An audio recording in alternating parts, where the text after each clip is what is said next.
don't even like the entire plane of existence. No, that's going to be more than a lifetime work, and obviously, no one's ever been able to do it yet. So, what are your chances? But and then that's kind of like for me, it's more of like, well, I don't need to go there. I don't need to have a foundation or be someone who's super rich to go there or go to Antarctica to go touch the ice wall or whatever. Like, I don't have to do those things. Really? Although the curious mind would be like, well, let's go and find out, right? Let's go. Well, you go ahead, man. I'll be here. Tell me how it goes, Go I'll take some cameras over there or whatever. But nah, I'm good. Yeah. Better off going to the coast somewhere, do some observations. Yeah, but I don't know, all that stuff too. It's really not necessary, man. It's even that, right? Yeah. None of it. It's because that's us trying to convince, and there's no need for the convincing part. Because right. It's more for ourselves, basically. It's like more for just icing on the cake that we do all these observations over and over. Yeah, it's like, no, I ain't those guys. I'm just going because I want to do something. We want to know for ourselves, so we go do it for ourselves. They don't have to if they don't want to. That's not up to us. Like, I don't. Who cares if they get it? Some will, some won't. It's not. We're powerless over that. Yeah, we used to have a guy. I don't know. He used to come into the server. Maybe it was another Flat Earth server.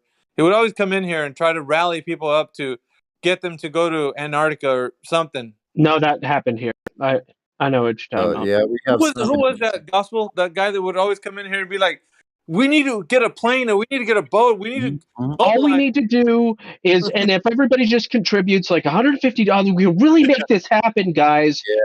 We gotta do something. Yeah, no, I know that guy. I don't remember his name, but I definitely.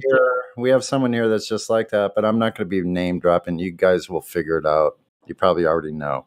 Oh, that guy had a bee in his bonnet, though, man. He really wanted people to get together and chip in, and then it came across a little bit bluff collie, though.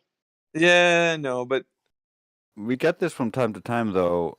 We got like 3 people together chanting this. I think it's common for people, once they start realizing the potential for what could be, that they get a little bit of wanderlust and they want to find out. But sure, that's understandable. But yeah, no, not everybody has to run to the ends of the world. No, I'm like, right. I'm more of the kind of person, I'm like, bye con Dios, right? Like, have a good one. Have fun. Send us a postcard. Send us a postcard. See how that. Tell us how it went. Yeah, for sure. If you make it back, you could bring us some souvenirs. I'll be like, let's figure out a way for you to repeatedly and reliably send back your information, so that at least you won't be going away and we won't hear from you again. Yeah. Like everybody else, that's happened to everybody else. Yeah, we don't want that to. Yeah, watch out for the laser penguins out there. Nah, man, it's like, okay, let's all mobilize to go to the worst place on Earth, the most barren and cold, and I'm like, yeah, no, I can't. I know. I've heard these little rally to arms for the flat earthers. Some people are like that. I don't know. I don't get that. Like, we can all agree on this, can't we? Can't we, guys? Can't every flat earther agree that the horizon does not rise with the observer? Like, there was this one. Like, that's just weird. I don't get it. Very bizarre. No, we're not lemmings. We're not going to rally the FE troops to the edge of the freaking edge of the cliff. No, thanks. I've seen that cliff before. It's psychology. Like, if we're not allowed to go somewhere, I want to go there. That's how I am. Yeah, curiosity. Well, you heard about curiosity, right? What it did to the cat. Just saying. Take it from the cat. But the rest of the saying is satisfaction brought it back. So if he actually finds something, he'd be pretty satisfied. Yeah, we don't have 9 lives, so there's that. Cat might get more than one chance. But that's why that's good for him. He can go if he wants. That's up to him. We don't need to go. Yeah.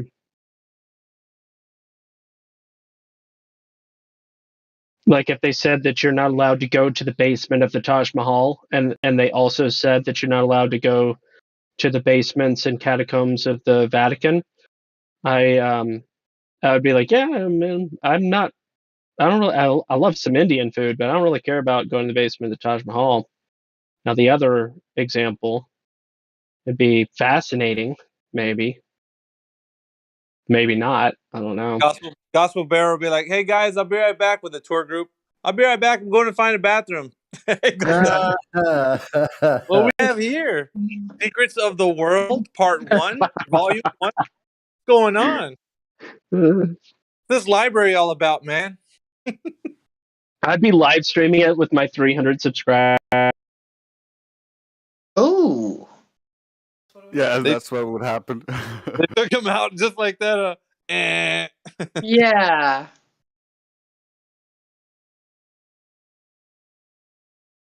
And he still has that thing where he gets a phone call and he gets zapped off. Yeah, yeah, it's his job.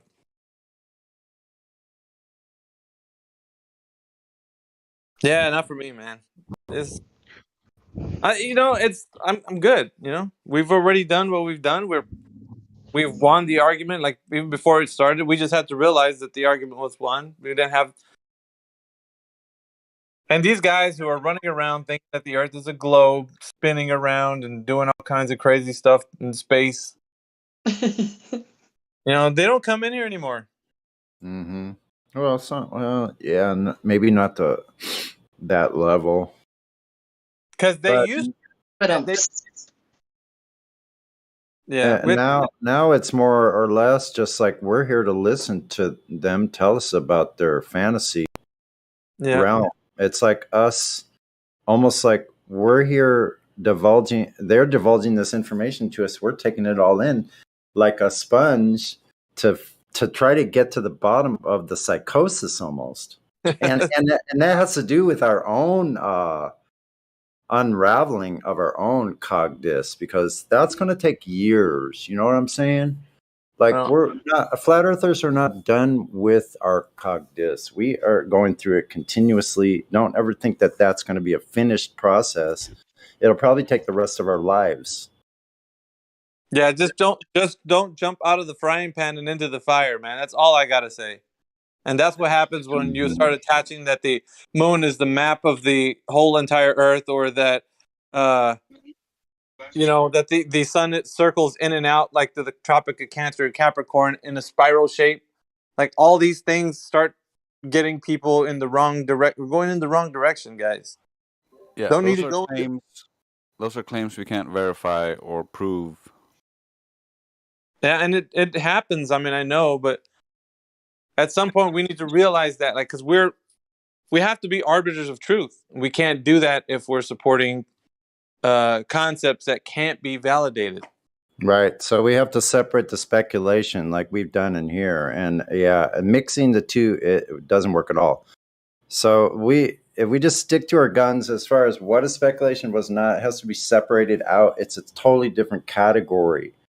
So that's one thing that can be discussed, outside of the live stream kind of environment, which is kind of singleness of purpose. Really, right? Well, I don't know how much in the information that has been collected thus far, is there some of that stuff mixed in there? Like, because with the Globers that come in here and start looking at all the information, like, how much information is there anyway? Like, is there some other things that are mixed in with, like, truth? Like, because there's some pretty weird concepts I know that flat earthers have been talking about, like 3 suns, or the Pac-Man Earth, or I don't know, like, you know what I mean? Like, there's different things out there. There always have been from the start. That's wild right there. I've noticed that trend from the beginning myself, and I'm like, that's just fucking weird. Excuse my language. What is that? I don't know. I'm not even going It starts to look like a birds aren't real LARP is what it starts to look like. Oh. When can't somebody believe says that's a thing. Pac-Man, if somebody does a Pac-Man thing, I'm just like, you're one of those birds aren't real guys, aren't you? Birds aren't real. Yeah, which is a deep LARP that actually overtakes.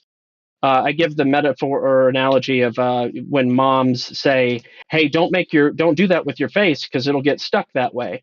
Well, ironically enough, when you LARP hard enough, you can go all in, and it can actually warp. You can learn psychological facts about this in regards to people that have done work as spies, um, living a double life, and all these different things. We're not built for that. There is this issue, cognitive dissonance. I know it's a theoretical concept. Cognitive dissonance is only theoretical. But the fact of the matter is we're not built to be hypocrites. And that's why there's a universal distaste or hatred for hypocrisy. But anyway, maybe I'm getting a little too No, psychological. you No, start we to weren't designed to be deceptive. I would totally agree with you. you start to believe the lie, and so much so that it becomes ingrained, and you And start then, to um, see it. You start to see it in reality. Like when so everybody that does things, observations, right? Simple observations. You start to see the globe. It's not there, but you see it in your mind's eye, and so you're combating that what do we call it, psychosis? I mean, I wouldn't even know it's It's a forced brainwashing. So it's similar to the L. Ron Hubbard text becoming a well, religion. When you believe it, or when you play it out and LARP it hard enough, it becomes real. Go ahead, Jenny. oh, sorry. Thank you. Well, I think what is also a play in the game here is that, that we weren't designed to be deceptive. And people, like, in their head, they think that others think like they do. And then that's why, it's easy for people. I don't know. With the idea of cognitive dissonance, I mean, that's something where, if there's not an agreement, ridicule is, you go into that. But Yeah. mostly, a lot of times people think that others think the same way. I mean, not like share the same opinions, but like being honest. That's why I think it's hanging on so much with the news, that yeah. people I, assume that it's true. They trust, so. Well, have you heard of this before? Where there's different varieties of people how they perceive reality. So have you heard of this? Some people have a more difficult time between the dream state and their waking state. It actually gets mixed, it blended in. There's oh, that people that have Like difficulty discerning the false from the real because they're mixing in these ideas, like Miggy was saying, in their head with what's going on outside. It's actually been shown in tests with pictures and images that whoa. the mind will Is put there in anything all for the that? colors. Hold on, Jenny. That the mind will put in all the colors of an image when it's only a black and white. Yeah, So you can, if it can do that, that means you could look out at the horizon and actually possibly your imagination is being mixed with reality. Think that you're seeing a sphere or a sphere edge or a curve. But that's a deception. It has to do with our vision as well, with our personal I vision think own. Like, okay, I'll stop. Mhm. no, it's fine. Anecdotally, I can relate to that. I was hospitalized last summer for major surgery and all this stuff. But anyway, in the midst of pain, um, my dreams and sleeping and stuff for my duration in the hospital and even afterwards, after coming home, were highly jacked up. And it always seemed to be correlated to my state of pain, which I'm an anti pain med kind of person. So I just refuse pain meds 100% of the time. Good for you. But as a result, I experienced literally some of the most unusual dreams I've ever had in my entire life. And when I was dreaming and sleeping, only during that time, not when I was awake, that was never a problem, but when I was sleeping, and again, I know it's anecdotal, but when I was sleeping, I couldn't tell. I thought it was reality. I was, yeah, I could go into details that nobody wants to hear, but there was some really fascinating and unusual things, but it was never when I was awake, Coincidences? just to clarify. Are you talking about coincidences happening? No, absurdities. Like I was traveling through the dirt, and each layer of the dirt that I was going deeper, I was going through decades of time, and I was having conversations with different historical figures that I knew nothing of. There's just Love it. extremely unusual absurdities, and No, I love that. it was. I would love to hear about your dreams. Actually, I find it fascinating. That's a very, like, at least a half hour conversation, what you just said. Yeah, well, Yeah. probably best suited for a different room at least. Oh, Um, absolutely. And but I'm on anyway, I the think that um, wanting something or being in a compromised state, or and to draw a parallel here would be the there are people that especially when they're confronted with difficult concepts, um, they're taking the easier route. Um, the path of least resistance, uncomfortable by ideas. dreaming. No. I'm talking about like Oh, people that are looking like still like they learn. Oh, that level straight and a flat line. They learn about the flat Earth and all this stuff, but they still look out and they believe and want to believe that it's curved and everything. oh, I think Or that's influenced from a state yeah, of they believe psychological pain. in the globe earth savior, which is the conversation always ends up, well, somebody somewhere out there has the answer. Someone, there's a and you science know what? I find that out there that knows it's a globe. I may not know that it's a globe, but that one guy or that people, they know it is somewhere out there. I don't have the answer, but they do. And so they have this idea that there's going to be a like a globe earth savior group or person or someone who's figured it out that will wow. and tell us what's what, you know? And that's kind of Mhm. how the mind reconciles that whole not being able to come to terms with that they can't explain it themselves. So Mhm. they look to uh, maybe somebody else with a better mind for that.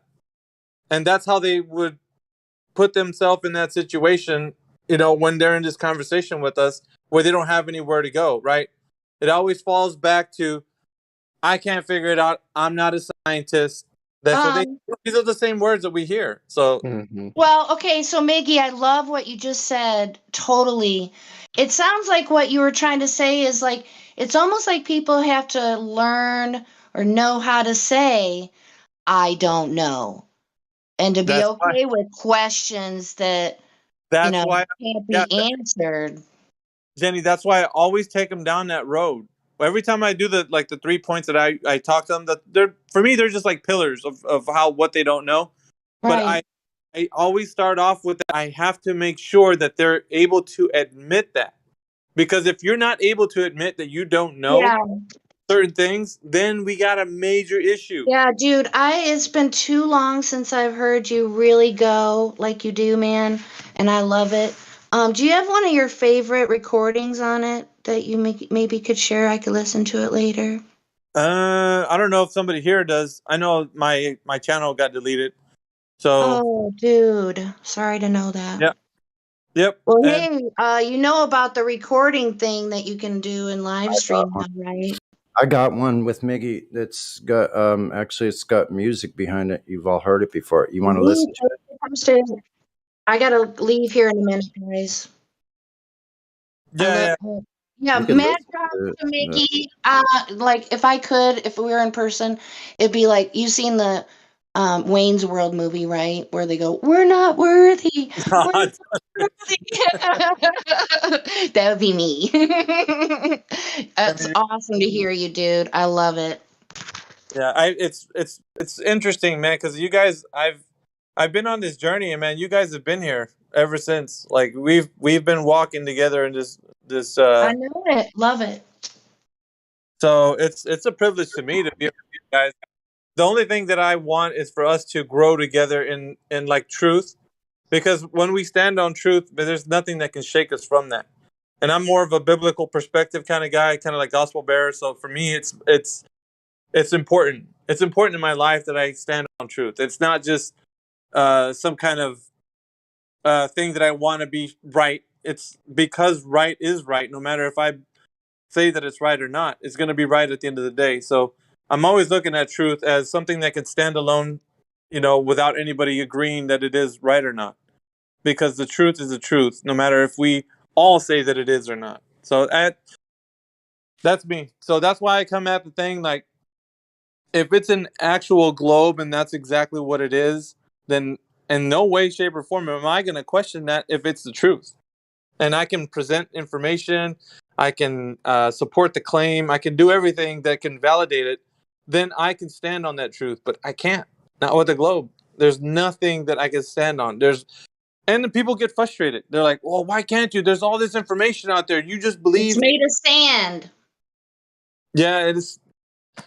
And that's why I say I'm always putting out the challenge for everybody. Just come on in. If you think that you know a lot about the globe and you want to come in here and talk about what you know, then go ahead. But you have to be honest with the conversation. And when we do talk, you have to admittedly say, "I don't know," when you really don't know. And if you can do that, then you got yourself a conversation. We'll be able to have a good one probably. But if you can't, then that's an issue, because you have to do that self check, right? Why am I disagreeing by not being able to admit that I don't know? Because that's the 3 points that Sonny has. I guess that's the clip that he has of me talking to that one guy. That's what we go and supposedly the guy was all for it. He was like, yeah, he was just going to admit, and I got him to admit the 3 points that he didn't know. And at the very end of it, it's like a realization moment. He's like, whoa, like I didn't disagree, and I was like, yeah, you did. You said you didn't know to any one of these points, and it really gets the mind, right? Because the mind is like thinking that they know everything about the globe. And it's the thing, they don't know. Nobody knows. Just found it. I'll DM it to you, Jenny. Oh, did she already leave? I think so. Yeah, that's okay. Yeah, actually. I'll DM it to her. If you guys want to hear that, it's pretty good. It's got the music that Chemtrail did to it. Wait a minute. This is volume 2. I don't know. We could listen to this one. It says volume 2, but might be just an updated version if you want. I could play that for the panel and the audience. How's that sound? Yeah, I can play for him if you want. Okay. One moment. Boomer Radio about to continue. Shucks. Oh, shit. Yeah, see, I hit the wrong button. Okay, here we go.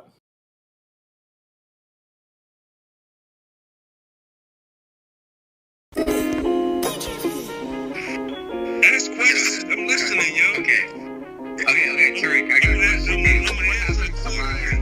I'm gonna answer accordingly. So I don't think everybody going out talk I don't know. I don't like talk this to one. when I want to talk. So I don't think because y'all running. That's not the one I expected. One moment. Is that me in there? I don't know. I think so, but that sound on that one's not very good. We'll find it. It's Chemtrails channel. I mean, Flat Earth Autopilot's channel. I never heard of that. Let's see. I haven't heard this one either. It says volume 2. So let's find that original 3-point takedown.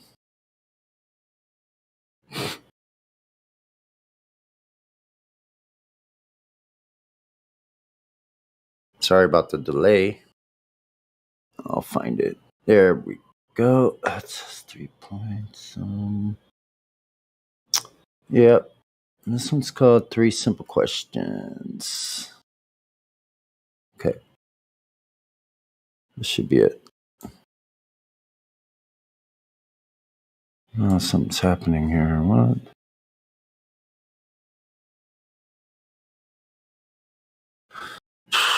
Browser troubles.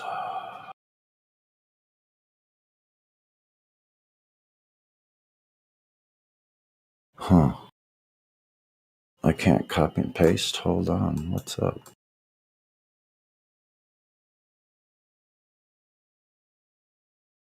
Okay, 1 second.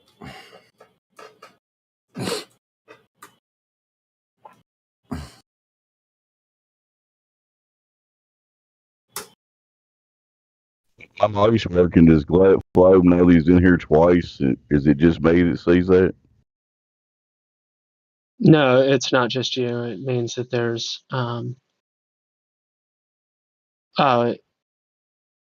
it must be him. It's a certain because someone just messing around, and it's pretty cute, and I love it. So, there. Okay.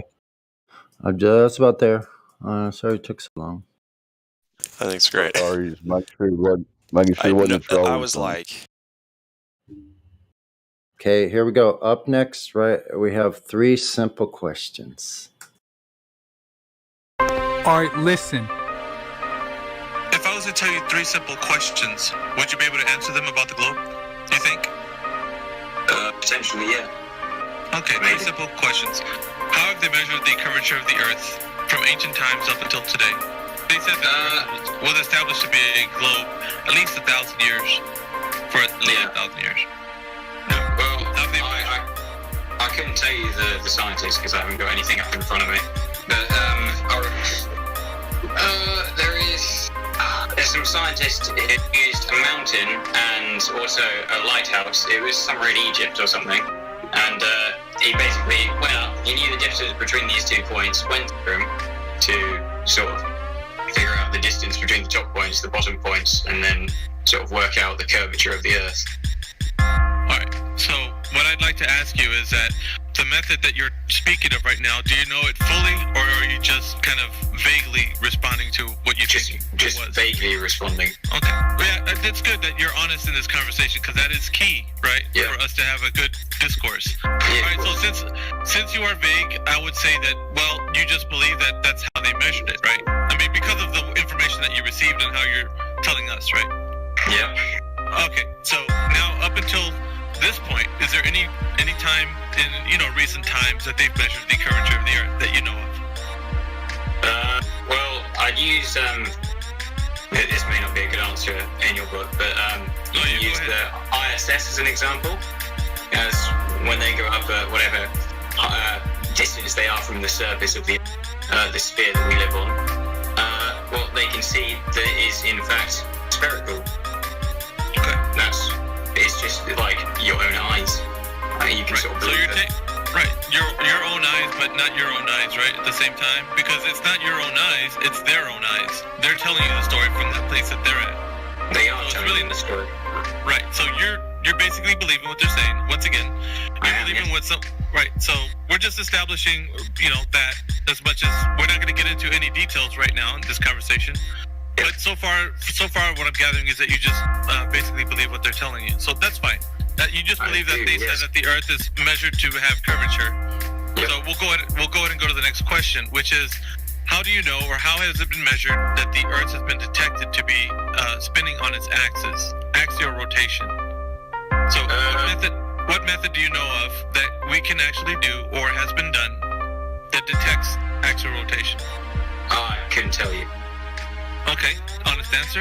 All right, so we'd say that you just believe that however they detect that the Earth is spinning on its axis, they must be correct, because there's been a lot of people that have detected it, or a method has been done to detect it, right? You just believe that to be the case. I just believe it. Okay, so third and final question is the vacuum of space being a medium that we could travel to, or that it actually exists as a medium that they tell us. Now, how can we establish, or from your first-hand perspective, that the vacuum of space is indeed adjacent to the pressure air that we breathe?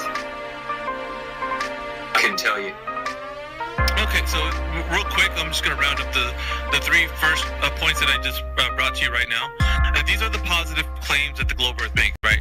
That there has been measured curvature, that we have a detected axial rotation, and the vacuum of space is indeed a reality that exists next to the air pressure we breathe. But with these questions, we found out that the only thing you know is that you believe that all these 3 questions are true. You don't know that they are. You just believe them. So far as you know that secondhand information has gotten to you, and you believe that the Earth is a globe that is spinning in the vacuum of space. So it's not established as true knowledge. It's only something that you just believe it to be true, and you agree with me. So no, I hold on. Well, you're just assuming that I agree with you. I don't really. No, because you're saying that disinformation that I know is just a belief. It is. We went over that. You just conceded them. No, I didn't concede them. I said I don't know how they work. Right. You just believe. You.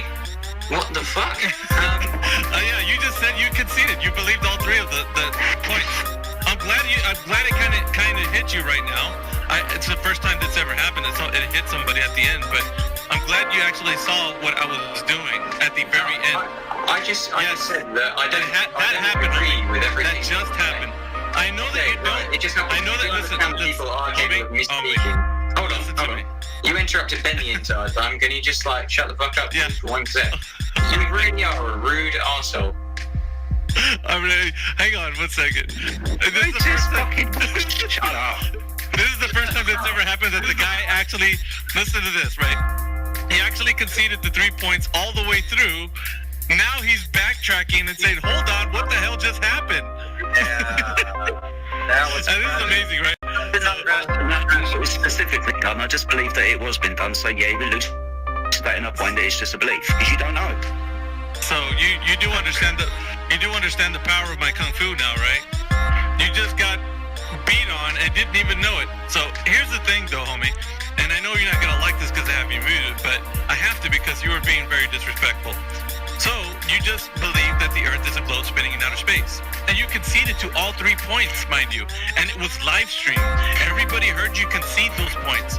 So it's not only that you conceded it, but we have tons of witnesses right now. About 50 people listening on the Discord, and about maybe 60 or 70 on the 2 live streams that we have running. So thank you very much for your participation, but it seems like you're not going to be very good to have a conversation with because of the way you were being. So unless you're going to say that you're sorry in a DM, then I'm probably just going to leave you muted for now. And let's get to some other new people that are in here.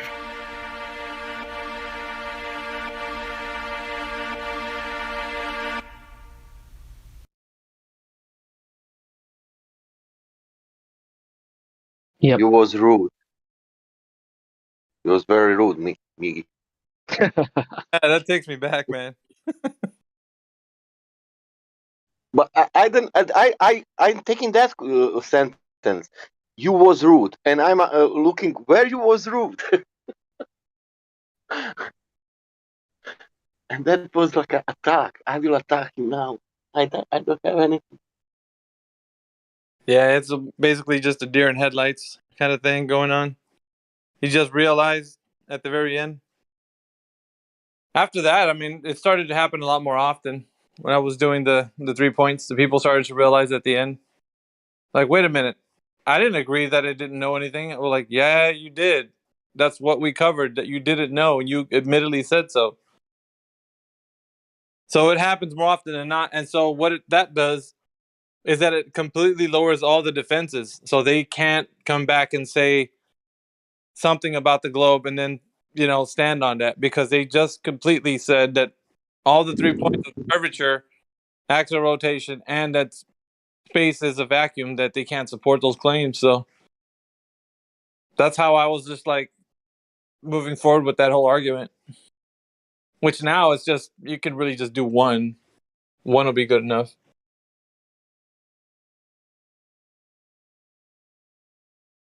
The first one.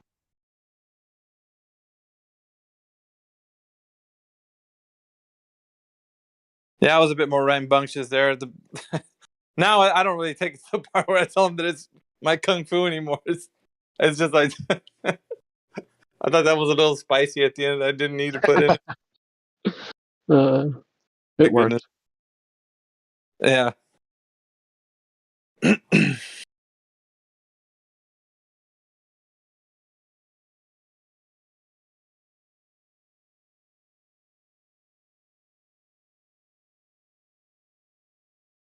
Space, it may be the final frontier, but it's made in a Hollywood basement. Hey, Miggy, I'm kind of curious. What excuses or reasons, quote unquote, did they give you when they told you they deleted your YouTube channel? Oh, none. Shadow ban. Wait, Well, I'm looking. actual ban, not shadow, because shadow ban is the process of where all of a sudden, like, let's say you had a live stream and you had 100 viewers regularly, and all of a sudden you have 3, and you keep on going and you keep on going, and you still have like 2 or 3 or 2, but you used to have 100 all the time, always. That is what's referred to as shadow banning. Yeah, well, I had some of that in there, mixed in there towards the end. So, gotcha. Because we would be streaming, and there was, like you said, only a few viewers. I'm like, dude, I know there's more people in this Discord alone, but it would never. I don't know. It was weird. It just never would. I could never get the numbers up. Mm-hmm. So anyway, I mean, it is what it is. Hi. Hi. Hello. Why do Hold on, you? I have the reason for a second. Hold on for a second. I have the reason. I scanned the internet, and the reason is emotional violence against persons deeply held religious beliefs about their worldview. Hey, can you hear me? Sure can. Yes, but someone was talking, Sam. Oh, sorry. Yeah. Sorry. No, we can hear you though. Why do you believe the Earth is flat? You have an assumption that someone believes something. Why is that? I ask you why you believe that. You have an assumption Yeah. that someone believes something. Why did you come in here with an assumption that people believe things? It was because I was going to this Discord and I assumed people believe the Earth is flat. Okay, yeah, so that is an assumption, right? The issue is everyone is taught that it's a ball. So the better question for your own benefit would be, what made you change your mind? What did you change your mind? Yeah, I found out we could see too far. Hey, the thing is, Samo Yeet, I mean, you come in here and I don't know if you want to have a conversation or not, but interestingly enough, the question that was asked to you right now, why did you turn around and ask the question with another question? Why didn't you just answer the question? I'm just wondering why you didn't answer the question. That's all. Yeah. When I see a ship, the ship is lower than normal, and the ship is. I can see the Earth is curving, so I don't believe why people think the Earth is flat. So I'm asking you. Oh, okay? So you witnessed Earth curving. Is this correct? Yeah, I'm witness. It's curving. Where have you seen this? Because it's a personal experience that you've endured. So, can you tell us where did you see this curvature at? In a Danish beach, I saw a ship that was lower than the ocean, and I saw the ball is curving, so it must be round. The boat is curving, or the water is curved where the boat is going over? The Earth is curving because the boat is slower than the water. Slower than the water. Okay, so you're seeing the lower than the water. Lower than the water. Okay. So you're saying that because you've seen this phenomena, that you're gonna go ahead and say that the Earth is a globe? Yeah, I think. Okay. So you think and you don't know. Do you find that an issue? Everyone says that the Earth is round, and I can see it's round. Yeah, that's fine. That's fine, but like physics. Samuel, what I want to get to right now, because we just heard a clip of me talking to somebody, and I don't know if you heard it when you were coming in here, but do you know for certain, and I'd like to say this information, are you 100% sure that you can definitively say that the Earth is curving? Yeah, I'm 100% sure, because the easiest thing to make it's a round object in the universe, and Einstein is a witness to that. Oh, that's a lot of stuff you just said. All right, so let's see. We'll figure out if you know that the Earth is curving or not, because you know 100%.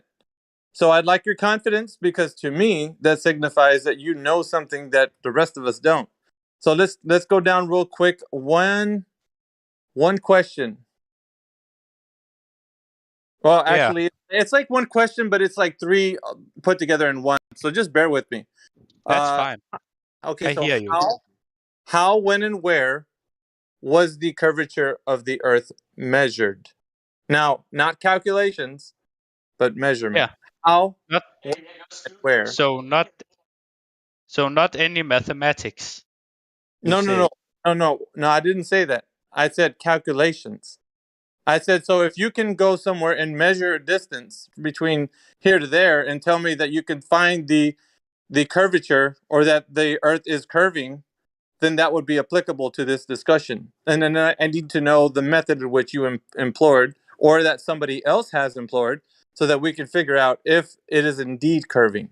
So we need to know the method in which and how you derive that the Earth is indeed curving, not just seeing something happen. Because you could see boats do something, right? That's just like you told me the experience you had. That doesn't tell me anything. You just saw something happen.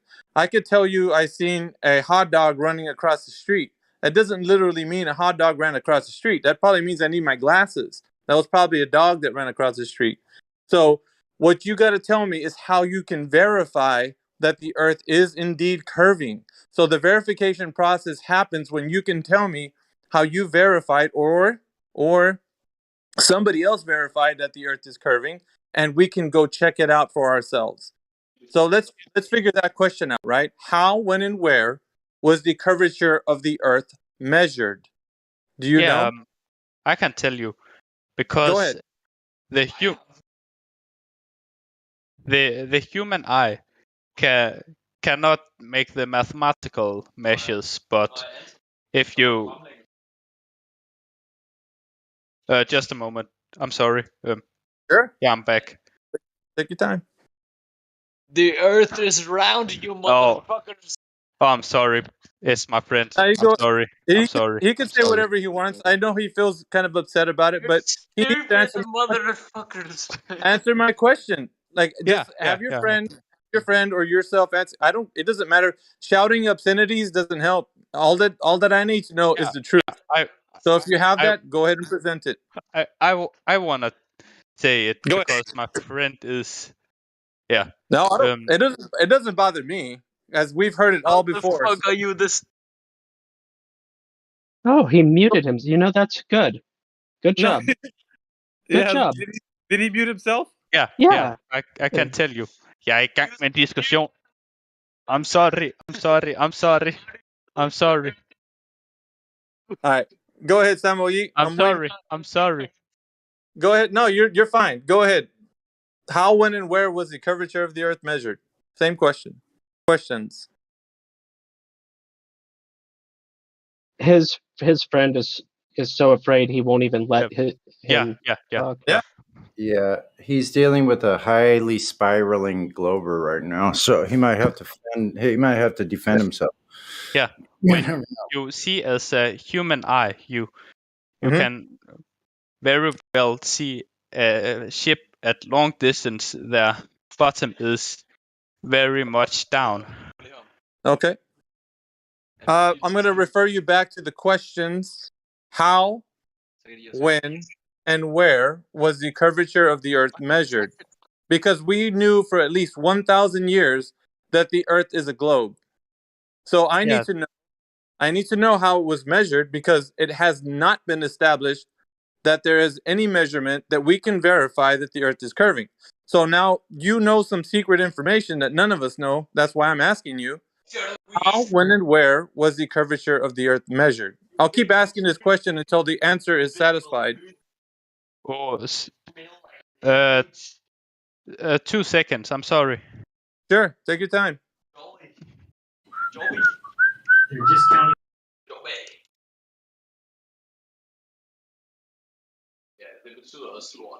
Next one on centrality.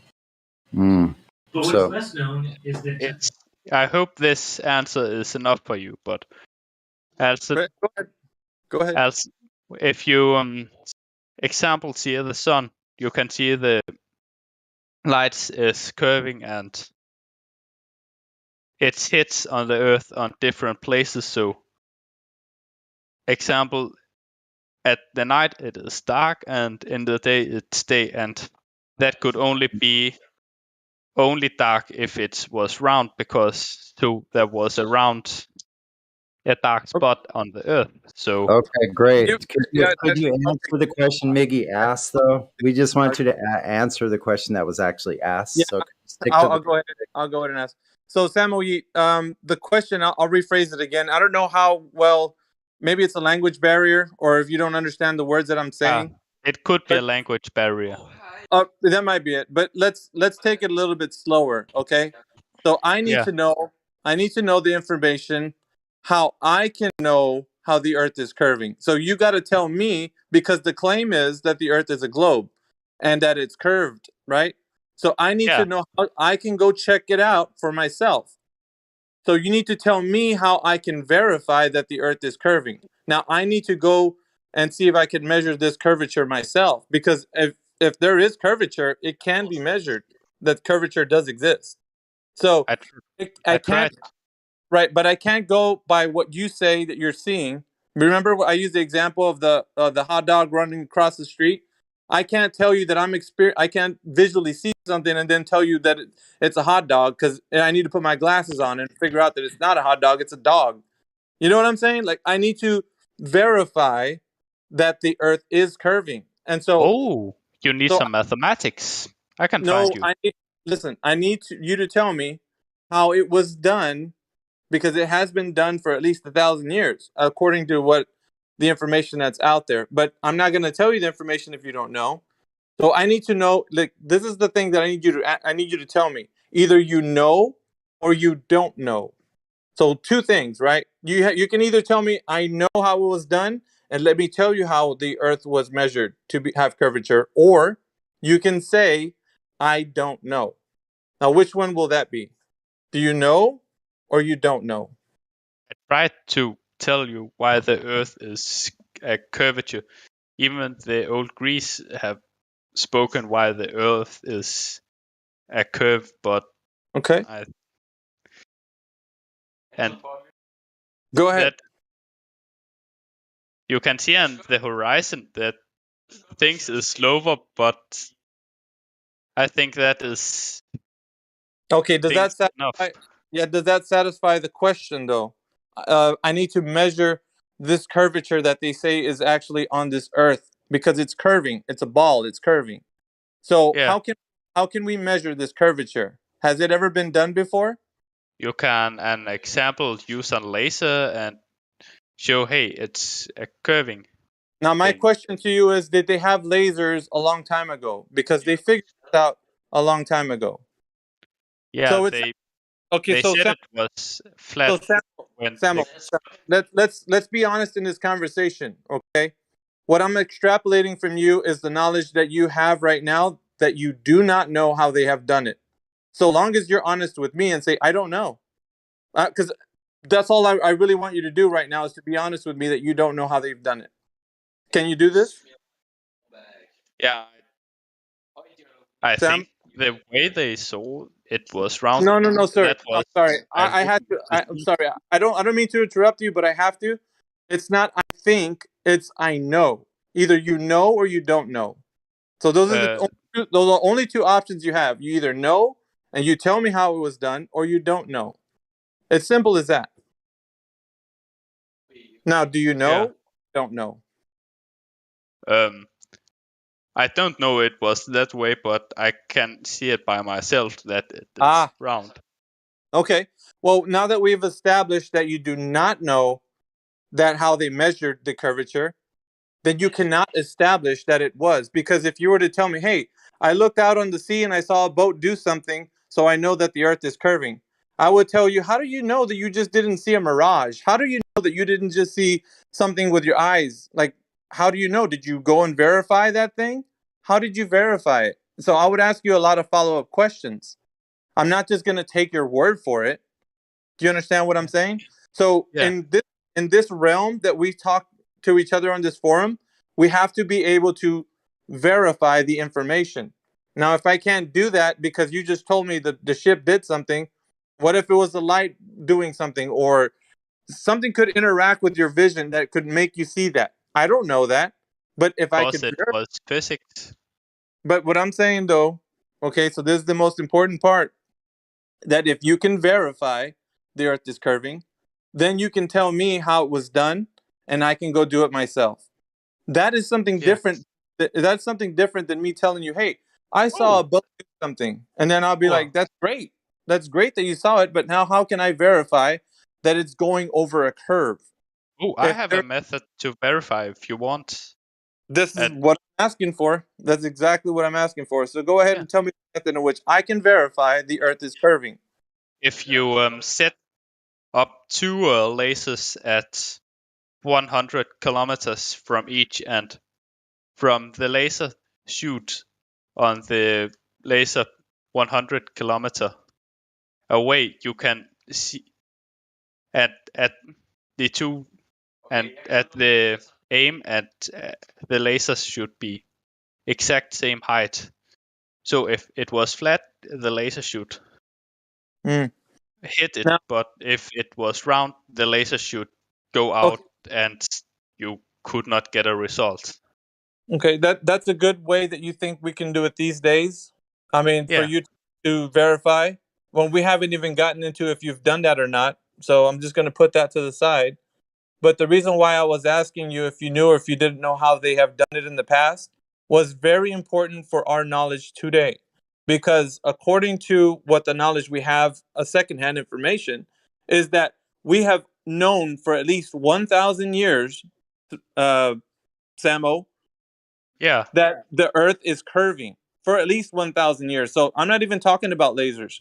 These guys were talking about this information of what the Earth is a long time ago and propagating that information to you and to me. So without going to lasers, they've already figured it out. And so I was asking you because the ancients knew this.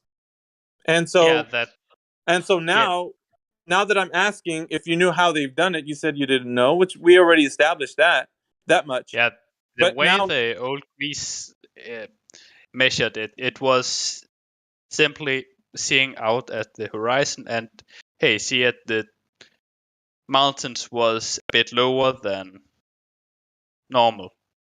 Okay, I think I know what you're referring to, but it's a little bit more detailed than that. So, once again, you do not know the information, and your mind is trying to reconcile the conversation by going to something you thought you maybe know, but you really don't. So here it is again. You don't know if the Earth is curving or not. You haven't verified that. You've only been told this story, Samo. This story has been given to you by secondhand information, by wherever you learned it, maybe school or a teacher or someone has told you that the Earth is a ball in outer space. And you're just believing the story, but you haven't verified it, nor has anybody else done it. Tried to tell you why I verified it, but No. Listen to this. Verification doesn't mean looking at something and then saying, aha, it looks like it's doing something, so therefore it must be a globe. No, that's not verification. Verification means you going out there and measuring from point A to point B and finding the declination of that curvature, finding the hump in between point A and point B. There should be a hump in between point A and point B that would signify curvature of the Earth. Now that is verification. Now, that has not been done. Okay, that has not been done ever. Yeah, and but there has been a lot of other physics experiments that showed, hey, that is round, and I cannot exactly remember the difference, but hey, well, see, it is not evidence. It is enough evidence for me to see, hey, no. The See, ship is lower. Yeah, here's what we're doing though, Samo. People as a collective, we're only getting this information from supposed scholars, right? Supposed people of knowledge.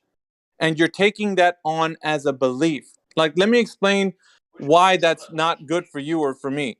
If I listen to you tell me that you see the boat do something and I just take your word for it, then I'm no better than the guy who just said that the earth is a curve or it's a ball because he learned it from school. So I can't just trust what you're saying just because you might be a trustworthy guy. I have to know for certain if it is or not. So my job is to listen to what you have to say and then go and say, how did you verify it? So I can go do it myself. And that's on me. But here's the thing. If you believe that the earth is a ball because of you heard it somewhere, then that's all on you, man.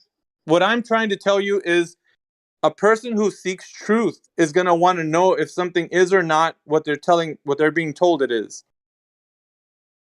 Yeah, but that's all I'm saying, Samo. Like, you have to come to a point in your life where you're not just accepting information, you're verifying that information and making sure that it's true. If not, you're just like everybody, like your friend back there who was upset, who was cursing, because he's only believes. Now, when you turn around and tell him, okay, you believe the earth is a globe, now tell me how you know it's a globe. Verify the information, because that cannot be done by anyone. So this is the problem, and this is why people have challenged this idea, and that's why we're in this situation, because we've only been told a story, and this story of the Earth being a globe doing something in space is just a story, Samo. It can't be verified, and yeah, it doesn't. I will Go ahead. return with some evidences you more like understand, because you cannot understand this. Yes, please. No. The evidence speaks for itself. So we need some evidence. Okay, come back with some evidence. Come back with something that I can do for myself, that I can verify that the Earth is curving, and then we can talk about that. Yeah, I will recommend you try some lasers, but yeah, I will try another thing if you want. Well, we have to figure out first the very first thing that we have to figure out is when it was actually done in the first place. Because obviously they figured it out a long time ago, even before lasers. So if they told us from along the ancients, right? I heard you mention ancient Greece. So you got to remember, they already said that it was a ball all the way up until today, before lasers. So we need to figure out, why were they saying that it was a globe a long time ago? There must be something information that they had to verify if that is true. So go ahead and find that. Make sure that that's priority, because that's where we all began with this information, all of us, because we didn't have. I will try. All right, sounds good. But thanks for the talk. So I will go mute myself. Yeah, come back if you want to, or just stick around. Don't matter. Yeah. See ya. See ya, Samuel.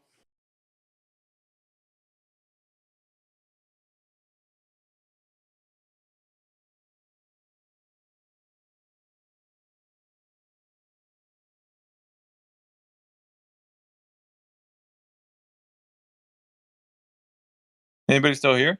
Yeah, I'm here. I'm actually sitting here thinking, I wonder if there's a really good analogy for this whole show me how I could do it myself.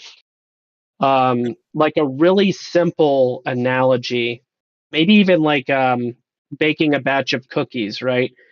They're jumping past the recipe and saying cookies exist.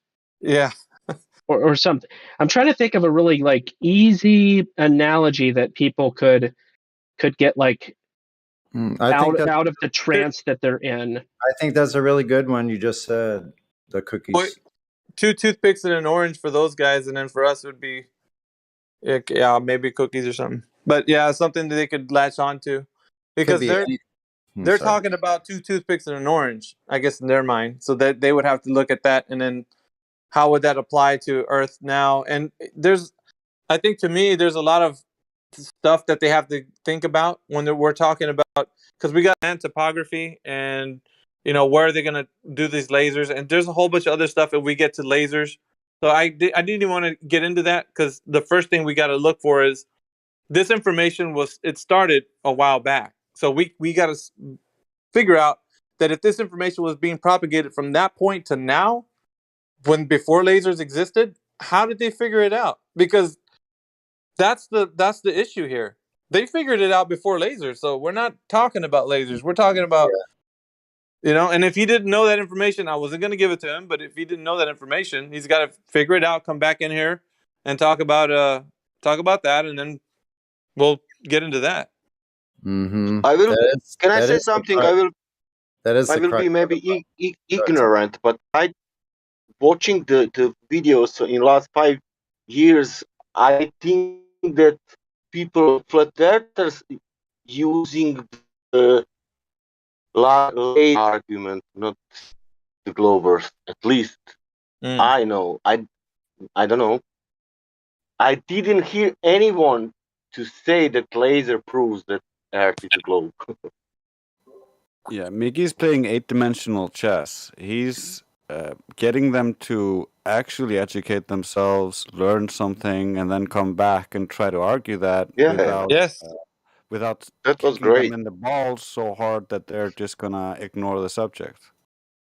So hopefully he passes once his little investigation begins, he'd be able to tell his friend who was a bit rambunctious in the background to kind of check it out for himself. So we get maybe 2 birds with 1 stone. I don't know. I'm hoping for it. But it's a logical fallacy as well. He appealed to the future. So Miggy said, "How do you know it's a globe?" And he basically replied, "Well, you, Miggy, could go do some laser experiments. So that in the past, I can know it's a globe already."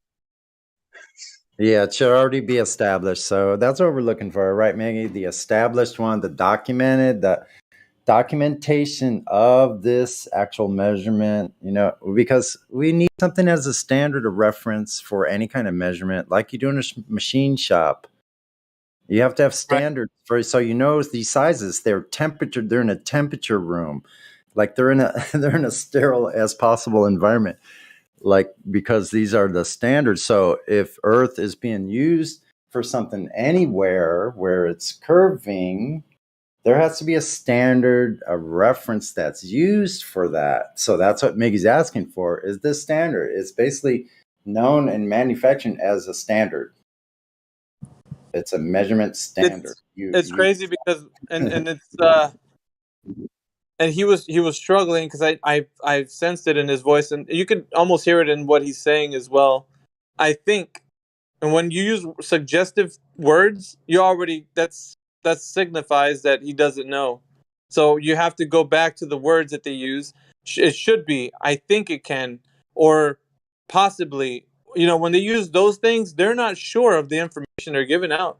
Right. Or if they say you could do this, or if you do this, that's not what question is. That's an error, because we didn't ask that question of how it could be done. We want to know how it was done. How it was done. Yep. We get down to the because he was 100% sure, but I tell you one thing right now, he's not 100% sure wherever he's sitting. If he's even listening to the live stream, or if he's searching it, or whatever. Mm-hmm. But that confidence could probably dwindled after this conversation. Mm-hmm. Yeah, but to be fair, if he has his own measurements, like he's already done it, and therefore he has firsthand knowledge, that would be acceptable as well. Mm-hmm. Somebody that's done it, just in actuality, it has to be for real. That's the whole difficulty we're having, because we're talking about for real stuff, and they're talking about, if you write down on a piece of paper this, it all works on this piece of paper, right? These concepts. So they're stuck. And so there's a lot of baggage to be unraveled. So because one of these things is this object-minded, Earth as some kind of object was implanted into us so early that is going to be, your mind has been hijacked with that thinking of that Earth as some kind of object of any kind. I don't care what kind. Does not matter. That's all in your head. Like, Earth is not an object. It's not. An object implies measurement. You would have to know the size of it, the shape, the size, the distances from one side to the other of an object. It has to have those parameters. So it implies measurement. So yeah, that's difficult to get that out of them. Well, for them to get it out of themselves, it's not our job. Other than to point it out when we point it out, then they have a chance. It's just made. I thought his friend had a solid argument. The Earth is round, you MFers. Come on, man. Yeah, it's pretty classic.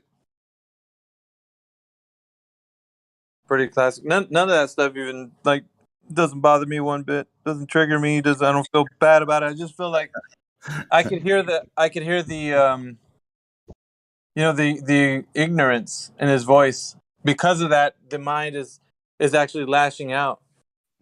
It's I lashing found out. it Didn't know, so quite impressive that he muted himself. That was high marks of respect right there.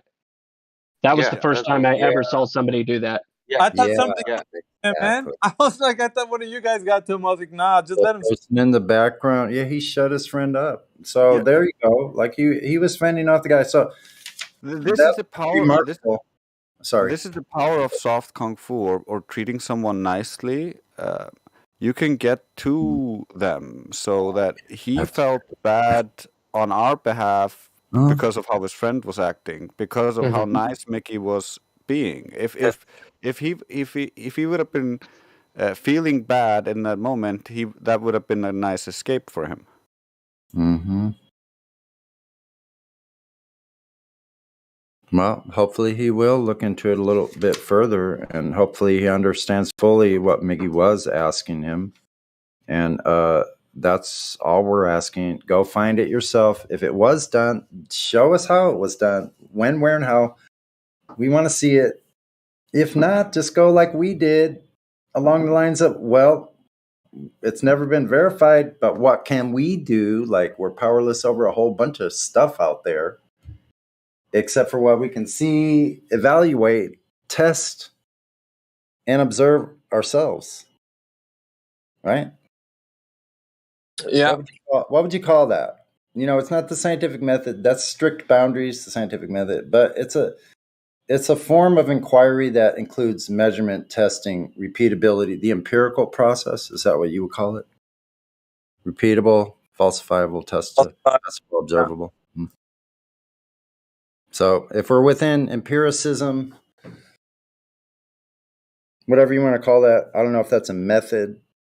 Hey, did you guys see the hilariousness of when you type in falsification in search, what pops up? I'll post it again just for those that haven't had the pleasure. But if you Google, I don't use Google search, I use Brave, but when you search falsifiability or falsification, this is what comes up. I have DuckDuckGo. Let me see what yours says here. I'll share mine. Let's see. So I typed in the word falsification, and this was my top result. Was the Wikipedia article for falsifiability? Showing a black swan, 2 black swans. Yeah. I thought it was hysterical. Karl Popper. What time is ladies' night? Does it still go on in this server? Yeah, 2 hours and 17 minutes, I believe. 5 p.m. Eastern, is that right? Yeah, 5 p.m. Eastern. Oh, I apologize. 1 hour. 1 hour and 16 minutes. Is that? Yeah. Yes. Who's holding that? Who's doing that? All the ladies. Like it changes up a little bit, but they're doing awesome, man. If you haven't had a chance, it's getting better and better. Like the ladies are astounding in their method, how their simple communication it's different, and they're just sharpening their tools. Like it's going to be Ginsu time here with them tonight. They're wait a minute. Now, let's see what mine said. I'm always impressed on how they carry themselves in here. Like when it comes to I didn't know if they were doing it, but I remember the last time I was in here. Now look at this definition.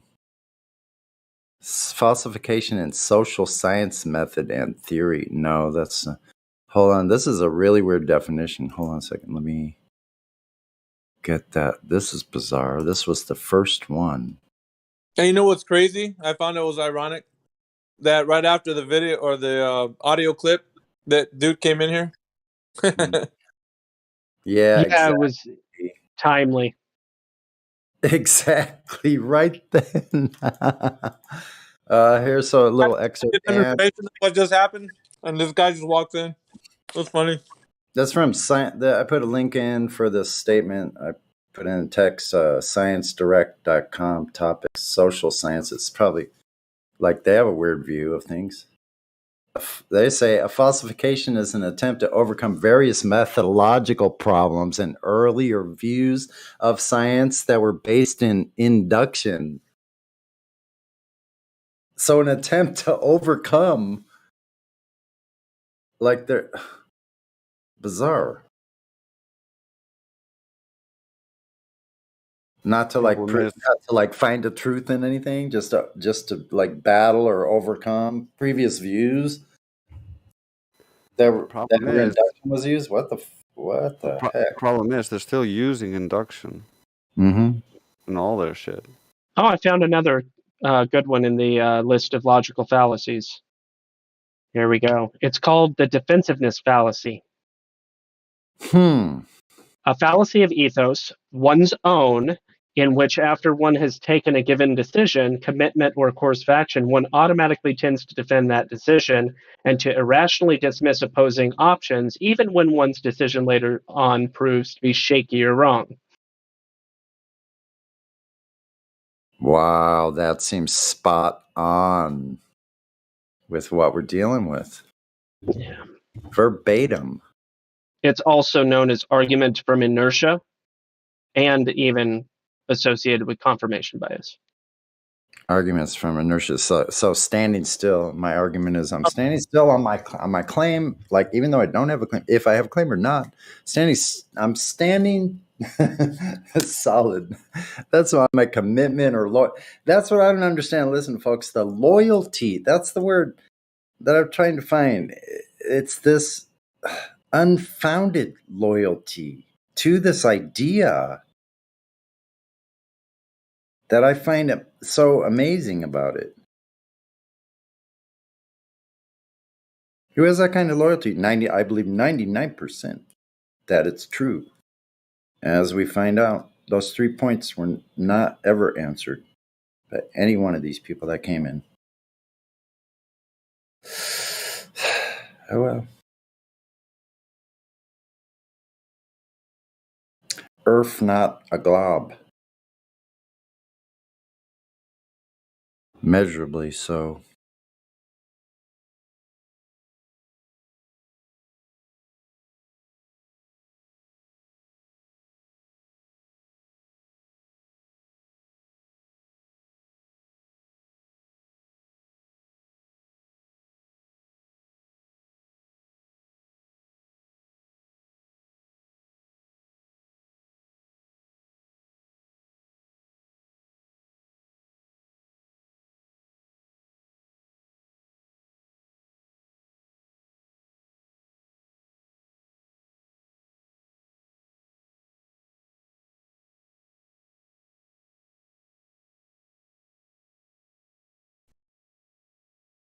Vocabulary.com has a pretty particularly twisted definition. Falsification. They say it's the act of deliberately lying about or misrepresenting something. If you write a note to your teacher excusing your absence the day before and claiming it was written by your dad, that is not falsification. What?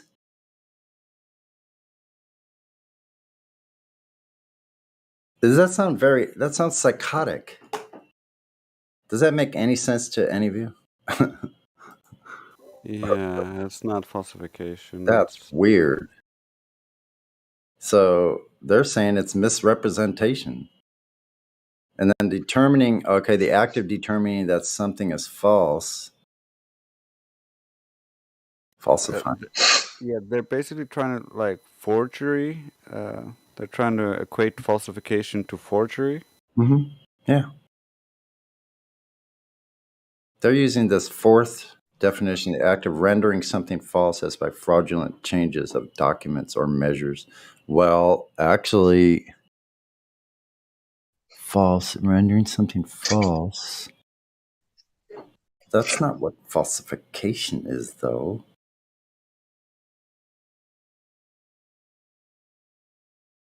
Isn't it? The Glovers did this fraudulent creation of documents or measures. It's not counterfeit. It's just fraudulent. Making shit up and teaching it in every classroom on Earth. Think about that one. It's also inert. How is it? Hold on though. How is it fraudulent? Teaching the Earth as a ball. How is that fraudulent? Well, that depends.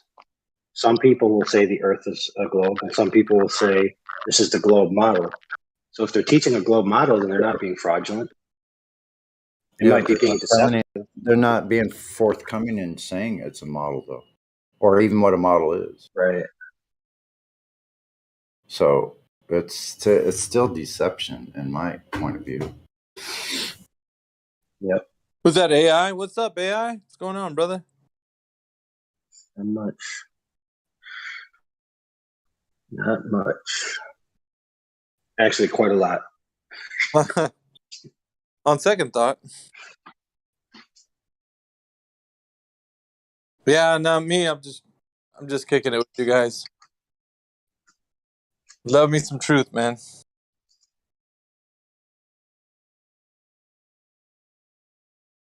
Trying to get the team ship shape. Yeah, I just got to make sure that everybody is still with the same mission, and that's, when we first started, it was helping our fellow man understand that they're not following truth; they're following lies. So hopefully, that's the same mission, and it's not a prideful endeavor that people are in here trying to, push an idea. I mean, it's a bit prideful at times, I guess, because you feel like you are on the winning team, but it's not really supposed to be about that. It's supposed to be about helping the people that are enslaved by this mental prison. So that should be the heart of the aim. But yeah, the conversation has grown, man, ever since we first started. Mm-hmm.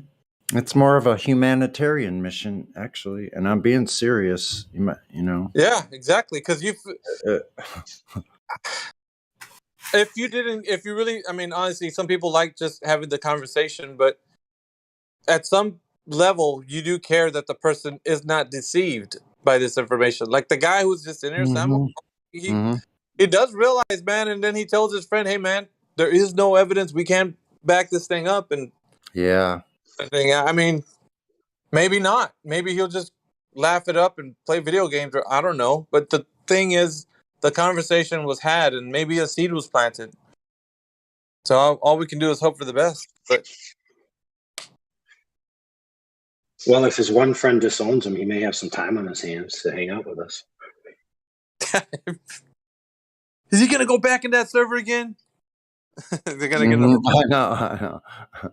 Puts an ultimatum down. Those people are, the way he was cursing in the background. That is very disturbed. Well, let's just say I'll use a lighter term. That's very kind of unbalanced.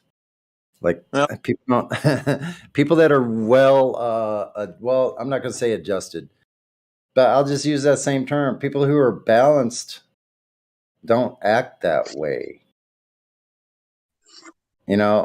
Like, yeah, you can have these thoughts or whatever you want to have about whatever somebody else with differing point of views has, but you don't sit there and like start foaming at the mouth about it. This is one of the only topics I've ever seen that people are literally are changed into something just real. Others. What's that? I've seen a couple other topics other than flat Earth. Okay. Yeah, I suppose. Mm-hmm. That's probably true. But yeah, I'll just say in general, religion is another. So that's absolutely true. Politics. The three R's. The 3 R's: religion, relationships, and radius. And radius. Wow. Don't talk about them among friends, or whatever the saying goes. Yeah, what do they say? Like major problems, like in relationships, are romance or in life, or romance and finance. Romance and finance. Romance and finance in like relationship or your life or whatever. Romance and finance, those are big ones. But those are better. What you said. Religion, did you say religion, relationship, and radius? Yep.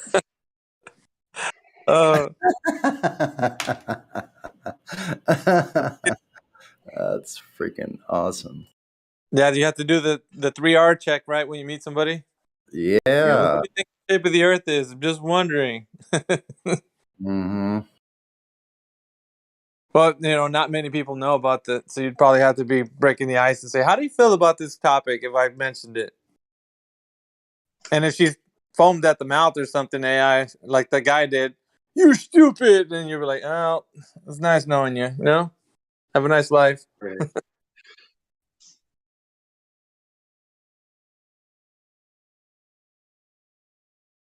Yeah, it's difficult, man. Sometimes people in the relationship side of things, I mean, when you're just coming into the knowledge of that and you've been in a relationship with somebody and then you just tell them, hey, what do you think about this topic? And they come at you with like sticks and stones.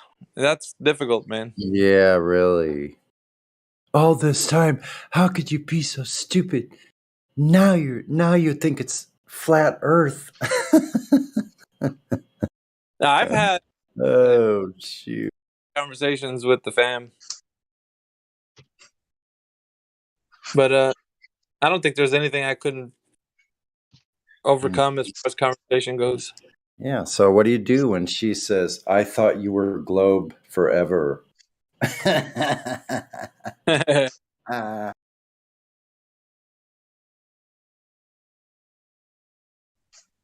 I find you don't have to be too zealous about it, because if you know the truth, it starts, something that you can present it maybe once or twice. And if you start chasing people with it, then that's not good at all. It doesn't matter what it is. Any one of those 3Rs, you chase somebody around with the information, it's not gonna end well.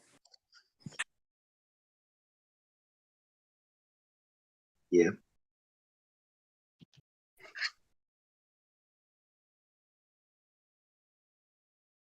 That's true. All three of those have to be self-actualized. Yep.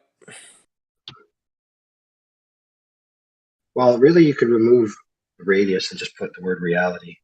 So it's like, what religion system, what relationship system, and what reality system is your, focus?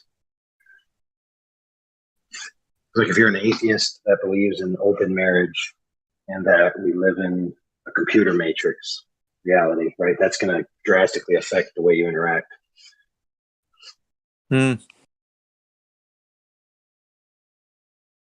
So like a Christian woman who believes in monogamy and, let's say, flat Earth cosmology, for lack of a better term, like you can't get along with the atheist person that has those other things going on, especially not on a relational level. Anyway, maybe as a friend or an acquaintance. Yeah, cuckold sexualism is a whole category of the way people are doing things these days.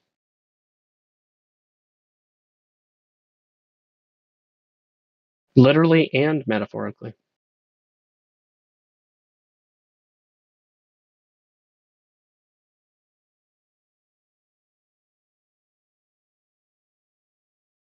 What do we got, like an hour left? Yep. Yeah. Yay! It's 0 degrees.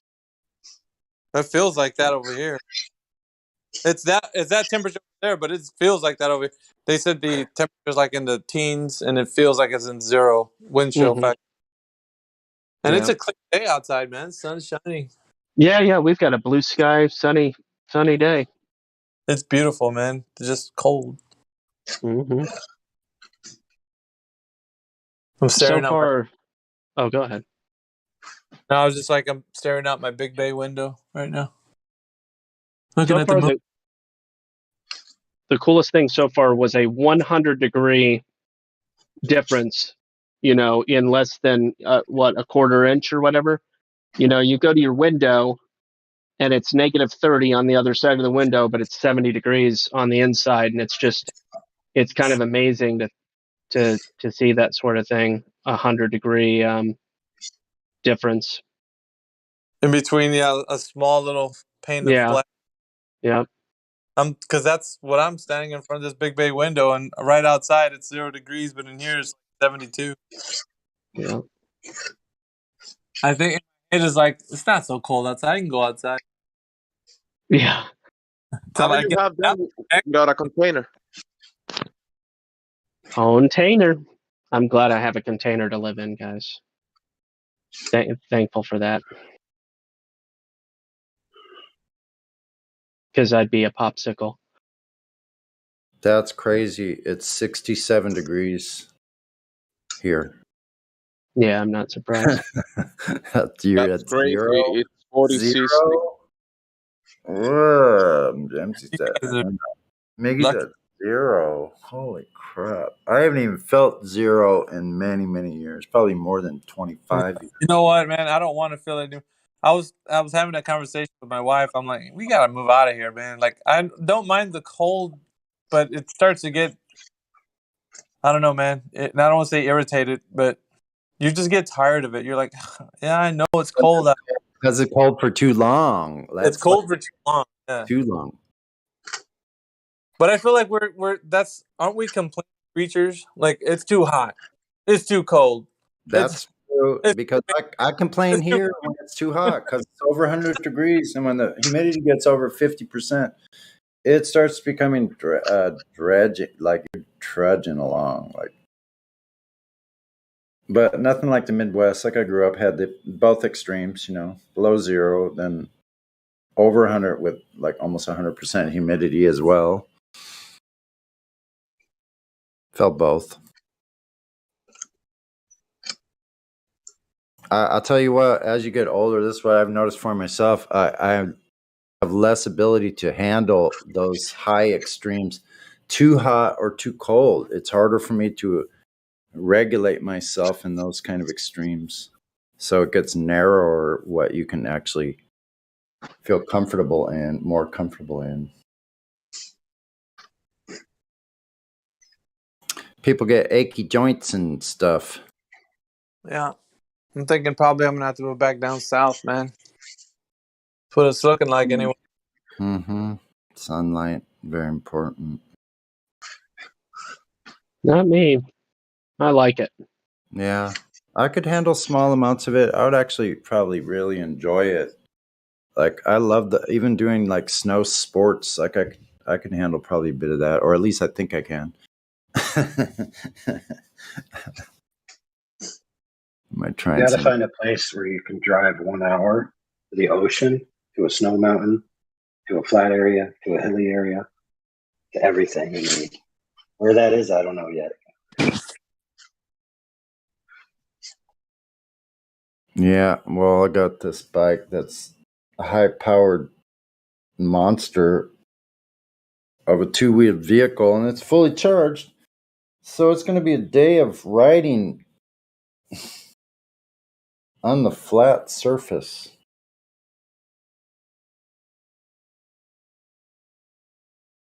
Yeah, keeps me young. How old are you, Sonny? 63.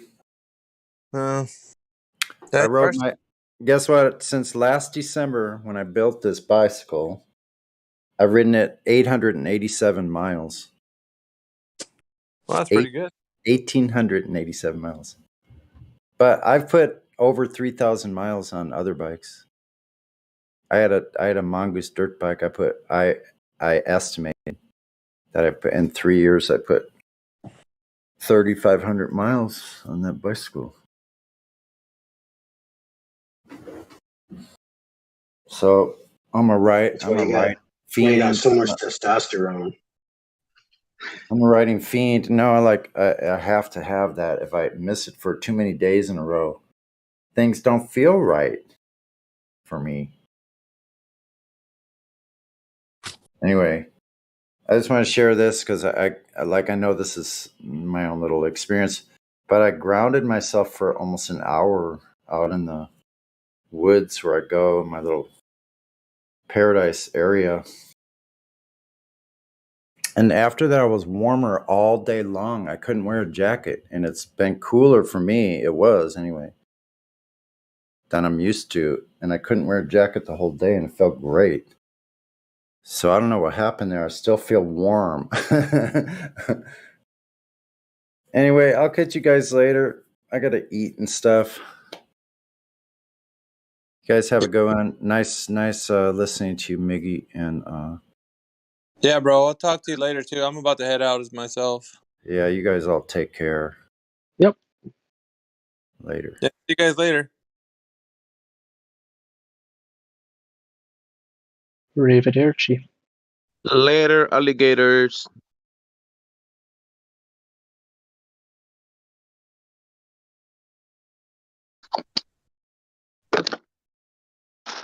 Which language has the coolest sounding goodbye? I know it's subjective. It's a subjective opinion question, but you know. Cyberdyne system. Arrivederci, whichever one that is. Yeah, I like that one pretty good. Español, adios. I'm gonna go with Cyberdyne systems. Can I hear it? Hasta la vista, baby. Oh, okay. That was Español. That was Español.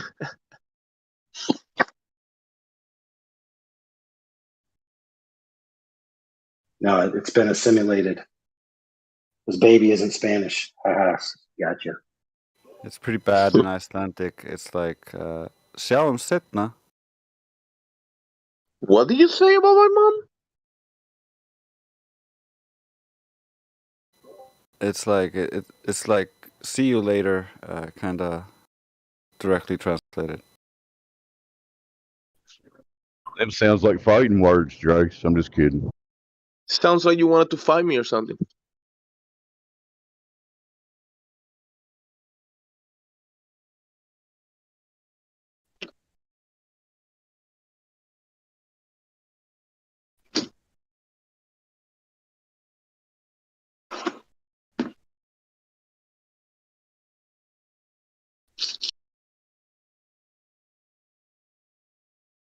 Japanese is sayonara, no?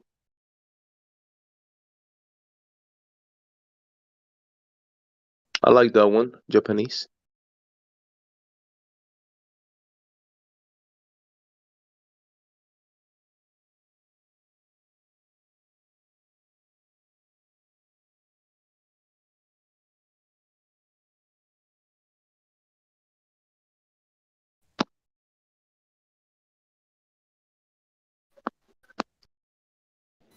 Yeah. Besides sjáum seinna or see you later, we also use bless, or that one's pretty self-explanatory.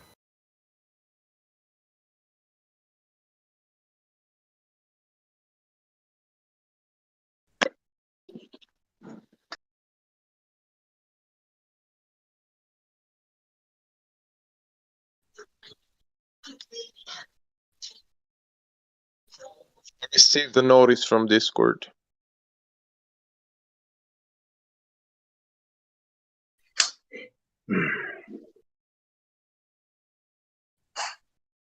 Was it scary and insinuative? Yeah, very scary. Was looking out of the window after I read it.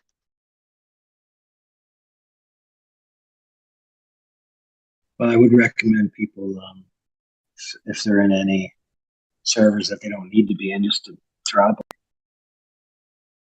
Especially if you're not participating, keeping track of it. You don't know what's going on over there. It's not worth losing your account. We do have many members in our community that have lost their accounts before because they were on extreme, quote unquote, extreme servers, and everybody on the server got banned. That's why I'm only on this server. Really.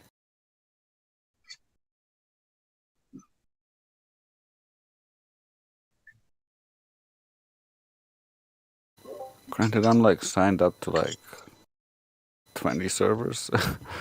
I just stopped accepting new ones. It's annoying. Yeah. It's not like you don't have to be on them. You can also use an alt to be on ones you might want to be on, but not really care about. It's a good idea. I never used any sock accounts.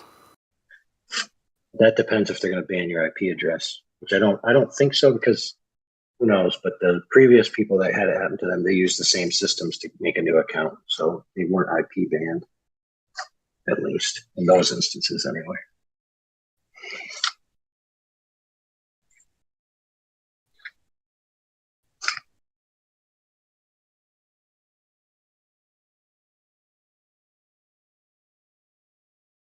You know what? That's what we need. We need a VPN company to come out with an advertisement.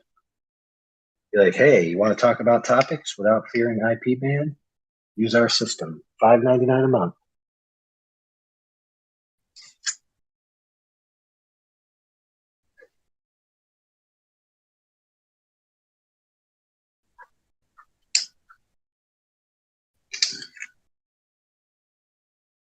Testing 1, 2, 3. We can hear you, Godric.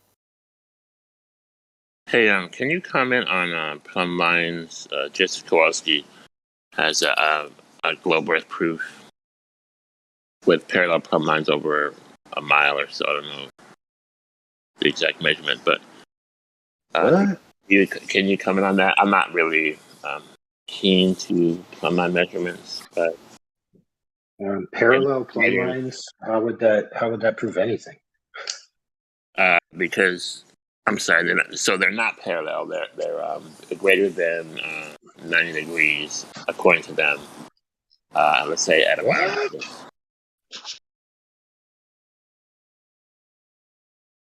In what possible way do they know that? They measured it. So what measurement do they have over a mile distance that could be accurate enough to tell them that the plumb lines are deviating? Right. Let me see what I can get for you. Hang on a second. Was it down 2 mine shafts? Yeah, of course. I got a call after I ask a silly question. No, it was just on the surface, up and down, no shafts. Hang on. I'm trying to find it. Shamstiania? How do you say that, Trace? We're off in a different topic. Aw. Too late for you. Too late for me. You snooze, you lose, or you're working a job and trying to be on Discord at the same time, you'll lose. I get it. I see how it is. We feel so sad. We'll let you have the floor. So if the plumb lines are just on the surface, there's no structure protecting it from wind or anything like that?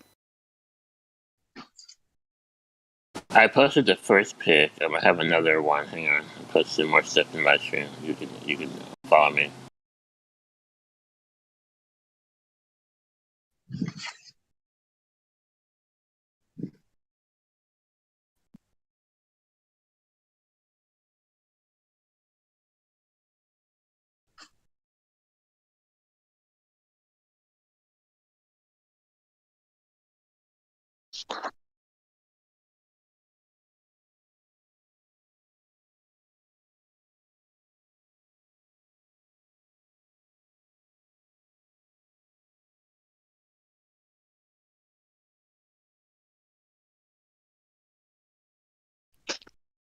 Yeah, plumb lines are dependent on flat Earth. You got that right.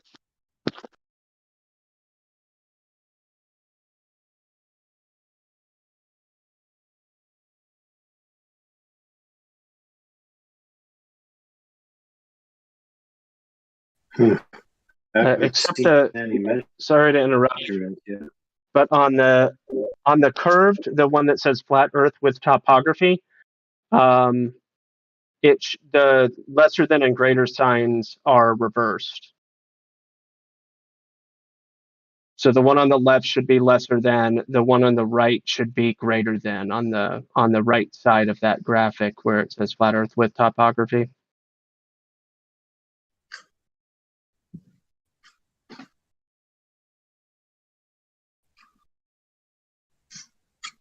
Yeah, that's actually a nice catch on that. I'm gonna explain that to them.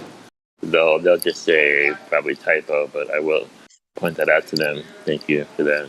Yeah. I mean, I'm sure it's just a typo, but yeah. They're claiming that I have one more picture with the actual measurements. I believe this is Jesse Kowalski, but I'm not sure if they mention his name. Supposedly, he's either a surveyor or Yeah, we knows need how to to survey. I'm not sure which reason.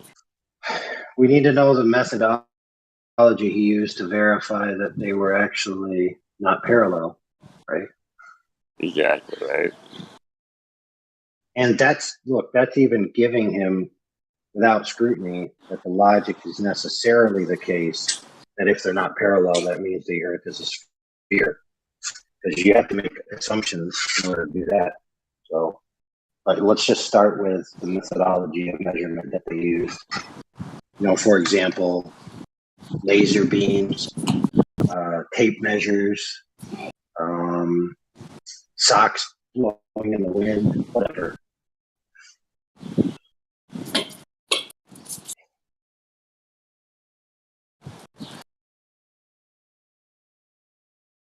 He did have a time in there, 18 seconds apart, so I'm not even sure what that means. Maybe he used a level that has an angle on it. So he took a level to one and then ran over to the other one.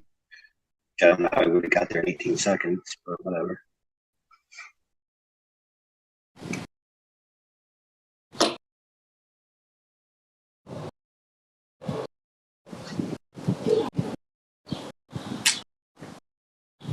Okay.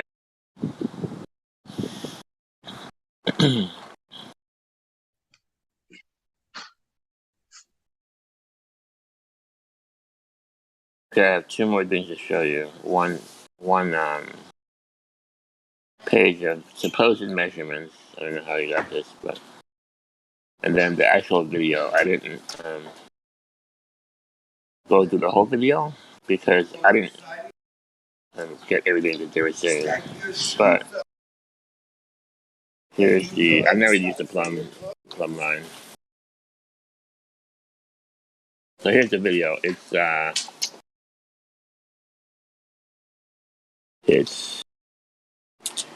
8 minutes. Hope that's not too long, but you can just give me like what they're actually doing. I don't know how they're verifying it, but they say they verified it. You can give me a rebuttal on that. I'm doing a discussion tomorrow with a couple Globers. It'll be recorded. I wanted to brush up actually on my plumb lines. I think I need to.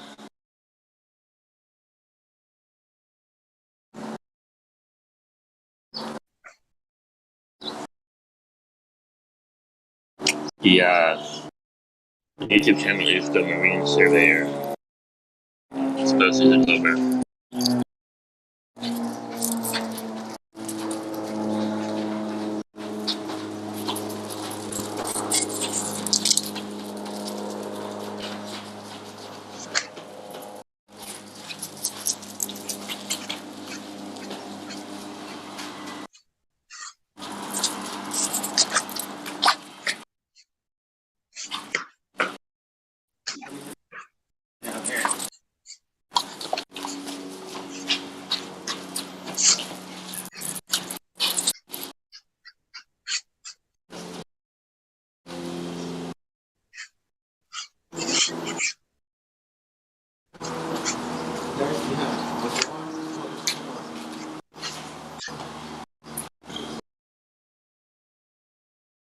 Yeah, so I would say just watch it until it shows how he's actually measuring the angle of the plumb line. And then let us know how it is. What kind of machine is that? Do you see the machine? That equipment. what he's doing. He's using that equipment to measure degrees, and he's writing down the number, and then he's going from one to the next one, and he's supposedly recording a difference. Yeah, he's not recording that happening. He's not showing that actually happening. So not legit. Well, you would have to probably get BattleMod to look at this, because a lot of this I'm like you're not actually confirming the claim of the plumb line not being straight. That's not being confirmed here. I don't see any evidence of that. I just see him looking at the screen and manipulating his machine. The first picture I showed at 1:14 Pacific time is it says approximately 1 arc minute per mile, which is a deviation from straight. And I believe this picture is right from the video, and it has one tenth of a degree different, which honestly is not even a lot, but I think they're claiming that's enough to prove curvature. So it looks like he says 52. 52 milliradians, maybe? I don't know. Hold on a second. Thank you. Look over it. 52.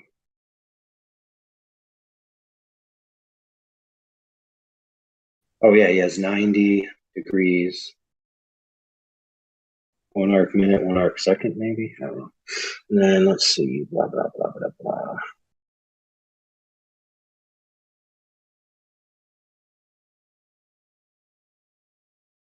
"15 seconds." Oh, sorry. Approximately 52 seconds of arc in 1 mile. My measurement is within 19 seconds. So it's a third. So he's a third off. Guess I'll have to watch the video, see if he shows how he measured it.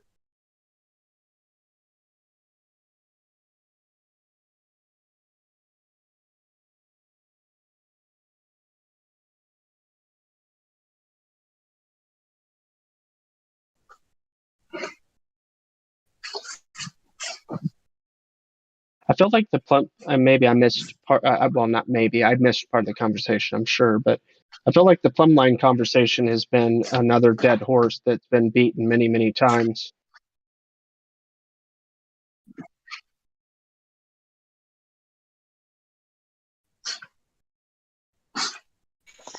Not enough times yet. Gotcha.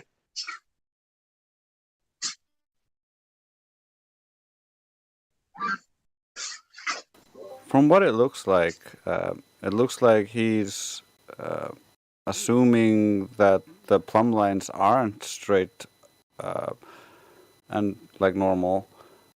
Even though he doesn't actually look at that in the video, he's just looking at for his markers, which he is assuming are dropping because of Earth somehow. For me, it feels like the stupid argument where like they don't understand that things get smaller with distance. He's not accounting for perspective in his orthographic side view.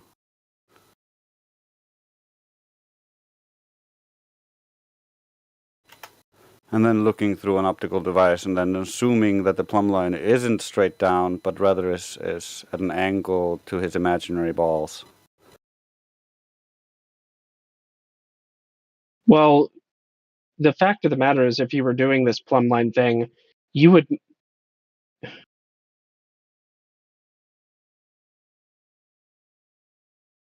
Gee. You couldn't hit your target if you were doing it on a ball. You wouldn't be hitting your target if it was at 90 degrees or perpendicular to the plumb line.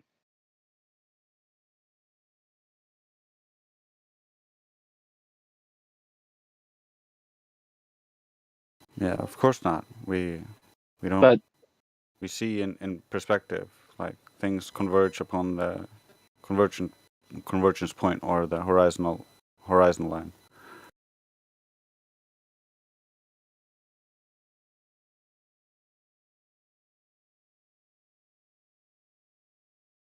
what's the straightest, longest shoreline in the world, I wonder?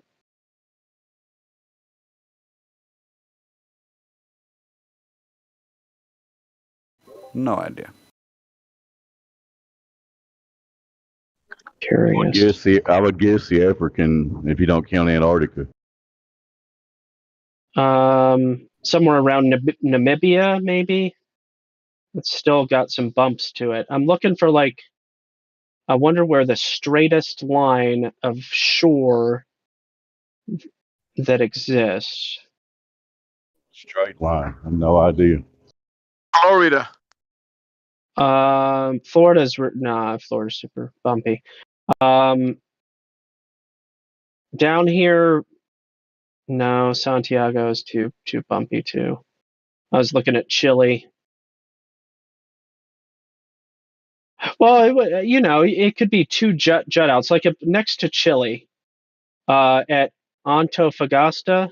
Is that Antofagasta and Ovale? Maybe Lingua de Vaca.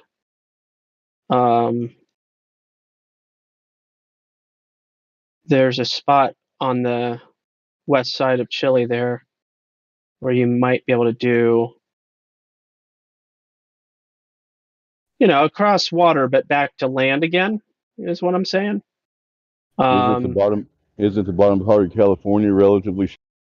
I could be wrong. I'm trying to, let's see what the distance here would be. This would be 392 miles is where I'm talking about. So that's a pretty extreme distance. I'll just post a little. So like if you were trying to find a really great extreme example, that might be a good one. And then clear measurement.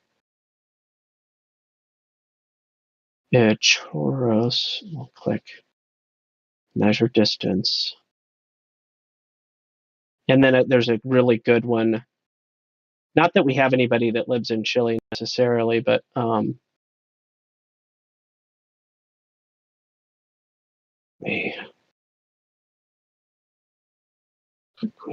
here's another one that would be only 70 miles. So, just imagine being like, I don't know, 12 inches, 24, 48 inches off of you do a plumb line, perpendicular plumb line situation. And I don't know. There's probably a lot of different spots you could do.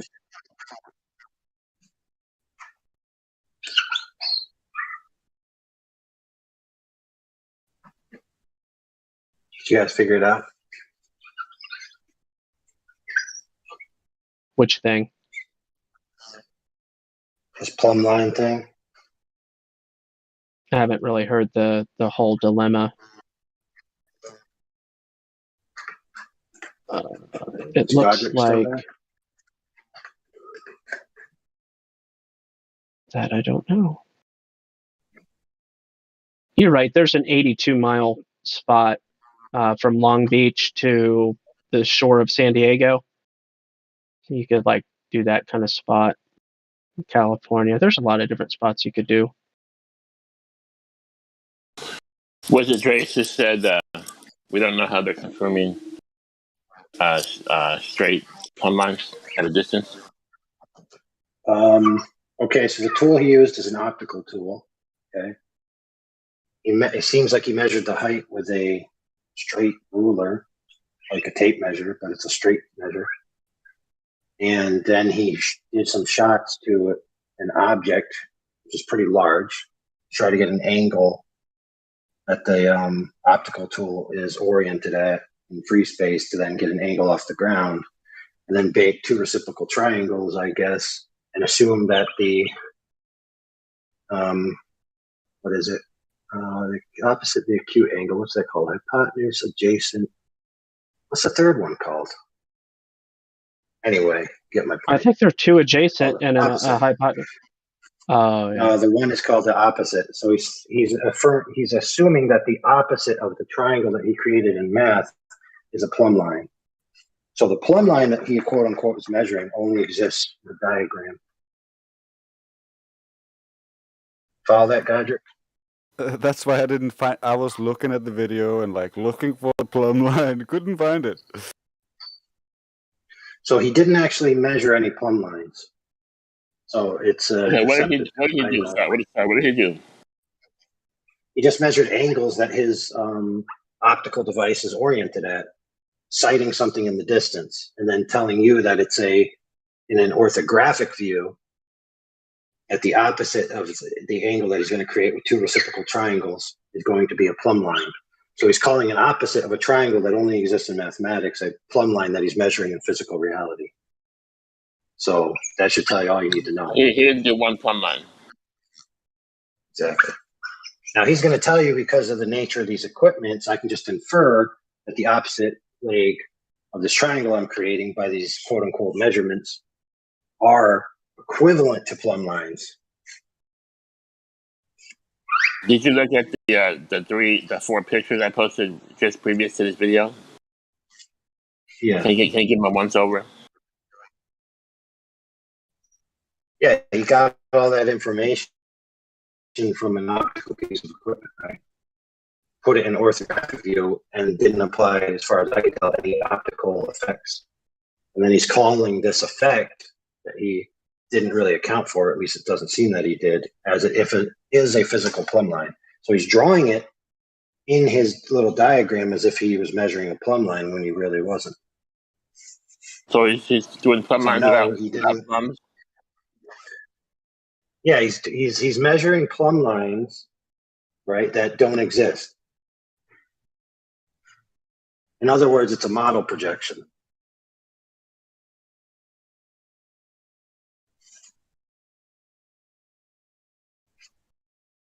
So he didn't actually go out and hang any plumb lines and measure them. He just, used this piece of equipment that angles up and down, right? And he used that angle that he got to draw some triangles on a piece of paper and say that the opposite leg is a plumb line. And did you see how he said that it's curving, or it's more than 90 degrees by 1 arc minute? Is that what it said on the picture? Yeah, but what's more than 90 degrees by 1 arc minute? The measurements he has there, he wrote them down. Cool. I wrote some measurements down about how my bank account is $500 more than it is. The bank didn't accept it. So he's basically just writing numbers down. No, he's getting the numbers from a device that exists in reality in free space, right? So his machine, his total station, I think he said it was. He got some whatever numbers off of it. What kind of device is that?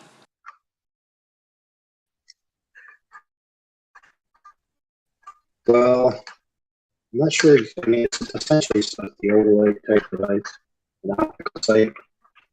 But I'm sure his thing has maybe GPS data, self-leveler, maybe. Who knows? So he's going to set the machine up, right? It's going to I would imagine it self-levels. So it self-levels when you imagine that the thing is at 0 degrees, right? Then you look at nothing in the distance, and you're going to have to tilt the thing up or down, right? And that's going to give you an angle. So he then took that angle and put it into some math. So it's not a real measurement of an actual plumb line, not in the slightest.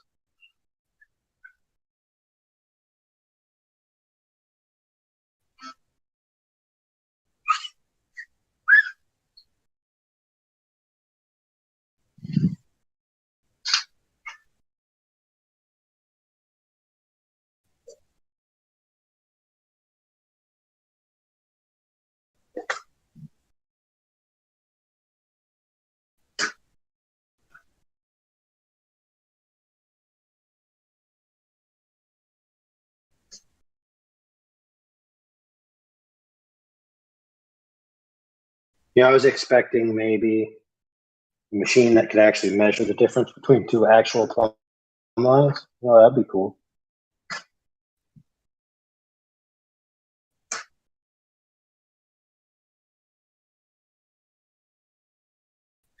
Oh, Godric, there's a guy in here who has a affinity for the certain device, which is essentially a 3D printer that is massive. And the machine head, I want to say it's 200 feet long or something. Ridiculous. Runs on rails, and the machine head, which does the printing, is calibrated by two plumb lines that are at the either end. Very interesting. That's actual plumb lines, if I remember correctly. And it calculates the difference between them so that it can maintain the printing head at perfectly level. Or sorry, not level, square of the printing surface. So that's an actual piece of engineering that supposedly operates on two plumb lines that cannot be non-parallel. They must be parallel, right, in order to calculate square to the printing surface. So that's like a rigid object in free space that is much more conclusive than some kind of optical phenomenon that you're pretending is a plumb line. So if I remember that dude's name, I'll let you know and he'll tell you about it. Just give me a second here.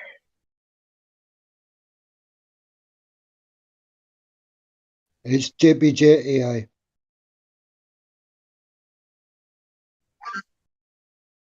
Correct. It is get. That is correct. So Godric, if you just type at get, GETBEGET, yo, tell me about that machine that uses two plumb lines for the printer head. You'll be like, oh yeah, brother, I'll tell you.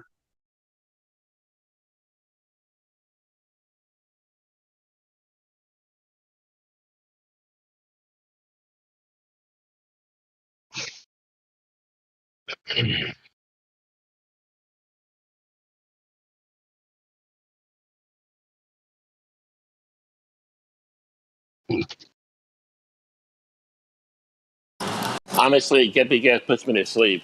We start talking about liquid helium and fucking electrostatics and shit. Whatever, just have them send you the link then. Hey, send me the link and a cup of coffee. Am I the only one? You don't need a cup of coffee. Shakra is server muted. But thank you for that. I appreciate that. Is that AI I'm talking to? That's who I was talking to, yes. Thank you for that. Appreciate that.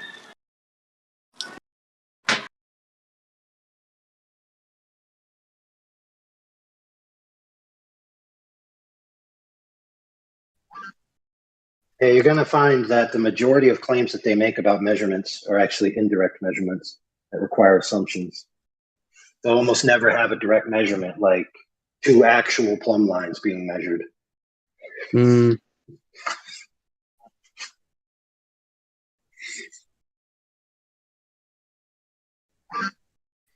Check it out, bro. We already know that plumb lines diverge, right? They're not perfectly parallel in all instances, in all situations. So why is that? And I don't mean splayed in the radians pattern that the globe Earth would predict. I mean different directions altogether. No, let's not forget as well that but let's not forget as well that plumb lines don't hang down to the center of the Earth even in their model. If any of them tell you that they do, they're out to lunch. Because the centrifugal forces and the quote-unquote gravitational forces are not in the same vectors. You have a differential where the plumb lines are going to be hanging at an off angle. Oh. According to their model. Correct. Yeah, okay. This fictitious force has been dubbed the Brenda force. And would this be posterity, the person and forever into perpetuity? Yeah, the person whom I call Braden. Yeah, Yeah. Now, we named that force after Brenda because back in the debates, Brenda used to say, science is naming things. And so, in Brenda's honor, we named a fictitious force called the Brenda Force. It's not a force, but it identifies as a force. I get it.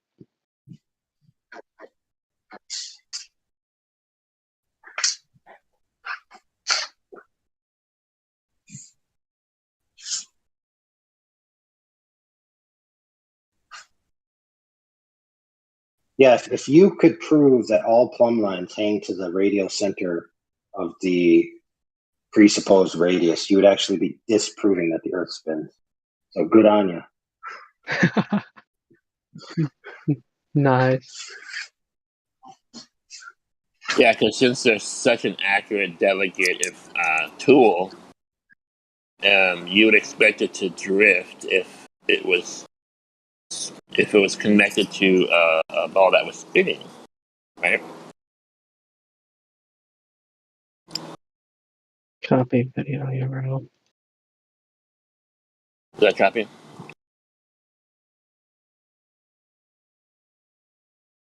Give me 1 second.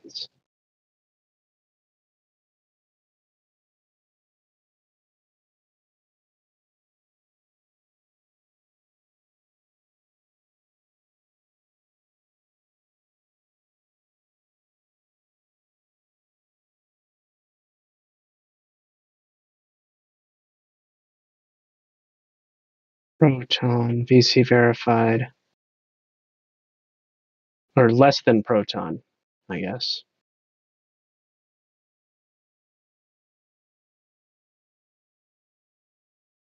There's a little something I'm curious about how the VC works. Why is it that sometimes when people enter and leave the room, it makes a noise, but sometimes it doesn't? I'm not sure what makes the difference, if anybody knows. So I think it's a setting in the main settings in the app. I recall it being able to turn that kind of stuff off because I hate hearing that too.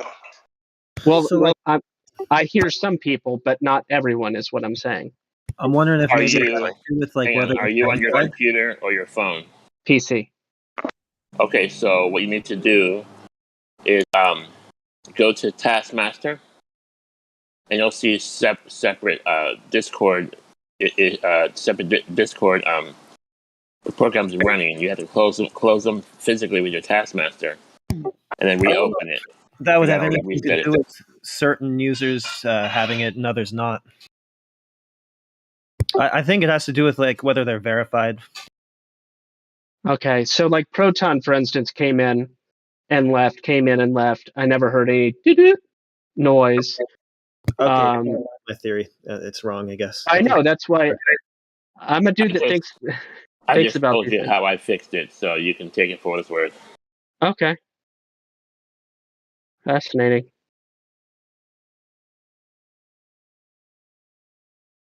It's because you have several Discord programs running at the same time in your background. That's why you gotta close them physically and reopen it.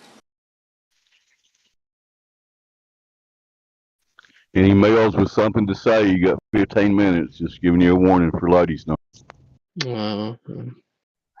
Can we go over what's an arc second and what's the arc minute? Oh, it's just a division of 60.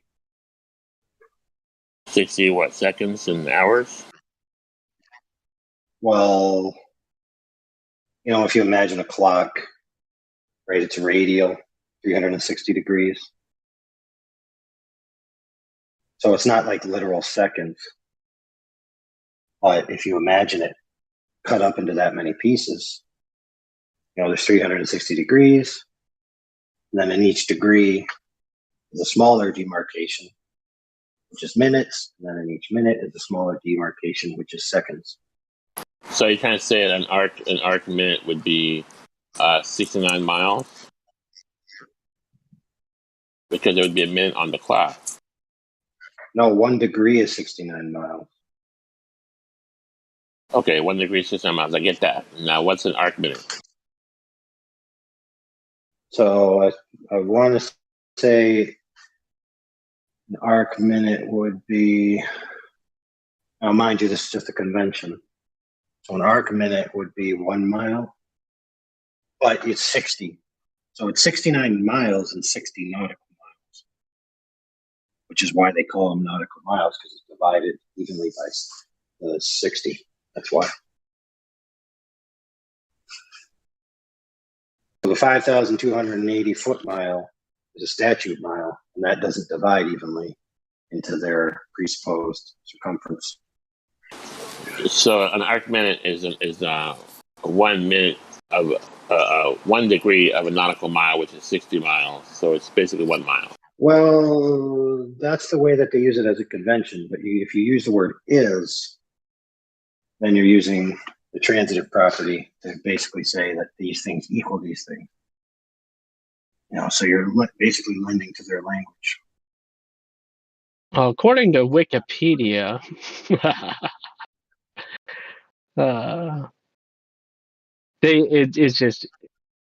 it's funny how they phrase it there. They said defined as a minute of latitude on a spherical Earth.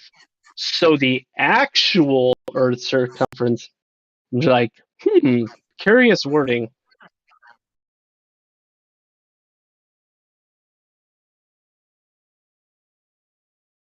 Well, a sphere is an ideal shape. So if you have a spherical Earth, then that means it's an ideal, which means it's a concept. So anything derived from that would be conceptual or modelic at best, not a description of actual reality.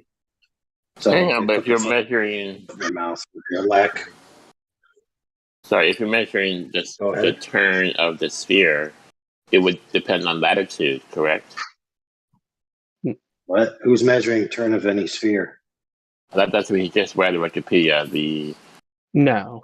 Turning around the globe for a minute. No, that it's not related in that way.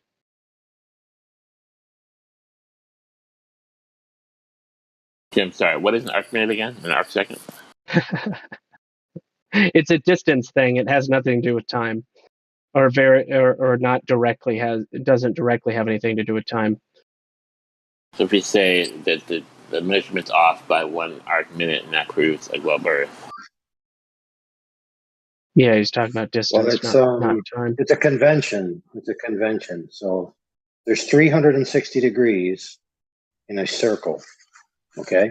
That circle could be any size. It's irrelevant. So if you divide that 360, right, by 360, sorry. If you divide the one circumference by 360, you then get 360 degree parts. So 1 part equals 1 degree. There's 360 of them. If you then take that 1 degree and divide it by 60, you get the minutes. If you then take that and divide it by 60, you get the seconds. And the amount of quote unquote surface distance of the circle or the sphere in question would depend on the radius of the sphere in question. So there is no direct correlation between arc minutes, arc seconds, and degrees with any physical size in particular. They're only matched by the particular model at the particular instance which you're doing the calculations. Which are based on an assumption of the circumference of a spherical Earth. But doesn't that mean that 1 arc minute would be 1 mile and 1 arc second would be 1/60th of a mile? In a particular instance, perhaps. But that doesn't mean that 1 arc second equals 1 mile in all ways at all times.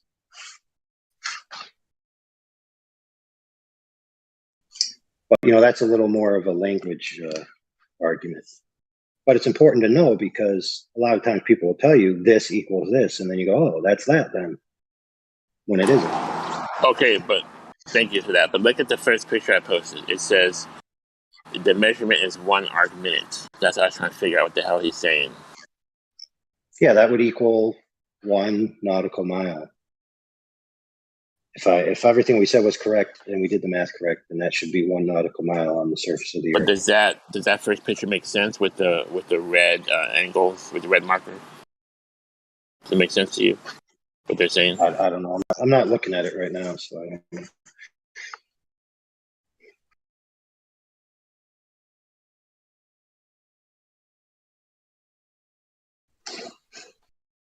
McBudster. Well, I haven't looked at it too hard, but if he confused real miles with nautical miles, that could be a problem because he'd be way off.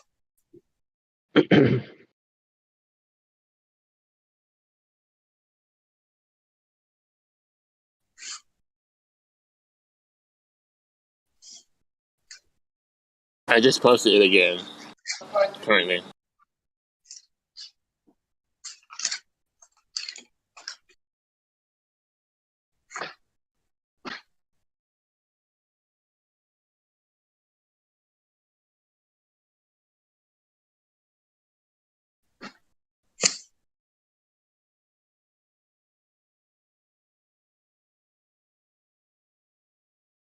Yeah, Broski's just doing math.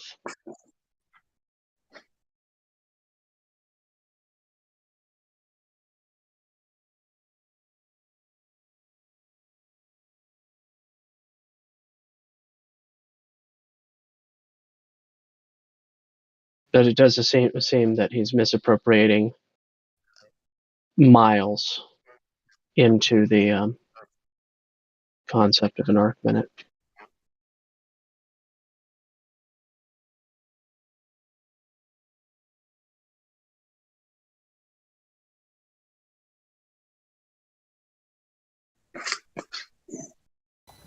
It's also, if you look at his little drawing, which is super exaggerated to fit his bias, 90 degrees and 0, 1, 0, 1, and then the other one is 90 degrees, 0, 0, 10. So the difference of 90 is extremely small here. It's 1/100th of a degree. If it's 90, 0, 0, 1, 0, that's 1/100th. Actually, hang on. That's one. It's 1/100th on the left and 1,000th on the right of a degree. But doesn't that mean if it's a globe though? But there's claiming. Doesn't that mean 1/100th and 1,000th of a mile measurement? If I understand it right. So that should be a very obvious determinable amount of either curvature or bending.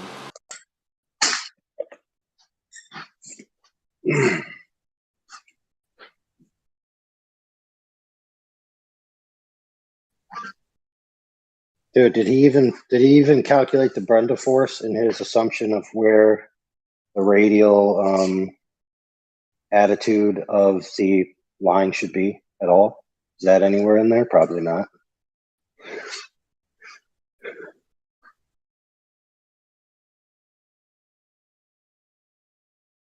Or any artifacts of optics that might be a problem? Is that in there? Probably not. Is Brenda a trans man or a masculine woman? Brenda is Braden. Brenda is a concept. Brenda is a concept that identifies as a human. I just wondered if anybody knows that. It's a dude. The most important thing you need to know is that Brenda believes. Okay, check this out. The most important thing you need to know is that Brenda believes, which is a mental state, that mental states are physical things. That's important in the conversation. You need to know that axiom if you're going to have that conversation. Well, because the primary proposition is that only physical things exist. So thoughts, feelings, emotions are physical things. And at that point, I would say it's an impasse of reason which cannot be crossed. So, whatever.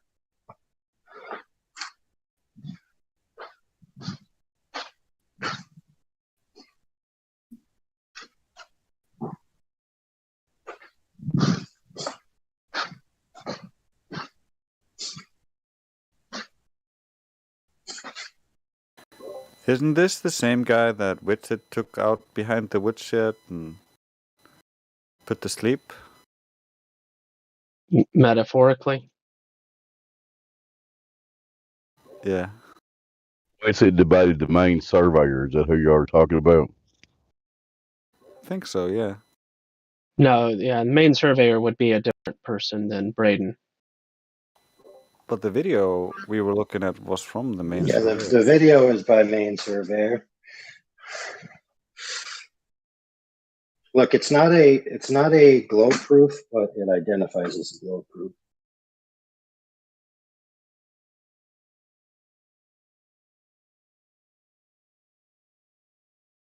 Yeah. User join, user leave. Notifications. Okay, got a notifications.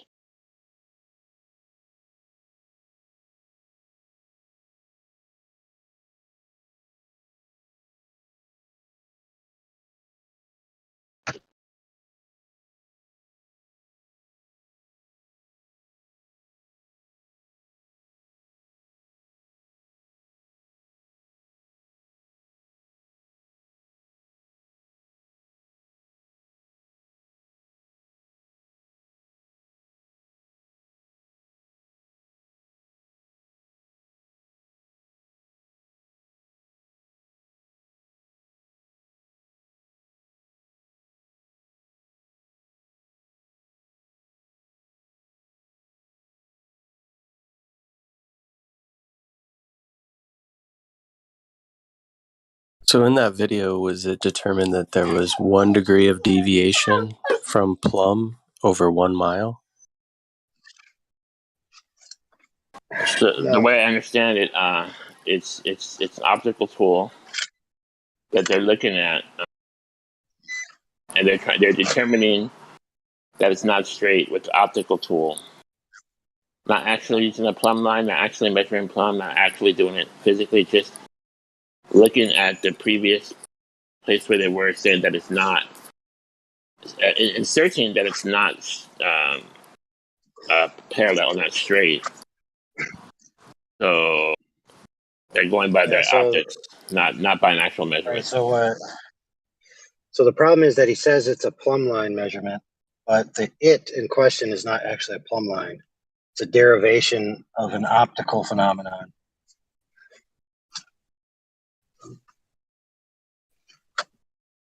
Very well put.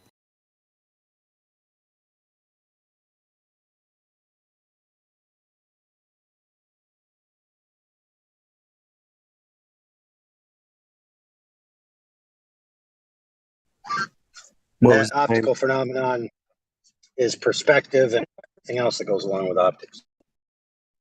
What was the claimed derivation in the video?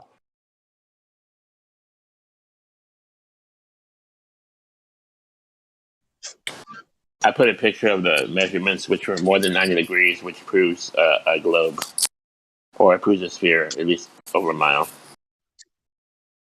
Allegedly. Very allegedly. What he did was he took the optical tool, tilted it at a certain degree, assumed a triangle in free space, drew it in orthographic view, called it a plumb line, and then said, I measured plumb lines. And that's literally what he did.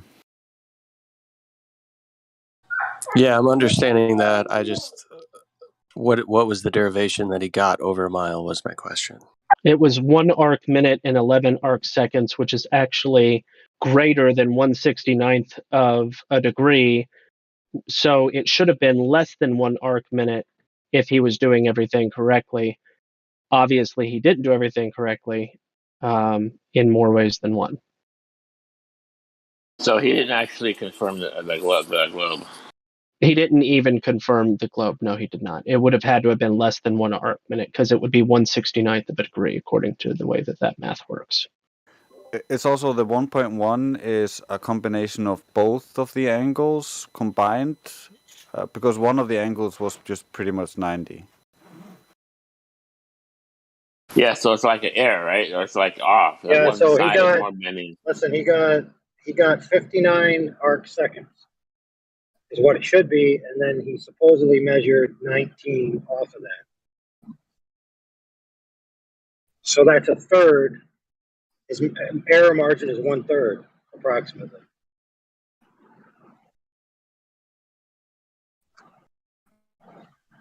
Is there a problem with the fact that the left side was bending was off more than the right side, or was off? Yeah, it was off more than the right side. Was the right side basically straight? Is that an issue? Just that?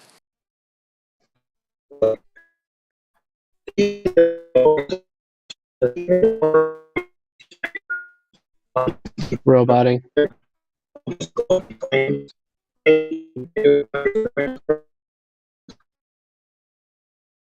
Log out and come back in, please.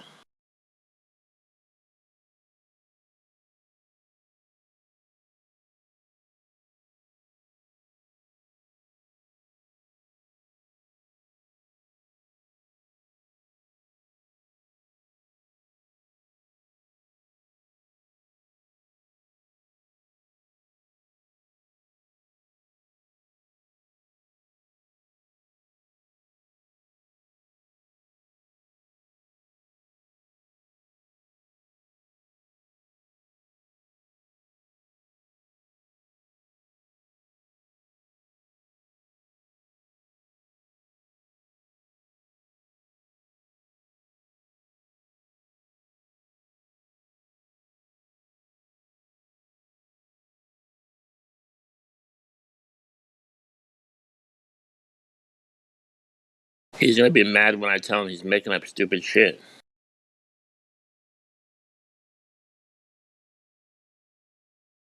Not measuring plum. Hey, I mean, to get home, dude, when you actually measure some plumb line, let me know. Till then, just a disregard everything. Really good. I would get if you Hey, roboting AI, roboting.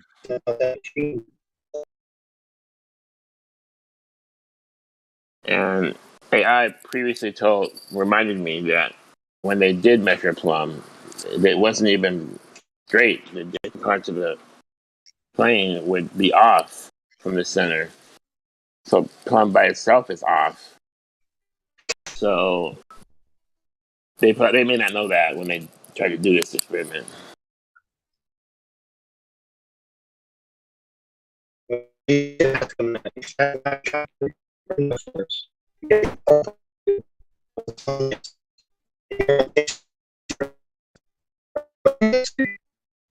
I'm sorry, AI, you're still roboting. Is it me or AI?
So isn't a plumb line when you dangle an instrument at the end of a string?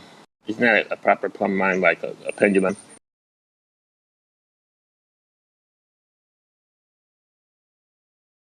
So this instrument is not doing plumb lines. Is that right?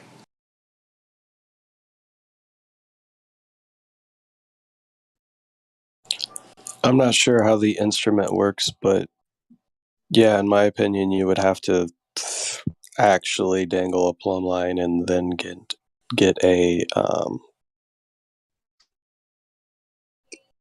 90 degree from that plumb line in order to set your exact horizontal or whatever.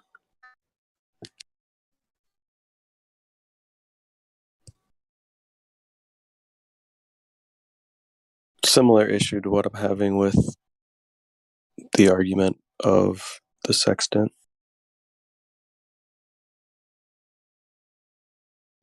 I was going to say the argument of the mechanical gyro that has a computer chip that inserts a spinning sphere into the computer chip, so it'll read a drift. I thought that was the same argument. Normal mechanical gyros don't have any computer chips. Yeah.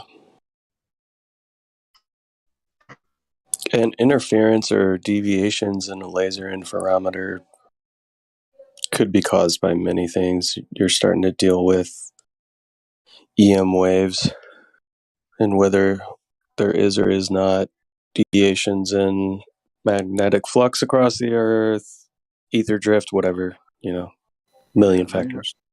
Yeah, then you're off of mechanical gyros and the gyroscopic effect into the optical gyros and the Sagnac effect, and the mechanical gyros just prove there's no rotation or spin and no curve, because if there were curve and rigidity in space, or the gyroscopic effect functions, then you would be able to see with any simple mechanical gyroscope the curve of the Earth as you travel around the globe, because the gyroscope would remain rigid in space to your original starting position, but as you walked around the curve, that would change. 100%. Same would apply with the drift and as I forget the other thing. Whatever. I'm busy.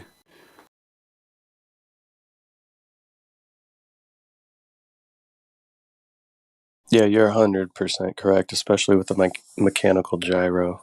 I mean, there's no way around that. If you spin that up and you get your orientation in space at, say, the airport on ground level, and you take off with a mechanical gyro, that thing should be rolling your artificial horizon back as you get further in distance if you were actually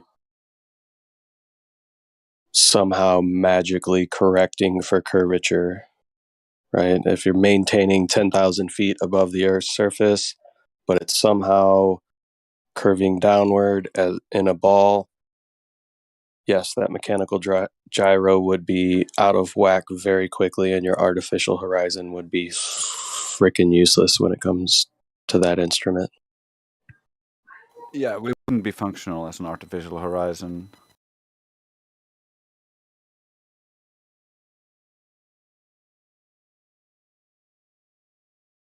So, I honestly don't want to be in charge of Ladies' Night. I would just sit here and go, any questions? Yeah, Karma's coming. That's why I was a little busy talking to her. Oh, okay. Sounds like you're volunteering to me, Level Up. Well, there was just this awkward silence, So, I mean, it could be a really short Ladies' Night. She's coming. She just has to do a little bit of taxes with Mom before she gets here. Okay, I'm not very good at stalling. Any questions? Just pretend like you're in charge. Just be like, oh, that's very interesting. What do you think about it? Oh, yeah. Okay. Next person to talk. Go ahead. Yeah, you have us as well. You could just tell us to talk about something, and we will respond.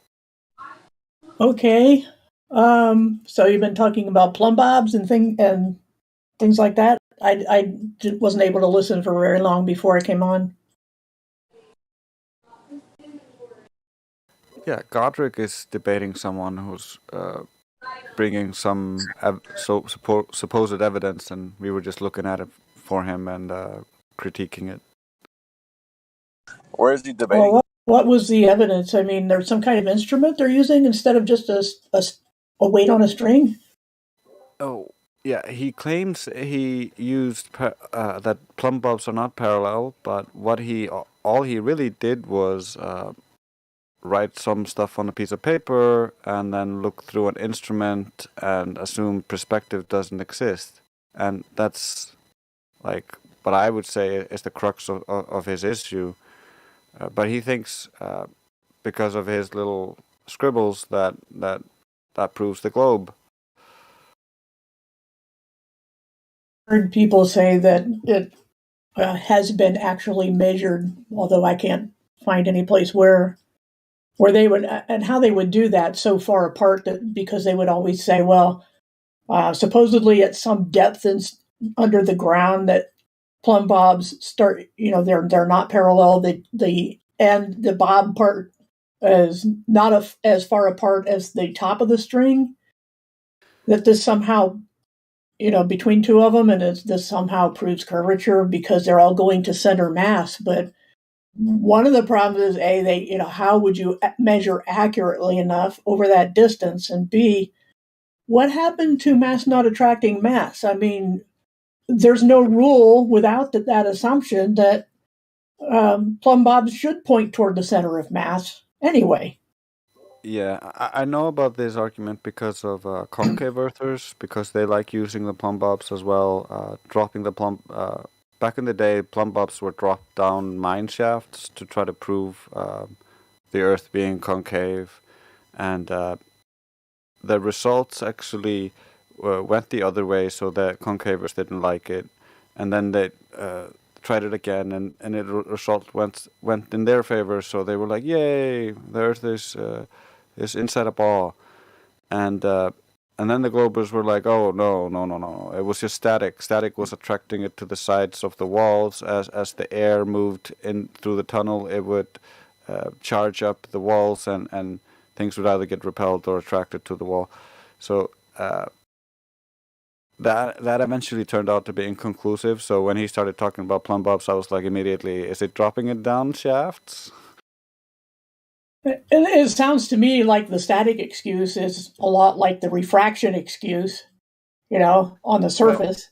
Well, the static, it's not actually an excuse because everything is inherently electrostatic and charge builds up everywhere. So they can't isolate for it, so they can't be sure when they're dropping plumb bobs down holes that are too close to the plumb bob that the plumb bob isn't being affected by the walls of that they're dropping it in.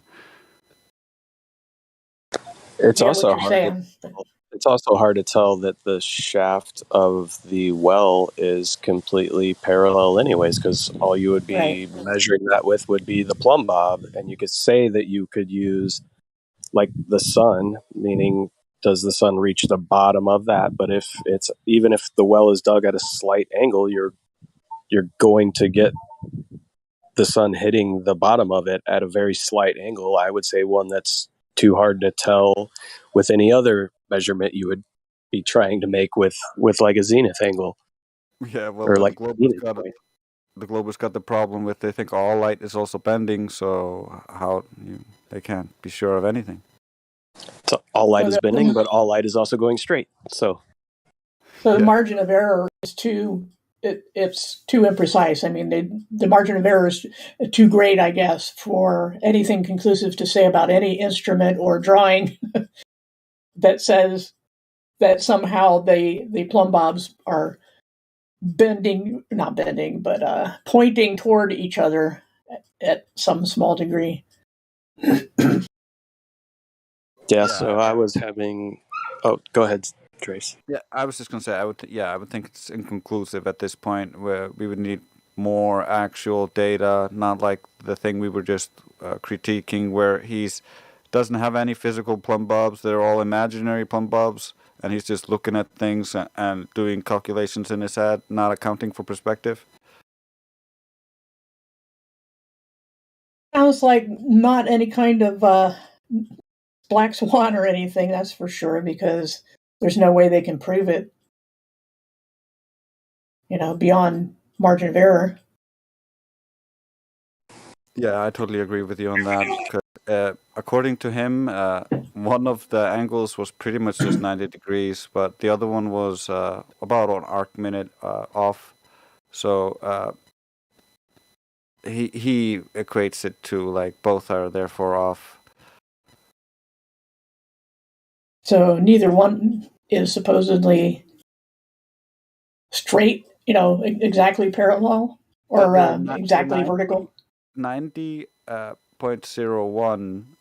So they're really close to 90. So the error variance, just due to being purely optical, he's just looking at things. It could easily be within that error. So. And about light bending, I get so tired of that. I mean, we know that light refracts when it hits a change in density. And this is something you can demonstrate with any lenses and maybe some laser pointers and see how it bends. And, we use the term bend, but it's actually just refracting. And it has to do with something called the normal line, which, I did a video on. And so when people say light bends down or bends this way or that way, they're really being imprecise at best, because they're not accounting for a need for a change in density, which people use the argument for change of, the lensing effect of the atmosphere, that it gets more bent with the distance. And I'm like, no, you have to have a series of changes of density with fairly sharp lines. I mean, yeah, you can bend a little bit, but you have to prove that there are these columns of changes of density that all bend in the same direction, have this density increase in the same direction. And nobody's done that, as far as I can tell, that I'm aware of, that, I know there's a drawing of these imaginary columns of changes of density, but the fact that you have one thick lens where they say, well, it just gets thicker the farther distance there is, but that's not how this works. I mean, if you have one lens, it doesn't keep bending through the thick part of the lens just because it's had farther to go. That doesn't happen. I mean, look at that image that Dre's put on the screen there. The line went, it hits from the left side, it hits the edge of the lens, and it refracts upward because that's a thicker part, but it doesn't keep bending. It doesn't go in an arc inside of that. It doesn't matter how long it's inside of that lens. As long as it's consistent, it'll go straight. And then when the density changes again, it refracts again. That's just the physics of light, and you can demonstrate this over and over. So the claim that columns are, because you're looking through such a long distance of atmosphere, that this somehow makes things refract along the surface of an imaginary sphere, it doesn't hold up to physics. This image, as simple as it is, refutes that. Yeah, they also have to invert the temperature gradient. They also have to imagine that it's not colder out there over the ocean, but rather they are in the cold, more dense area, and it gets less and less dense as they look out.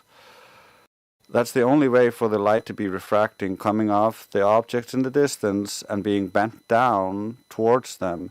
And it would mean the conditions are so impossible as to have never existed in reality for light to be bent around the globe on the level that they're imagining it is. And if light were being refracted constantly for such a long period over such a long distance, we would see chromatic aberration, and everything would look rainbow colored. It doesn't, Right. so therefore the Earth isn't a globe. And that's an interesting little side topic anyway, is whether there's speed, whether light has speed. And the thing is that the explanation for prisms breaking sunlight into various frequencies is that because of all those frequencies being included, when it hits the change in density, the different frequencies will refract at different rates. And this indicates speeds. I mean, if you look at any definition of how prisms do what they do, it has to do with speed changes due to frequency. And so how can light not have speed if prisms work, is the question. Do you know what I'm saying? Yeah, I get you. But this is one thing we can use to really like crucify the globers on, because if you just use lasers of two wavelengths, if it's being refracted, you would see that in the difference of the beams. They would not hit the same spot. Mm-hmm. Yeah, the only thing about, of course, if anybody didn't know, that about laser beams is that they don't have a spectrum of light. It's one frequency, and that's why it's a narrow beam. But I mean, that's probably way oversimplified. But the thing is that sunlight is telling us that the refractive properties of light depend on the frequency. If we're talking about sunlight, we're talking about all the frequencies, and so they have to account for those various frequencies through this imaginary thick lens. I mean, yes, the atmosphere is like a thick lens, but it doesn't keep changing density, and the width of it, the horizontal distance, doesn't help them at all. So, like you said, we should be seeing all light as rainbow light because it's being so refracted everywhere. Especially with distance, it just gets worse. Yep.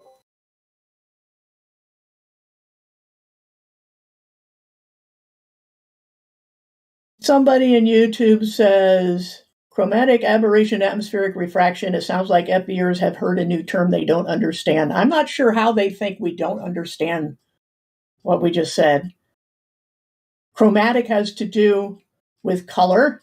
Aberration has to do with something deviant from the norm.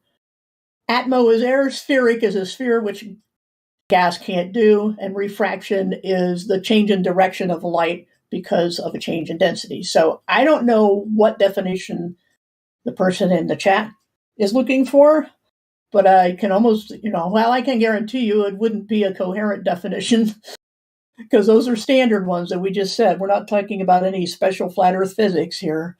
It's just physics and light, which is one of the physics courses I took in college. And so I do have some education on the thing. It's been a long time, granted, but, I still pretty much understand what's going on. So I don't know what the complaint is in the chat.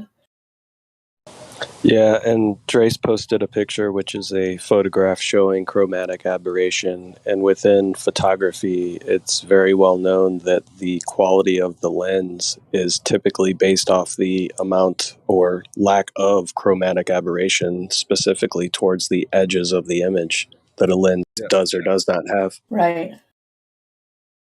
Right. Yeah, that's a consideration, especially when you have more lenses in a barrel. It gets to be a problem, and they have to have lenses to correct for that. That's their only purpose, is to correct for chromatic aberration. And this is another thing that it drives me nuts when even flat earthers will talk about what they should be seeing through a camera or a telescope, even depending on how many lenses. There's usually more lenses in a camera than a telescope, but yeah, that's a good picture of it. Yeah, a lot of people don't realize the amount of lenses or, the thickness variations between lenses on cameras, especially really expensive lenses. Right. It's not just one lens that you're looking through. Yeah, lots of lenses. And the response in the chat, it occurs only with much refraction. Atmospheric refraction is very slight. Well, that kind of supports our argument. I'm pretty sure it does, because we're saying that we should see all this chromatic aberration because of the thickness of the atmosphere, but we don't. And because we don't, you can't say that the distance we see that's too far for the curve calculator is because of refraction. That they just shot their own argument down. Yeah, it's the classic. It just needs to bend a tiny bit over a really long distance, so it's constantly being refracted. So even if it just is a tiny bit of deviation, that over a long distance, that's a big difference. Yeah. And somehow still not a rainbow by the time it gets to us. It should look like that picture. Anything that's refracted over a great distance, even 10 miles, should make everything look like that picture with that sample that you put up there. It's not on the screen anymore, but the blurry picture.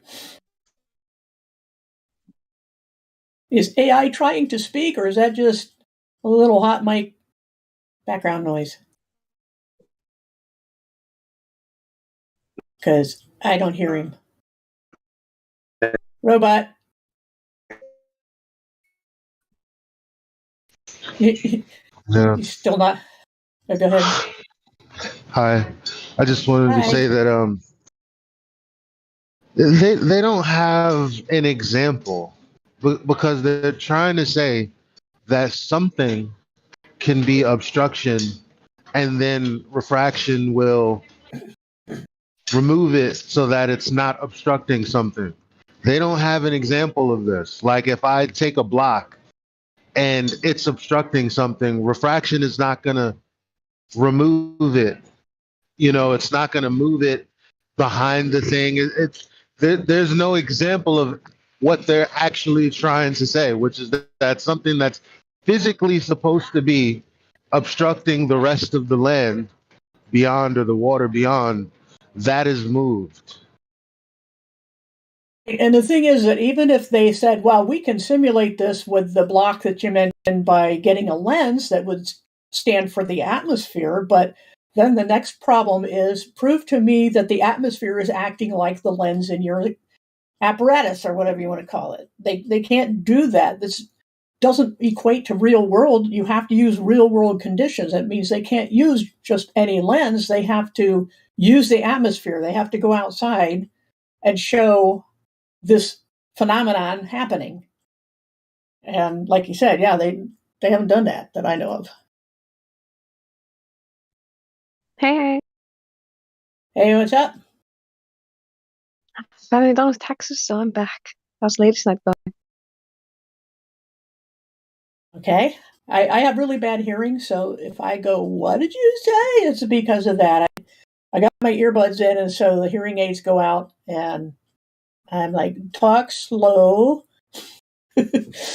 No worries. Mom has actually been having some hearing issues as well on one side, so I'm very used to that. Cool. You'll be able to translate for me then. Anytime. Awesome. So how you doing? I'm all right. How about you? I'm doing great. We just had some amazing steak, I have to say. I cooked really good steak. Ooh. I gotta get more of my teeth fixed before I can chew things like that. That's like Mom has a gum, so she also can't eat a lot of steak. But my trick is you marinate it in pineapple for like 2 to 4 hours, and that softens it up a lot. It makes it extra soft and nice, tender. Is it because of the acid? Yeah, you get it. Ah. All the enzymes and stuff. Cool. Oh, you heard my little cuckoo clock, didn't you? Pineapple chunks or pineapple juice? I just cut half pineapple into just tiny chunks with the outside and everything, put it in a blender, smash that shit up, put it in a bowl, put my meat in it, put some more of it on top, and then just throw it in the fridge for a few hours. It's really nice.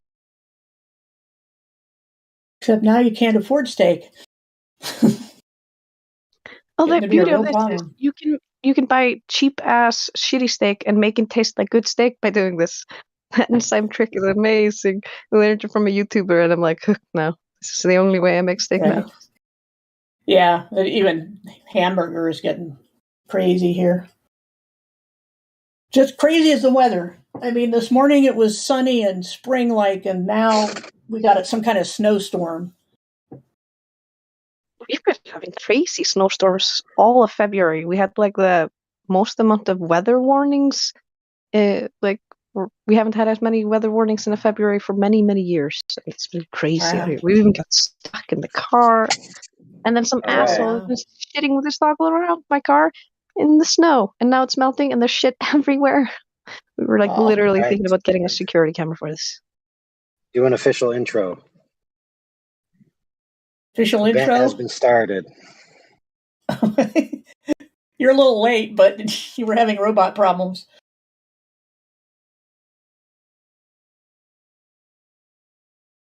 So anyway, let's see, what else can we talk about? We talked about plumb bobs and light and chromatic aberration. Let's see. What? Thought I heard something. Yeah, I almost said the distinct lack of curve, but I thought it was too obvious, so I almost cancelled. Oh. Well, we got somebody in the chat saying she sounded intelligent and then proved me wrong by admitting to be a flat earther. Gosh, that's such a rebuttal. I'm going to have to switch now, right? Oh yeah, that's top level logic right there. I'm being sarcastic, obviously, but right. Yeah, ad hominems. Yep, that's what we get. What we really need, I think, and I know that there have been people working on it, is a flat Earth library. I know there's a link that the server has to some kind of wiki page or something, but as far as making it available, I mean, people like to be reminded, especially if we're talking about people visiting the YouTube channel, because in the server, everybody hopefully knows about those links. But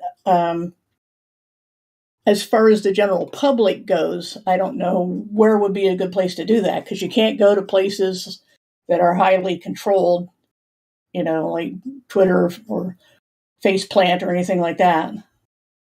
But I think it would be helpful also to have like something like a beginner course, like start here. If you've heard about flat Earth or whatever, you want to start here, and then go on to this, and then go on to that, and then have some side topics along the way. Something designed, like a flow chart. Thanks for the link in the chat. Let's see, I have to scroll. That's Trace again. Okay, thanks. Yeah, I haven't looked at that in a while. I don't know if there's a, like a sequence you could go through. It's a good idea. I haven't seen anything like that though, but good idea.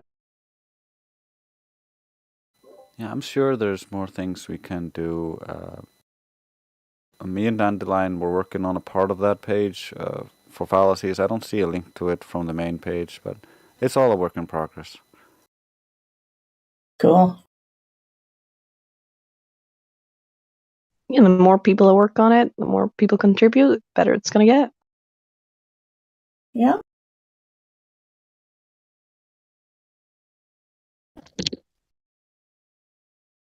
Let's see, what else? Anybody got any ideas to talk about? I mean, we've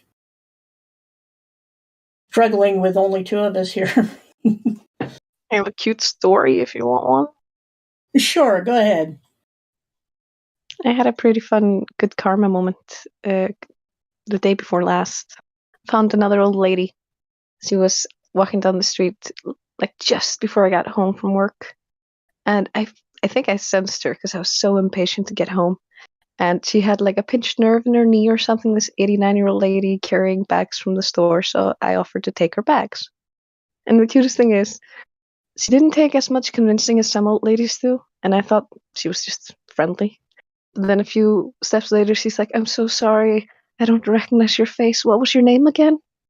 And I'm like, "Oh no, we don't know each other. We're strangers. I'm just helping you carry your bags." And then we have a really nice chat, and I spent half an hour walking her home. And she invites me in to show her view because she lives in that high building. And she's absolutely adorable. She tries to give me like little chocolates and stuff. And when I'm leaving, she stops me, and she had this look on her face that I didn't know what was in the beginning. But then she's like, wants to see my shoes or something, and like pulls up my pants sleeve a little bit, and she sees I'm wearing ankle socks in the snow. So she's like, come with me, and hands me like this new pair of socks that she bought at the store just before. And she's like, I only bought this to support like the fight against man cancer because that's the kind of socks they wear. And she's like, I want you to have these. And now I'm actually wearing them today. They're super cozy. They kept me warm all day. And I had just been thinking I needed new cozy socks because I had to throw away my favorite pair or something. So now I got new cozy socks because I helped an old lady. And I gave her my number in case she needs help. So I made a new friend. Ah, nice. Yeah, you never know. I mean, this is how I adopted my grandpa and fish story. Just randomly go up to people and chat and make friends with everybody, regardless of age. And I get like fish for 1/10 of what it cost. And I make him cupcakes and like make him hats and blankets and stuff, like knitting. And he gives us free fish all the time. It's super nice. Nice. Yeah, so I I'm think saying, there's always be nice to everybody. You never know what you could have. I have adoptive grandpas, and we decided we adopted Bambi into the family a while ago. She's an honorary member of the family, she's a sister. We adopt people all over the place. And I recommend this for everybody. what bad can happen with that attitude, you know? Worth a shot. I mean, especially now, and people are going to need more and more depending on people around them because everything is falling apart. But we can't say too much more, can we? Yeah, I'm like, let's take back this whole community thing and everybody being nice to each other and fuck all this selfish narcissism stuff. They can go fuck themselves. Yeah, and I think, yeah. So, but yeah, I mean, there's always a silver lining somewhere, and systems that haven't been working need to fall. But I said many years ago in some message board, watch out for what fills the vacuum. When something crashes, you know, when a system crashes, the world, not just your computer, right? Something will fill the vacuum. And I can guarantee you that the deep state, well, can I say that? Powers that be, I don't know what's safe anymore. Those people. What's that? I just call it the cabal. I feel like it's a generic term that sounds evil enough to fit them. Right. Anyway, those bad people, I can guarantee you they are doing this for a reason, that none of this stuff is an accident, including the current thing in the news, which replaced the other thing in the news the last 2 years, is designed to take everything down, and they will replace it with something that will appear to be better, because the longstanding tactic of taking down any, you know, going back thousands of years to war strategy, is to infiltrate and weaken and make people so miserable that no matter who comes in next, as long as they, you know, settle things down, the people will accept them. And that's the idea. They want the West to feel the pain. And so they, you know, people will demand their new overlords, and they will be appear at first to be saviors, but it won't turn out to be that way. I'm just saying that people, especially, you know, even in the conspiracy realm, use a loose term, are going to welcome the new overlords, but this will turn out to be a mistake, because whoever is offering to do what's best for you, because you don't know, is doing what's best for them. And so I'm just saying there's not much we can do about it. I mean, on individual levels, we can prep to our best ability. And it's always a good idea, a wise thing, to have some things stored up wherever you are, whatever you can do. But in the large picture of things, the way the world is, it's been a continuous cycle of a series of forms of government, and the cycle just keeps repeating. You start with anarchy, and then people are like, I'm tired of having to watch over my property. I can't get anything else done. Let's have a rudimentary government. And at first it's a representative republic, and then corruption sets in. It becomes an oligarchy. And then people are tired of the warring factions. So they say, let's have a dictator who'll just make decisions and get it done. And then the dictator will also be very bad, and it goes back to anarchy. We're just in one of those bad cycles, bad part of the cycle. And the most important thing, of course, I would, as anybody knows me, would expect me to say, is to prepare your spirit, because that's the one thing they can never take from you. Well said. And yeah, it's problem, reaction, solution. They do this small scale, they do this big scale. And I so agree with what you've been saying, because this reminds me of things Trace has been saying to me since I was a kid, basically. Like, oh, yeah, it's just so on point. I can't add to it.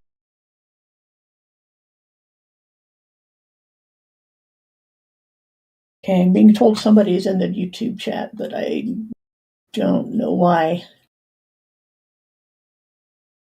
Oh, not the Danny Faulkner. I seriously doubt the Danny Faulkner would be in the YouTube chat anyway, but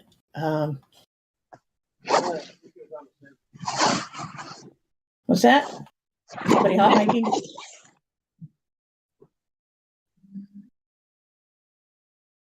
I think that was AI, but he just had to drop again.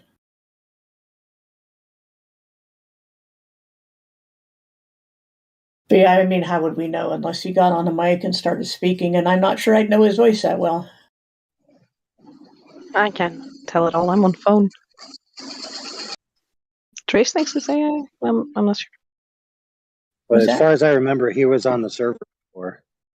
He complained in the comments in the previous stream. He was on and got kicked out. Again, it could be a fake account regardless. Right, it's hard to know. Even so, it would be an interesting conversation because I'm a young Earth creationist. So we have that in common, and I wouldn't be nasty like I've heard some flat earthers be to him. Oh, that's his excuse. Right now, he's cowering in the comment section with his buddies saying, if I went in there, I'd show him what's what, but I'm too afraid of getting bullied. Now's your time, Danny, to come in. I personally guarantee you I'll ban anybody that says any off comment. And Level Up here is very polite, as you could tell. Karma is harmless as a dove. What do you got to lose, bud? Come on in. Earn your pay, Danny. Earn your Globe Earth pay. Sounds inviting.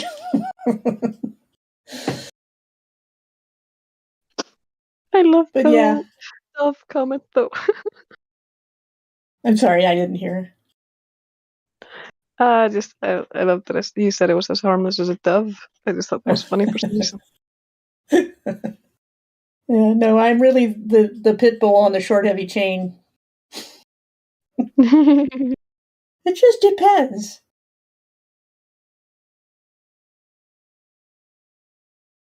But I really think I mean, I understand the viewpoint that because we're outraged by the lies, that we have every right to be mean and nasty. But at the same time, if our goal is to persuade rather than punish, I think politeness goes a lot farther, and we would have a lot less antagonism. Of course, and less antagonism doesn't make good entertainment.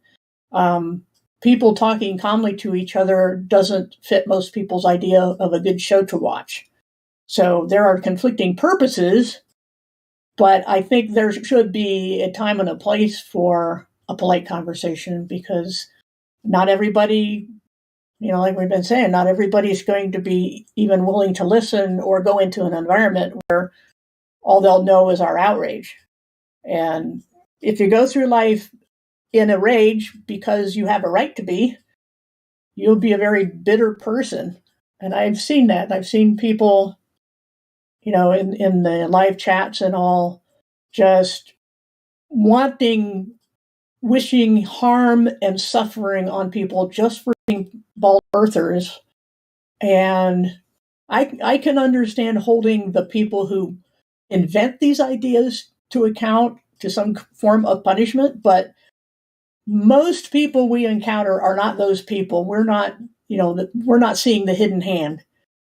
And so the ones we encounter are not the people that if we destroy them, that we will have gained anything. The idea is persuasion. And I think that's, like I said, a much better way to reach the average person, especially. There's a lot of flat earth shows I cannot share anywhere because of just how toxic the environment is. But yeah, I understand. No, go ahead. I would say it comes down kind of like to empathy, because you got to remember the fact that just like you used to believe in the globe, they believe in the globe. And how hard they believe it might differ to you, but you got to put yourself in their shoes. Kind of like when you deal with a child, you got to remember what it was like to be a child. You got to treat them a certain way. And the same way as when you're in a cult, you've been lied to all your life. You're stuck in a certain mindset and a certain belief system, and you might have like I am statements that are based on this, so it's tied into your self-identity, and you're like, oh, I'm smart because I could recite these things. So it might be hard for some people to face. And it's just like, and this weird example, but it was a good example I saw once where somebody was talking about coming out, and they were saying like, okay, when I came out to my parents, I wasn't going to react badly when they reacted badly when I first came out, because it took me like this many years to come to terms with it myself before I could even tell them. So I can't expect them to come to terms with it in a few seconds. And I was like, that's a pretty good point, even if the context is, very irrelevant. But the same thing comes to this globe or flat earth thing. People sometimes just need time and gentleness and a little bit of guidance to get to the end point of looking at things rationally, because there's a lot of emotion tied into it as well. Because admitting you've been lied to is a lot harder than a lot of people think. And unless you have honesty as a core value, it's going to be very hard for some people. If you have honesty as a core value, it's going to be easier because you're used to facing these things and coming to terms with the fact that you were wrong. But if you have that ego, you have that narcissism, and you're like, if I'm wrong, I'm stupid, and I've been judging these flat earthers as stupid, so if they're right, that means I'm a flat earther, that means I'm stupid, and all these other weird, stupid rationales that just, they need time to process. Yeah. And the excuse abused before is no longer valid, so that would make them something they don't want to be in their own mind. So because a narcissist oftentimes makes himself believe that he is something that he isn't. Like I'm better than all of you. Yeah, exactly. Yeah, good point. Like Dre says. And I would say also regarding young Earth creationist organizations like the Answers of Genesis and so forth, that having been, following around in that organization and the topic of Earth Age for decades, I know that anytime somebody wanted to bash young Earth creationists, they would say, oh, you probably believe the Earth is flat too. And so if you've been hearing that as a smear for years and years and years, you're going to be extremely triggered by the idea that there could be young Earth flat earthers, because that to them is, like I said, it's a trigger word because they've been associating being anti-science with that charge, and so there can't be a step in that direction. It can't be looked at objectively or, entertain the idea, even if you know you're going to reject it ahead of time. I mean, let's face it, a lot of, most people do that. They're like, okay, I'll listen to you, but I'm already sure that I'm not going to agree. But there's a word for, I can't remember it, or a phrase about being open-minded in that you're willing to entertain an idea no matter how crazy it is without accepting it. I can't remember what the exact words were, but is it something about having two opposing thoughts at the same time? That would be Cognitus. That would be more Cognitus. But there is some famous person who made a phrase about being able to entertain an idea without accepting it, just to examine it without not necessarily being dead set against it, but just being able to investigate it without being triggered. I'm saying it bad, but that's what I think is going on. Because I don't know exactly how to. I don't remember it either fully, but I'm like, I swear I've heard this. This sounds very familiar. Yeah, I just can't remember enough of it. Let's see. Dre's saying it's about education or free thinking. Yeah, but I know there's a quote by some famous-ish person about it. But anyway, no biggie. We get the idea that, I like, for me personally, being a young Earth creationist, and then I come upon Flat Earth was back in 2015. I didn't run away screaming. I didn't do the knee-jerk trigger thing because I'd been a young Earth creationist and I've been smeared with Flat Earth.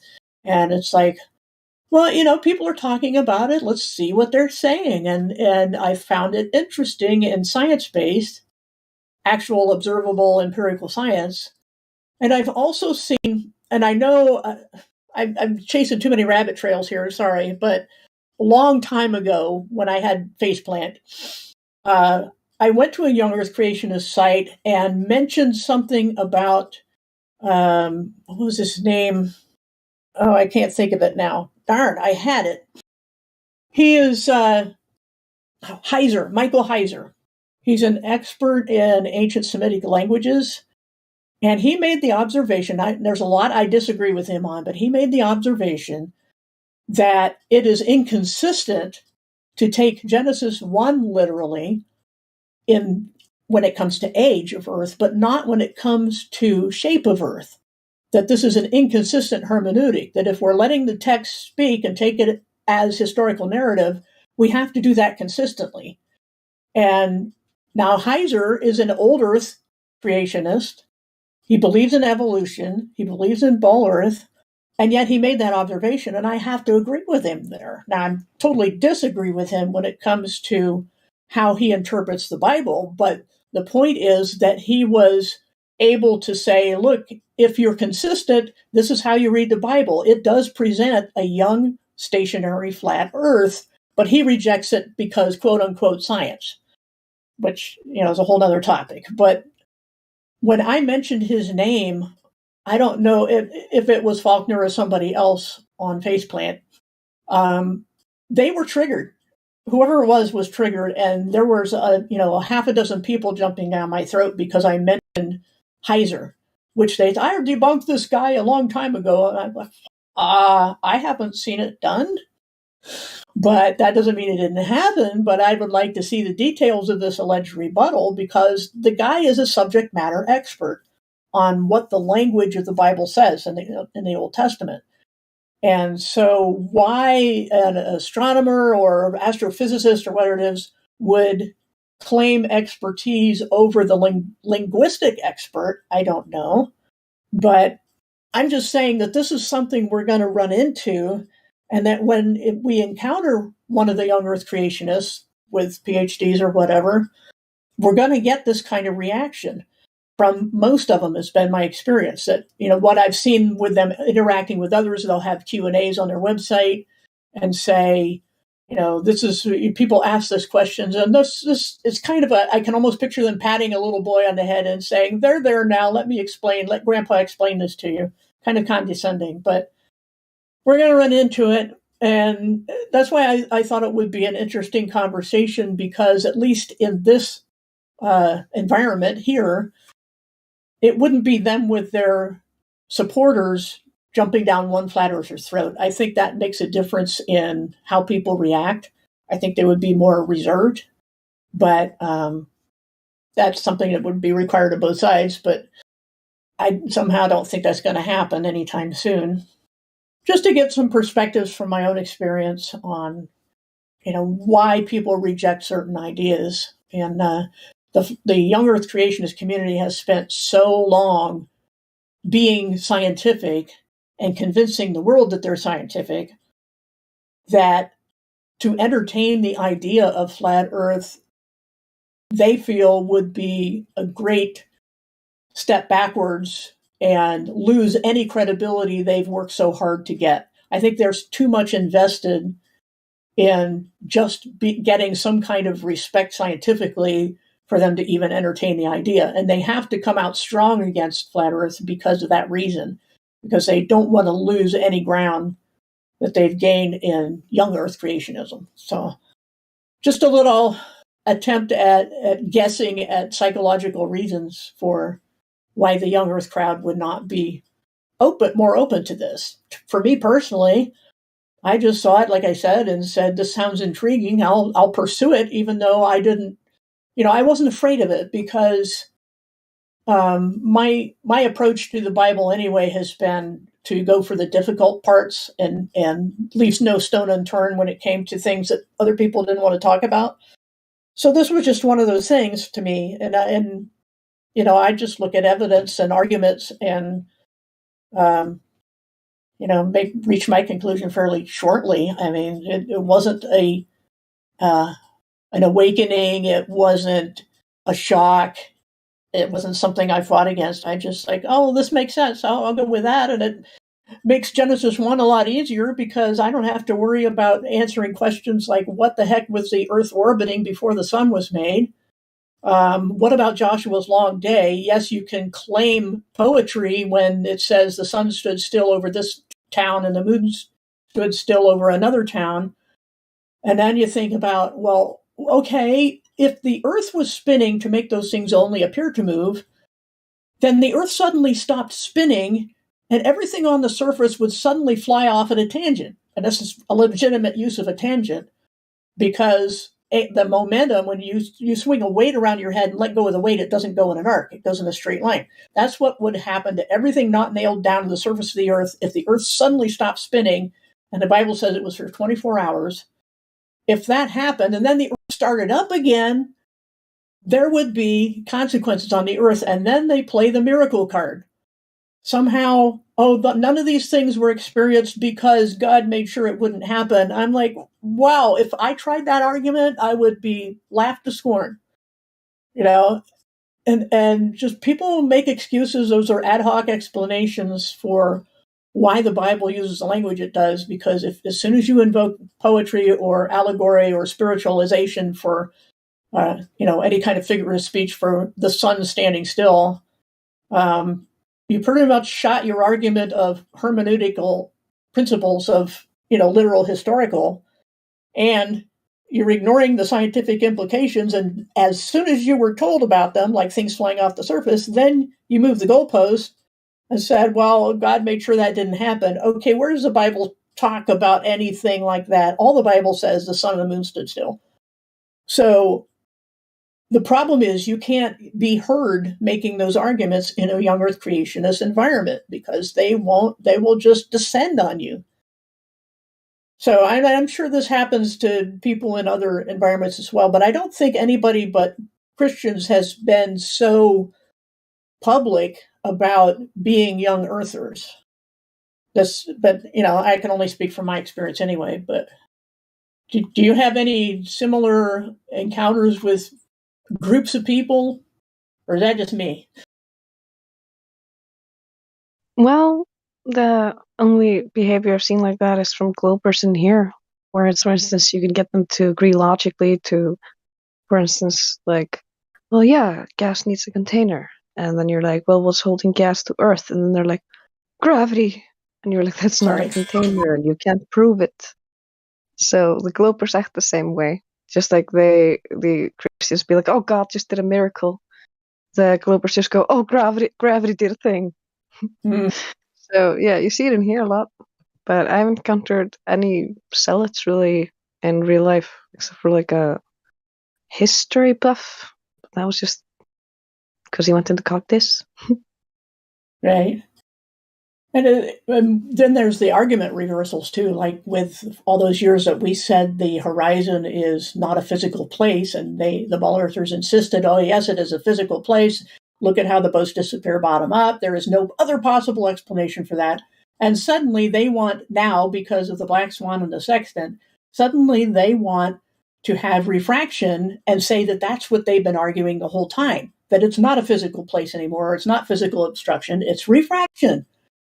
Not perspective, refraction. They just have traded, like I said, they're trying to reverse argument and say that this was their position all along. And it's just a very frustrating thing to deal with. But it's very similar. Yep. Yeah, anytime you're dealing with somebody who has a mental problem or has some kind of psychological issue, it's going to be annoying. Because this is a narcissistic sign when they act like this, honestly. I mean, if you think about it, when somebody is gaslighting like this, because you've seen guys who literally claim, oh, it's geometric, and then they switch and they say, oh, it's apparent, and still nothing you do or say can prove that it's not a globe because I want to believe in it. I mean, this is obviously just, there's something psychologically holding them back. Because once you've shown somebody all of the evidence, and it's shown clearly, just like if you show somebody a picture of his wife fucking his brother or whatever, and he just doesn't want to believe it, goes into delusional denial, that's a psychological issue. Which is why I think it's very important that a lot of people in the server have been also talking about different approaches and how best to reach people. Because, for instance, a lot of people in here are very good at not triggering their defensive, what's it called? When you get all defensive and you're like, passive aggressive, I'm not going to listen to you anymore because I'm so defensive, that kind of stuff. They don't trigger like this. And because not the same approach works for everybody, I really like listening to all the different approaches that people have. And I think it helps if you want to improve communication, just to see what kind of approaches work for what kind of people. Right. And, again, from just personal experience, I've noted that the stages that the flat Earth argument goes through, the community and both sides of it, are very much like the stages of church history. I mean, there's just striking parallels where there's, when a person first, quote unquote, gets saved, they're very gung-ho, they're very enthusiastic, they're very zealous, they want to go out and do street preaching, make up flyers and pamphlets, illustrations, hand out documents, and then factions form. People, personality clashes or different ways of looking at things. Like, I was trying to think of an example in Flat Earth about, well, I'm not going to mention personality differences, but then there's the splits over ideology, such as with whether it's the electric universe to explain a downward bias or whether it's not, and there is no downward bias. And there's factions based on ideology and splits and, and priests on, leaders, influential documents, sacred text. I mean, I can go down the whole list of things that you could describe the history of Christianity and apply it to Flat Earth. It's the same series, same sequence of stages that people go through because they're people and they're passionate about something. And then splits are going to happen. They just happen because it's people. It's not, this is why I don't accept that as a valid criticism of Christianity. That look at all the denominations. Well, look at the Flat Earth community. It's splintered right now. And it's because it's people, and people get invested and people get defensive. And some of them have personality issues, I'm not going to say who has the problems, but it's just inevitable. These things are going to happen. And right now, it's at a stage where a lot of the old venues are starting to die down, just like churches have gotten empty. People get jaded. They get tired of the same old thing. They get tired of dogma. And let's face it, dogma has become a dirty word, but it just means teaching.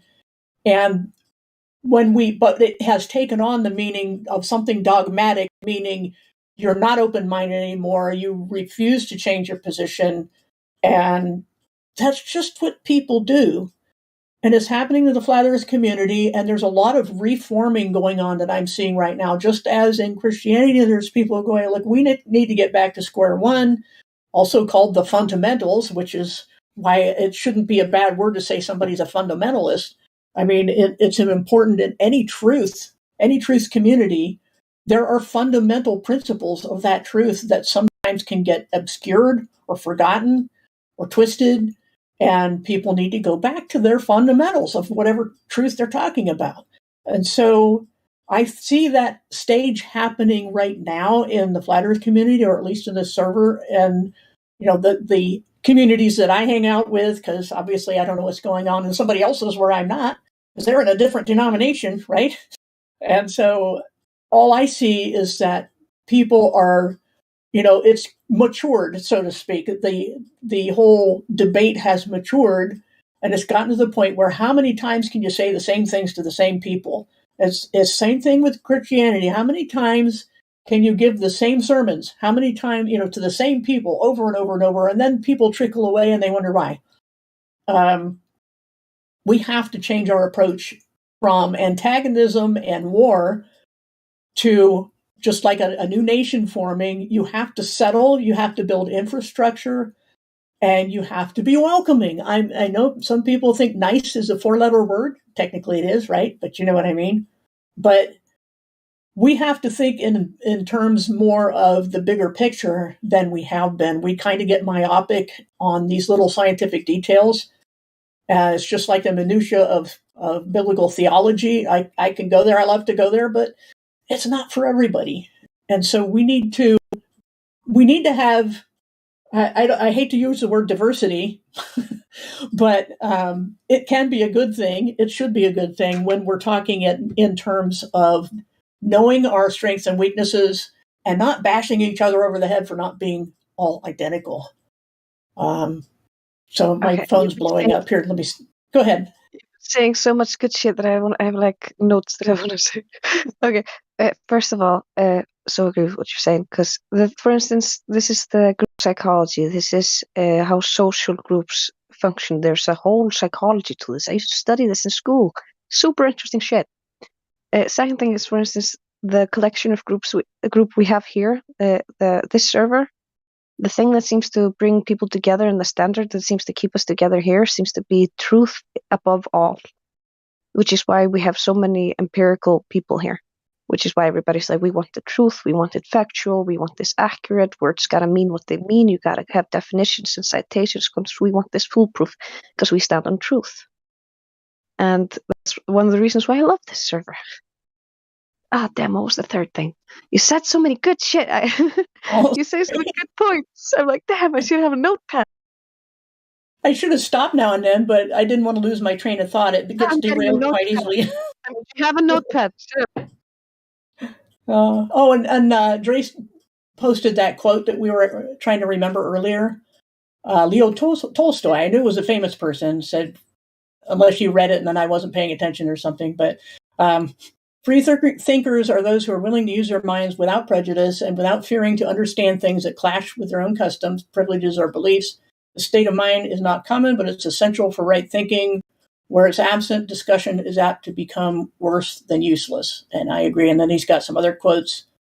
Aristotle, educating the mind without educating the heart is no education at all. Robert Frost, education is the ability to listen to almost anything without losing your temper or your self-confidence. Aristotle, it's the mark of an educated mind to be able to entertain a thought without accepting it. I think that's the one I remember.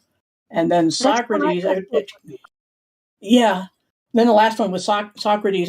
Education is the kindling of a flame, not the filling of a vessel. Yeah, he has a USB full of amazing quotes and good shit. So I've read through a lot of these with him, most of them, I think. I don't know if I've ever seen all of them, but he has a collection of this stuff. So once you mentioned it, he literally got his USB, plugged it in, and went through and found it like within a minute. Wow. Nice.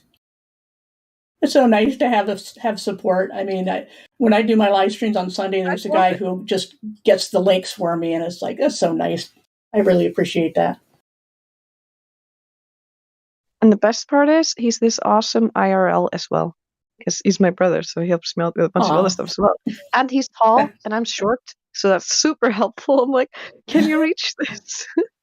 Otherwise, I have a tall son. He puts, There was a Christmas cartoon, was Rudolph the Red-Nosed Reindeer, where they had the Bumble at the end, who was useful because he could put the star on top of the tree without using a ladder. And I said, that's my Bumble. We'll get our tall son to put reach the tall things for us, things high up. Ooh, Mom's calling me. I gotta go for a minute. I'll be right back. Hey, no problem. Meanwhile, in the chat, it says, I have cognitive dissonance, simply ignoring reality to justify my belief in literal Bible text. I don't know what he was listening to. That's not what I said. But that's people hear what they want to hear. It's ironic with a comment like that he heard something opposite of what I actually said. Yeah, I probably shouldn't look at the YouTube chat, but I need material. Does anyone have any questions? I mean, we can end ladies' night if you want, because it's going to be pretty boring. I've already talked as much as I can think of to say.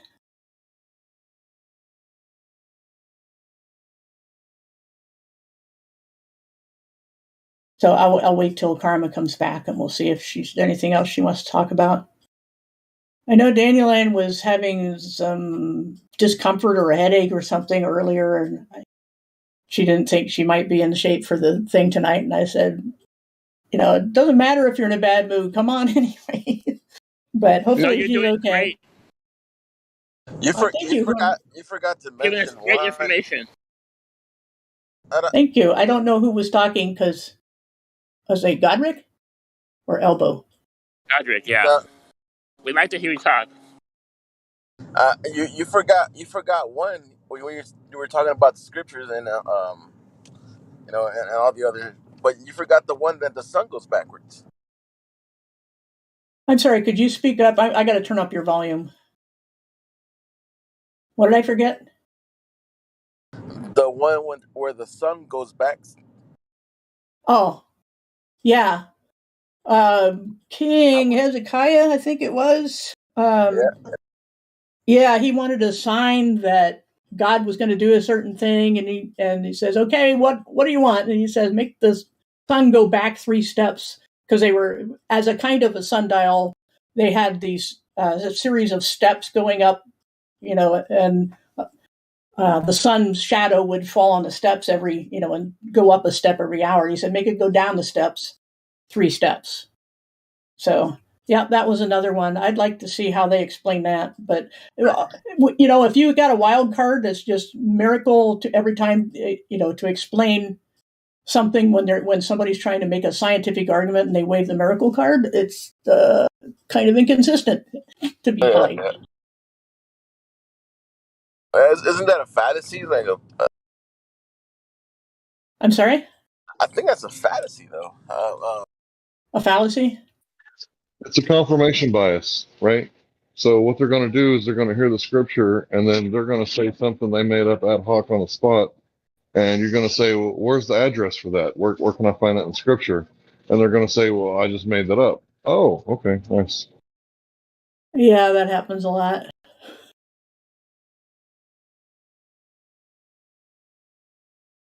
Now my fan in the chat says, talk about what you think the objects are in perfect formation, moving 10 times faster than any fighter jet, UK to Australia in 40 minutes. I don't know what he's asking, because what objects in perfect formation? Does he mean the stars? Why didn't you just say the stars? UK to Australia in 40 minutes. I don't know what he's talking about. Oh, is he talking about the ISS or something? I have no idea. Like I said, I shouldn't look at the chat. It's kind of like, I think you're listening to some other show. I don't know. I'm just drawing analogies. Person in the chat, just drawing analogies and drawing on a personal experience and trying to explain how people go through stages in their belief systems, or even scientific communities. They have factions too. They split up. They have personality conflicts. They have corruption. They change their minds from one day to the next depending on what's expedient. They protect their careers. I mean, it's not the topic. It's not that I'm trying to justify the Bible. I'm just saying that from my experience that I have, this makes a good analogy. That's all I said. Oh, satellites. Those things that never appear in any picture from the ISS, we never see except the ones they say they're launching. There's like thousands of them covering the Earth, and we don't see them. You'll say, oh, look at that flashy light going through the sky. I happen to have a picture that I took myself of the ISS. I managed to get a really blurry picture of it one night, but it's like you haven't ever listened to this channel before or any other flat earth channel because they've gone over that 1,000 times. There's something up there flying around. Yeah, fine. It's as bright as all the stars for some odd reason. Nobody says why it's as reflective as any star or quote unquote planet in the sky. Never mind that. The fact is that you don't know how big it is, you don't know how far away it is, and you don't know that there's people in it. So I don't know what it is you're expecting me to explain because other people have gone into way more detail about this. And if that's not good enough, I'm sure you're not going to listen to me because you've already written me off as a religious nut. So maybe somebody else will talk to him from now on because this is just, trolling at this point. Let's see. Dre says, for decades, people have seen lights and formation in the sky at high speeds. We call those UFOs, claim things about those things.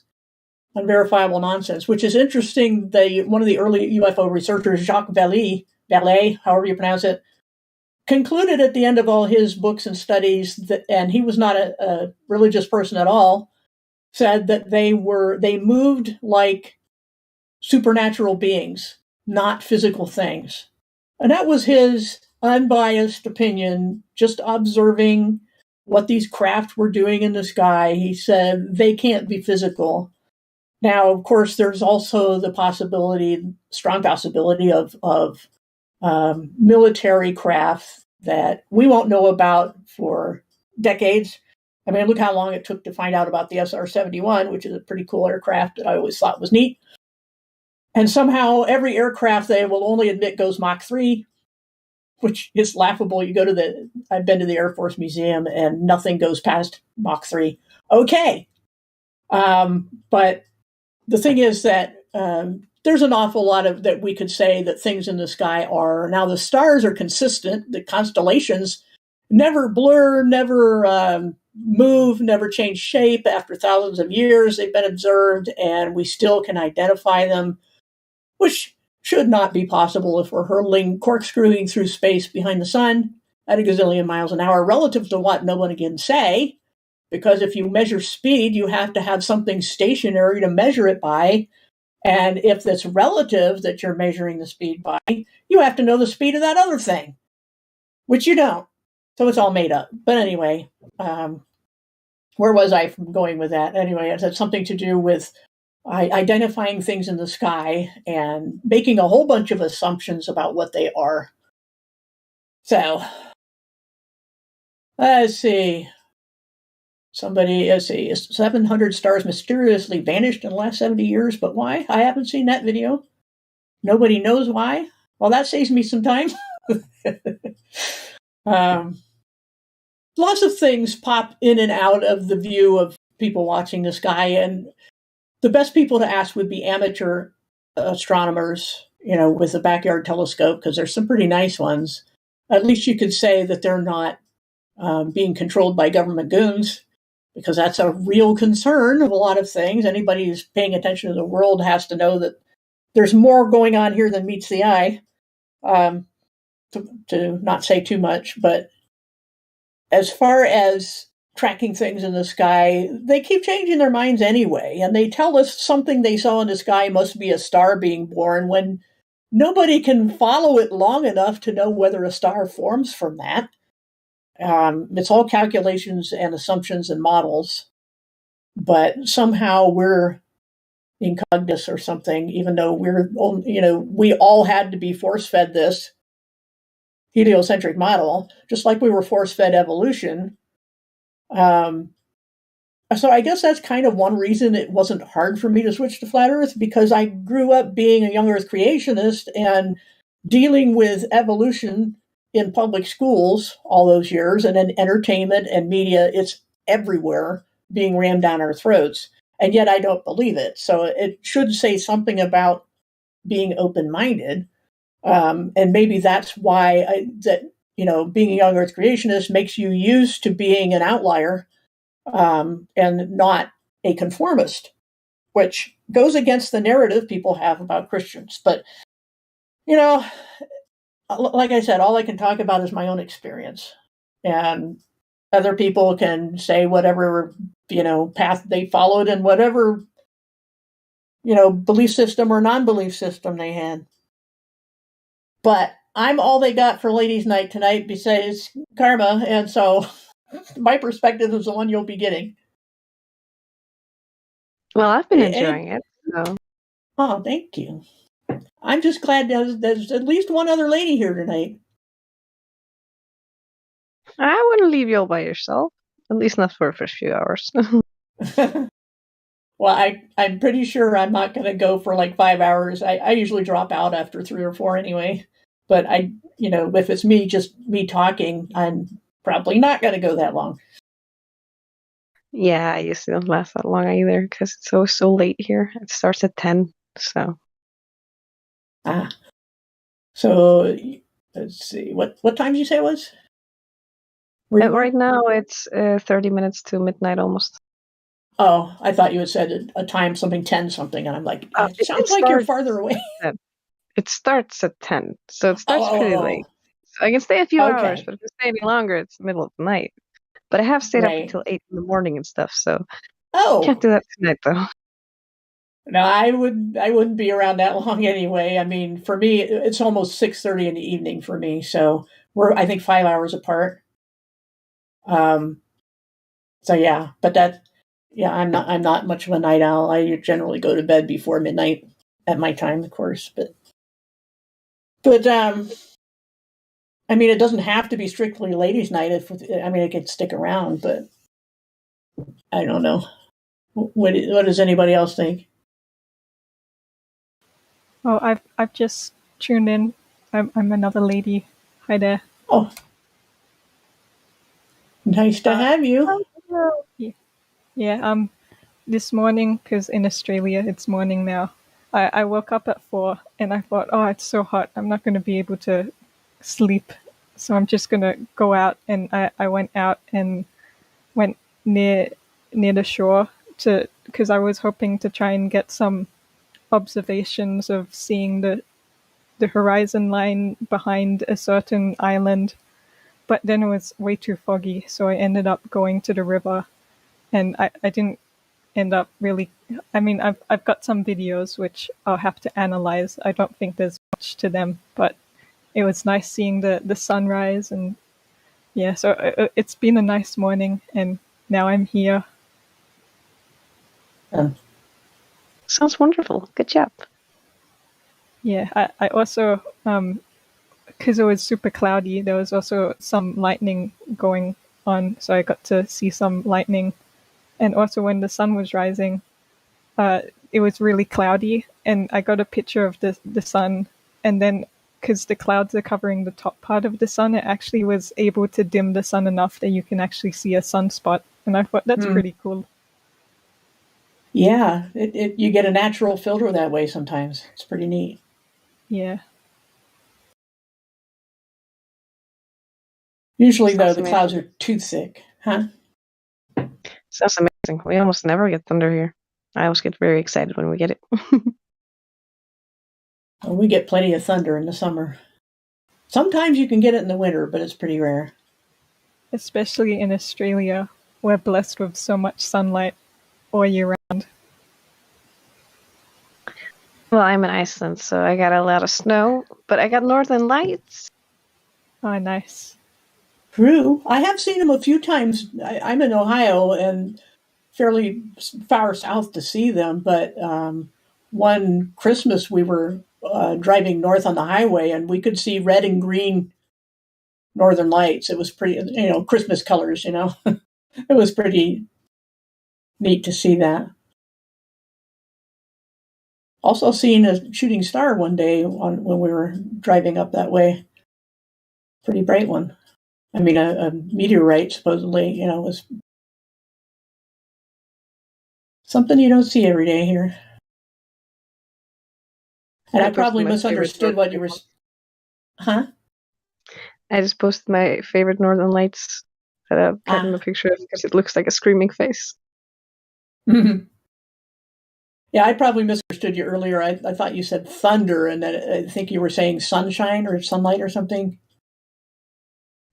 I'm not sure. Yeah, I was saying I don't get a lot of thunder here. We don't get a lot of lightning and thunder. It's rare. It does happen. Oh, okay. Once in a blue moon, but very rarely. Most thunderstorms I've seen happen overseas. But we do get northern lights from a lot of snow. And we don't have a lot of insects, which is very nice. Yeah, we get plenty of those. A couple years ago, we had the mother of all thunderstorms, and we were literally, our area was surrounded by tornadoes. There was still a lot of damage here from that from a couple of years ago, but we watched for a solid hour. The sky just, it was about 11 o'clock at night. The sky just flashed like a strobe light for an hour. I mean, it's constant lightning and thunder and strong wind. It was just amazing to watch. It was scary, but because we didn't know, we had to keep listening and keep alert to see if we heard the pulsing wind that would indicate a tornado was coming to our area. But somehow they all went around us. But it was just the most incredible thunder and lightning show that I've seen in many years.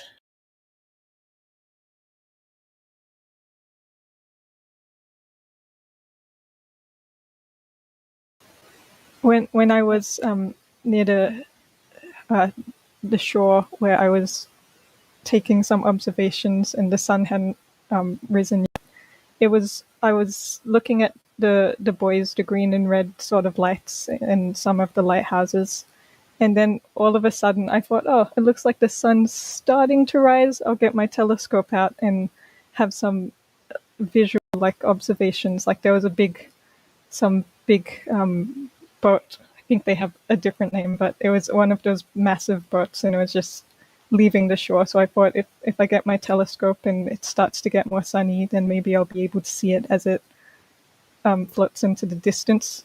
But then all of a sudden it just got so foggy, and I was really confused. I thought, what is this? What happens in the mornings? And I'd worked at a bakery a while ago, so I had driven around this time, and I had not really seen fog like this very often. So I think I was just unlucky today, choosing to go out there today, and it was just so foggy. But it made me think, oh no, what's happening? Is there going to be some, I don't know, storm or some sort? But I'm out of the coast now, and the weather seems fine. But yeah, it reminds me of how much I don't know about weather things, and it's nice to start to want to learn about it more. Mm-hmm.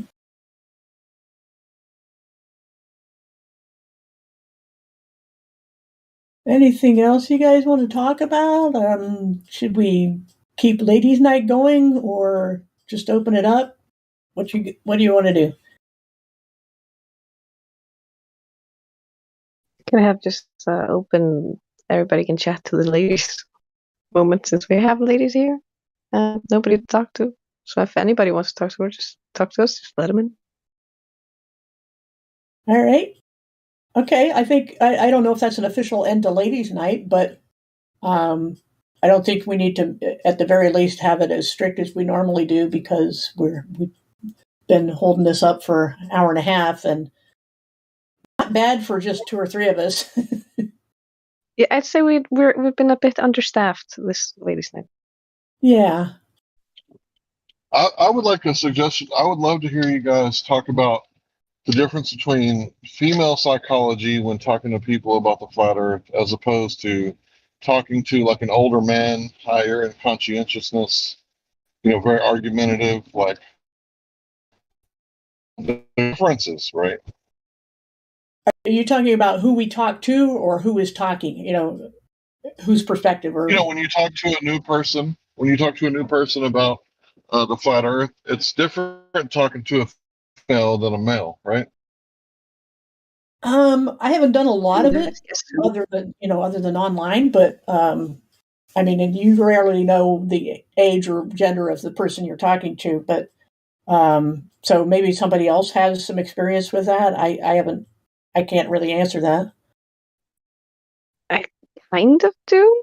I mean, in my experience, at least, when I'm like dropping flat hits, so to speak, because I don't go hard flat smacking in real life because I don't want to push anybody. It's not like they signed up for it. But with women, for instance, you can drop hints around them and they'll just take note of it and it's stored away. And after you've dropped a certain amount of hints around them, the woman might come to you and ask you a question. With a man, you drop a hint. Either A, they won't realize what you're talking about, or B, you're gonna like get a wait, but this. They're gonna want to go into it, or they're just gonna ignore it. It's more direct when it comes to men. Either they go into the conversation or they don't. They want to talk about it or they don't. With women, it's more like you fish, or you cast a net. I don't know. It's hard to explain because I haven't done a lot of this in real life, and we don't get a lot of women in here. And there's probably cultural differences too.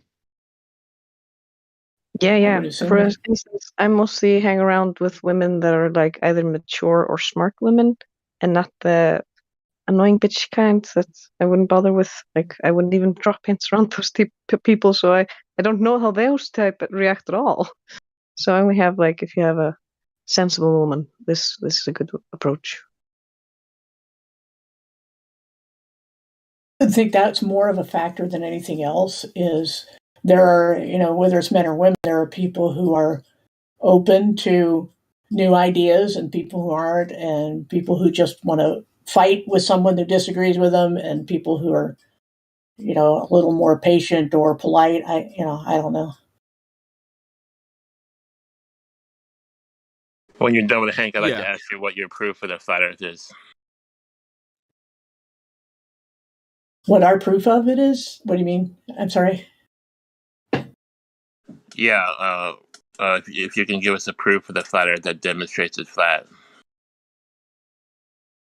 Well, there's you look at the horizon. It's too far to be a ball of the size they said, and if the size is way bigger than they've been told, then it causes a lot of other problems for the ball Earth model. But what we have proof of the flat Earth is A, there's no visible curvature. B, there can't be gas next to a vacuum. And C, there's no evidence of motion of the Earth. There's nothing to It's say. not a vacuum in space. Guys, I spawned 320 scrap on Rust. I didn't catch that. You got to talk slow to me. So the first guy said there's no vacuum in space, right? Obviously, she doesn't mean a perfect vacuum. When we say vacuum, colloquially, we all understand that it's 10 to the 17 negative torque. Please continue. Yeah, it's an extreme difference of pressure. I mean, for all practical purposes. The thing is that whether it's close to a vacuum or not, it's much lower pressure. As the higher people go up, the less air pressure there is. Therefore, the air should continually be dispersing into the much larger volume of low pressure, which it doesn't do.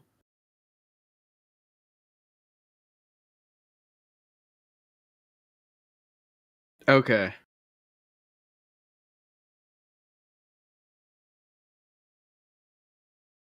So if I climb up a ladder, why am I able to see more? There's no visible curvature. Perspective.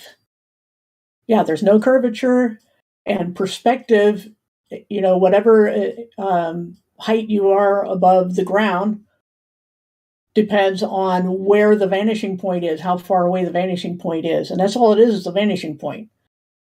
So being able to see farther from a higher distance doesn't prove anything about it being a ball. It works perfectly well on a flat Earth. And a ball. It wouldn't work on a ball. So do you guys not believe in gravity? Do we believe in gravity? What's gravity? Yeah, what's gravity? What is gravity? What do you mean, what is gravity? If you You're don't even know laughing the as you say that. types of I gravity, am. do you Well, if know you what went to you're talking school, about? you'd know what gravity is. We all went to If school. you've gone to school, you should know that there's more than one type. So which type you talking about, bro? Yeah, Newtonian that or pushes you down. Einsteinian. Newtonian or Einsteinian. Einstein. Hold on, I gotta research. Google, help me. Before you ask if we believe in something, maybe know what that something is. Well, okay, no, but I've just been looking at chats. You guys don't agree with gravity. The one that pushes you. Gravity doesn't exist. When you both talk at once, it's hard to hear what you're saying. I was looking at chats and saw people arguing that gravity does not exist. Okay, which one are they saying? Whether it's Einsteinian gravity, the curvature of space-time, or are they talking about Newtonian? I'm And please assuming don't talk when I'm Einstein. talking. I wasn't. All right, you're picking Einstein? Yeah, I'll go next. Okay, do you understand that Einsteinian gravity is the curvature of space-time? Do you agree with that, right? Yes. Okay. Space is emptiness and time is a perception. How do you bend those things? Well, are you referring to the theory of relativity? With more gravity. Yeah, with more gravity. That's ignore him, please. But so, are you referring to the theory of relativity? Kind of, sort of. I'm talking about it. You know, if you say that something called space-time, which you can't put under a microscope and look at, you can't actually see it, you can't detect it, but you believe in it, that it causes some kind of pressure on every so-called planet and star, every object in the so-called universe. So you're saying that these things cause pressure, but you can't prove that that thing exists. And in fact, Einsteinian, curvature of space-time, they say gravity is an effect of the curvature of space-time, not a cause. So what you're saying really is that curvature of space-time is causing things to fall toward the surface of spheres. Well, first you have to establish that they are spheres, that the Earth is a sphere especially. I don't care what's in the sky, what shape it is. But you can't look at the sky and look at the ceiling and prove what the floor is that you're standing on. So if we're talking about Earth shape, then the first thing you have to establish is that Earth is a sphere and that there's some force pushing things to the surface of the sphere. Well, you would have to establish those things first. Isn't the theory that force that is pushing the things towards the sphere is because that sphere has a large mass, and that's just gravity, right? The mass Why thing does is the mass Newtonian. have any? And also, can we note the fact that, just like you said, it's a theory? Do you know why it's a Yes. theory? Because it can't be scientifically proven. It's basically an Yes. idea someone had, and he's like, maybe it's something like this. Maybe concepts are just bending around and stuff. Yes. I mean, there's no evidence for it, so why Do you do have you any believe evidence? it? Yes, and can you answer my question? Why do you believe in it if it doesn't have any scientific evidence Because to that's back what my teachers taught me. The fuck? Wait, what is it? mass? Teachers tell you a lot of stuff. Doesn't mean it's all true. I mean, I work with kids. I've been told a lot of stuff in school that wasn't true. Yeah, I like kids too. I don't think they sound very serious, do you? I'm laughing. No, you're I confusing me don't. because you're saying gravity I'm also isn't real, tempted but to just isn't let the boys gravity play with more of mass? it, because I kind of want to do laundry. All right. Level Well, up. who said gravity isn't real? We're still trying to get you to define what causes it. I mean, what Albert, is gravity? What do Albert. you believe causes things to fall to the ground? Why do they do it? What's The- pushing or pulling them? You tell And me. if you say gravity, then you have to tell me, okay, do an experiment to show that you can manipulate the force that's causing it. Because in a scientific experiment, you must manipulate the independent variable. That's what it is, the thing you change, the thing you control. And if you're trying to prove gravity, you must be able to control gravity. Can you do that? Well, you are able to observe gravity, no? No, I don't observe gravity. Are you, I observe motion. what is the reason, say, for moons orbiting planets?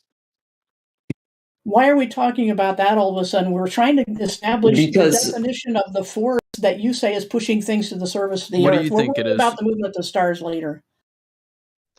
I'm not talking Also, about stars. I'm talking about. speaking, can one at a time go? Just choose Yeah, which you guys. one of you want to go first. All right. Well, I'm trying to. So you're trying to establish what the force that is pushing things down to the ground is, right? Yes, I would like to see a scientific experiment where you control this force. So you can say that this force that I'm controlling, my independent variable, is causing things to fall toward the surface of Earth. I want you to be able to control gravitational force. The issue with that is that to be able to do that, you would need a force. You would need a mass so large that like no one on Earth would be able to like do that. Like you can't prove it on Earth. Right, exactly. You can't prove it. But you can observe. But you can observe other planets. Say Jupiter, right? Jupiter has many moons. Look. You can observe things that happen, natural phenomena. You can see things that happen. That is not a scientific proof of anything. That's just an observation. It's not science. It's observation. It's an observation. So may the reason that moons revolve around planets be the same as the reason why objects fall to the ground and are But you pulled haven't down. even proven that moves rotate around any planets. And the thing is, have you noticed how this is all a belief so far? You've even said so yourself that this can't be proven. This is like when somebody says their God did something. Do you hear how religious this sounds? Are you? Just a belief. No. Until you actually look at this yourself and actually check it for yourself, it's just a belief. If you only believe that it's true because your teacher told you this, he You only believe that moons revolve. Somebody else told him this.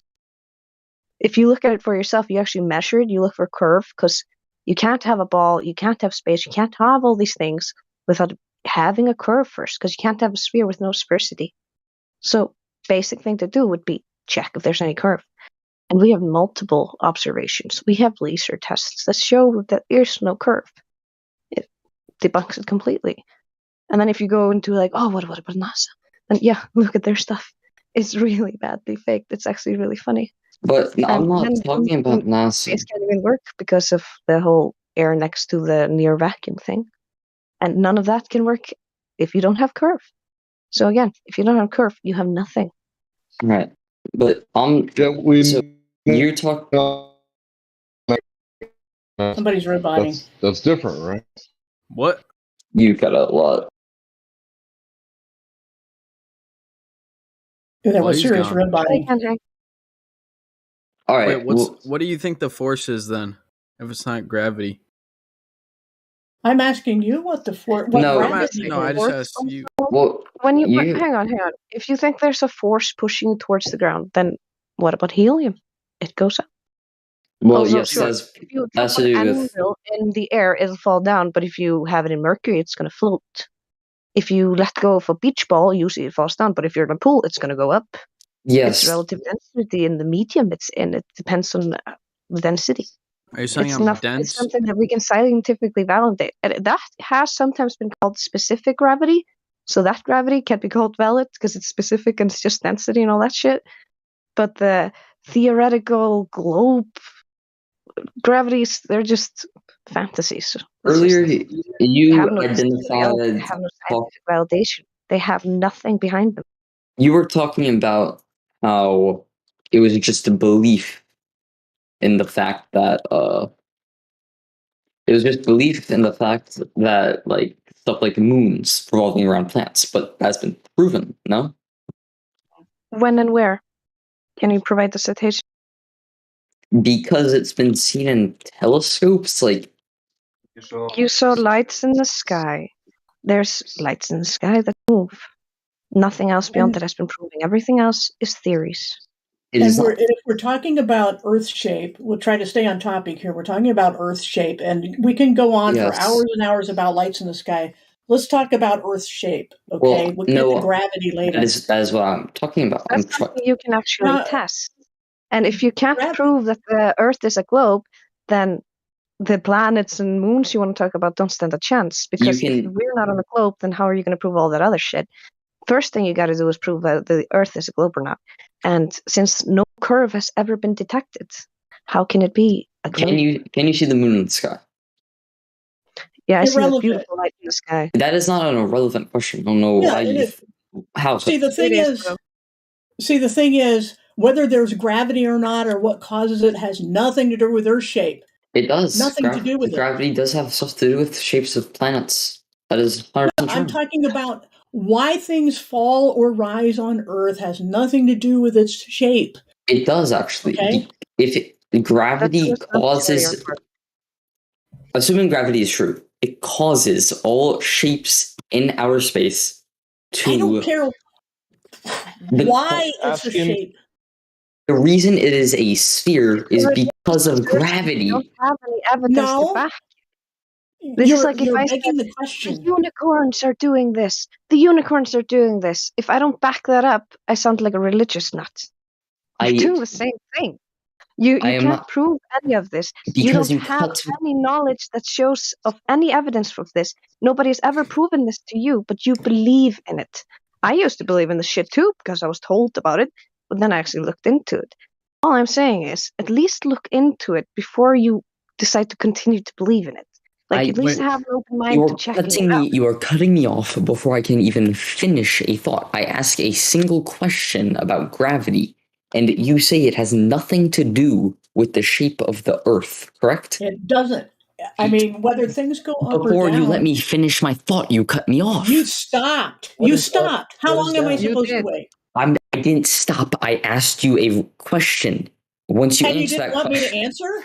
I answered the question. You answered the question. That doesn't mean you go off talking about how that question is irrelevant. If you ask a question and then stop, and then I start talking, you can't complain about me talking. I ask a question. So I ask a question. Take 15 minutes. I don't care. Ask a question. I ask a question, then you answer it. I don't expect you to start talking about how that question was irrelevant, even though I haven't finished the thought yet. So you don't like my answer. Okay, just talk for 10 minutes. I don't care. Go ahead. All right, yeah, so that's what it sounds like, because you're basically just sounding very defensive, and you're like saying, I didn't expect you to answer what you answered, and you're complaining the fact that she answered your question. All right, can we simmer down? You hear how childish this is. You need to take 5 minutes. Let's talk to the other guys. I'm not complaining about the fact that she answered the question. Mute up. All right. So wait. If you think there can't be a vacuum next to the Earth, then what is blocking the vacuum? What vacuum? Who says that exists? Do you have any proof of this vacuum? Like, just like it's like saying Narnia, you know? They don't have any proof. Yeah, we don't make There's that a claim. fantasy story place. Nobody has any proof of it. We don't make the claim of a vacuum next to I heard Karma was saying there was a vacuum in the sky. No, we're talking about what you guys claim. A vacuum in the sky. That's what the globes. Yeah, sorry. I'll let you say it. But yeah, basically, that's what the globe claims. And I'm saying how that can't be the reality because we have gas pressure, which means we have container or containment. So it just goes on infinitely forever.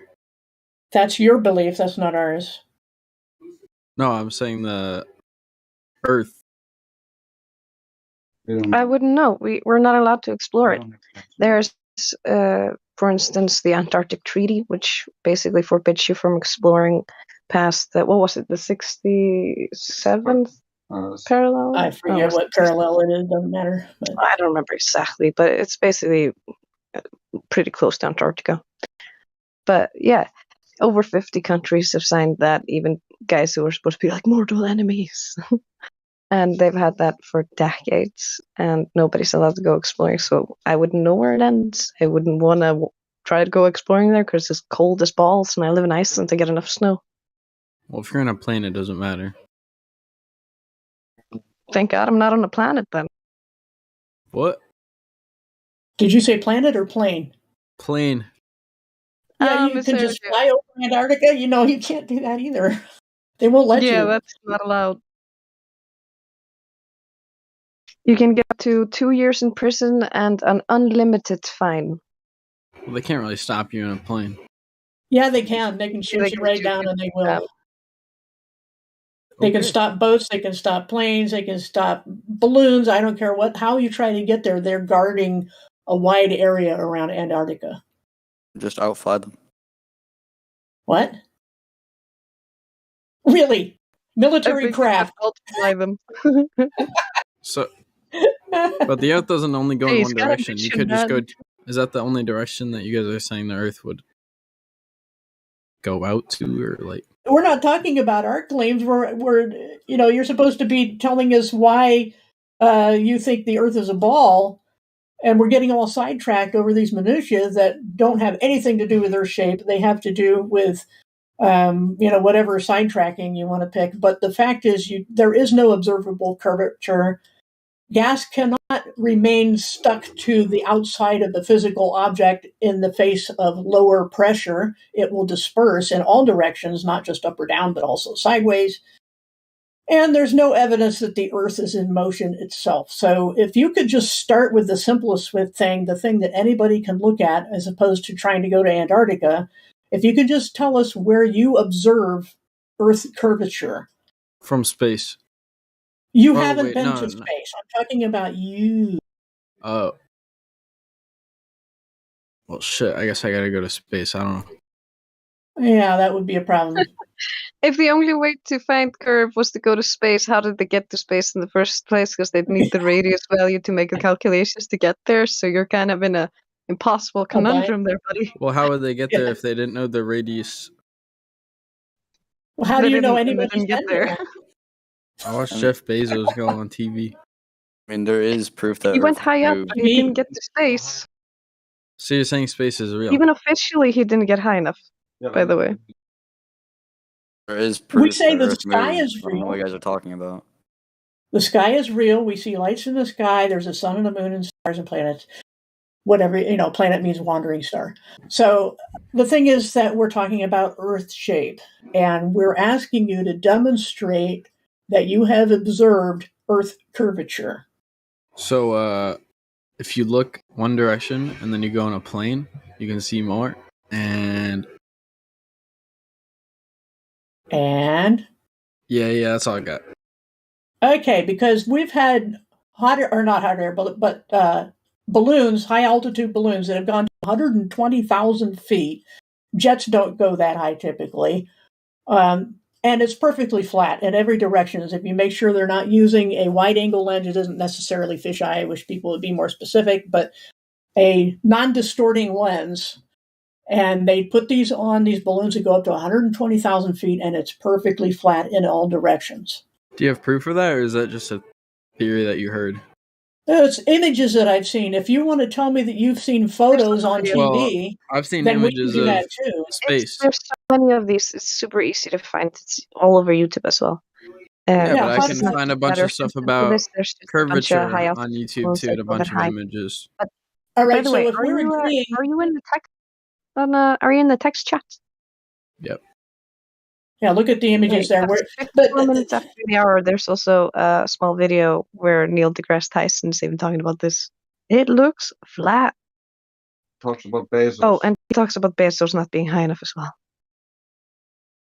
Yeah, nobody has been high enough to see Earth curvature. There is no actual footage that we can verify that shows Earth curvature even at 120,000 feet. So if you have proof to the contrary, how are you going to send us proof without giving us a picture as well? And then we can dismiss it the way you dismissed our pictures. Well, I don't have permissions to send a picture, so. Okay, well, to a mod who can then post it for you once he's confirmed that it's not a porn bomb. Huh? Oh, since you don't have picture perms, you can always send the image to a mod in DMs, and once he's confirmed it's not a porn bomb or something stupid, he's gonna post it for you. Until you get more trusted, you get picture permits after that. We can have a system just so that we don't get nuked. Okay, back to the Earth not moving. All right. So I believe it was the older lady in here that said that the Earth doesn't move. But there's Yeah, do you have actual evidence that it does? yes. So if you go to Polaris, all right, go to Polaris. Polaris? Earth rotates eastward in motion. If you look up, you see the stars rotating. What We see what rotating? The stars are rotating? rotating. There's actual video evidence Right. of this happening. Well, okay, stop, please. The stars are rotating. You're saying about what the stars are doing. The stars are moving. No, because we are rotating, and it looks like the stars are rotating. So it's an optical illusion, you're saying. I never said that. You're just putting words in my mouth. No, this is the argument you're making. You're saying that they only appear to be moving. That it's The stars us aren't moving. moving. We are moving. Yes. How do you tell the difference whether it's us moving or the stars moving? How do you tell which it is? Because if we're sitting in a still position and look up, none of the stars are moving in different ways. They're all moving the same way in a straight line going. Why would that be? Because we are rotating clockwise. You're assuming that we're rotating and we're on a ball. I'm not assuming. Yes, you are. It's because it's just true. No, we observe that the stars move in predictable ways in the sky. The stars move. There is no evidence that it's the Earth spinning instead. Why not? We don't feel any emotion. Just because you're seeing things move in the sky doesn't mean what you're standing on is what's really moving. That's begging the question fallacy. You don't feel any motion? Why would we feel motion? Because you say we're moving. We're moving on a rotating axis, and we are being pulled towards the center of the Earth. Why would we feel motion? You feel motion, right? Especially if there's a change. Look at the thing on the screen right now. It might have rolled up a little bit by now, but it's showing, there's a GIF showing that says, while the globe Earth is supposedly doing all this, corkscrewing around the sun, which is also moving around through space, allegedly, all sorts of different changes of motion that we should feel because we're allegedly spinning on an axis while we're going in this corkscrew. And you're saying we don't feel any of those motion changes. Not one. No. Well, that's a belief system. That's not a proof because it's your interpretation and excuse for why the thing that we're moving on and spinning on doesn't have any indication to our senses that this is happening. So how would you prove it? So, okay, let me get this straight. You think the stars are moving and we are not? That's what it looks like. That's what I observe. So therefore we are moving as well. If the stars move, we move. What? Why? Do you think we're like the stars in the sky? Why would we be like the stars in the sky? Why not? Why? You're making the claim. Because why not? That doesn't make any sense. What you're saying. No, look, you're saying that we're moving. You need to prove that claim. If you say the stars are moving, if you say or believe the stars are moving, then we would be moving too. I'm sorry, but by your logic, if we're moving because the star's moving, that's like saying you should be emitting light because the sun is emitting light. This was so retarded. We cannot do that. I don't know what you're talking about. Wait, why can't we? That's how bad your Why not? logic is. Yeah, it's circular logic. Level up, I have a question. So, you're saying if the Earth was moving, we would feel it, right? Because it's going so fast. And not just the speed, the changes in motion. We're spinning on an axis and corkscrewing behind the sun. Yeah.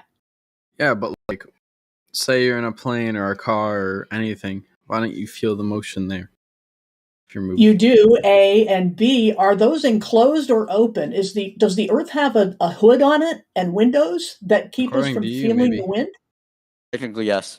All right, now, there is no hood, no windows. We are not in an enclosed space. You go outside, there's nothing to keep you from feeling the wind if you're moving.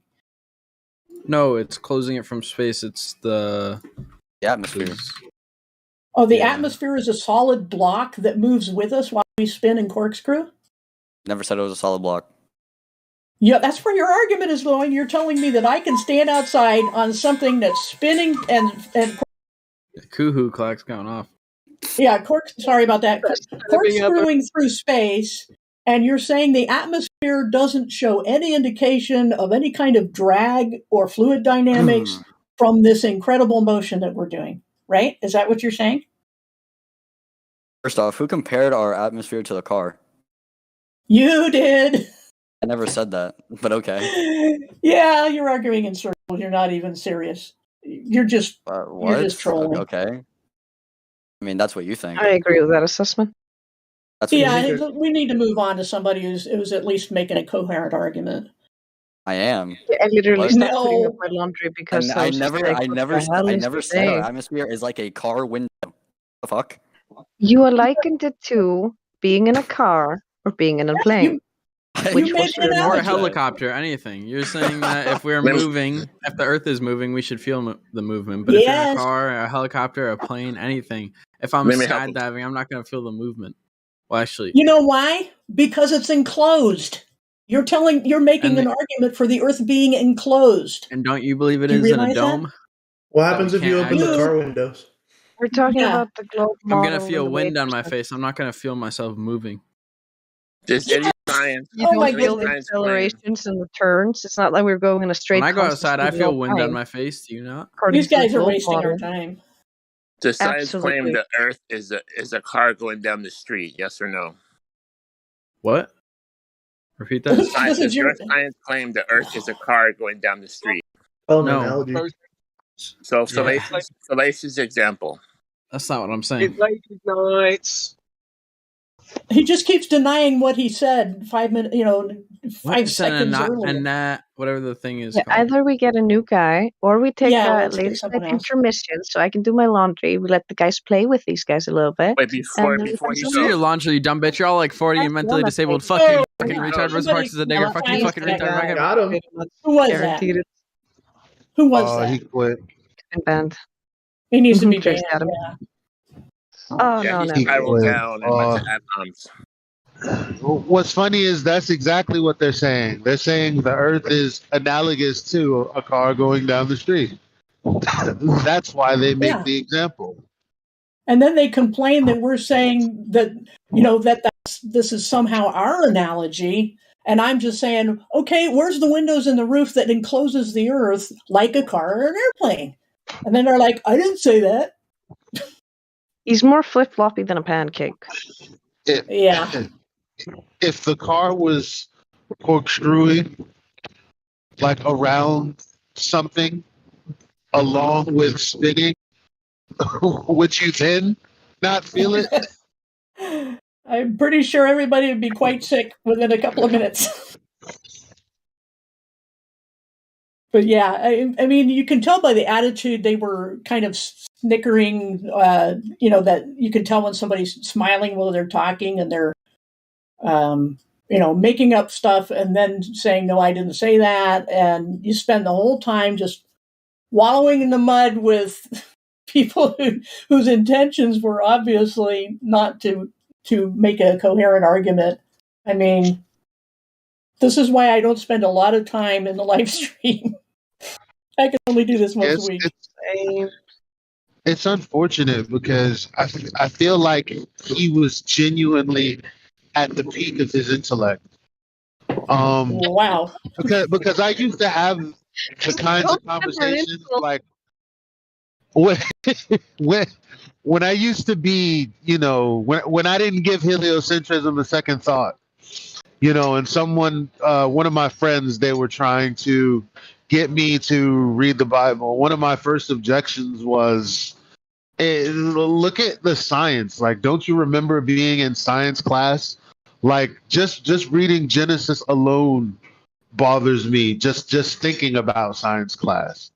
So I can see how when they say, so you don't think planets are planets. So we're not moving like the stars in the sky. They're genuinely they're probably genuinely asking those things. I could see it being genuine. Maybe in the beginning, and we did answer him sincerely in the beginning, explained everything to him, but damn, if he couldn't keep a claim straight. He couldn't stay on one thing. He couldn't say this is. If he'd say this is black, and then he'd say, "I never said that," or he'd go, this is." You can't talk to people who just go in circles, don't listen, and then just flip flop and scream obscenities. That's not a sincere person. Yeah, can only do the best. You ladies are doing awesome, by the way. Keep it going. I'll go back on mute. Oh, wait, I'm going to be left alone again. Okay, I'll try to do this while I'm doing my laundry. Okay, I'll do Okay. multitask. You're killing me. Okay. I just really honestly don't want to talk to another person like that anytime soon because it's just, like trying to nail Jello to a wall. I mean, when you make a claim and say, like an analogy of a car or an airplane, which happen to be enclosed metal objects, and then say, well, why are you talking about cars? I believe you. Insanity. I believe he won that exchange. You won because he spiraled down at the end and called names. That's what happens when they lose the debate. Yeah, I noticed he did it just as soon as we were moving on from him, and he saw that he wasn't going to get to talk anymore, and then he had to get a jab in. Yeah, because he hadn't won anything, so he needed that little boost of confidence at the end. And you notice we always get, because we're women, we get certain names thrown at us. Yeah, he had to use the B word if you caught that. Yep. What a surprise. Not a surprise. For some reason, regardless of gender, you always get called the N-word for some reason. Seems to happen. I guess they're all just racists. Yeah, I was waiting for that. Did he even do that, or did he only say that? Yeah, he dropped a couple of bombs, definitely. It's just the internet community. It's common among it. Gamer community. I think it's because they feel restricted from actually speaking freely. So when they have the chance to say something that's really taboo, then they say it. It's like, yeah, no one's impressed. Oh, like a naughty word. They're like, I can say the thing I'm not allowed to say. Mommy can't hear me. The internet is the amalgamation of the worst parts of the left and the right. Yeah.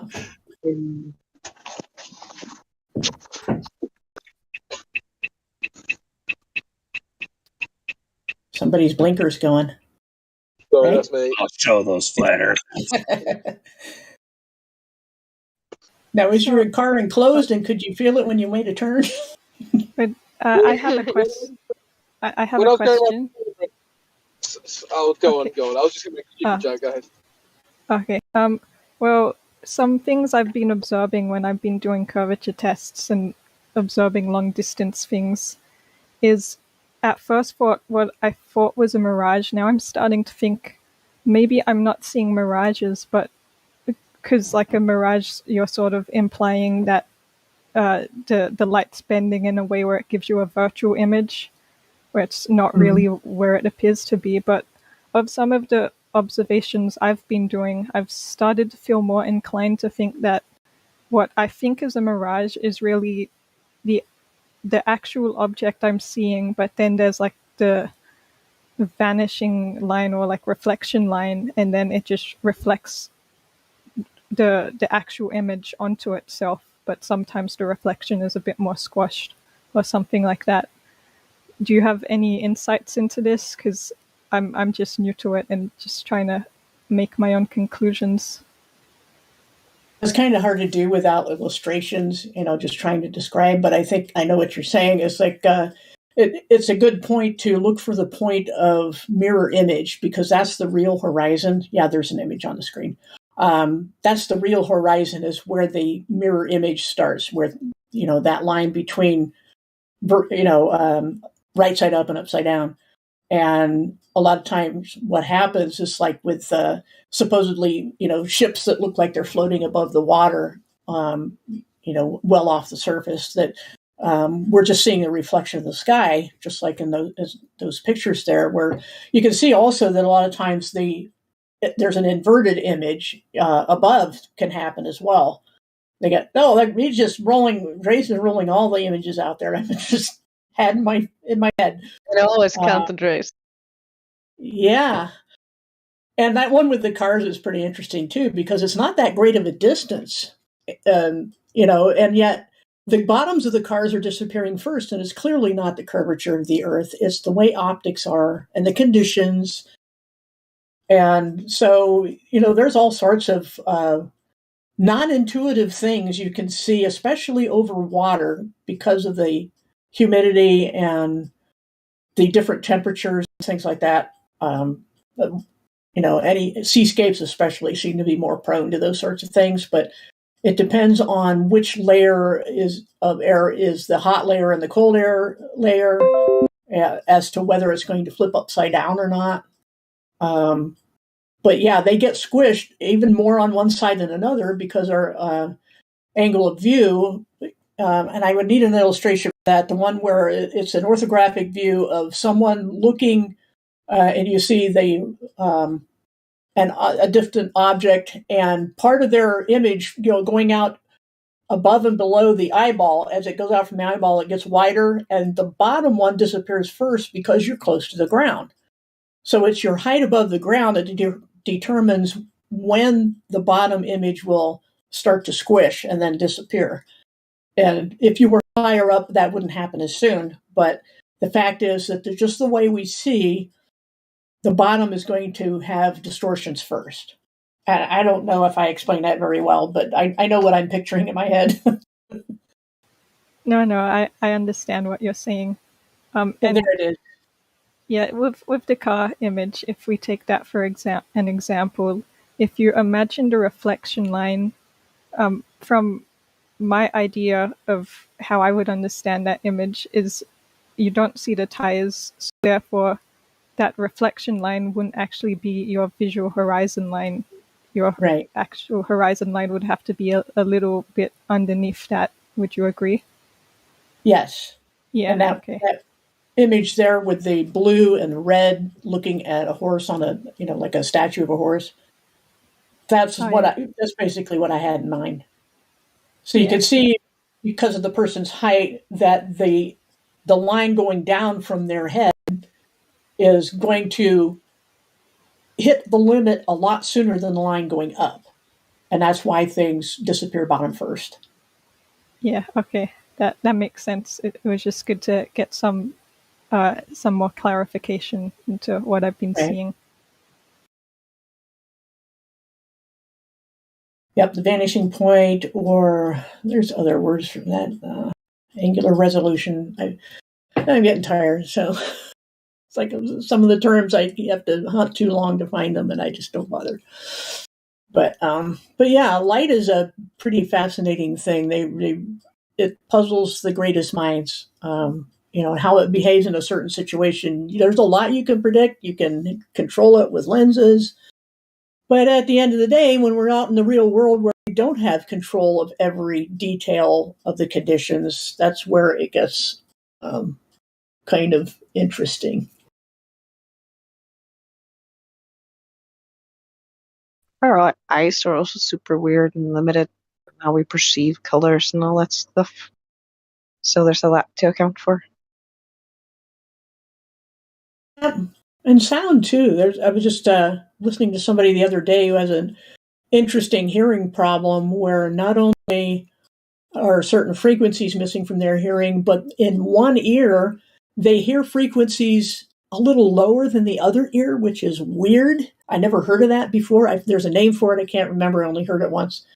But yeah, it's like you're hearing somebody hit two different notes on a keyboard at the same time when it's just one key. One ear hears it at the regular pitch and the other hears it at a different pitch. And that's just, the way your brain is interpreting vibrations is, it'll depend on how balanced each ear is, the parts of the brain controlling audio. And the same thing can happen to eyes. And some people are colorblind. Some, we have all sorts of vision issues, and nobody's going to see the same thing in the same exact way. But for averages, most people, like we're looking at the screen right now, we would see the same images and describe it the same way. But when we're talking about optical illusions, who said that? Somebody popped in and decided to howl like a monkey or something. I don't know. I can't pay attention. Anybody catch who that was? Where are the moderators? Trace is scrolling. It's just someone that hasn't involved yet. They've already been muted.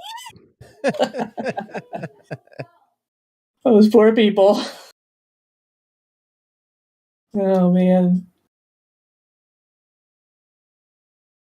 I don't know. I can't imagine going to somebody's channel and acting like that, but I guess everybody's different.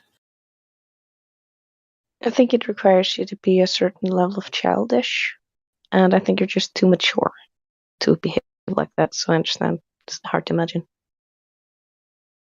Hey. But I'm finally done with my laundry, so I'm officially back. I got a question real quick. All right. How does the sun work? Or how do you believe the sun works? You want to know how we believe the sun works? Well, yeah, basically, if that makes sense. All right. I don't have the ability to go out and sample the sun to know what it's made of. I personally don't. I mean, the traditional belief is that the Earth revolves around the sun, correct? That's the heliocentric belief, yes. Mm-hmm. So what's your belief? What does the sun revolve around the Earth, or? My observation is that the sun moves overhead.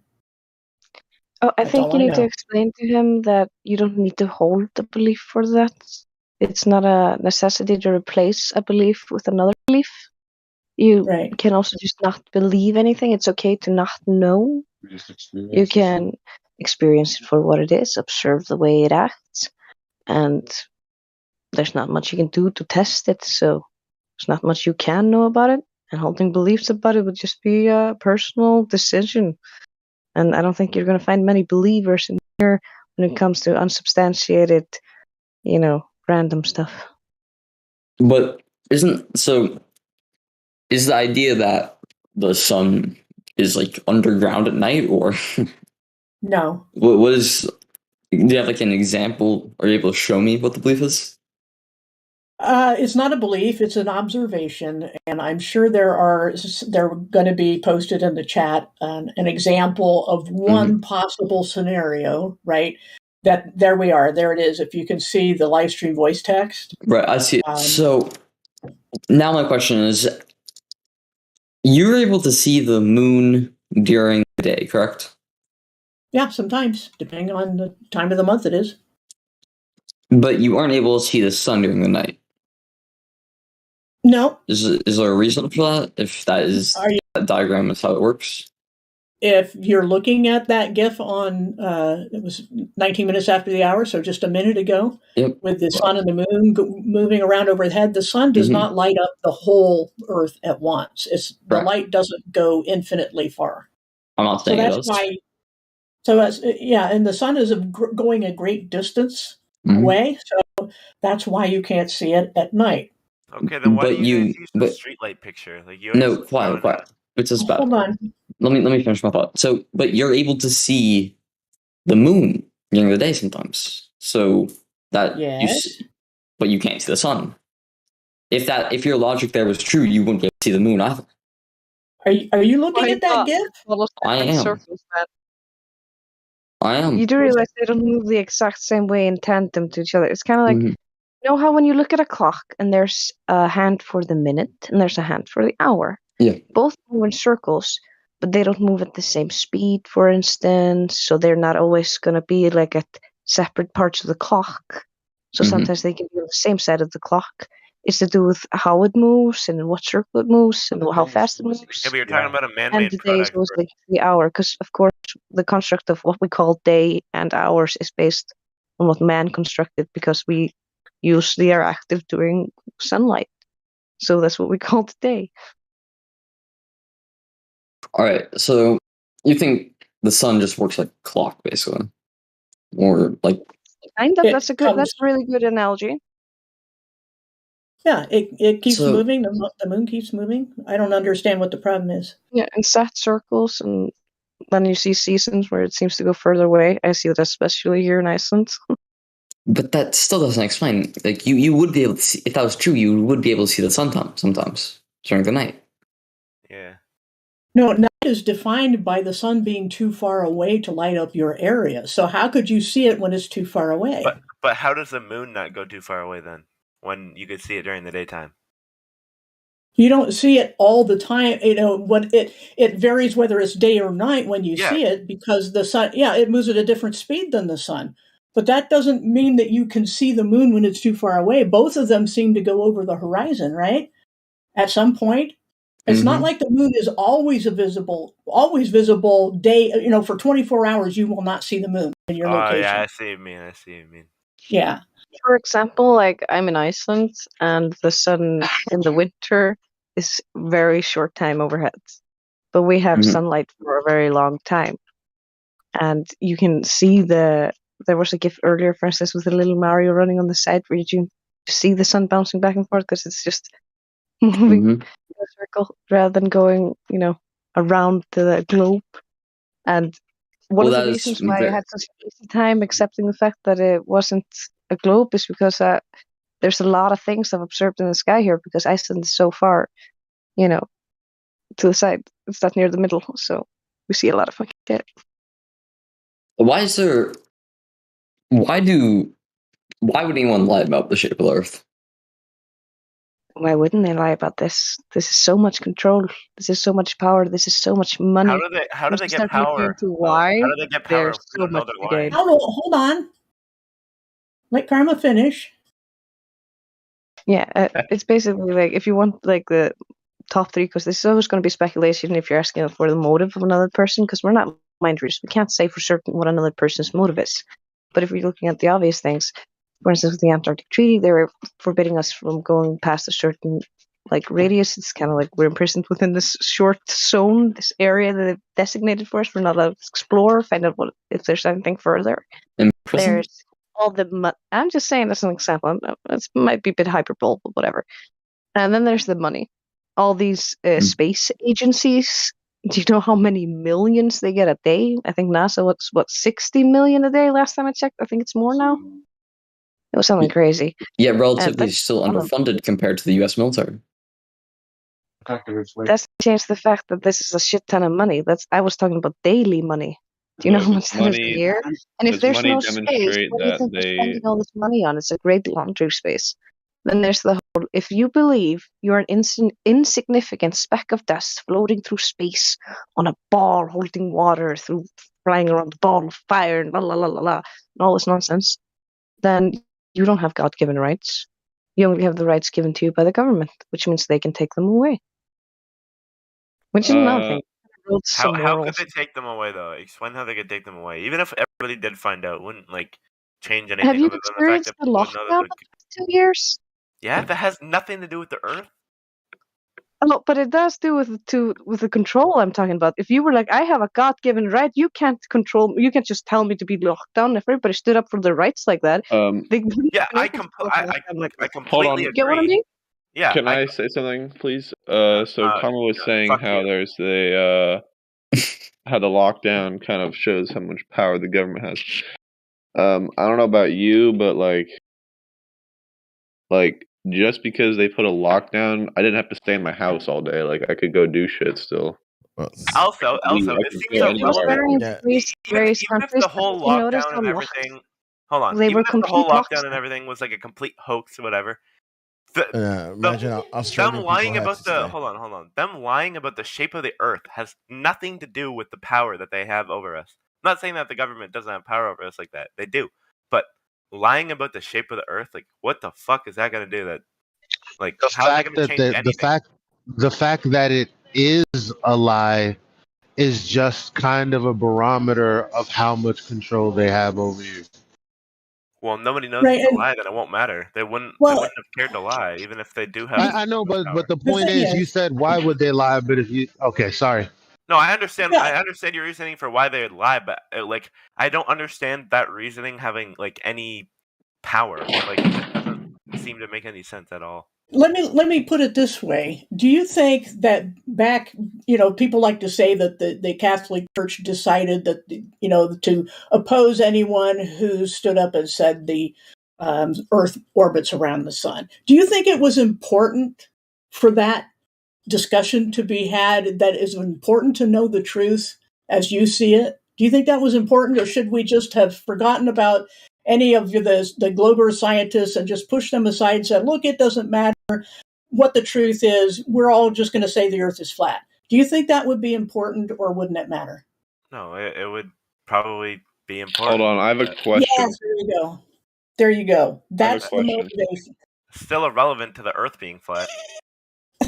Yeah, All it right. sure is. We were trying to tell you not to talk about motive, but you wanted to go there. So, all right, I have next a question. So like, does this flat Earth group believe that space exists? We do not believe that there is an endless, low pressure, vast, limitless It's not expanse just where a low bunch of stuff pressure. comes from. There is no pressure. It's a Whatever. vacuum. We don't believe in it as it's defined by the heliocentric model. We believe there's a sky with lights in it and stuff that moves. That's what we believe. Oh, so Also, the globe model doesn't claim a total vacuum. They say it's negative minus 17 torr. So what she was at 10 to I can't remember. 10 to the minus negative torr. I always fuck that up. Sorry, 17. Whatever. Okay, I can't really understand it's that. really low, but it's not a total vacuum because there has never been a total vacuum. That's why she was being super specific. But somebody already complained when she wasn't super specific. Okay, so does that mean that you guys don't believe in the moon? What do you mean What not do you believe in mean? the moon? We can see it. The moon is a light in the sky like all other things. I've looked at it up close. I have the P900. I have some telescopes. I've seen the craters, and curiously enough, the craters have a little raised dot in the middle, which is indicative of arcing, plasma arcing. It is not indicative of impact craters. So the moon is there, but it is not something that there's any evidence of it having been impacted by space debris or anything like that. All I know is that there's a thing called the sun, a thing called the moon, and they move overhead. And we definitely didn't go there. May I? So sorry. Okay. So I'm kind of a little bit flabbergasted right now. So is basically I understand, like, I don't really understand, but so do you not believe in, like, science at all, or like mathematics? We do math, we do Do you want to hear our science. perspective? Because the funny thing is, the reason why we don't believe in the globe anymore is because of the science. But the globe doesn't work once you look into the science. Most of the people here are here because we tried to prove the globe, and then we found out it doesn't freaking work and it doesn't exist. Because the second law of thermodynamics is the reason why we know that we can't be next to almost vacuum, because we have air pressure here, which means we have container. The fact that we've measured the Earth and it always measures no curve at all means we're not on a sphere. And it's not because we wanted it to be flat, it's just because it couldn't be a globe. So what we have is basically what we've tested, and if we haven't tested it, we are not shy to say we don't know. So pretty much, I have another question. So,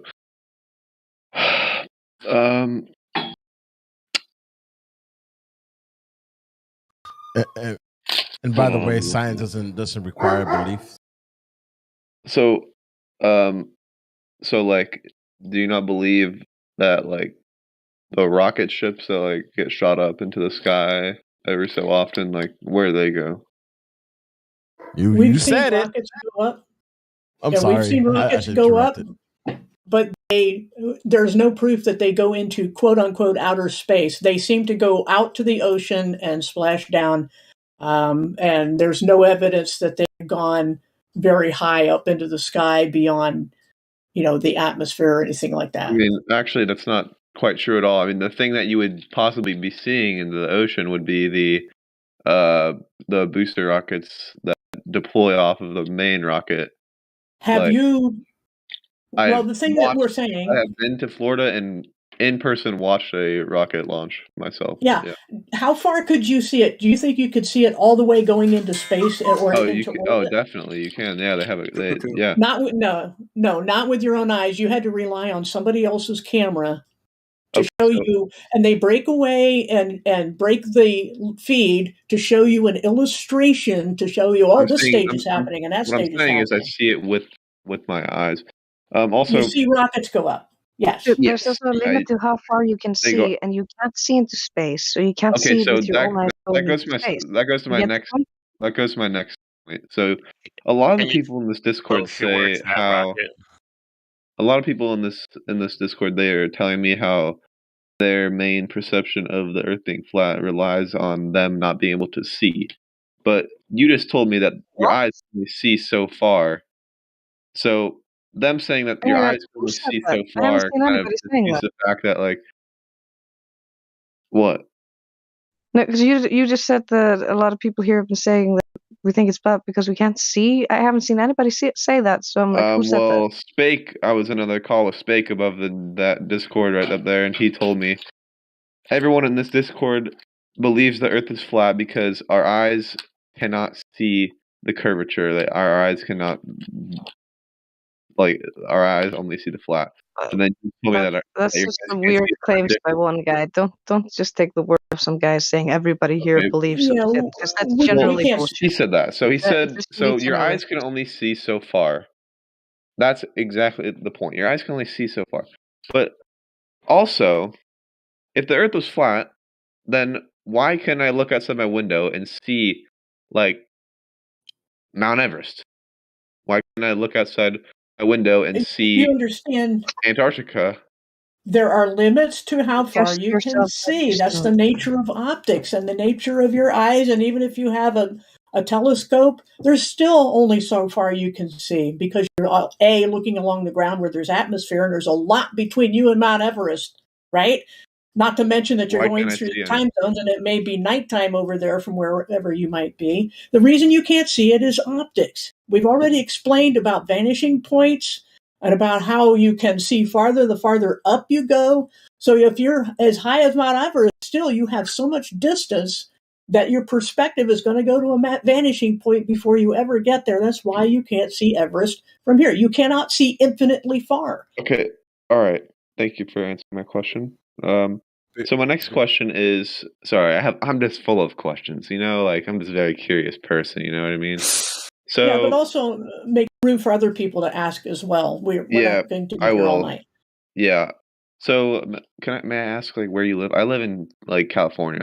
I'm like very close to the water of the ocean. You know what I mean? So have you ever experienced being at the beach?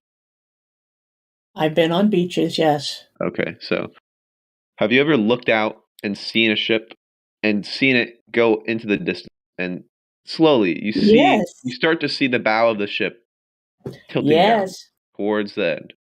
And to me, it doesn't tip though. I'm on the same level tips. as the ocean. Yeah, nothing tips. Tipping. Yeah, because it's the curvature of the Earth. It's just going straight. It's just going down. It's not curvature of the Earth, honey. It's only how far you can see because of weather conditions and angular perspective. We literally just explained this like 15 minutes ago about how, there were illustrations on screen about how the bottom disappears first, and it's just the nature of optics that the bottom will disappear first. It has nothing to do with curvature. If you're looking in chat, if you're looking at chat, they just posted a bunch of different ones where you can see the effect you're describing, and then when you zoom in, you can see the entirety of the boat again, which means there's no physical curve in the middle because you can't zoom through a physical curve. And not to mention, if you actually look at the radius value that you give you, 39559. Yeah, that's all. And with that radius, you should have 8 square feet of drop for every 8 inches of drop. I'm too tired to remember all the numbers. Fuck this. Anyways, use a curve calculator because I don't remember all the numbers. But basically, you're not supposed to see very far.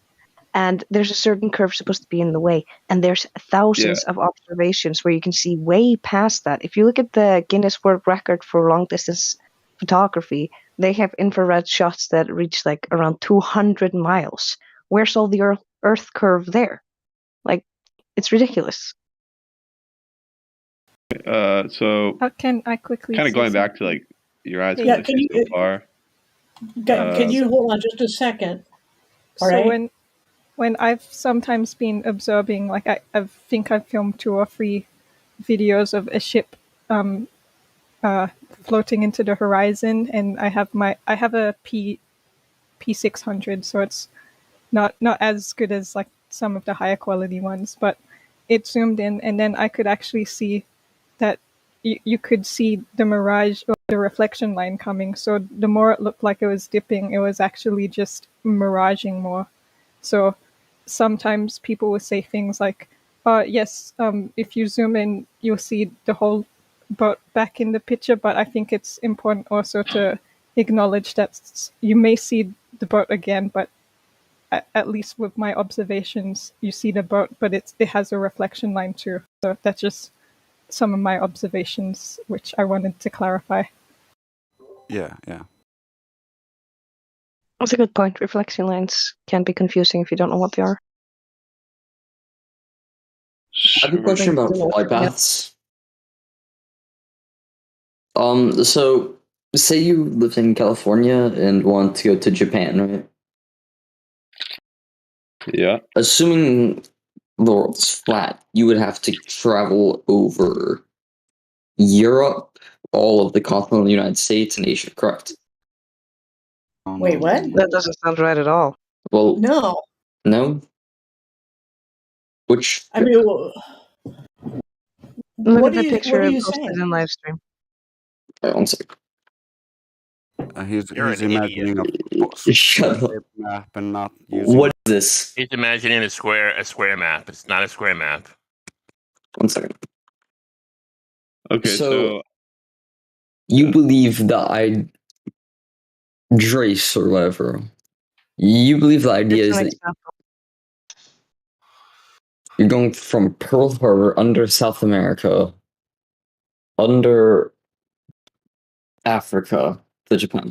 No, that's not what I believe. That's your claim, your idiotic claim. If you look at the picture underneath it, Don't you make it see that the personal. distance is far shorter than the idiotic claim you just made. You don't have to be so mean about it. Come on. You were a Glober one time too, man. Yeah. Come on, man. Yeah, but think with all due respect, he doesn't understand the map at all. Someone has to explain it to him. I've never even even explain seen it that. to him in such a demeaning way. I never went out and talked like you do to other people, making claims like you do to other people. I thought about my claims and I tried to prove the globe to myself. That's nice. And that's why you don't have a wife. You guys need to stop. You guys are the one. Hey, cut it out. You guys are the ones coming in here, just like you said, being rude. People will say that you were once a Glober, but what he said is absolutely right. Once I realized there was a question to this, I no longer was going to go around making fun of flat earthers and making claims I knew I couldn't back up. So where's your proof of curvature or rotation then, if you think it's so hilarious? Show us your best proof of the globe right now. Thank you. Never mind, that's his wife. Maybe I am. None of your business. Come on. All right. So why would Earth be the only flat object? Like, no, they don't That's believe not in the other question I planets. asked. Answer the question I asked, Echo. Where's your best proof? Echo? They only think? believe in the sun and the Earth. And Who the am I moon. talking to? Echo or the other dude? I don't know. Everybody's talking at once. What we want to know is your best proof for the globe, not our best proof for flat Earth. Prove the globe. Prove the Okay. globe. Why would Earth be the only flat object in space? That's not what you were asked. You were asked. You don't get what's to the come proof in of here, globe Earth. You don't get to come in here, make claims, and think this is hilarious if you have nothing to back up your claim. Do you think, Echo, I'm going to talk to you. Do you think that you live on a spinning globe, Echo? Yes. And what makes you think that? What is your evidence for that claim? Because I don't believe that Earth would be the only flat object in space. They don't think that's not a space proof. is real, man. What? That's not proof. That's not a proof. They don't think atmosphere or space is real, so you can't say that. You Are have trying to speak for us? Also, don't make I've been in bullshit. here many You'll get times. muted. This is your only we're not- warning. Speak for us again, and you'll get muted. All right, bet. Damn. All right. But okay, so answer the question about a proof. We're not saying because you think something else wouldn't work better. What is your observation, proof, evidence of the Earth being a ball? well, you can't observe the Earth as a ball from where you're standing if you were on the Earth. My idea So what is can you do? you can look at every other planet, every other star, every other object in space. Realize it is a Okay. sphere. Right? Okay, so basically your argument is to look somewhere other than Earth to prove that Earth is a ball. That is not my argument. That is an idea. That's what you said.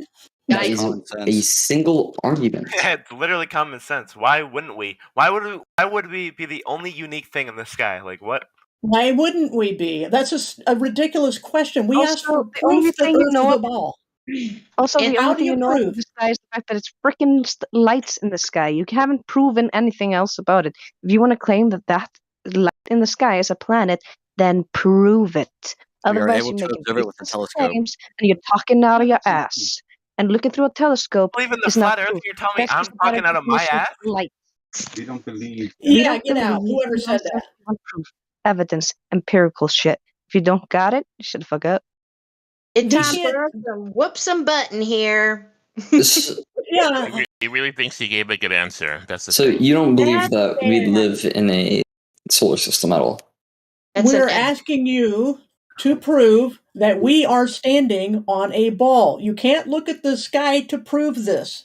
You have to look at the Earth to prove what the Earth is. Well, how do you plan to look at the sky, like look at the Earth? Every time a rocket has ever been launched, you guys claim it has just gone back into the sea. You can't prove otherwise. And the thing is, we're still asking you to prove the Earth is a ball. Not by saying what you think isn't reasonable, but by presenting evidence or an experiment of some sort. An experiment, For right? your claim. How high up would a object have to go to prove that the Earth is round? Like, would it have to? You're not. Listen, Echo. 35 You're feet. not. Okay. You can't prove the Earth shape by asking us questions. You're supposed to tell us I can, how you prove the Earth. You can't. Okay, we're done then. By disproving other claims, you're. That's not how science works, man. See, the problem is the indoctrination centers. They've slowly migrated, academic institutions as well, slowly migrated away from the base of science, of experimentation, and now we're off in la la land, theory based on theory. It's pseudoscience, or I like to be a little bit more kind and say that it's scientism. It is the religion of the world. All the flat earthers don't agree on everything, like maps and all that stuff, because we can't verify it. But one thing we all agree on is that there's no way mathematically possible that it can be a globe. We have observed, and it's measurably flat. So I'm not trying to be rude to you, but you might want to catch up and stop clowning. Not to mention what we see and observe in reality. When you look outside, you see a flat horizon. You don't feel movement. It's flat and stationary. It's how you observe it. That's how you experience it. So to claim otherwise, you need to actually provide evidence for it, because you're going against what you naturally observe. So if you don't have any evidence for it, it's about as legit as Narnia. All right, but if we can't prove that the Earth is not a globe unless we send a rocket into space, stop. Okay, so we didn't prove that the Earth is a globe, not a globe. Okay, so what we did is we took the numbers that were given to us, like the radius that we were given. Where was it? Who gave you those numbers? You put that up against our measurements, it doesn't pass the smell test. Who gave you Okay. the numbers? Who is it that NASA. gave us the radius? That's a really long conversation, but Is see, it? It's the just one problem with person. okay, hold on, I'll make it They real list simple the same for you. numbers in various places. This is just the official number given. But also, if you think you need to go to space to prove the globe, then how do you think they got to space in the first place? Because you kind of got to have the radius if you want to try to do some orbital, like, mechanics and orbital calculations, and you want to shoot rockets up there. You need to And know how big it is. So you need to Who be able to gave? prove I'm how big at, it is interesting from down here. If you can't, that means it's not real. Interesting fun fact. I think it was like 3 years ago, something like that. There was an announcement made by the official parties that the Earth or the Moon is now considered to be in Earth's atmosphere. That's I something remember new. that. No. That was new, although that prior to that, they had went to the Moon. That's kind of weird, man. There's all kinds of weird coincidences like that that they give us that don't make any sense. You really should pay attention before you start like, ridiculing the whole idea. You ridiculing. sound like you wanted to throw it all out before we even say anything to you, and it's really unfortunate. Where does it say that? Where did they say that? She's mentioning a dismissive attitude towards this, which Yes, she thinks is a lot of disregard. Yeah, certainly. I'm not trying to give you a hard time, man. I'm just trying to be real to you. We can't sugarcoat this for you. You have to erase the chalkboard of the shit you learned in school and start from scratch. You can go out and do it yourself. Observe. You don't have to have fancy lasers or anything. You can use like a mirror or you can use lights and such. You know, this can be investigated by any individual. But we can't do that with the heliocentric model. We can't verify almost everything. So we got a problem here. You gotta find. You gotta verify. You have to really look at where your information is coming from. You have to do your own credibility type of discernment. Because if you don't know where you are, how can you possibly begin to discover who you are? So this is really serious to a lot of people. That's why you're getting a lot of problems in here. I'm just trying to help you. So you say this is serious to a lot of people. When did I ever try to say it wasn't? Okay. Or I'm not don't say- attacking you. I'm kind of more along the lines of speaking in general to people that are like you. And there's a lot of people who come in here like you. You're not doing anything new, especially considering we've been here 5 years, 24/7, talking about this and talking to people like you. But why? Maybe because we don't like being lied to. Even if the Earth is like flat and whatever, why don't you just live your life and like not care about it? Well, you can. Well, it's not gonna change. Like that's what I'm getting at. Like It kind of sucks when even if you every know, day like it's they're not gonna lying change to anything. persons. Do you guys believe that every space agency understands that the Earth is flat and is purposely lying to you that's a globe? No. There So- are some people. Okay, you know the difference between disinformation and misinformation, correct? Yes. Disinformation, you would intentionally put out wrong information. Misinformation is people unknowingly perpetuating a lie. And then you couple that with compartmentalization. And then in some cases, you also have, security. So, a lot of people don't have the opportunity to investigate it. So, but do you believe that someone at every space organization understands the Earth's flat and is purposely lying about that? I just answered that. But no, I want yes or no. It's not a yes or no answer. This is a very serious topic. Nope, as the definition of a yes or no answer. You're asking about a belief. Like, maybe we just don't speculate a lot about, I wonder if somebody in that company has figured this out. Like, if you hadn't thought about that specifically before, you don't hold the belief on it. So, no, we don't hold any specific belief on it. In the chain of command. There's no claim on that. Sorry. Yeah, so why are you so it doesn't sound like you're really open for information, really. Why are you here? Open for information? I'm just here to debate. I don't really understand. I'm not here to like change your mind, change my mind. Oh, then I'm just here to please debate. give us the culture. Show us the No, culture. thank you. I'm glad you said that. Thanks. Because I doubt your mind will change. I'm definitely not changing my mind. I mean, That's cool. I'm glad you shared that with everybody. So he denounced his own bigotry. Just that's good. no, I'm But just in simply those here to cases, debate. shouldn't you here, also spend some time researching your own model so you at least know what you're defending? Because if you're going to debate somebody and you're not coming here to learn, then you should spend some time researching the model so we don't have to teach you how your model works. Yeah, right. That's a good point. Oh man, you just saved us a lot of time, Karma. But You sound like he's an not actor, going to I know. I change just can't think of because a name. he's going to remain. Well, he's going to stay the way he is. That's Would you just guys fine. change? Are you guys here? What you don't understand is we all changed. The only person who hasn't done enough research, based on the conversation that I've heard you have with the lady so far, you don't have enough information. But you're saying you're not going to change. Well, the problem with saying we're not going to change either is we already did, because some of us put in a lot of effort Yes, to but do are the you research that are you we willing did. to change back? Like, are you willing to? No, that doesn't happen that way. Okay, so how does that once not you're happen? Sorry, go It's ahead. ladies' night. FE men, it's ladies' night.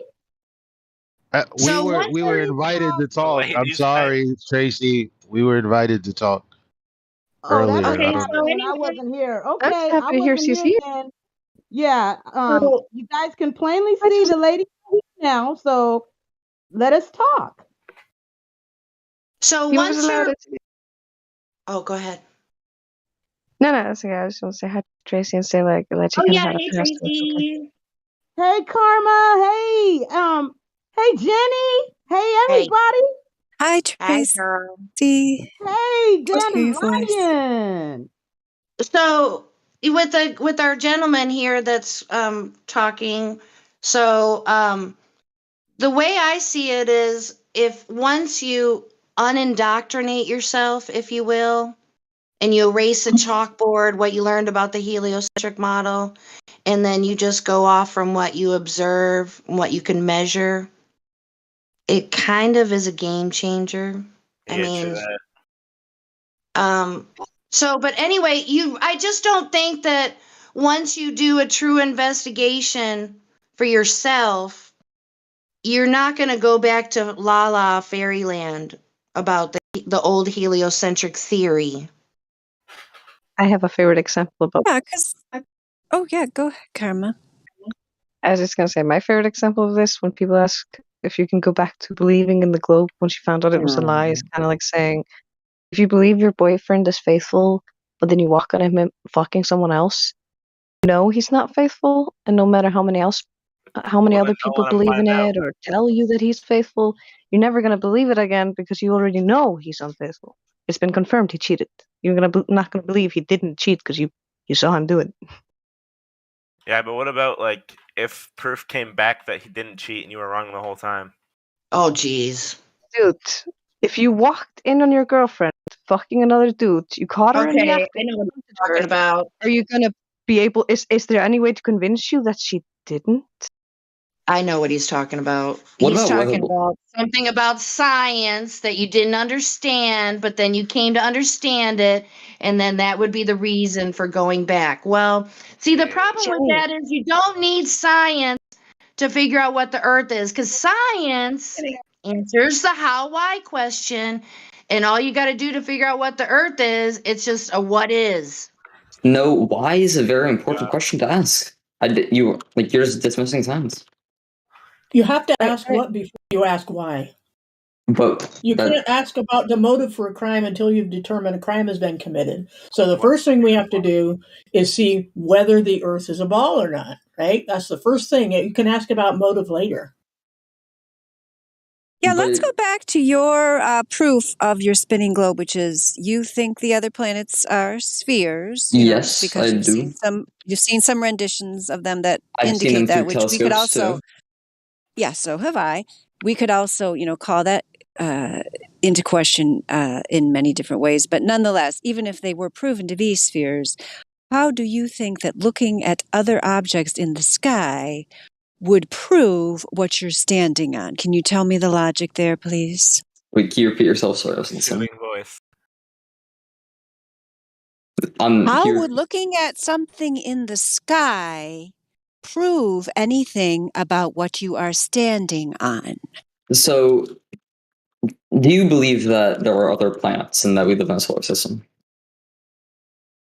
She asked you a question. Well, yes. Can you answer that one first? Yes. I'm asking this question so I can like go on with my thing. Like, do you believe there are other planets?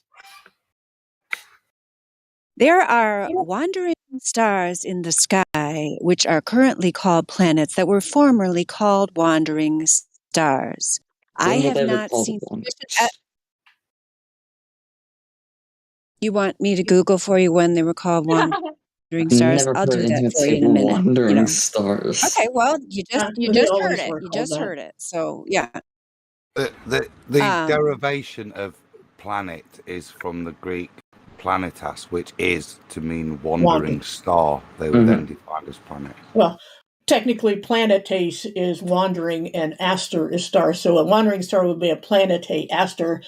But we just call them planets for short. That just means that it moves as opposed to the stars and constellations, which keep their relative positions. That's all. No. That's what we mean when we say planet. Well, a star is a ball of gas compared to How do you know? Well, I mean, it gives off heat. science. Well, the problem is, can you have gas in a vacuum? And you know what we mean by vacuum. We've discussed that before. What else would be Can you giving have off heat? gas in a What vacuum? else would be giving off heat? Why would heat? We have to think of something else before we can prove that your claim is false when it's your claim to prove. You need to prove that a star is a ball of gas in a vacuum. The heat it gives off. The heat has nothing to do with it. So is it a ball of gas Why in do a you think it vacuum? gives off heat then? Do you think it just randomly gives off heat for no reason? Answer the question first. Is how can you prove that it's a ball of gas in a vacuum? Have you ever seen a ball of gas in a vacuum? Is the sun not a star? Have you ever seen a ball of gas in a vacuum, or does it disperse to fill the space? Does it remain a ball in a vacuum?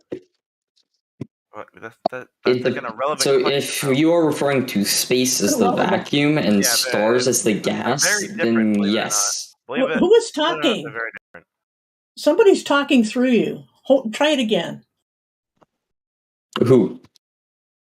If you're referring to the vacuum as space and the gas that would be dispersing in that vacuum as stars, then yes, I have seen gas in a vacuum because the sun. No, that's begging the question. I'm saying on Earth, is it possible for gas to form a ball in a vacuum? Well, I'm talking about space on Earth. I'm saying, how else can you prove your concept? You can't go to outer space to prove what a star is. So you have to show me the principle in physics whereby a gas can form a ball in a vacuum. Well, we don't have anything that size or powerful, so it's not really possible. It doesn't matter about the size. You can scale it down. Does gas form a ball in a vacuum?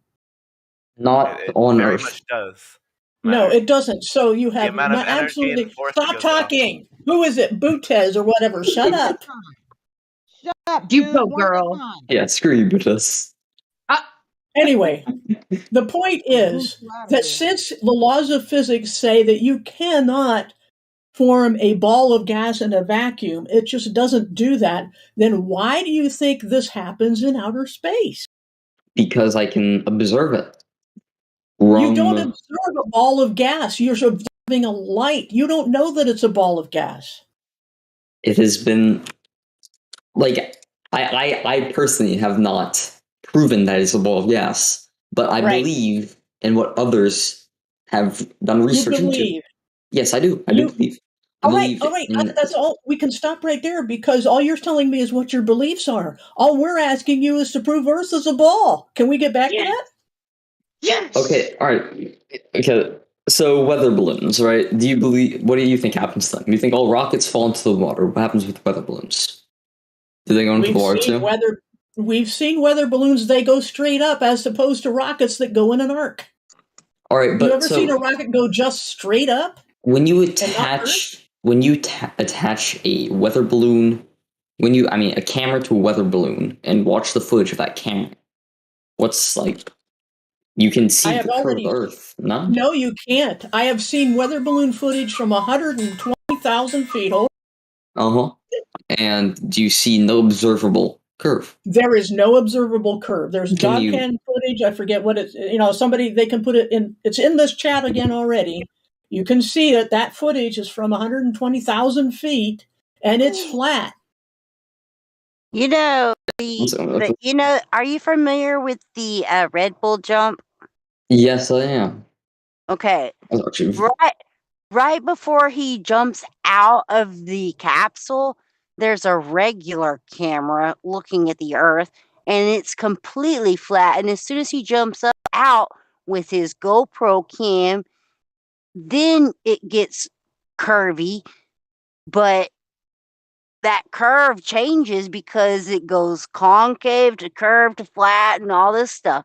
So that's where you get the warped curve from. But when that camera is inside his capsule, it shows you the true sight of what he saw, what was being seen there.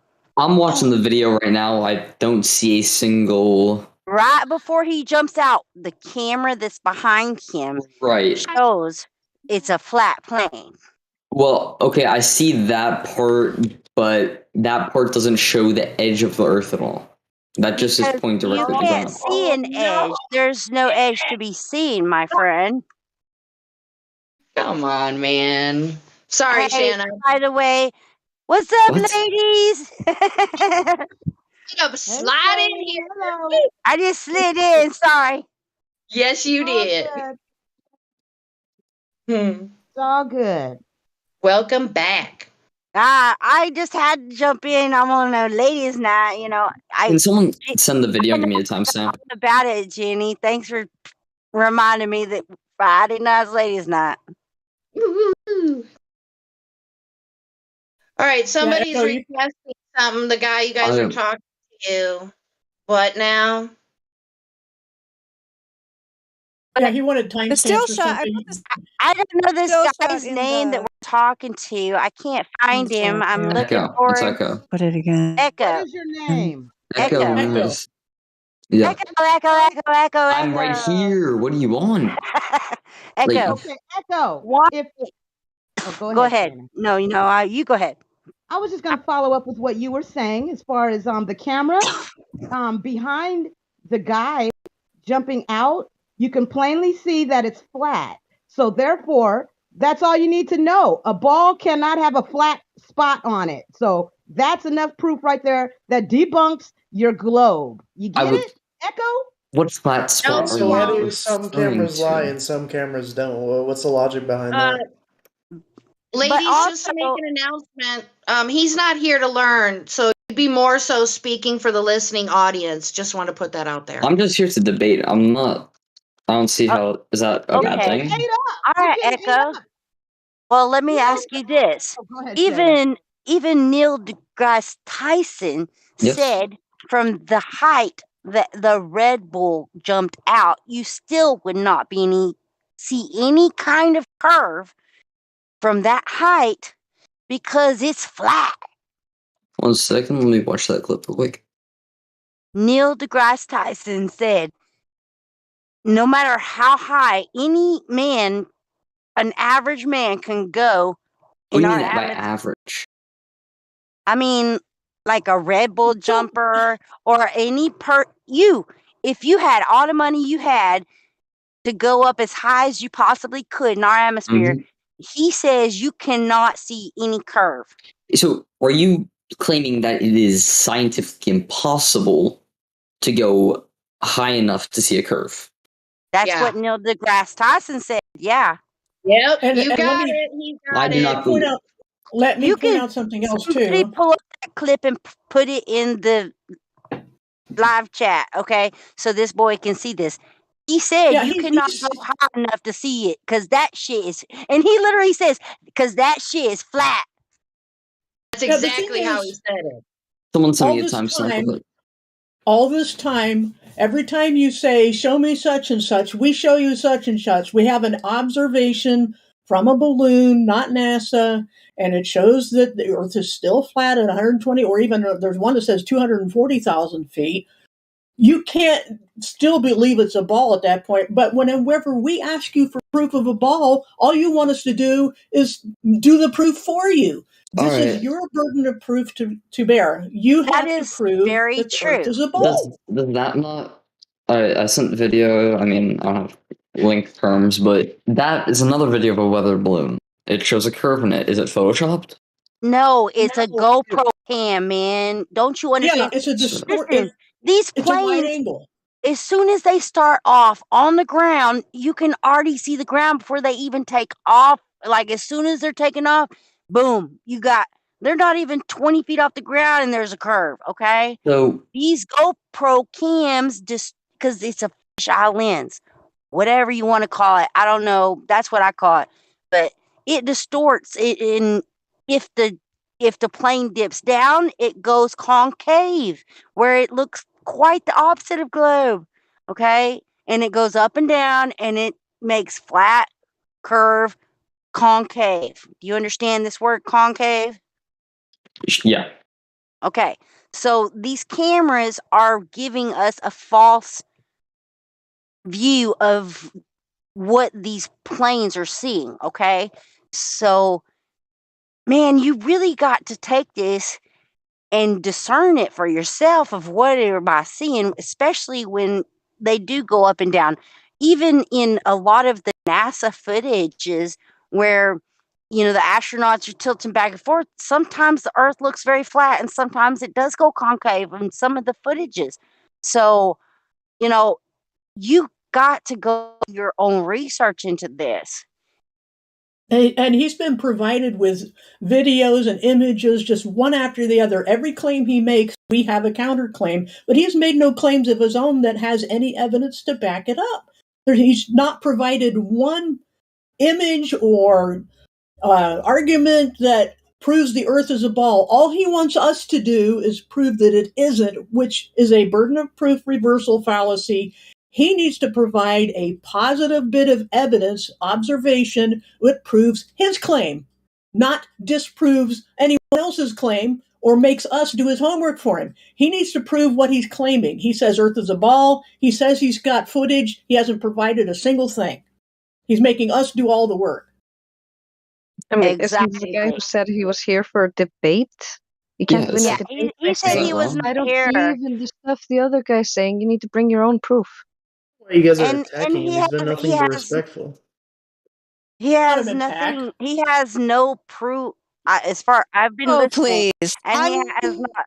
going to put his comment from 40 minutes in there. This is not a respectful person. He's the one that came in here You're roboting, calling us Ryan. tards in the chat. Robot. No, I have not. When Yeah, show me let's not specific. be. Let's not be. I go next. When have I said Let's that? not fall on our sword for this dude. All right. Well, okay, I haven't heard Echo because I've only been here for about 10 minutes. So, personally, I haven't heard Echo been disrespectful necessarily, but he doesn't seem to be wanting to hear any of Echo. I want you to actually listen to what we're telling you so you can try. I want you to try to really take in what we're trying to tell you and instead of just blowing it off. Okay. Because like you said, you're here to debate. Bring some debate. Tell me without using NASA and anything from NASA, because we've proven NASA and all of their images is what I'm going to call them that they have given us are all fakes. So without NASA, what would you say is your number one proof that the Earth is a globe? All right. So the first thing you said was that you've proven NASA all their images are fake. They said it themselves. They said they're images. They're not pictures. So they're not pictures. They're composite images that they have put together. Yes. CGI. Okay, try CGI. again. Try again. We'll give you another chance. Keep going. All right. What's your proof? But again, going back to the other planets, right? Your Not proof. going back to anything. Okay. Answer one question at least once. Don't go back to other planets. I'm asking you. without using NASA because we don't trust NASA because we Yep. know they've already told us that all the images they show us are CGI by composite images that they have piled together to make images for us to see, okay? So with that being said, these images are not pictures. You understand this, correct? Yes. I didn't even know that. So these are not pictures that they are taken. So you cannot use that for proof. With that being said, what proof do you hold in your heart that the Earth is a globe? Well, you guys have not let me go on to the point that other planets are globes. Like, what is so wrong about that point? A lot is wrong with Can I answer this? No, No. it's ladies' night. See, the thing is, no matter how long you look at the ceiling, it won't tell you about the floor. Yes, You keep but wanting to look everywhere but Earth. And then, by the way, he's been very rude in chat. He said some things about the panel here. And so he isn't the nice guy he's pretending to be. no, the reason this chat is just being spammed with these random GIFs and images that are just They're not random. really one-sided. They're not random. They're answers to your claims. We're disproving all your claims, and you've done nothing. Look at them though, like Yeah, I it's looked at them. so dumb. All of there's so many of them. All right, if you're just going to hand wave dismiss things that you haven't even had the chance to watch, why are we wasting our there are some of those Also, images. Pat, run away from answering the question. What's your proof for the globe? You still have. We've been asking you this from the beginning. Do you have any proof for the globe? A single one? So you guys are just give me a simple. Then Give me a debate forum. I just At least want. concede the point that you don't know that it's a globe. It's simply a belief. Because in debate forum, if you can't prove your point, you need to concede. Just because I can. Just one. I want. Give me one thing that. Just one. One thing that makes you think the Earth is a globe without using NASA. One thing that Earth is a globe because of gravity. And don't look up either because don't look up because the stars don't tell us what we live on. Okay, so from your ground point, what kind of experiments or anything you have done that tells you this Earth is a ball? Well, so two things. The first is my first point that I've kept going back to is that all the other planets around us are spheres, rather. Look up at the sky. I said don't look up at the sky. That's not true. Remember? What do you mean that's not true? For example, I saw an Ladies' image of the night. real Mars, and it's like No, sir. if you've ever seen a real star, they're undulating blobs of energy. I'm talking about planets, not stars. We're talking about planets here, not stars. All right, but the thing is, no, we're talking about the Earth, not the planets, not the stars, not something in the sky. We're asking you to observe, show us an observation of Earth curvature. Here on where the place you exist on. Don't look up. Don't look up at all. Well, because I would those see- things don't tell you what you exist on. They What can is help an experiment towards- that tells you what you exist on is a ball? Okay, so no, I'm still confused here. Why does the other planets being spheres does not take away from how do I phrase this? We've gone over this. No, you guys have just said that just because you guys have. He doesn't get it. No, my point is, you guys are saying that it doesn't. Okay. We didn't explain it to him well enough. Illogical. It's illogical It to look at is- the ceiling to find out the shape of the floor. And that is exactly the problem. Is when the ceiling is the same as the floor. You don't know that. Yes, but you can you could infer. Okay, I legit laughed this out loud. sounds- What? In my house, Did you the just ceiling did you flat seriously and say the that? floor Why would you flat. assume that? Just saying. Assume what? Okay, let me just say also there's Mod Justin is at the end of his rope with you trolling. I mean, we have asked you for proof. Listen. Excuse me. We have asked you for proof. We've asked you for proof 100 times. All you want to do is say, like the picture on the screen, if the billiard balls are all round, then the table must be round. And you think this is logical. It's the opposite of logical. You have no proof. We can't have a debate when you don't even make your own point. So he's about ready to ban you for not making any evidence at all support your point. All you do is ask us to provide it for you. Those billiard balls. So Well, I'm comparing planets to planets. That picture is comparing billiard balls to a table. It's the same principle. If you want It's to know not. what you're standing on, you don't look up. I'm comparing planets to planets, not stars to planets, not tables to planets. Like No, you don't understand. You don't. I don't know how else to explain this. The thing is that if I'm standing on something, I need to look down at what I'm standing on if I want to know about what I'm standing on. No amount of looking at the sky will tell you what the Earth is. It's like measuring your hand when you're trying to buy new shoes. Like, wait a sec. Shoes go on the feet, not the hand. Yeah. But you, girl. Does that make sense? it still doesn't. Because I'm not comparing. That doesn't make sense to you. No, I'm not comparing feet to hand. I'm trying to compare planets to it's planets. the same idea, though. Yes. How do you assume Earth is a planet? Hold on, everybody. What is Earth? Everybody, listen. Am I? The Earth is not a planet. Still roboting? Yeah. No, sorry, we can hear you. Am I Go still ahead. roboting? Am I still roboting? Look at No, it. you're fine. No, you. I was just gonna say, You're robot. like this guy. I mean, come on.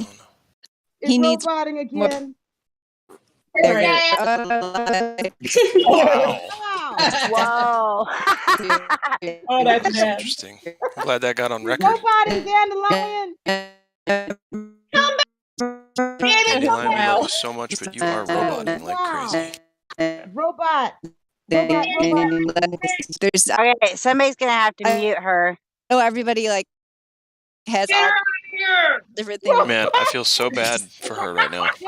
Say You're roboting. like You're supposed to be quiet. Just saying. You're roboting. Must start.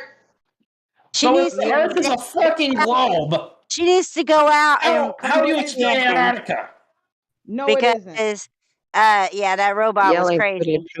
Yeah, so let me just say he wants to insist that we are on a planet. That's why he thinks we're making a bad comparison. I'm saying prove that we're on a planet first before you can even make your comparison. That's the first thing you have to do is prove that we are on a planet.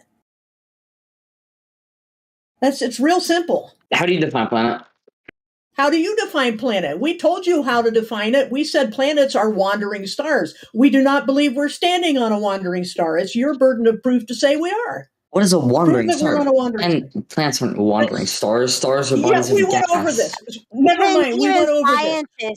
Even scientists will say that the planets are wandering stars Yeah, in our it's sky. a very familiar expression. This is very common knowledge, and if It's you a don't have diversion. that in your a brain, diversion. then you can't have this conversation with us.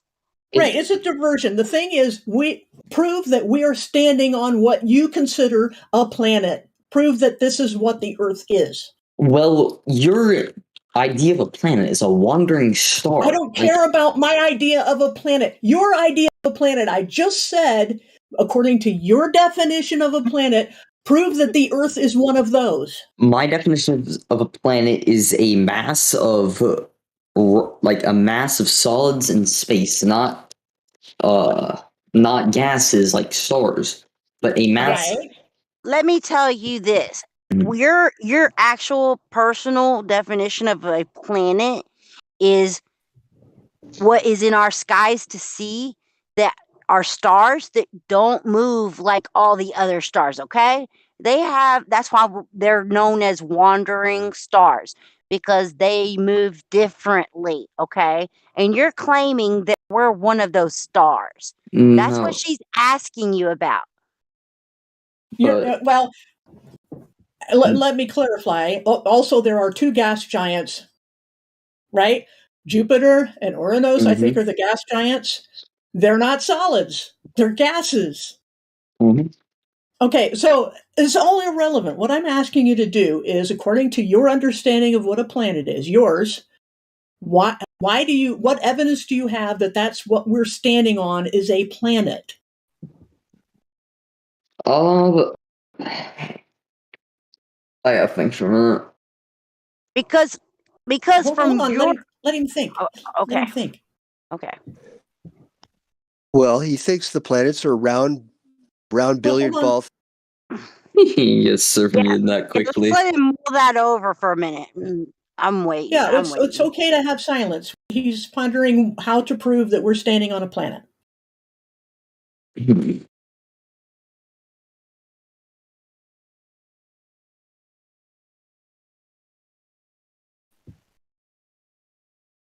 Okay, I just kind of came back from typing something. You said now we're standing on, prove we're standing on a planet. Is that what you just said, Paula? Yeah, and it's been a difficult question to answer.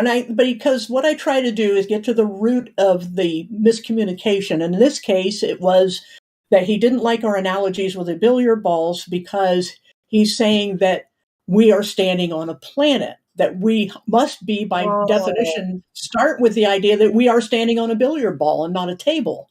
So the point of contention here is to prove, first of all, that we're standing on a billiard ball on a planet. Okay, that is going to be extremely hard to prove, and we notice that long silence because there is no quick knee-jerk answer for this question. It will require some sort of evidence, some sort of observation. There is none. There's zero. And Paula, you were just music to my ears. I appreciate you so much, and I'm so glad you're here. You're welcome. Second that. Thank you.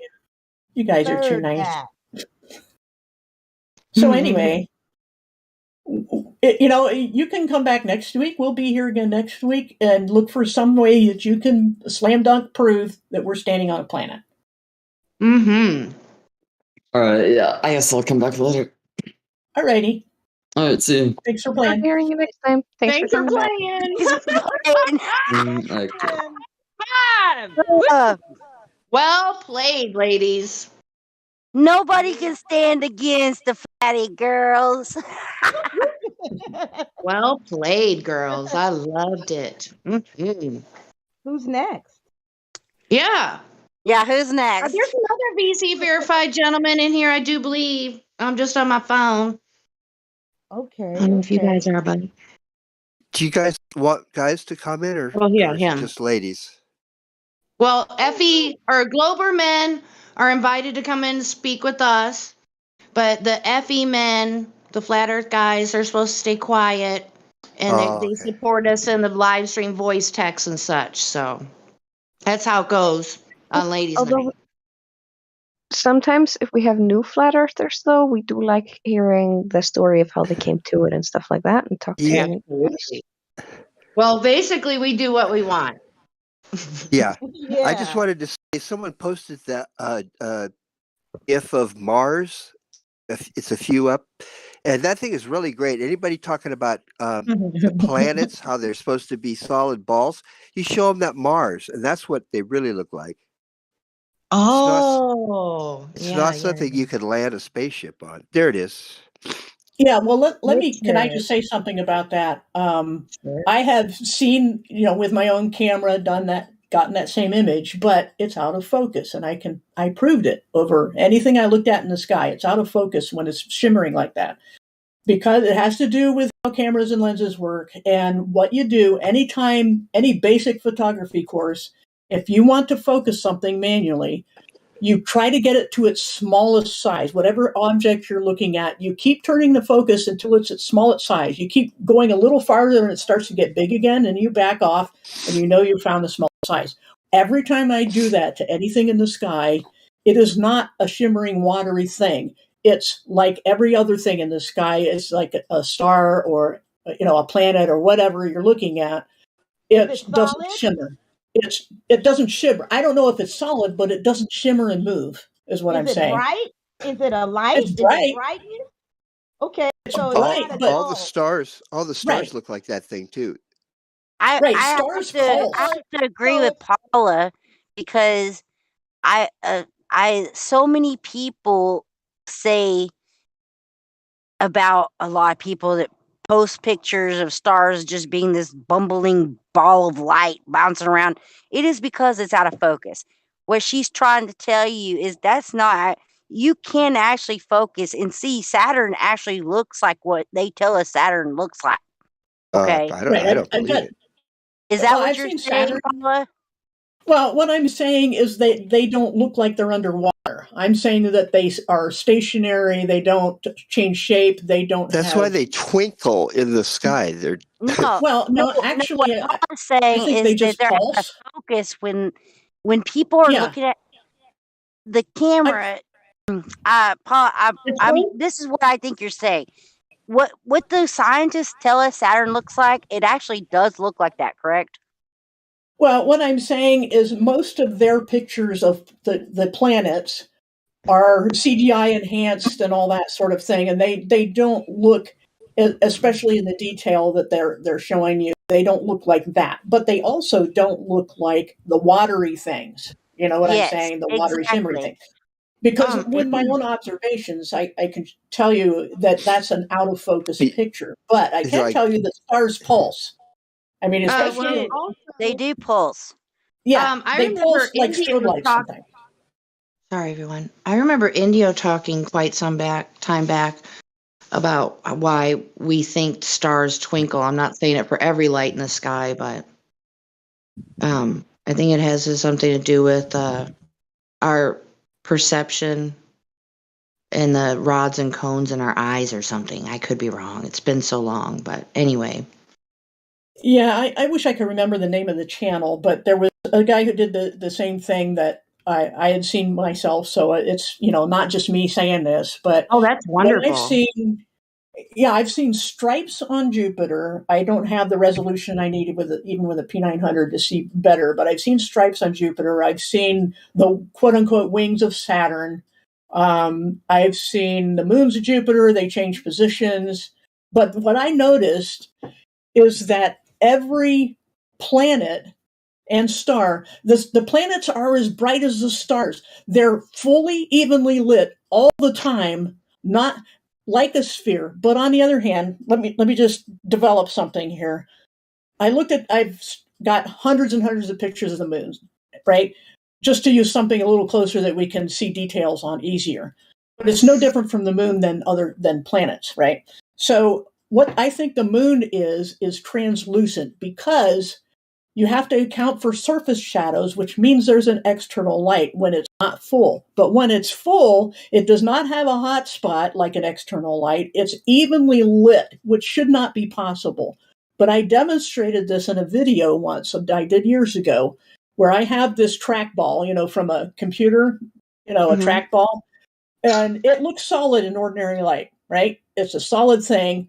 But if I shine a very bright flashlight right on it, it glows with its own light from within. That's what translucent means. It means it lets through light. Translucent is through, and lucent is light. So the light goes through. It gets inside. It bounces around and takes on the color of the thing and bounces back to you. That's why it looks self-lit.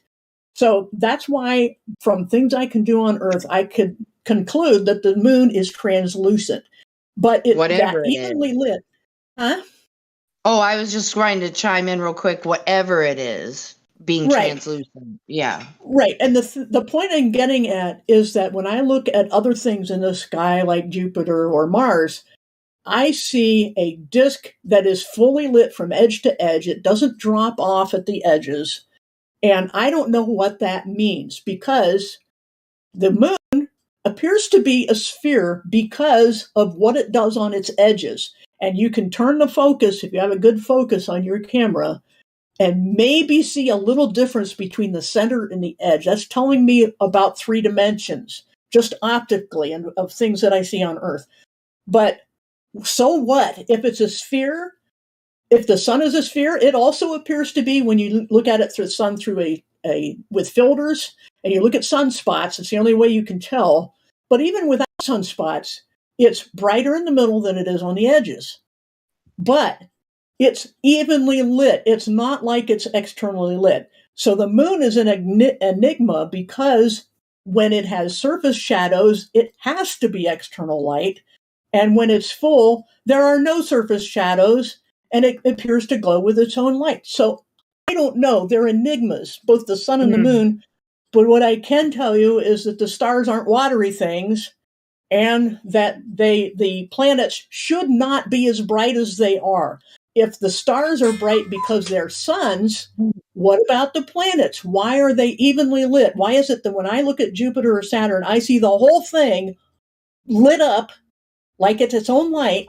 Why aren't they stars if they're making their own light? I mean, none of them are like the Earth, is what I know. And I also know that if the moon is only a quarter the size of the Earth, and we know the relative size from our viewpoint of how big the moon appears in the sky, if you're standing on the moon looking at the Earth, it should be 4 times bigger than that, and it never is. So yeah, they're lying. I can prove they're lying just by my own observations, but they don't, tell us accurately what's in the sky anyway. All we know is what we can see from here through the atmosphere with our puny equipment.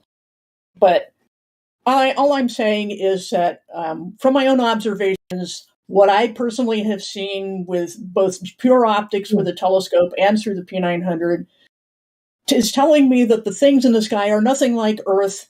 And I know that stars pulse. I don't know why they pulse. I don't know what they're made of. I don't know what the moon and sun are made of. I know that the sun does, for whatever it radiates, it when it hits Earth, it makes both light and heat. Which, I could go on forever on what's weird about the sun. I have videos about sun and moon. But anyway, when people come in here, go ahead. Sorry. Oh, no, no need to apologize. I was trying to find this old meme that we used to share a lot years ago. And it was what you just mentioned a moment ago, how when we're given pictures of, the alleged Earth from the moon, it should be 4 times bigger. Mm-hmm. That's what the point you made a moment ago, right? Did I hear it correctly? I just want to make sure. Right. Yes. Yeah. So, it just, people don't know what the model is supposed to be, and it's right there. I mean, but I don't get tired of listening to you. No need to ever apologize. People know how to interrupt around here. You know what I'm saying? Right. But I'm trying to find that picture. Hopefully I can. I'll shout it out when I find it. Hopefully. Well, recently I was looking through the telescope at the moon, and one cool observation I noticed was it was maybe about 5:00 p.m. So it was still, like, you could see the blue in the sky still. But then when I looked at the moon through the telescope, the moon blotted out the sky that it was black. When I looked outside of the telescope, I still saw the blue sky, and I thought that was interesting. I guess all it's I can probably, guess. yeah. All I can guess is that it's a matter of contrast, because whether it's just your eye or a camera, you try to equalize the light coming in, right? And it's just how eyes and cameras work. But when you have the whole sky, most of it's blue, and you see a little bit of the moon, that's one thing. But when you zoom in, the moon is filling the frame, and so the surrounding will appear darker. That's just a guess, but that would be, that's all I have to go on right now. Yeah, and I can also confirm with the stars in focus, when they're in focus, it's just a little blip of light, whereas if it's out of focus, It looks like that Mars GIF there was. And also, I haven't seen all the planets or wandering stars on my telescope, but I have seen Saturn and Jupiter, and yeah, you can, like, physically see the texture on it, and it's not far off what NASA puts out there, because obviously NASA can't just make it completely absurd to what it actually looks like, because then people just look at their telescopes and see these things don't add up. So, right. But they're enhancements. I mean, they enhance it to make sure it's a ball. And again, it doesn't matter if it is, but I don't like them adding information that isn't there. But the thing is, it doesn't matter if everything in the sky is a ball. It doesn't change one iota what we're standing on.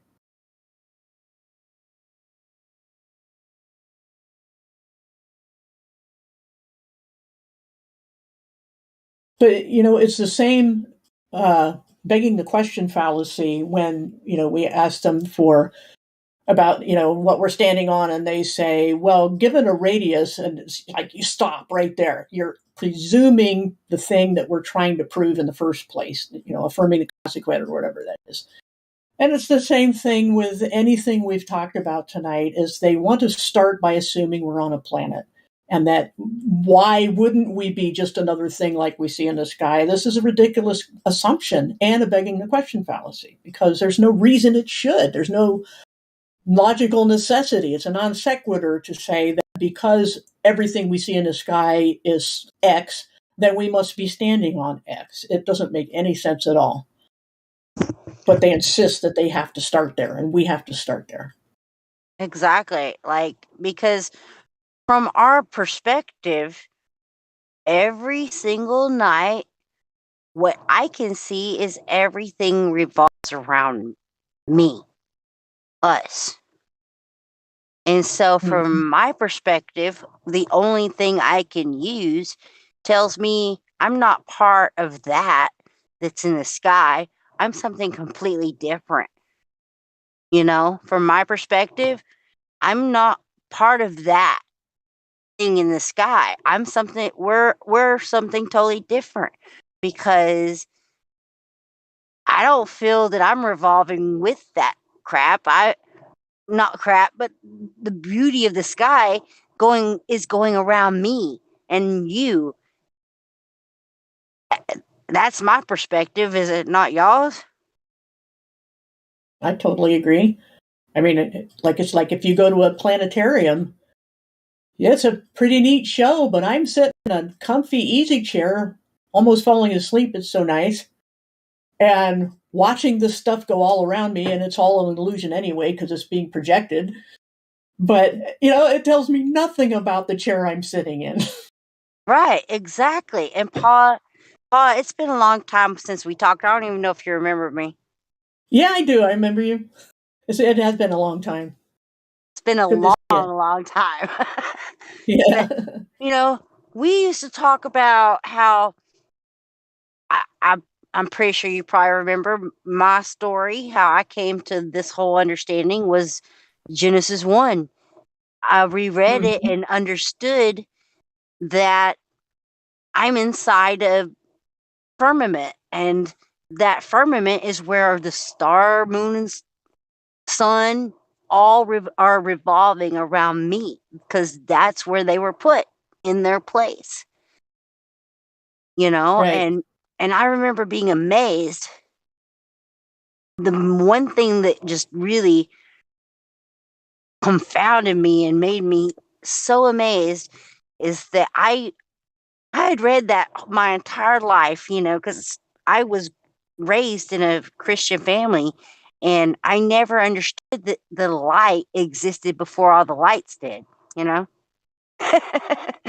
So our understanding moon and stars all light up is totally, in my opinion, out of whack, because there was light before any of those things even existed.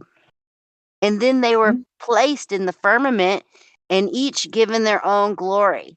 So, from my perspective, it's going to be super hard for us to even grasp how that even is possible, because there was light before there was even the sun, which most people think all of the things are lit up because of the sun. But, well, hey, hold up. There was light before the sun, you know? Right. And so go ahead. I came to this flat earth understanding from a very strange place, you guys, because I most people start at the end of the back end of conspiracy theories and stuff and weird ideas. I started with flat Earth, and then I went through the gambit of all the crap. So I started with, whoa, the Earth's flat, and then it just tumbled down from there, and I don't trust nothing with anything my government or anybody tells me. And I know that's not where I'm trying to take this, but the Bible had a huge, huge impact on me of finding where I am today on why I think the earth is not a ball. Okay. And also my understanding of, the fact that I can't know why the sun is lit a certain way and the moon is lit a certain way, because the Bible says they have each their own glory. That's why I don't think the sun lights the moon doesn't light the sun, blah, blah, blah. I don't think it works like that. I think they all have their own light. And I'm done. No, that's fine. I mean, the thing is too that what people will do is then say, okay, well, how do they go ahead? How do they hover? How does the sky move like it does? I remember doing a show with a couple other guys from Nathan Oakley's realm, where we analyzed a video where a respected person, I think it was William Lane Craig of all people, who was famous for debates against atheism, but the thing is that he was trying to debunk flat Earth, and he made the ridiculous claim that the reason the Earth can't be flat is because the firmament would have to be moving, and how mechanically is that possible? I mean, I was so shocked that someone of his caliber would make that argument, because just because we can't explain how these things do what they do, like no one else can in any model, quote unquote model, can do, doesn't mean it isn't a reality, and we're just telling people what we observe. And for him to say, well, it's impossible for the sky to be a dome because it would weigh so much, and there's no mechanical, physical way that the edges of the Earth could hold this up. I was like, this is just the most ridiculous, uninformed argument coming from a very smart, educated person. And if he can do that, what are we expecting from others without that education and without the mental discipline of conducting formal debates? I mean, I think we're setting the bar too high, because the fact absolutely. Yeah, I mean, of course we can't explain how the sun and the moon and the other luminaries do what they do. All we're saying is that's what we're seeing.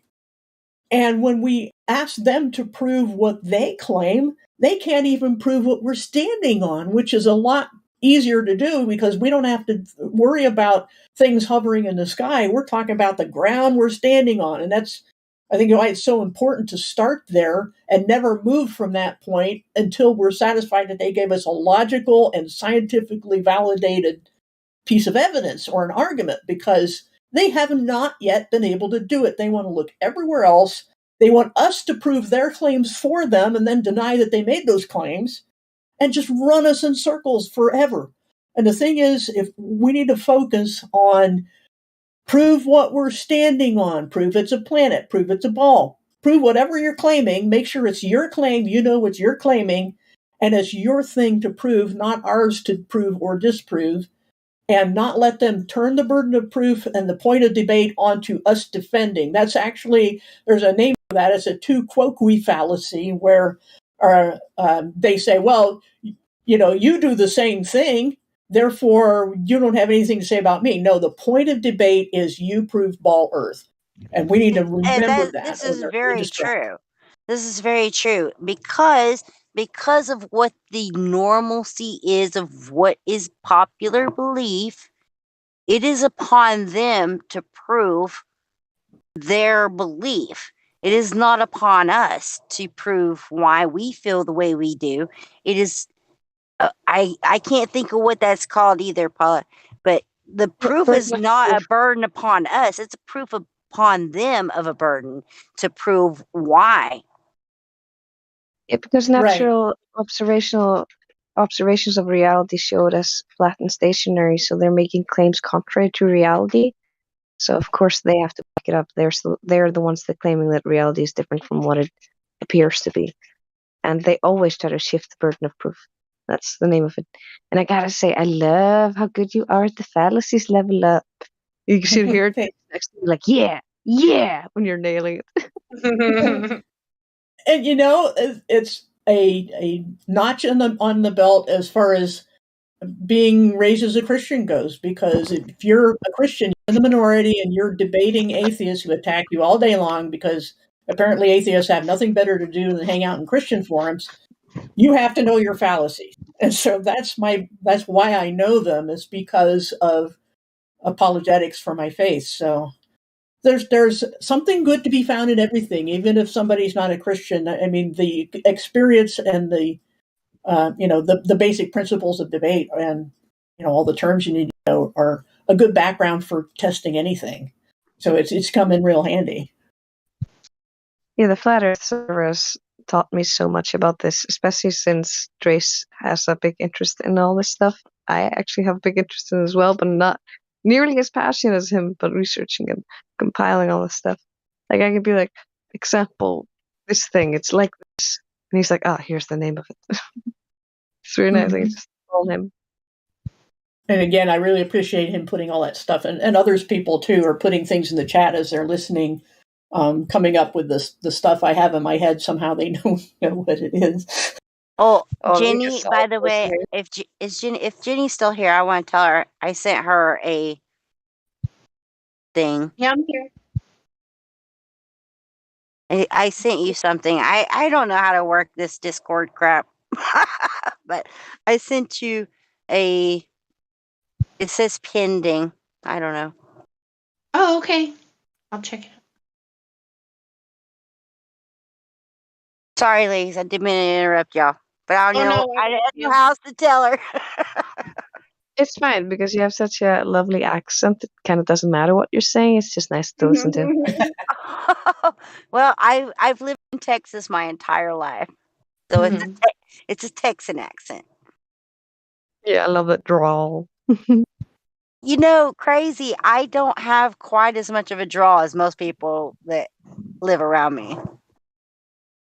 Oh, but it's a charming level of it. It sounds a little sassy or something. I don't know. I like it. Well, thank you. I can be a little sassy. And Jenny seen it the other night. I did get a little sassy, and I think Helio shut me down. He's like, girl, you need to calm down. Oh, but he says he loves the ladies. Oh, why he would he be does. shutting down? He does love ladies, but he knows I get a little sassy every now and then. I think I'd like to see that.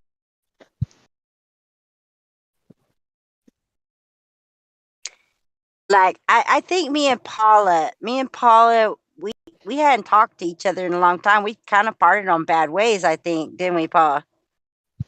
I kind of remember that, but I don't remember the details. I'm like, that's so long ago. That's great. I do not remember why, literally, but I remember that I was like really mad at you, and I don't know why, to be honest with you. Probably because there was a lot of other information that was not, so that's my guess. You might have not had the whole story, maybe. There was also a lot of personality things going on in those days as well, and people were in the earlier days were suspecting everyone else of being a shill because we didn't know each other. So it could have been something like that. But oh my gosh, like 3 years ago, that word was thrown around so much it was getting ridiculous. It's like STFU. I mean, like I used to hang out with Paula and Pillbox, and like we were talking all kinds of good stuff, and I don't know what happened, literally. But there was some kind of falling out, and I hadn't seen Paula in 2 years, or maybe 3. Maybe 3, yeah. More like 3. It's funny though. I mean, I've come across so many people. Half the time, I'm like, "Who is this?" A little red flag's going up, but I don't know why. But yeah, we used to talk with Rand. Remember that? You know. Yeah. That's how far back we go, girl. Discord's changed a lot in 3 years. I'm not surprised you girls are having a little bit of trouble. Well, we weren't even in Discord then. This was just YouTube stuff. We're talking Google Hangouts. Oh wow. Yeah. Almost 7 years ago that I started with that. 7 years. So I've known Paula for quite a while, but it's just been it's been a long time. Yeah, if we're gonna fight again, we'll have to remember what I don't know what it was. I don't even remember. And you know what? Like bygones be bygones, because Yeah, clean slate. Clean slate. I don't even care. I don't even know, so I can't care. But I do remember we did have a spat, but I don't even know what. And this is fortuitous that I haven't been on Discord and talked with y'all in a long time. And Jenny said you should come to Ladies' Night, and here you are. So it's fortuitous we were supposed to get back together and have conversation, which is awesome. Yeah, it's only been maybe a month since I was banned here for like 8 months, and I just got back a few weeks ago. Wow. Yeah. Well, Jenny, thanks for bringing us together. Oh, I'm sure it would have happened eventually anyways. There's some guy in the chat named Zoid. Who's Zoid? Why don't you come on in here and talk your mess, Zoid? But the globe. Zod. Is it Zoid or I like Zoid, but I think it's Zod. Yeah, it says Zod. Kneel to Zod. Oh, that's all I can think of. Zod is in here at a great time because he can have the floor and talk to us if he wanted to. Oh, he's here. Hey, Zod. He's just VC verified, isn't he? I think he is. I wish he'd open that mic up. Turn your mic on. Well, wait a minute. He's in the chat though? Oh, I don't know, Jenny. I'm in the chat. He's not. We need to take him in. He's got VC verified. He'd be at the bottom. He ain't in here yet. Oh, okay. So he's Problem. just talking mess in the live chat. I mean, in the live chat. You're not allowed to be talking in the live chat unless you're in the live stream. So if he's not in the live stream, he's in trouble. Oh, you can talk. You can talk in the live stream and not be in the live. You can be in the live chat and not be in the live stream. I've done it many times. I know, but that's you. They frown on that sort of thing. I mean, yeah, I'm OG. So I'm not sure. I was Jenny. I think you were there too. I was with Helio with his original server. Do you remember that? Well, yeah. When Ron and him used to do their thing. Yeah, it was fun. Yeah. So I've been on Helio. I've been with him for like 6 years or at least. So yeah, I'm OG. It's crazy to think it's been that long. I know, right? And when I said 6 years, I thought, well, maybe it's been 7. I don't freaking know. Yeah, it was 2015 for me, so we're coming up on 7 years here. I think we're just about there, at least for me. This time of year it was. Yeah, it's crazy. So I wish this Zod guy would come in and talk to us because we'd love to talk to you about some conversations. You know, man, let's get it. Yeah, there's Zod on the screen. I've been reading his texts, and I'd love for him to come and talk to us. I have a hard time trying to find how to get back to the I'm bad at working this, ladies. I don't know how to get back to the watch the chat that's not in here. You know, us talking. Oh, it's right above the live stream voice chat. It'll be right above that. It'll say Okay, live well stream maybe we voice chat. can have the guys tell Zod he needs to come in to the live stream. I think they have been in the chat. I can't see what they're saying in chat. I'm terrible at this. Yeah, they're working on it. On a phone, it's horrible. It is because everybody that talks is in that spot that you can mash that button, and I don't know how to get that out of the way. And I wouldn't know how to be on Discord on the phone. it's At least so not live streaming. crazy. It's crazy. I hate, but that's all I got. It's a cell phone, so Yeah, I it wouldn't is. be able to It do is that. what it is. I navigate through all kinds of crap. Is there any other? It's getting pretty late here, though. It's almost 2:00, so I think I should probably say Oh goodnight. yeah, it's Oh. been 4 hours. Good night, Karma. Good night, Karma. Night. Good night, Karma. It's nice to meet you. I think this is the first time I met you. Yeah, it is. I definitely would have remembered meeting you. I love these kind of accents. Well, it was lovely to meet you, sister. Same. I'm so happy whenever I meet new ones. And thank you, everybody, for having a lovely ladies' night. You guys are doing so awesome tonight. You've been kicking ass. Just have to say it. Night night, hon. Yeah, you. Hey. Good night. Hey, but we ain't done yet. I Okay. love meeting new people, and she seemed like a sweetheart. We got somebody. Dandelion says Fox Gal wants to talk. Okay. Hello, Fox Gal, are you there?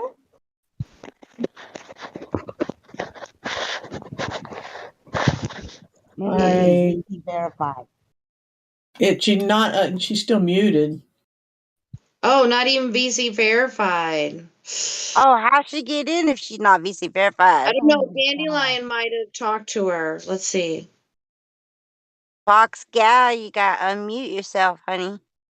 She's got to go in, or go into VC check. Somebody said they unmuted her.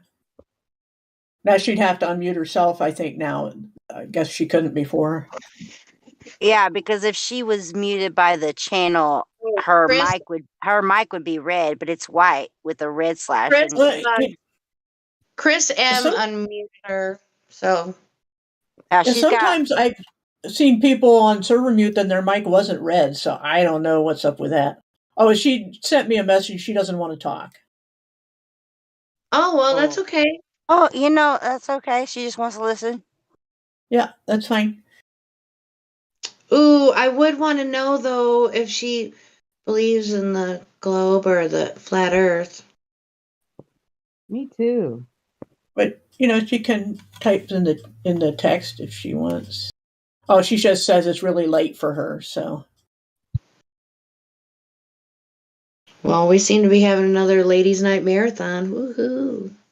Yeah. And I'm up way past my bedtime, so yeah.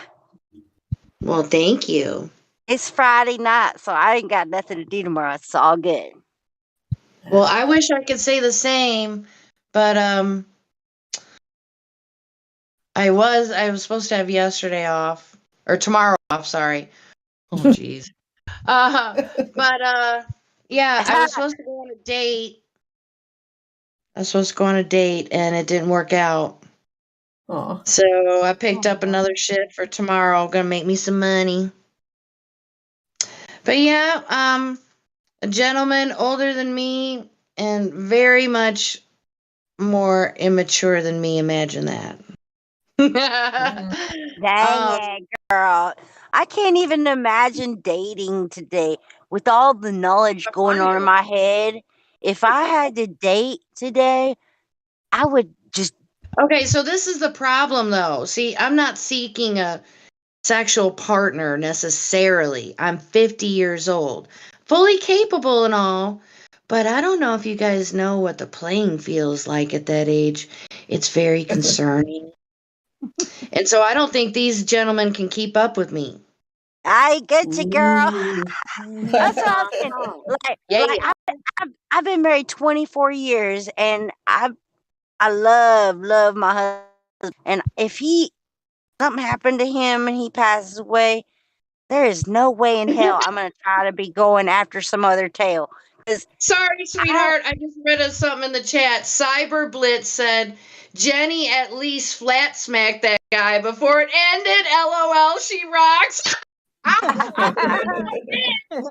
did. I flat smacked him. He won't be able to get that out of his brain now. He won't. He'd be like that meme of Homer Simpson laying in bed and trying to go to sleep, but all I can think about is flat Earth. No, I'm kidding. He didn't do no homework. He didn't do no homework, girl. So girl. Hard. Oh, Get get this, hard. get this. Okay, since this is ladies' night, this is a perfect time to bring this up. Okay, so we're having chatting about stuff, and he brings up a little bit of like really off-topic conspiracy or whatever you want to call it, like extra biblical stuff. He said about Cain in the land of Nod, and I'm like, okay, and I started talking about something else, or he did, or whatever. So I did a little homework, right? Because I had already kind of been in that kind of with the serpent seed and stuff, so I looked into it a little. And then anyway, when we went on our second date, I asked him, I said, so, you mentioned this last time. How'd you come about that? He had the nerve to tell me that his ex-girlfriend was interested in that topic, and that's why he knew about it. So, what? That yeah. was the wrong move. He should have never did that. I gave him a pass. Okay. But then when the date was over with, I had to kind of make sure we were on the same playing field, and I was kind of being a little transparent. And I said, I really have to apologize to you. And I said in so many words that, when the date ended, he grabbed both my hands and he said, give me a kiss. And it was just a peck. That's what it didn't seem like it was going to be anything more than that. It seemed innocent. And then after, I'm like, why the fuck did I just do that? As I was walking away, I'm like, why did I do that? But anyway, I was trying to come clean. And I was saying, I'm not wanting to go in that direction quite fast like that. Did you kiss him instead of saying that to him?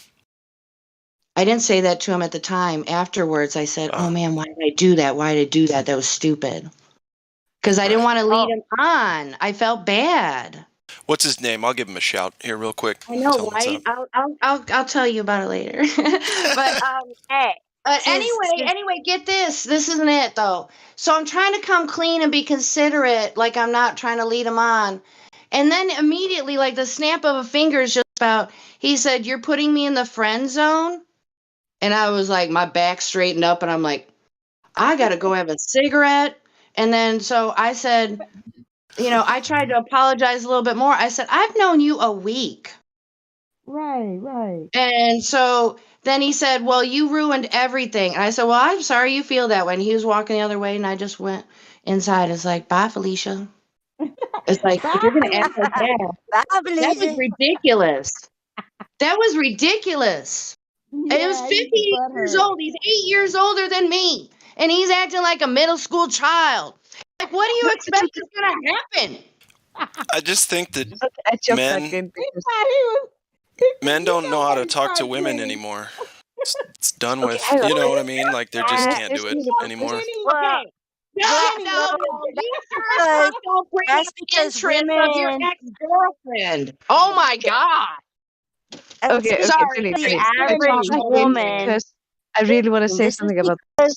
Okay, I'm going to shut up. Y'all have it. Yep. Thank you. Yeah, this ladies' night. I can't back in because this is so interesting. Can I say one thing about this?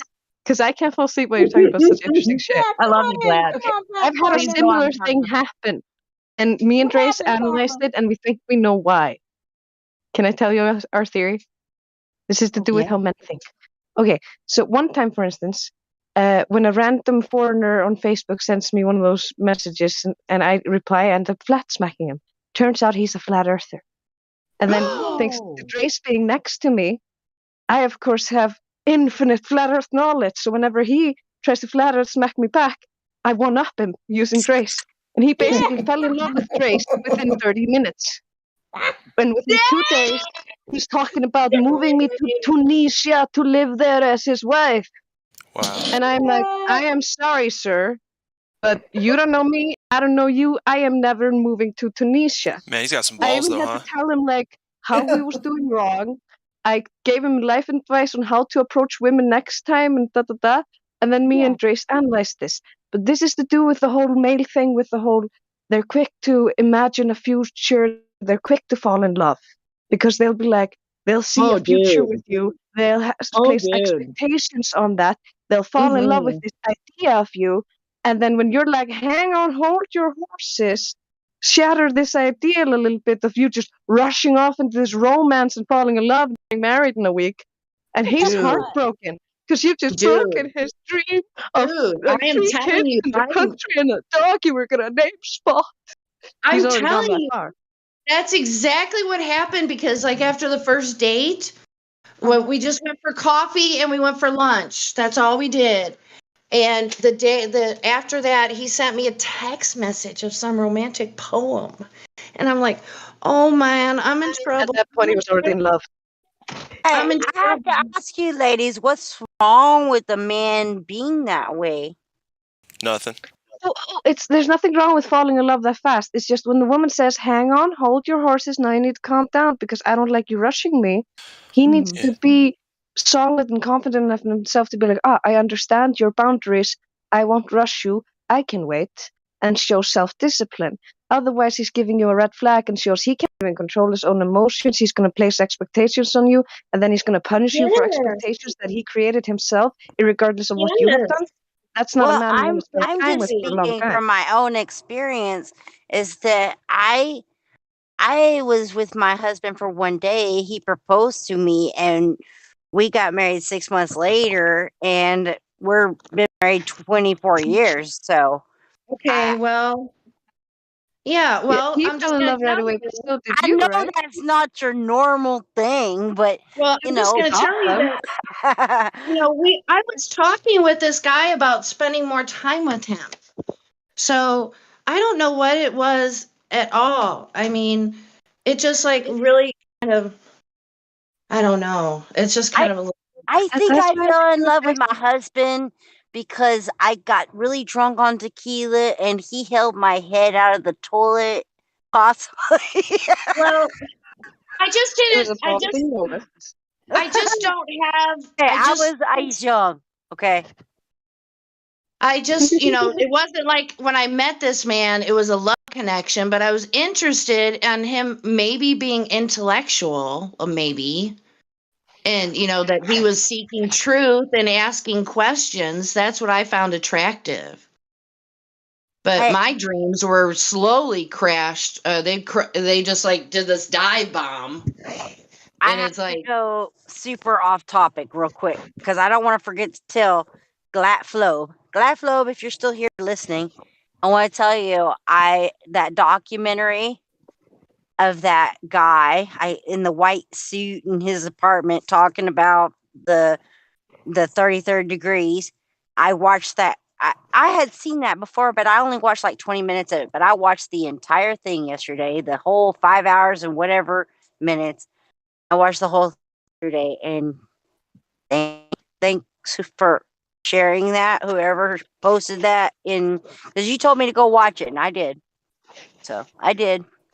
Anyway, I don't know if you know what I'm talking about, Jenny, wait, what or any show? of y'all. Wait, What was no, it, Santa? wait. The Raised by Wolves? What is the name of it? Possibly. The one I about can't the remember. androids raising humans? About what? Androids raising humans? No, not that one. The one where it's basically it was a Mason talking about being inside the Mason. Glad texted you. He said, I don't remember the video, but if you enjoyed it, yeah. Yeah, I don't know if I sent that to you or not. I'm not sure. It was a long-haired guy, and he was wearing a white jacket. That was and Alyssa Childs, I think, like an X Factor guy, and he was exposing it. He was exposing sure. the Masons, basically. Yeah, long-haired guy in the white Alyssa coat. Childs. It's kind of strange, like a. What? And I don't know how to explain you didn't send it to me. It was you told me to go back into the chat. It was in the voice chat. Okay, was it Iwar Anon? One of those? I don't know, but it was exactly what you just described. And Yeah, for sure. I watched the whole 5 hour whatever yesterday. Finished it up. Post it. Post it in the chat, hon. What you Yeah, watch. that'd be great because I want to be Oh, reminded of what it was. I can't post it in the chat. I can't even get to the chat. Oh dear. Oh my gosh, girl. Oh, I'm so technology like I don't even know how I'm here, you guys. Well, if you figure it out, let us know. I'm gonna shut up for the rest of ladies' night. I just wanted you to know that I watched that whole thing. Remember, you were Well, like, it's really long. And I was like, dude, I watched Europa. That thing Well, is okay. super long, okay? Hey, if you figure it out, DM it to me. Like how to share It's it. basically just a guy talking about how the Masons have infiltrated all of society across the Well, board. yeah. And Yeah. and you know, a lot of people are like, well, you can't just pin on the Masons, it's this and that. Well, you know, watching that video and many documentaries I've watched, it has a lot to do with it. And like, there's many conspiracies of why JFK was assassinated because he said, we will not have any secret societies and this and that. And what was it? He when he was assassinated like 2 weeks later, you know? I don't know, man. That's just his. I don't know. Maybe he just served his contract and, he was just scheduled to be repurposed and, There's many or he there's got to many go on theories on that. vacation. Maybe he got to go on vacation after that. I don't But believe what if none of it. what if he actually did try to speak out against it and he was actually there? There's multiple theories about this girl. Multiple. I don't mind listening to it. I don't mind. You can talk a little. I don't know. I mean, we are flat Earth right now. If I catch you a different time, we'll go down and chill chat. You can tell me. Hey, I would love to go down into religious chat with you. Of course, it's been a while now that we're kind of like reconfigured around here. It would be good. I just might join you. I because there's a lot of stuff I like to talk about. I'm all over the place, And That's all right. I've been trying to stay on flat Earth in this conversation. I'm trying not to go off board. Helio, you and me Helio, both. please We got it, respect me Anita. that I'm doing my best to stay on topic. Yay! I'm horrible with that. I ramble into different directions all the time. I do too, girl, because once you go flat, you go all over the place. Oh, you know what though? Okay, so who was it that brought up earlier? I think it was one of the new Globies in here was talking about, well, you could become a flat earther and then figure out something about science, and then you can be a globe earther again. What? That is a bunch of shit if I ever heard it. There have been people who claim to do that in this community, and I just call hogwash from the very get-go, and I make no apologies. None. I can't remember the guy. He was kind of a big guy in flat Earth, and he was a Hispanic guy. Do y'all remember this guy that was like Oh, doing yeah.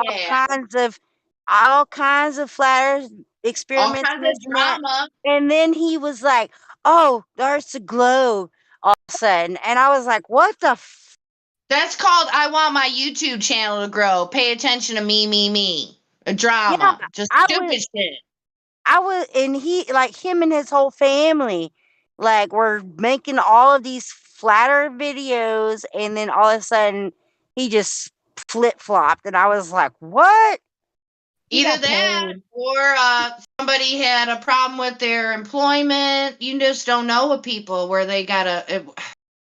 But all right. So those people, for whatever their reasons are, this is my opinion, by the way, they find themselves between a rock and a hard place. It had to have been. It had to have been. 'Cause I was just like, no way. Or they're a plant of some sort. I don't They even felt they know. had to compromise themselves to maintain Yeah. their current lifestyle. Yep. Yep. So that's how I think about it, but who Man, knows? I wish I could think of what that video was called, girl, but I You'll can't at think the of moment. it. You'll think of it later. The one you were trying to think about a minute ago. Is that what you meant? Yeah, you know, Is it bugging you? my I hate sister, that. my sister sent me a text the other day. It was like a meme, and it said, "If you walk into a room and can't remember what you went in there for, but you can remember," and it listed like 10 jingles. If you can remember the end of all these jingles, you're my people. Oh my goodness. Yes. I mean, And it was I don't. jingles from like Mhm. the 80s, like Yes, ma'am. There's like some good ones. if you dare wear short shorts, Short. can you remember? Can you Short. finish? Dare for short shorts. That's right. Yep. And Oh, there, girl. there was the Mhm. Folgers one that was like, "What? How does Folgers the best part of waking up?" Up is Folgers in your cup. Yeah, Exactly. girl. Mhm. But Oh I man. mean, Okay, but stuff was different back then. There wasn't. It wasn't so. We had to watch the same shit over and over again. Now yeah, commercials, so many of them, they blanket it, like a quilt, like a patchwork quilt. There's so many commercials. But I mean, I'm sure there's still. I'll have to ask some younger kids if they know jingles and stuff from do different markets. you remember any commercials when you were a child that related to pharmaceuticals? Oh, damn. Not particularly, but I know they sure as fuck are really pervasive now. I don't remember any. I mean, maybe there might have been a Bare aspirin No, commercial we or were lucky if we had ones about tampons. There wasn't yeah. anything about medicine. No, I mean there may have been Bare aspirin or Tylenol or Tylenol something. or Midol for the aches and That's pains of it. woman cramps or something, but Yes. nothing like we see today. No, you are right. Nothing. And I find that highly suspicious right there. That's called people don't remember the past. Yeah. It's also, if you look at it, a lot of the news stations have Pfizer and these types of places as their sponsors. So of course they run ads for them, like on the daily and stuff like that. Ah, look at Karma chiming in. She's supposed to be going to sleep. No, I read about interesting gossip shit, like somebody going on a date and shit. So I couldn't go to sleep listening to that. It's interesting. I love I it, need Karma. references. You are a dedicated, truth-loving individual. That's what's Love you. beautiful. That's Yeah. what's beautiful about every single person in here. We need a tag for that. I'll have to make a note to do that sometime. I'm gonna go to bed. I'm going to go to bed, but I'm staying up because y'all talking shit I need to hear. Yeah, I would need that tag. Ladies' night has kept me up till 8 in the morning and stuff like that. So yeah. Dang, girl. It's really hard to leave. Okay, even if I sign out on my phone, Drace is still locked in, and I get to hear what's happening. And I'm like, oh, I want to join in on the conversation, but I'm like supposed to be brushing my teeth and shit. I know how that goes. It's very difficult. Listen, that is why literally I walked away from Discord and everything for a very long time because I was neglecting my family and It stuff. sucks your ass in, is what I happened. it sucked my ass in and literally you got to balance stuff, you know what I mean? And Ew. I had lost my balance with my family and stuff. And so I got you. But welcome back, sis. It don't matter how long you were gone. I was going a while. You're But I also like a big reason why it's hard to leave because I'm like, there's a super interesting new person here I haven't heard. I don't want to go. Oh, I'm sorry, girl. She'll be all right. It's fine. I can sleep in a little bit. It's okay. She's young. She can hang. And I also think it is oh, what's his name? I was just talking to him. Glow. I'm gonna say his name wrong. Flat Glass globe. globe. Why can't I remember how to say it? It's flat globe. It's weird. It's weird. That's why. No, flat globe. It's glat flobe. Like Glass you just. globe. It's like pig Latin. It's like pig Latin. Yeah. So glat Ay, ay. flobe reminded me of. Are y'all? Do any of you, other people? Because he listens to Matt. You know. Hey, hold on, Shanna. Do you want to invite Glad to the conversation? Because he wants to be considerate of ladies' night. Yeah. If you want him to speak. Yeah. Okay, Glad. Yeah. I like Glad. Glad gets to be a guest. You could talk to her right now, Glad. Because Glad flow. I know he's listening. I'm pretty said, sure. he said the 7-Eleven job application the other night, and I was like, oh, dude, you listen to Matt, too. Because I listen to Quantum of Conscious. Are y'all familiar with this channel? I think I've heard of it. And it's not spelled conscious like how you spell it. It's spelled conscience. Conscience. Nice. So, Love it. and he talks about reality in a way that most people don't think about. Like how the Matrix and whatnot, you know, and what kind of reality are we living in? He just really tries to kind of not even break down, but just try to talk about it in a very open field of what do you think kind of stuff, you know? Oh, okay. Because what is reality? Do we really even know? It's very fluid and you know, like how you might be Mandela affected about one thing and somebody else is, you can say, hey, you can ask them the question like what happened in this and this situation, and they answer it how you remember it, and then you're like, well, no, and you can tell them how it is now, and they're like, oh yeah, that's how it always was. It's like they immediately take a download, and it's so weird. Like, how is that possible? I never got into the Well, Mandela. you can also edit your memories very easily. Whenever you go back to a memory, you edit it and weird stuff. Memory is a very strange thing. It is a very strange thing, and that's what Matt talks about, is how we edit our memories, and he talks a lot about things like that, which is, I find fascinating.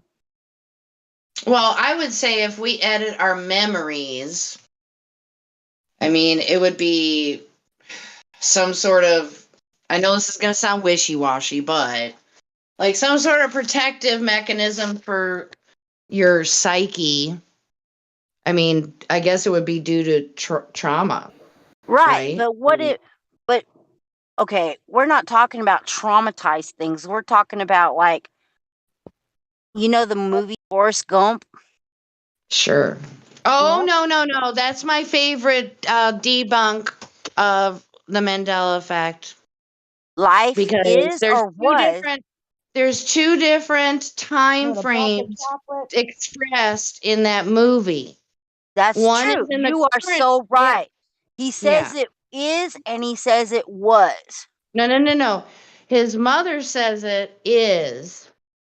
And then when he was talking about it, his mother it was in the past. It was, you know what I'm Because she saying? died, because she passed away. But on the movie, I actually have the VCR tape, and it's got him sitting on the back of the cover. It's got him sitting on the bench with the black lady. Yeah. And there's a quote, and it says, "My mama always said life is like a box of chocolates." No. It No, says that's it what his mother said. That's what his mother said, because even though okay, well, let me try and But explain it from that's my what it perspective.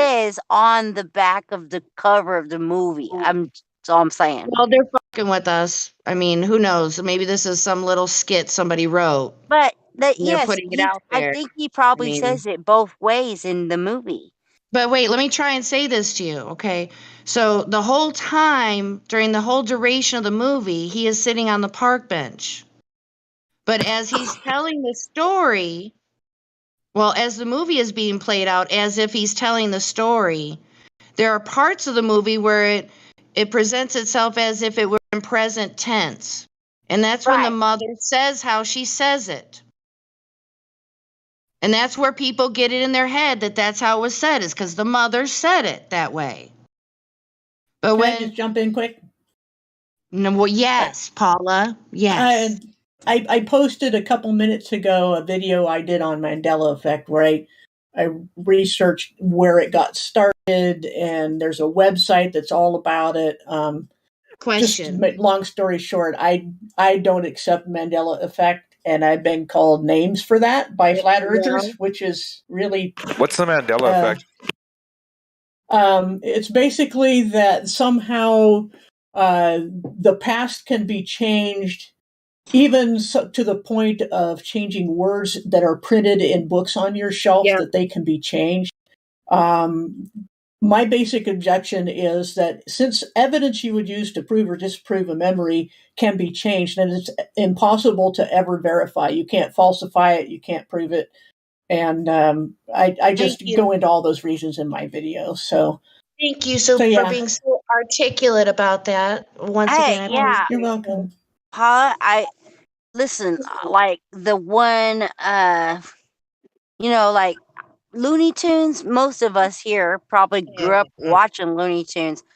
I remember it exactly how it is presented today as Looney Tunes, wrote out just like you would spell tunes, because they had the orchestras going on in most of the Looney Tunes. The orchestra was playing in the background, so it was about tunes. Well, I and have that a was the question. whole play on the words. It was Looney Tunes, not TOONS. Let me ask you this.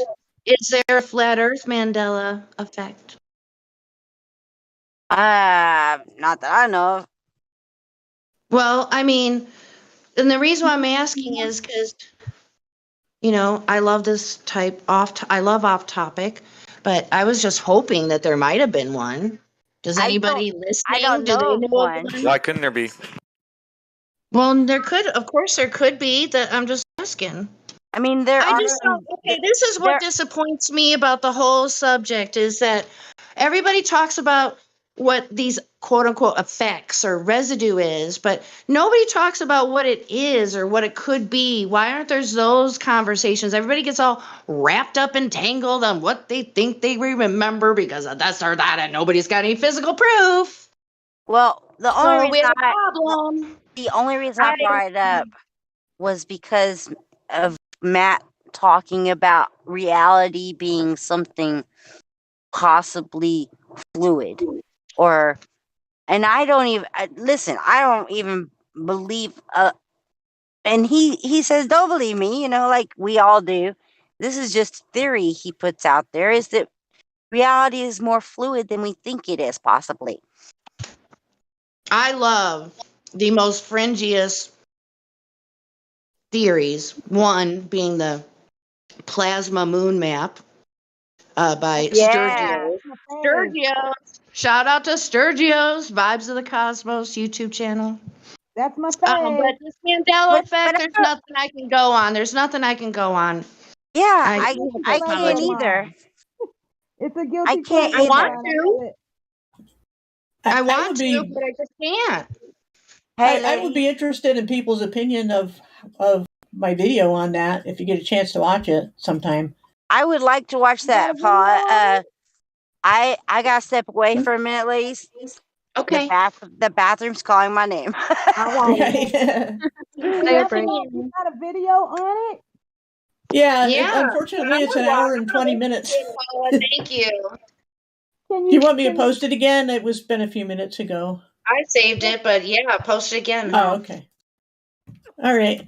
Yeah, it's an hour and 21 minute video. But and a lot of it is because I do a Bible channel that I went into all the claims of the Bible being changed. But it starts out with just a general, just research I did on how this got started and how it's really was a psychological oddity that was being discussed by grad students or something, and they just held it as a curiosity, and I think they coined the term Mandela effect, but There was someone named called Fiona Broom, I think. Yeah, I don't remember. I'd have to look it up again. Let me see. Because I did look into this for a little bit. I did. Yeah, I think the website is called Mandela Effect, but I don't remember. Fiona is her first name, but I thought Broom was her last name. Brome. Yeah, I don't know because the link I put the link in the description of my video, mandelaeffect.com, and it doesn't go anywhere now. Students. I like the fact that they were grad students. I mean, I think so. Curious. Yeah, it is Fiona Broom. Mm-hmm. Yeah, it is Fiona Broom. I saw that. I skipped through my video a little bit and saw it, but she said she launched the site in 2009 to discuss memories that didn't seem to match documented history. Mm-hmm. But the website link doesn't go anywhere anymore, so that site might be down or gone. But yeah, I call it reverse gaslighting because in gaslighting, they tell you your memories are wrong, right? But it's here that your memories are right and the documented history is wrong. And I think both are extremes of leaping to conclusions and not considering. A lot of that has to do with people listening to other people. Like if enough people around you say this is the way it was, you'll begin to believe it. Okay, so what you said, documented the globe, the same way they do with the globe model, the globe. Yeah, so many people start to say it, they start to believe it instead of taking measurements, looking for the curve. They actually experimented with this in psychology, and people like Darren Brown used it to show that you could convince a jury to convict an innocent person. Exactly. Yep. Okay, so anyway, what Paula was saying when she said documented history. Okay, so there are very few in comparison to all the Looney Tunes and movies and advertisements that allegedly change. Documented history, probably those Mandela effects could be counted on two hands versus all the other ones. There's dozens and dozens with songs and everything else. Right. And that's the thing is, especially with the Bible stuff, it picks the most obscure verses and ignores the fact that there are often 2 or 3 instances of the same content. And they're not all worded the same. And why Looney Tunes? Why commercial jingles? Why Hollywood movies? It isn't changing things like what the list of U.S. presidents, or why isn't America called West Asia? It's like from just trying to pick a term out from like 1984, and they're not changing things like your family name or anything you can prove from documents and not just your memory. Paula, sorry to interrupt you. Okay, so what you were saying, why is it just commercials? Why is it advertisements? And that made me think of the conversation we had earlier about how, the propaganda or the commercials back in the 80s, there was less commercials, but they played them more frequently. And a lot of them are so ingrained in my brain. Like if I hear a certain thing, snap, I'll remember it and I'll be able to say it. Where otherwise I wouldn't really say it. Those jingles. Well, I'm not done. So maybe this Mandela effect, whatever they're putting out there, this to be, maybe this is a way for them to test their little indoctrination thing they did in the 80s to see what people actually think they remember versus what they really remember. This is like a science experiment, this whole Mandela effect thing. They're trying to get their social experiment data. Speaking of science experiments, do you know of any experiment you could prove? Like you're talking about the effect, but we haven't established the cause.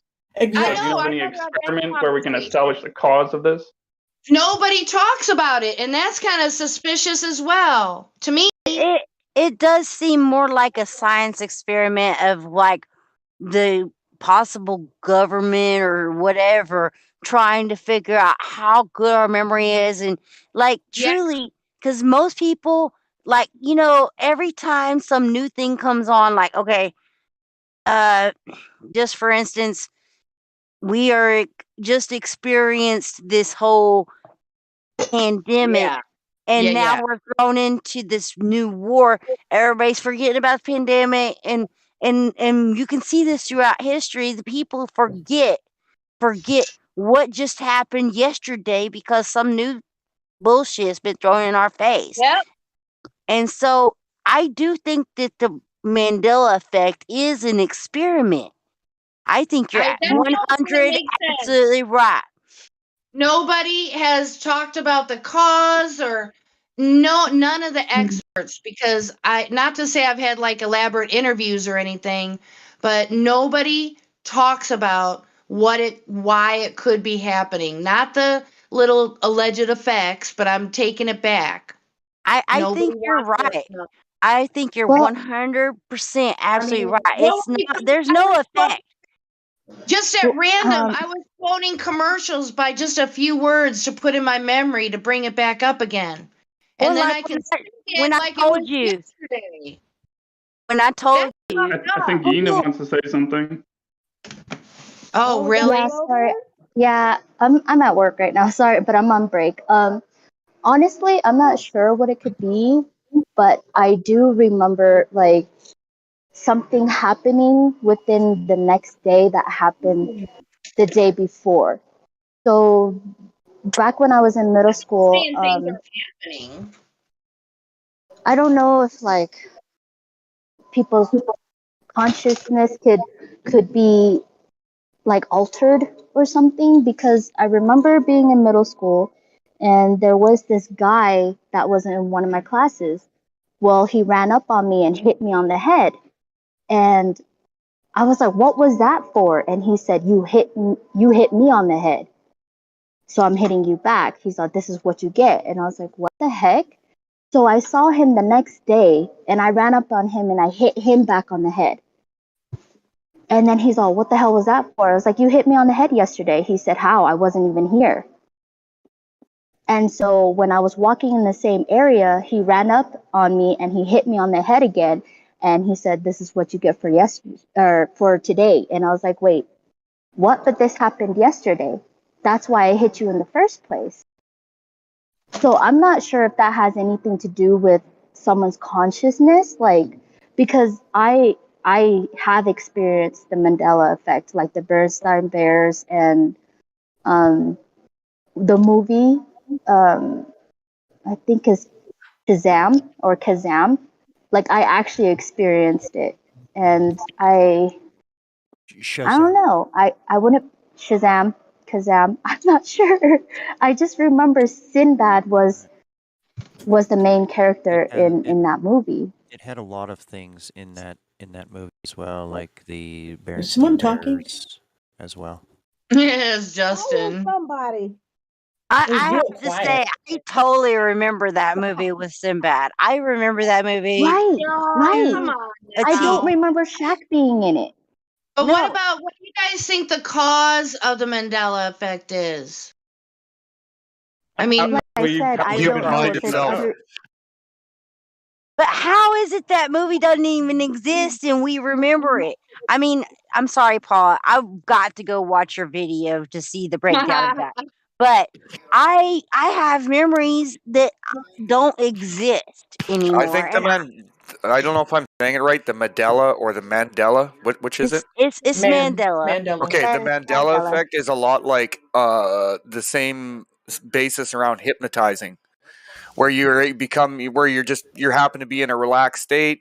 You hear something maybe over and over again or a bunch of times, and it just affects your mind that way. Okay, so I watched a movie back in the 80s of Shazam, and how am I having that same memory with everybody else?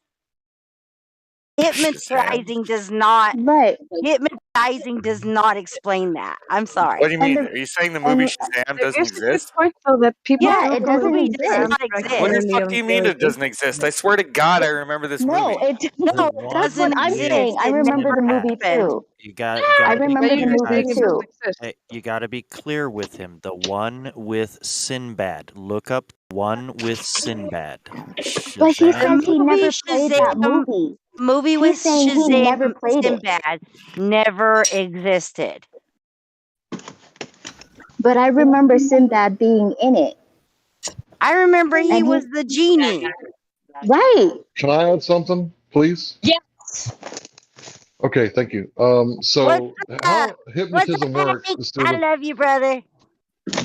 What's up, sis? I miss you. Hank, Come around Hank, more often. Hank woke me up. Hank woke me up to the whole. Hank, you know what you woke me up to. I ain't gotta tell everybody, but brother, The Jesuit yeah, I love you. thing. Love you back. All right. So how hypnotism works is through the power of suggestion. So when someone says, "Hey, I remember Bernstein, not Bernstein," that's a form of hypnosis, right? Because you're using the power of suggestion to make them go, "Yeah, me too," and people like to say "me too." So No, that's just no, my no, no, no. I I know, but how specifically can remember you say me? Bernstein. I remember Bernstein because I remember reading it and putting it in my head as memory. Frankenstein. I remember that specifically. That's how I taught myself how to read. Okay, I So that's have to why say, he does how have a valid point though. he With does hypnosis, have a because valid people do point, go but into I trance remember regularly. seeing Sinbad in this movie, not Shaq. Yeah, like in chat says there were two movies. No, there wasn't two movies. There was only one movie called Kazam, I guess, whatever. But I There remember it was being called Shazam with Sinbad in it. And but when I read up on it, because I didn't even pay attention, like after I watched the movie, I was like, okay, cool. And when I looked for the movie when I got older, I couldn't find it, and I was wondering why I couldn't find it. But I kept seeing Kazam pop up, and I was like, what the hell is Kazam? So I thought I might have forgotten. But then now, like when I got older, I noticed that people were talking about this Mandela effect, and I was like, I was affected by this? Like, what? So it was confusing for me because I remember it specifically being Sinbad.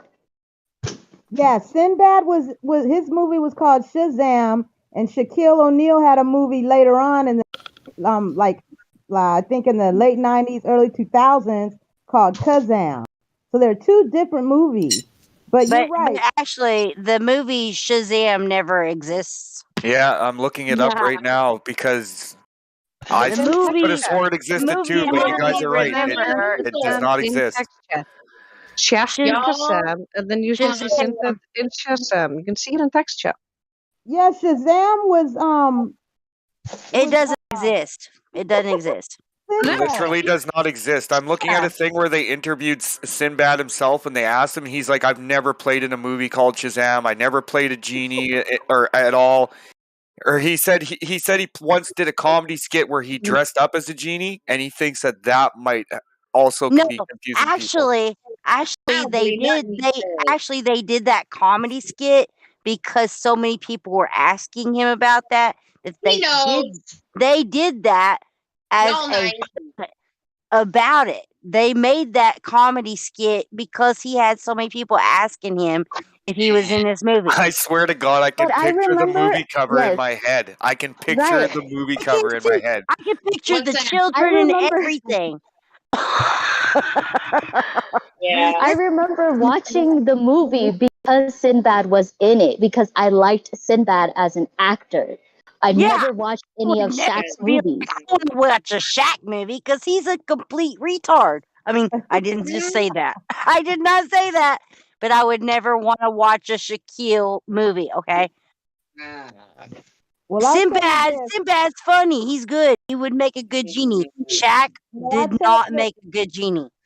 the real Sinbad got found. He got found out and became famous from being on Star Search, which was a show back in the '80s What a and coincidence. and it was like singers, or if you're a comedian or whatever, you go on there, and whoever won became, they'd pay him, and become the winner. And Sinbad, when he was on that show, he would dress like a genie. He had those like MC Hammer big pants on, and they would be like mauve color, purplish color, and he wore a striped shirt, like button up, and he just looked like he looked like he was dressed like a genie. So then after he won the show on Star Search, he they started putting him in movies, and that's when he made Shazam. I saw the movie, and I know that Sinbad was in a movie as a genie because that was how he looked all the time in real life. He dressed like one,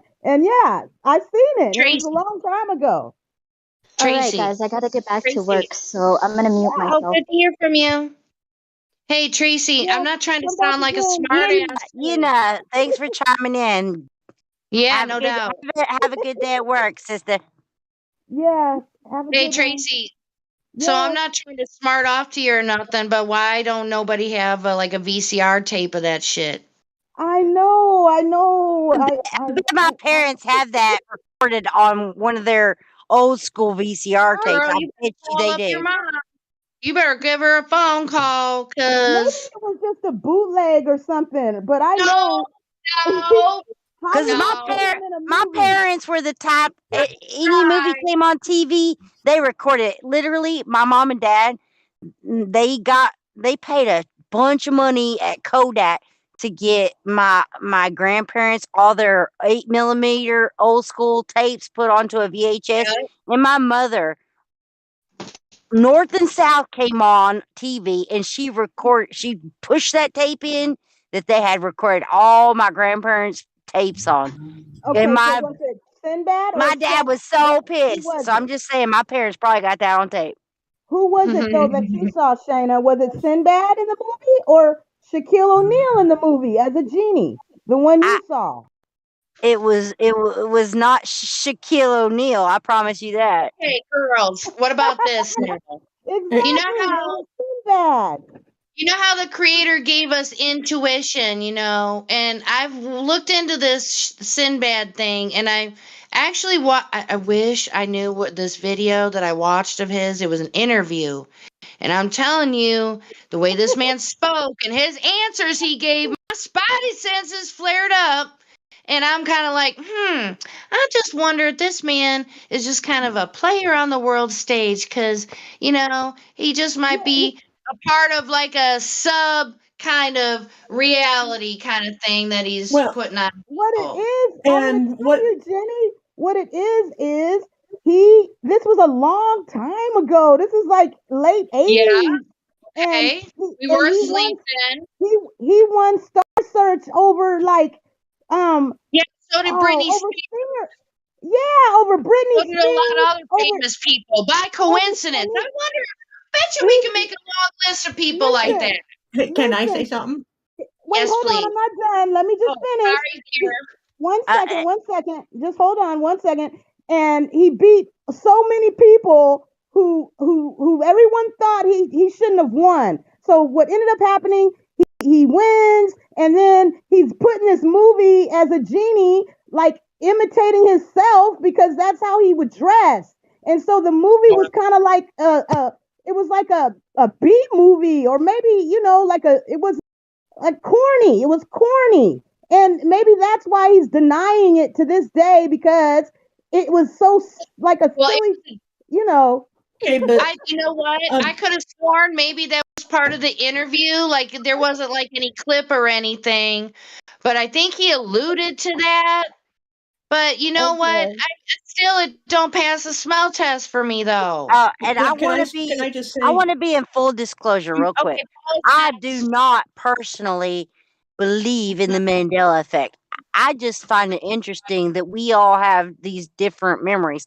I personally, I don't believe in the Mandela effect. I want to be clear about that. That's cool. So I just wanted to say because this is see the movie. Is that what Mandela effect means? That I did not see.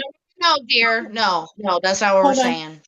I just wanted to say that, I mean, this could go on forever, and it just doesn't interest me, and I'm getting tired. But I just wanted to say that the bottom line of the whole discussion is that for those who believe in it, that there must be a magic power that changes movie titles, cereal boxes, the words and books on their shelf.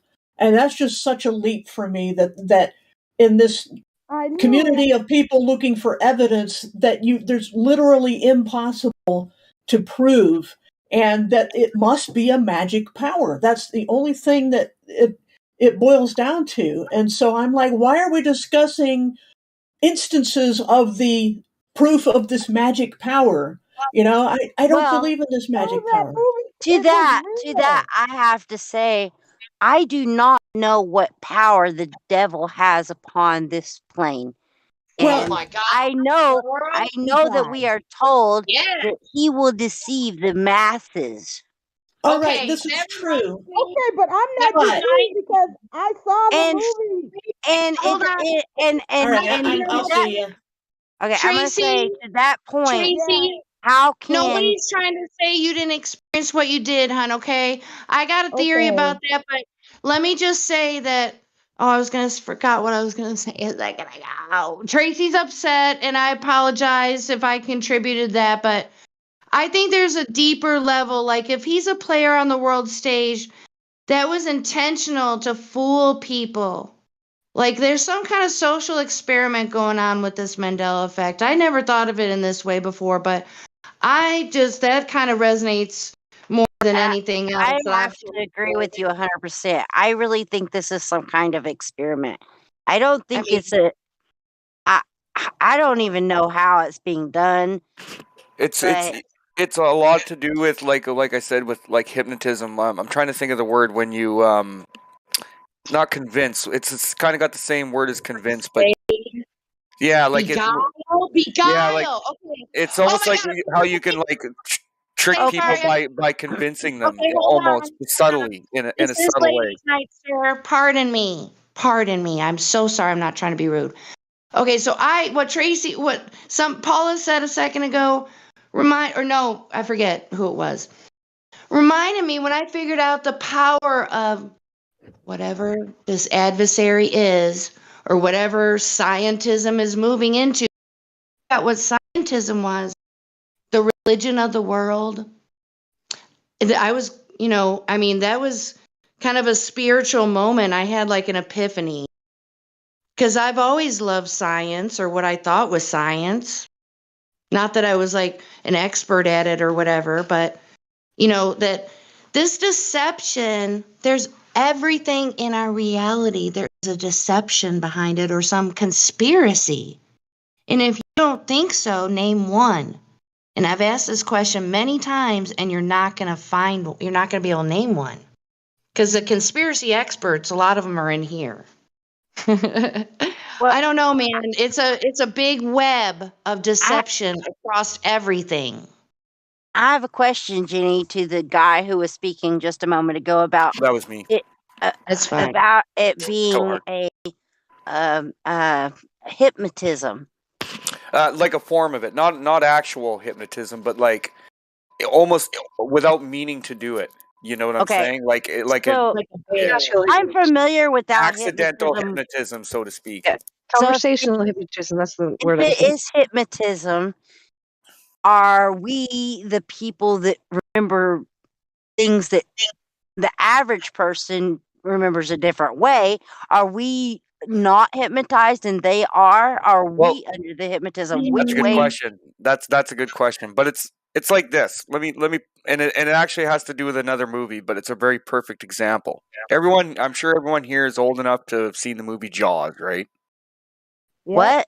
The movie Jaws, right? It's got a very famous line in it about needing a bigger boat, right? Now, let me ask you something. What is that line? Is it we're going to need a bigger boat, or is it you're going to need a bigger boat? We're going to need a bigger boat. It's weird.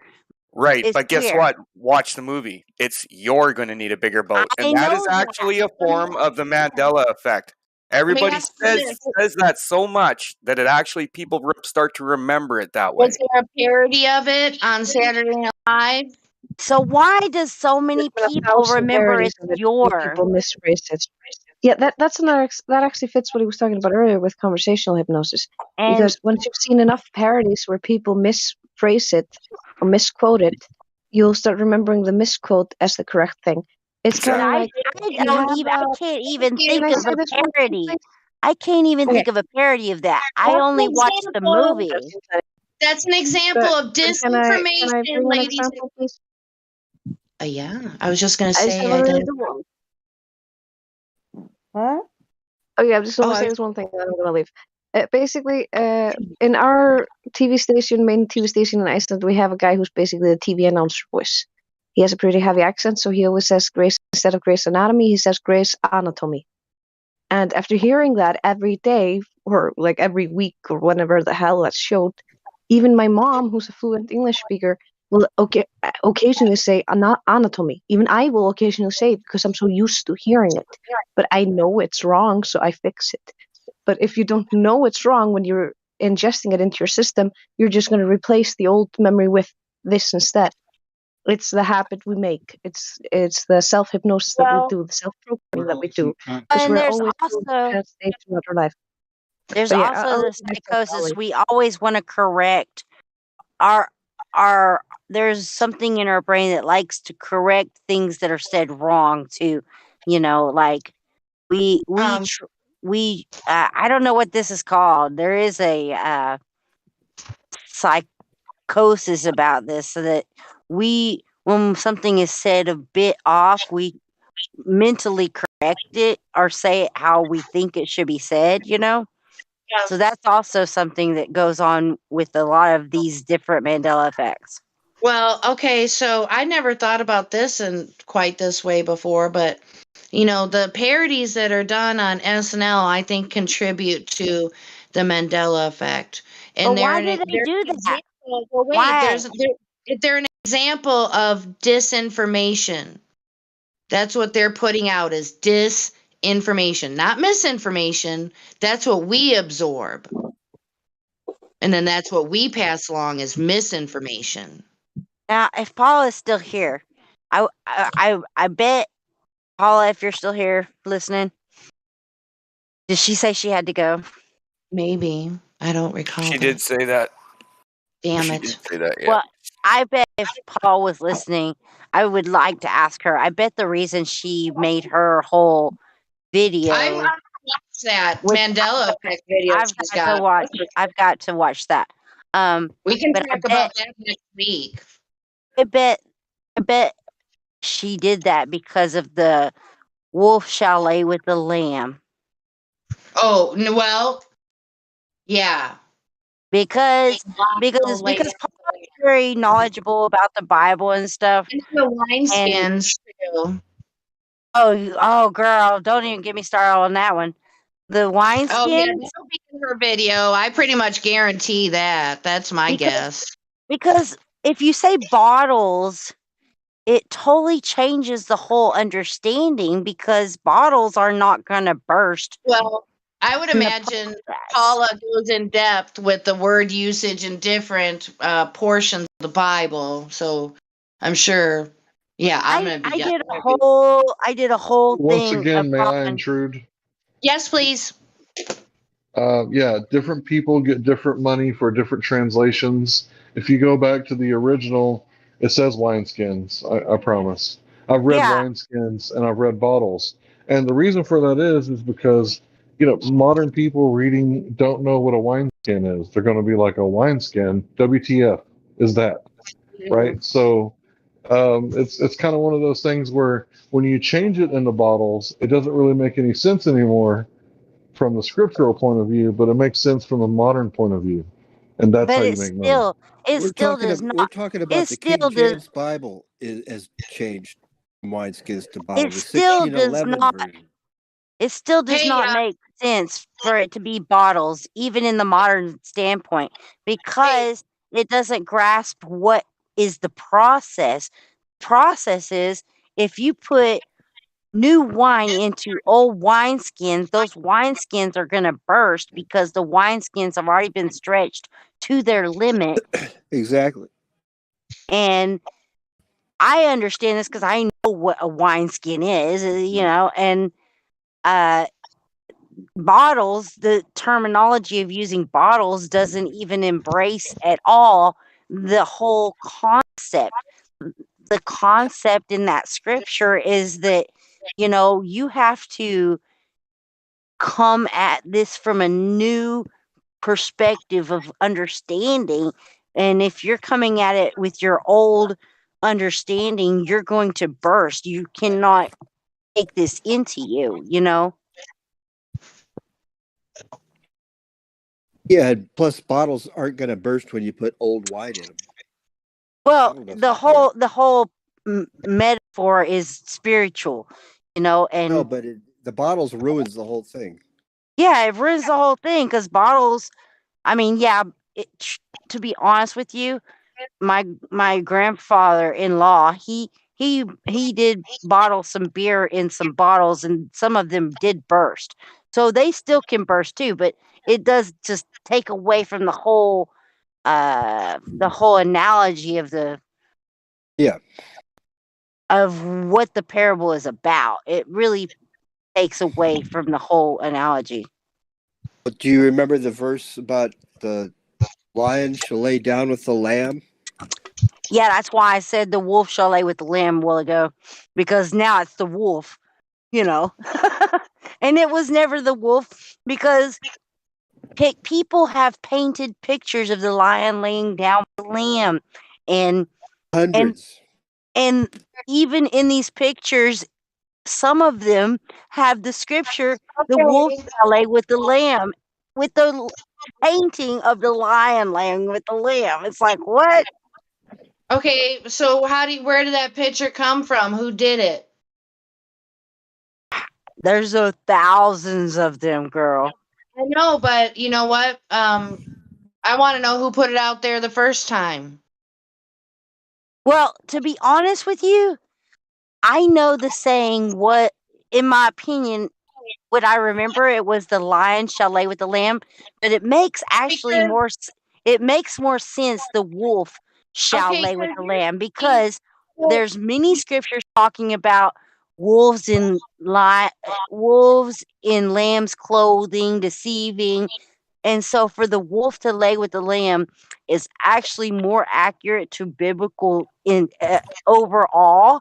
That actually makes more sense. Well, it makes more sense geographically, right? Too, because lambs. I mean, where lions live and where wolves and lambs live. Like, is there lambs in Africa? Okay, let's take about like a flat there earth are. approach. There are. Okay. So what? There's pictures. That's not proof.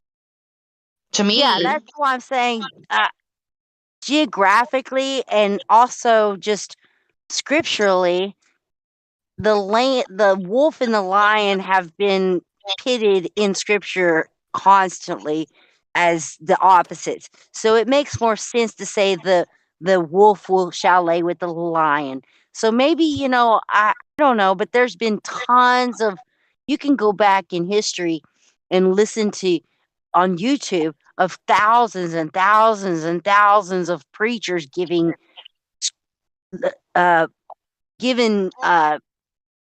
what do they call it? Sermons. Sermons on the lion laying with the lamb.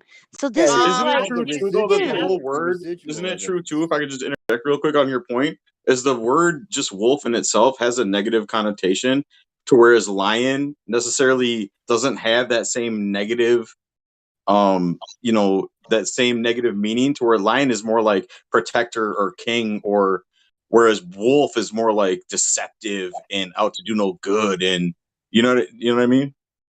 Yeah, that's why I think actually the wolf is more appropriate than the lion, because Yeah, a I think so lion too. is kind of a noble beast, and what most people and I actually do remember it saying the lion shall lay with the lamb. I personally remember that, but I don't know why. But I actually think correctly it should be. Can I say something real fast? I know what the Mandela effect is. I'll say it real quick, but I want to preface it by saying, just a warning. I'm just a crazy person, but the Mandela effect is the whole population is currently under remote neural monitoring, and so anytime they want to do what's called verification, they have to set something up that they set up and that you see that they set up. That's what all this gaslighting is about. Little weird things that they change. In the Matrix movie, it says they changed something. Well, you have to see, you have to notice what they changed. That's why in the news they'll put little weird stuff and everybody sees it, because we're all being remote neural monitored and it's looking for verification. When that way it can gauge everybody's collectively the whole consciousness of the population. So Dude, I was saying that earlier. I was Really? totally saying, yes. So Yes. okay, so I want to Well, ask not that person that exactly just like you. talked. So Not who's exactly. right?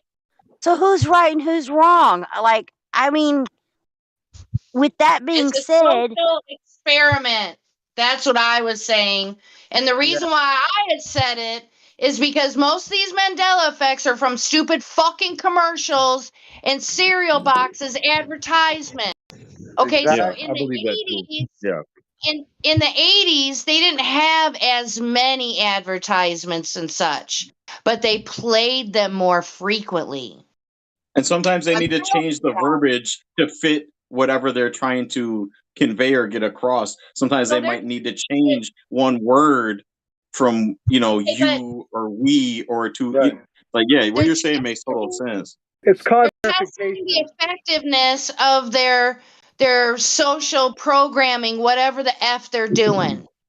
It's called I'll say it one time and that's it. It's called verification for remote neural monitoring. It's crazy shit, but it gets more in depth on a Let me personal write level. that down. Hold on a second. Let me get a piece of paper. Verification For remote neural monitoring. Very few people online know about it, and if they start talking about it, they get shut down real fast. But remote neural So John, are you saying that a person that remembers something that most people don't remember are under this, or are you saying that the people that mostly remember the different thing are under this? Are you saying which person is being manipulated here? Let me make sure I get this right. it's Okay, well, wait. basically just about everybody is, but this thing can do billions of calculations per second, so it can check everybody at once. So it's got to be something that that's something that you notice. If you notice it, then the synapses in your brain fire off certain patterns, and then it can it digitizes your brain waves, and that's the only way it can get a verification. If you notice it, so that you have enough brainwave modifications, so that it will register. So whenever it makes some kind of change, it has to make a change noticeable for you to notice it. And then you're like, once you know that it's verification, it's even worse, because you're like, oh shit. But anyway, it's got to be something that you notice. And if you don't notice it, then it won't register. It won't verify. Well, just to make sure I heard you right, verification for remote neural monitoring. Yeah, it's crazy. It's knowledge that it's like you don't really want to know it, but if you want to know it, go for it. Yeah, why not? Sure. The video. I don't know about all that, but I know something is going on because like I said, what is it, Isaiah? I can't think of the scripture. If Paul was here, she could tell me it right away. That says, the lion shall lay with the lamb. In my head, it was always the lion shall lay with the lamb. And I have been a Bible reader my entire life, and I'm 43 years old. But wait, And though, so, I remember the lion and the lamb from when I was in Sunday school. Me too. That's what I'm saying. I'm 43 years old, and I know that scripture. No, I don't remember the scripture. I remember being taught the scripture from a story, not us reading the Bible. Oh, I remember it from us reading the Bible. Well, okay, let me be fair. It was, whoever the Sunday school teacher, she would have read a passage in the Bible or on a sheet of paper. I don't remember. So how did I get this information in my head exactly? I don't remember reading the Bible myself.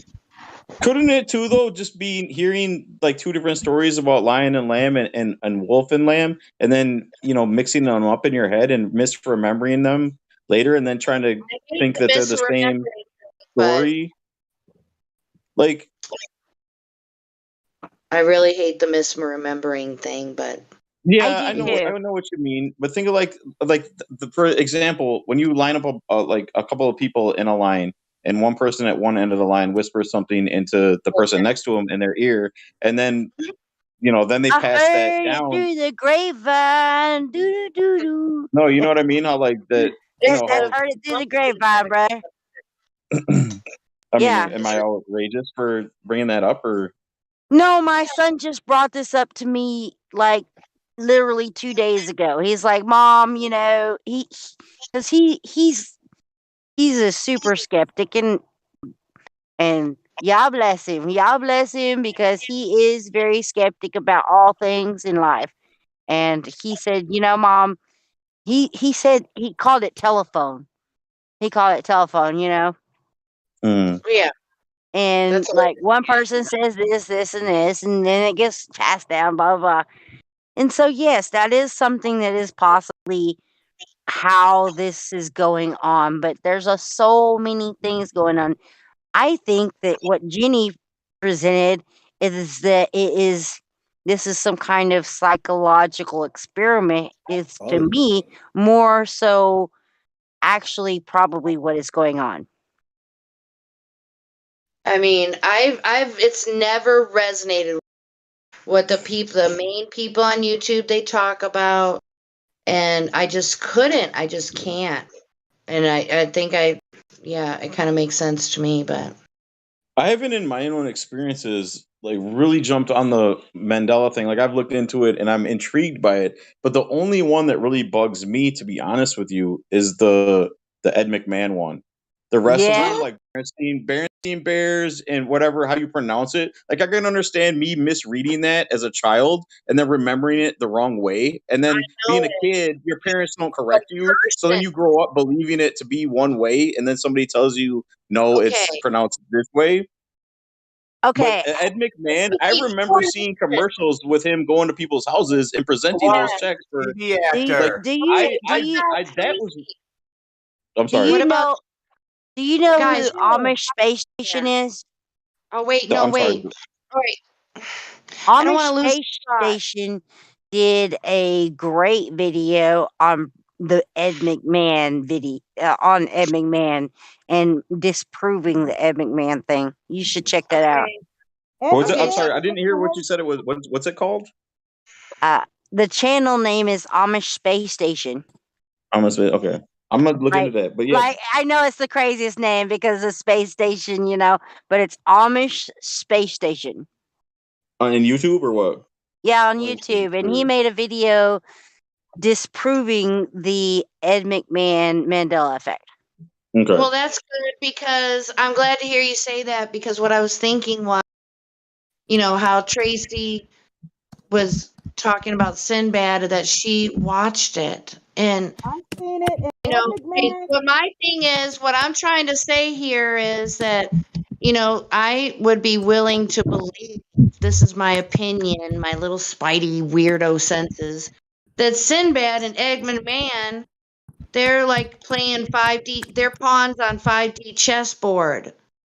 That they're putting out things on purpose to make people doubt what this Mandela effect is and let them get sucked in to this rabbit hole and waste all kinds of time when they could be doing other stuff. I'm glad you brought that up too, because I forgot about that one. Because I swear when I was a kid, I remember that stupid Sinbad movie. What happened with the Ed McMahon thing was there was a Dana, I want you guys to know that Ed McMahon was the host of Star Search.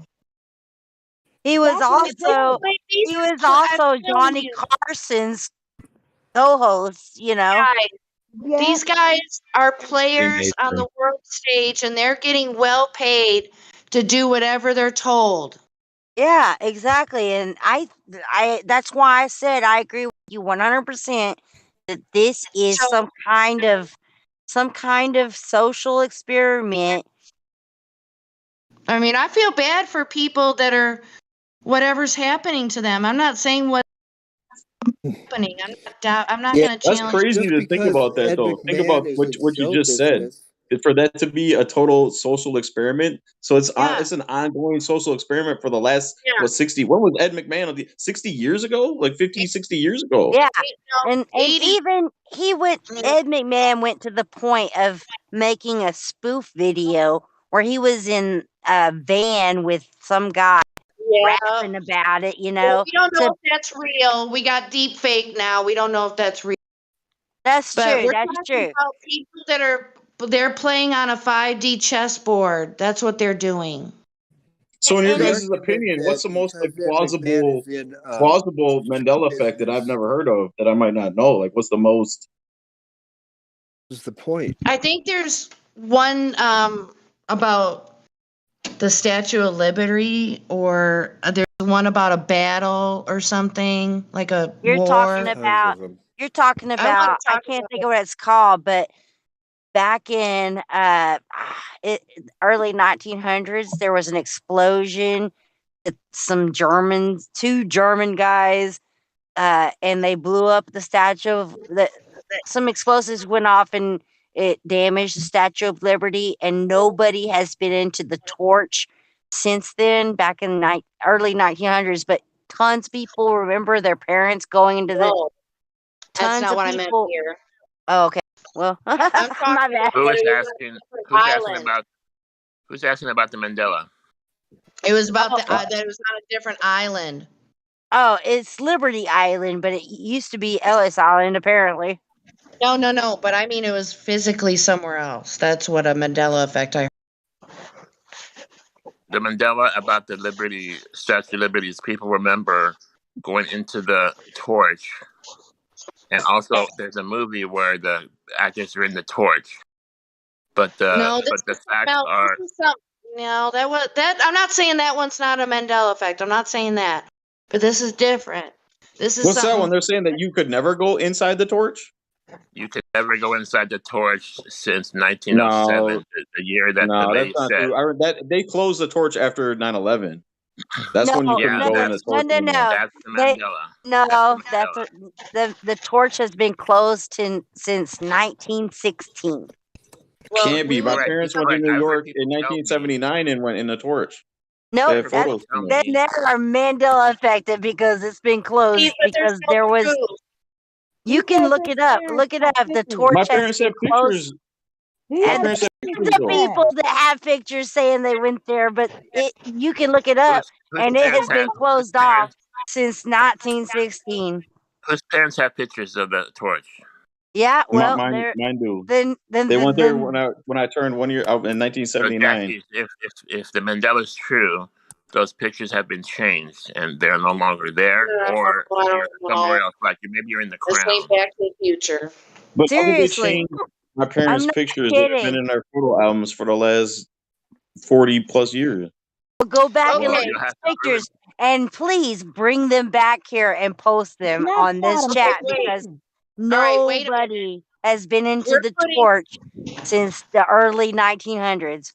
well, we're putting too much stock in written history here, folks. Let's remember that a lot of this stuff doesn't make sense with The way history. I'm not a history the way the buff, but Mandela But if he works is produces pictures, if that young gentleman produces pictures with no, his that's not what I'm saying.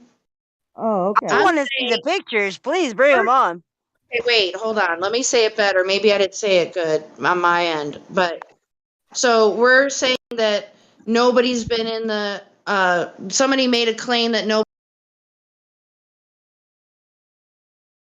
Where'd they come from? Where's it written at? That's my problem. You cut out for a minute. I didn't hear. Yeah, I didn't hear your question, Repeat Jenny. You cut yourself. out. I didn't hear it sister. either.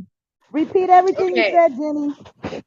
Okay, so the claim is that nobody's been in the torch since what date? 1916? I want to say 1913, but I somewhere thought you in the said early. 1807 or something crazy like That's that. fine. Where It's is the this? early. Okay, I'm that's not fine. Go challenging ahead, you. Jenny. I'm not challenging anyone personally here, okay? But Oh, yeah, where yeah. is that documented at? You can Google it. You can Google. Okay, sure. Google. There was okay. a bombing. There was a bombing that went off. It wasn't even at the Statue of Liberty. It was a nearby facility that two Germans. It was during, I guess, what World War One, World War Two. It happened. World War Two with the Germans, and two German guys put a ton of TNT, and it damaged the Statue of Liberty to an extent where nobody was allowed to go up into the torch. And it has not changed since then. And they have never gone and changed that. No. Well, where is this information presented? Where did we get this information? I just Googled it, and the first search that turns up says that it was July 30th, 1916. I don't know how. I'm not putting that. I'm not saying. So I'm not that's saying it's World true, War but One. I'm saying. So some flim flam link from the Google. Good job. Right. No, it's the National Exactly. Park Like, Service. yeah, I don't believe nothing I Googled. Like, yeah, I don't believe anything from Google. But I'm just saying. I put it. Do you guys know what I'm saying here? Yes. I'm just telling you what this is. I only said all this because it is another Mandela effect. That there's tons of people who have said they've been into the torch when you can look into the Statue of Liberty, and the government has said it's been locked down since 1916. Okay, that's what the kind of information I need. Okay, government what they tell us. Since when? Girl, I don't trust nothing they tell us.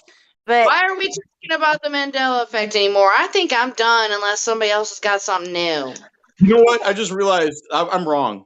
I'm wrong. They never were. They weren't in the torch. I'm misremembering. They were in the head. I'm now, wrong. yes. Yeah. There's no. Yeah. You know what? I'm wrong. And now see, that I'm thinking about it, and I'm looking at the in Statue of my Liberty, it opinion, was the head. It was in the head. That nobody. Yeah. Wow. I'm and sorry. see, that No explains that right there explains a ton of what the Mandela effect Yeah. is, because a lot of people are Mhm. like, yeah, we were in the torch. They weren't in the torch, they were in the head. See, No. Yeah. You're absolutely right. this is just another part of people saying this thing and that thing, but like you Yeah. just realized your Yep. Mandela effect was not a Mandela effect. It was because they were just in the head, which is Yeah. what everybody in the last century has been in the head when they thought they were in the torch, and they were never in the torch. You're Oh my absolutely god. right. Yeah. I had to say it. I'm not immune to it. Or he just got Mandela. Or Yeah. Exactly. he just took the download. Because I swear, though, I swear in my mind, I swear I've seen pictures of people on the because the torch, when you go outside and you're like on a rail, you're outside like on an observatory deck, right? And I swear I've seen pictures of people standing outside of that torch on that railing. But shit, man. But that's on the head. That's not on the torch. That's on the head. I remember a movie where they're in the torch. Hey, so Godric, do you contend with the Mandela effect? Yes, I do. You do. Okay. All right. Okay, We what gotta does be that mean? What does that mean? You contend? Does that mean Let me you tell agree you- let me with, tell you or another one. you are compromise? What does that mean? It means I'm a proponent. Let me tell you another one. The lion shall lay with the lamb in the Bible, but instead it was changed to the wolf. The lamb will lay with the wolf, not the lion.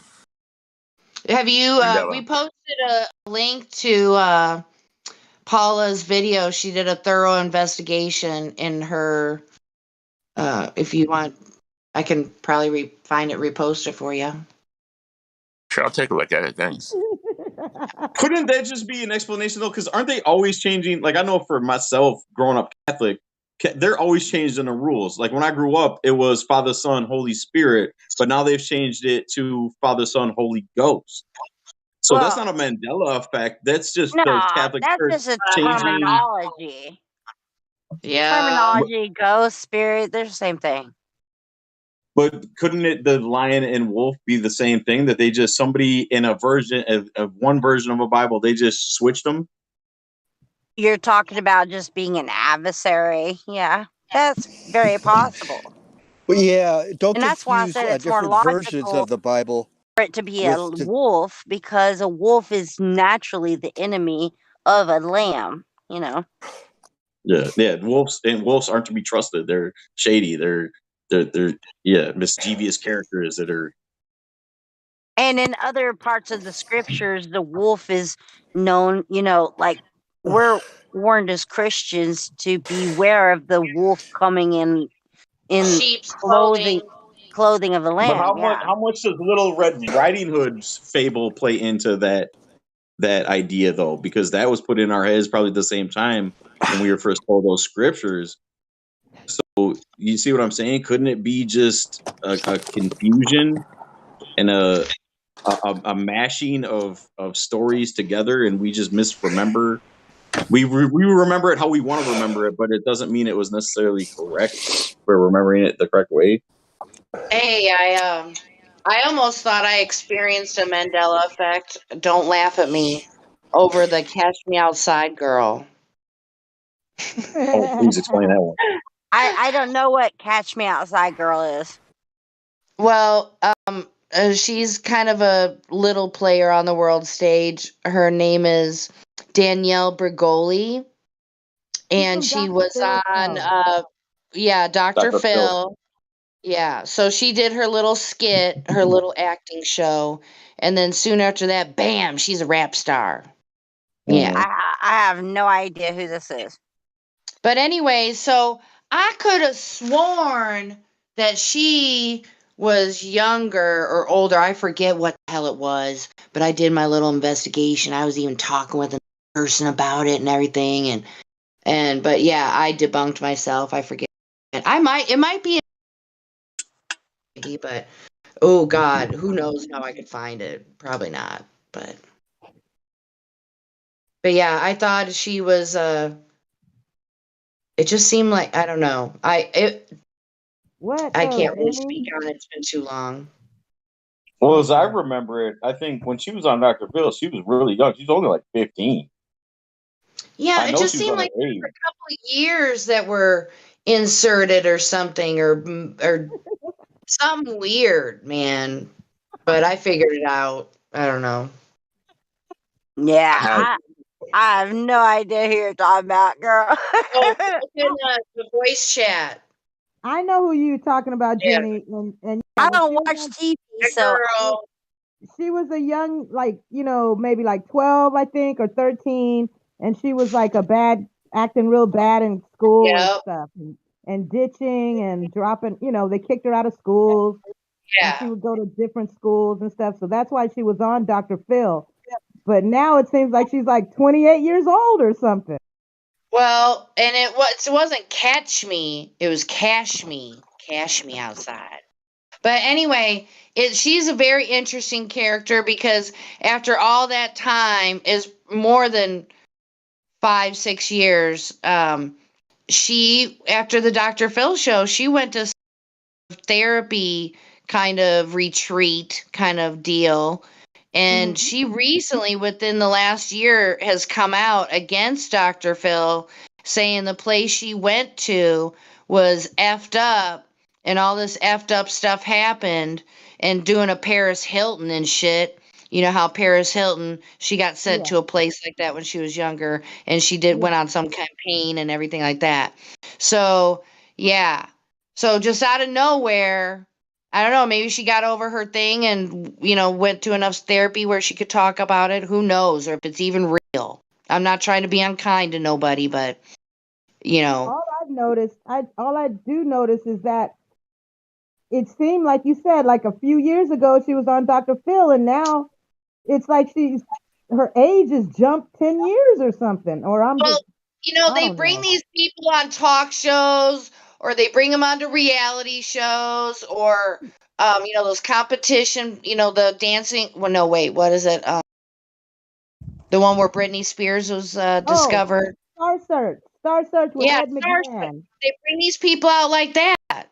Yeah. Like they're regular people just Well, competing. that's But part of the no, they programming, are though. They do that hired. on purpose. They portray young girls that are like 16, 17, younger than what they actually are, so that they gain the interest of really young 12, 13, 14-year-old girls. And then in a year, Yeah. they're 18 and legal and taking their clothes off and acting like whores. And then you got 15, 14-year-olds that still idolize them. And now they start trying to model that Oh yeah, behavior and act. They've it's been doing that for insidious. years. They've been Yeah, doing that for years. that's what And I this, think is up with this, with okay, and this, Catch Me Outside. I've looked into her a little bit every now and then when she'd pop Hey, up. I'm sorry, guys. This is wildly off topic. I did want to mention that 13-year-olds and whatever they're doing in society and all that. It doesn't really matter. So at least for flat Earth. Anyway, Yeah, just wanted to say you're that. right. You're right. We went way off in the left field. I appreciate that. No problem. But yeah, they play tricks on everybody, and 5D chess. I don't know how to really define that, but it's an old It is term. important too, though, since it's a ladies' night, to talk about the real war on women, because there is a war on ladies and women and young girls out here in this society right now. They are praying, and it does tie into flat Earth. It all comes back to flat Earth at the end of the day. But that is important because nobody talks about the war that is on young women in their minds, and to make them feel like the only worth they have is their body and their sexual that's it. It seems like that is so pressed and pushed and that women are only worth their sexual appeal. And all these characters, they just pop out of nowhere. They show up on TV, and then all of a sudden, they're put out like idols, and they're everywhere. Yeah. I have to say, I can't say his name, but yes, it is off topic, but this topic is worth saying, is that there is an attack upon everything on mankind, period. Yeah. Absolutely. And no, there's an attack on men too. You're so, right. All of us. Man, I tell me his name. Black Globe. Globe. Black Globe. Yes, we're off topic, but the fact that the world is trying to sexualize these young, and this is an attack, in my opinion, and I can't say the word because this word will not let this live stream continue, but we know what you're talking about, girl. It's the P word. And these peas want to manipulate media to make these young people, not just girls, it's boys too. Yes. And it makes them want they're trying to normalize their perversion to make okay, it, you guys. Exactly. Right, and they this want to is normalize this is that's the what the whole LGBT movement is about. It's to normalize perversion. No, In I the gotta end stop, game. everybody. Stop. Okay, I apologize. I love this I'm topic. sorry. I'm sorry. Stop. Sorry, everyone. I'm sorry. This is why we need more streams than this. It's a hot ticket topic, everybody. I understand. This is why I'm not using any specific names, but this is the demoralization of a society, and that's when a society collapses because of demoralization. Can I say one thing real quick, and I'll try to be discreet? Can I just say one thing on this topic real quick? Is when I was young, you had say a tom girl, right? That is completely normal and healthy. A girl that just wants to hang out with the boys and play baseball and doesn't want to play with dolls. That doesn't mean she's a boy or wants to be a boy. Right. Okay, that's it. Thank you. Appreciate that. Thank you. Thank you for letting me say that. All right, let's go back. I was that girl. I still am that girl. let's go back way back to flat Earth, you guys, because I don't think we can smoothly with that one. You know what I mean? Yeah. So I'll get us back on topic on flat Earth. I was looking at the moon tonight, and I'm really curious on how all the craters in the moon, they're all like these perfect circles, perfectly round circles. I don't and they all explain face that. us. Yeah. Well, we And how can't come see there's the. no? If those Earth are asteroids that hit the freaking moon, shouldn't they have hit us before they hit our moon? Wait, what? Thing that I wanted to bring up is how come these Globers always talk about if there's a dome, well, what about meteorites and asteroids that fall to the Earth all the time? And I always want to say, where? I've never seen one. But I see some lights in the sky that's from a dash cam, but I don't know what that is. They say, tell me it's a meteorite. It could be anything. I don't know what they could have put that up there. And if there's so many craters on the moon, how come nobody's ever in written history witnessed an impact? Exactly. That's a really good question. I have not seen one documentation of somebody saying in any book, there's, back to the salt tablets and whatever, the salt scrolls or whatever. What are they called? Anyway, nobody has Dead Sea documented and Scrolls. said, hey, we saw the moon. Yeah, they mapped the whole sky. That's all they used to do was stare at the sky their whole life. That's all I'm they gonna did turn was this stare at into the a country sky, song. map the whole sky. But nobody in all that in a thousand or million years never saw one impact. I was gonna turn it into a country song, but you totally ruined it, man. And they had a fake meteor hit Russia on YouTube back in let's say 15. Yeah, I remember that. Or earlier. Mm-hmm. But How do we know that just wasn't some errant bullcrap missile test? How do we not know that wasn't some air balloon satellite that just crashed? Hey guys, apologize for interrupting, hun. In case you guys didn't notice, the ladies' night is canceled, so guys have been trickling in already, but I just wanted to say, everybody's free to jump in. Oh, so the ladies' night is already off tonight. Oh, no. We can keep going. Guys are pretty good about it. We can wedge our way in when we want. Hey, I want to tell you, it was 2 nights ago. I'm sitting on my back porch, which faces the west skies. I've never seen this in my lifetime. You've witnessed shooting stars, right? Mm-hmm. It's been a while. Okay. I've witnessed many shooting stars in my life. They usually arc, right? They kind of arc and go across the sky. I watched one. I was looking due west, and I saw a falling star just fall straight freaking down, like it was close to me, and it just fell straight down. Straight down. There was no arc, nothing. I've never seen that in my life. That would scare me, maybe. I was me and my husband were both on the back porch and both saw it. But do you know where the falling stars connect with the Earth in the movies?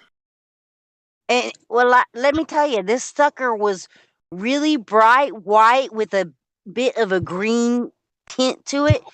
It was crazy. I was like, "What the fuck was that?"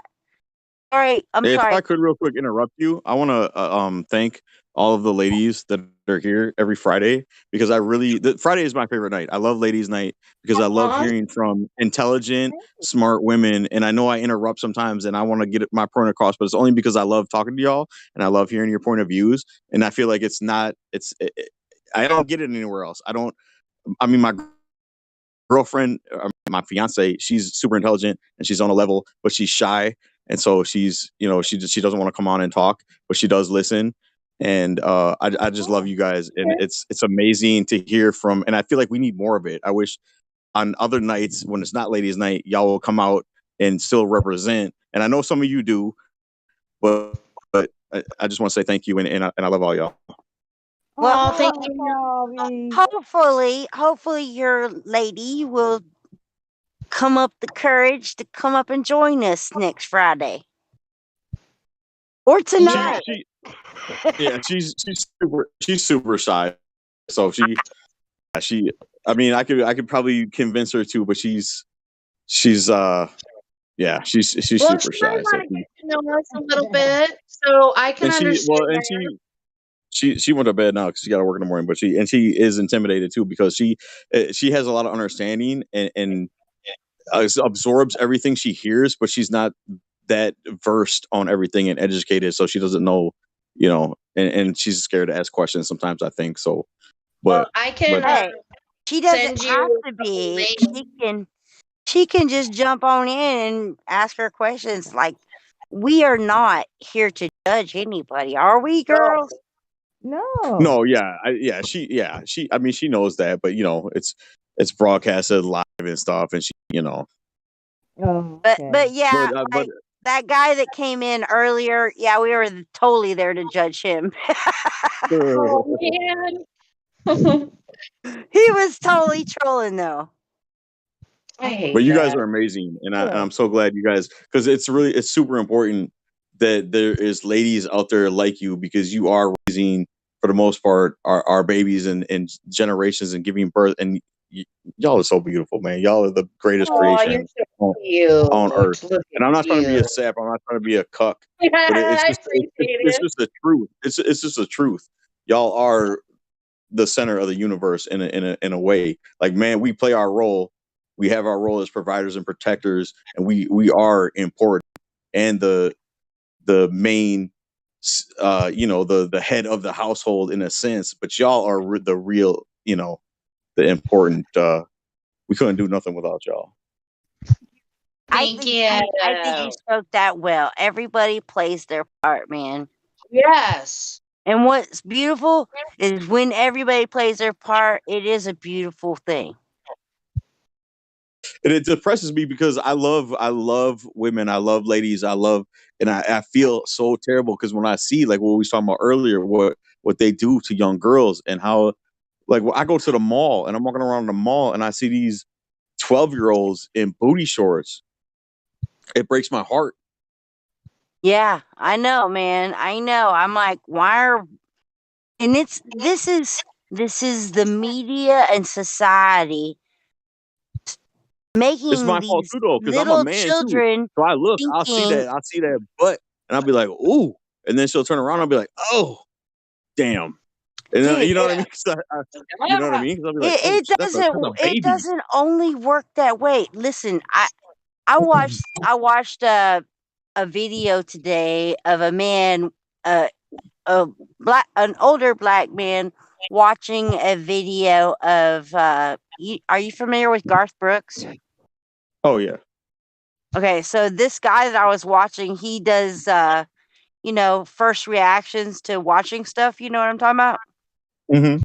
So he had never seen this video, and it was called That Summer. Are you familiar with the song called That Summer by Garth Brooks? If I heard it, I would know it, but I don't know by name. No. Okay, well, I myself, I grew up in the South, so I'm in Texas, and I'm very familiar with Garth Brooks. Heard this song 1,000 times in my lifetime, and I never knew what it was about because I just like I don't listen to lyrics, you guys. What's it about, Shayna? It is about it. The very first lyric says, "I was a teenage boy," and okay, the song basically, and that's the only time you hear that this is a teenage boy. Okay, a teenage boy away from home for the first time, and he's staying on a farm with an old woman, trying to help her make her farm work.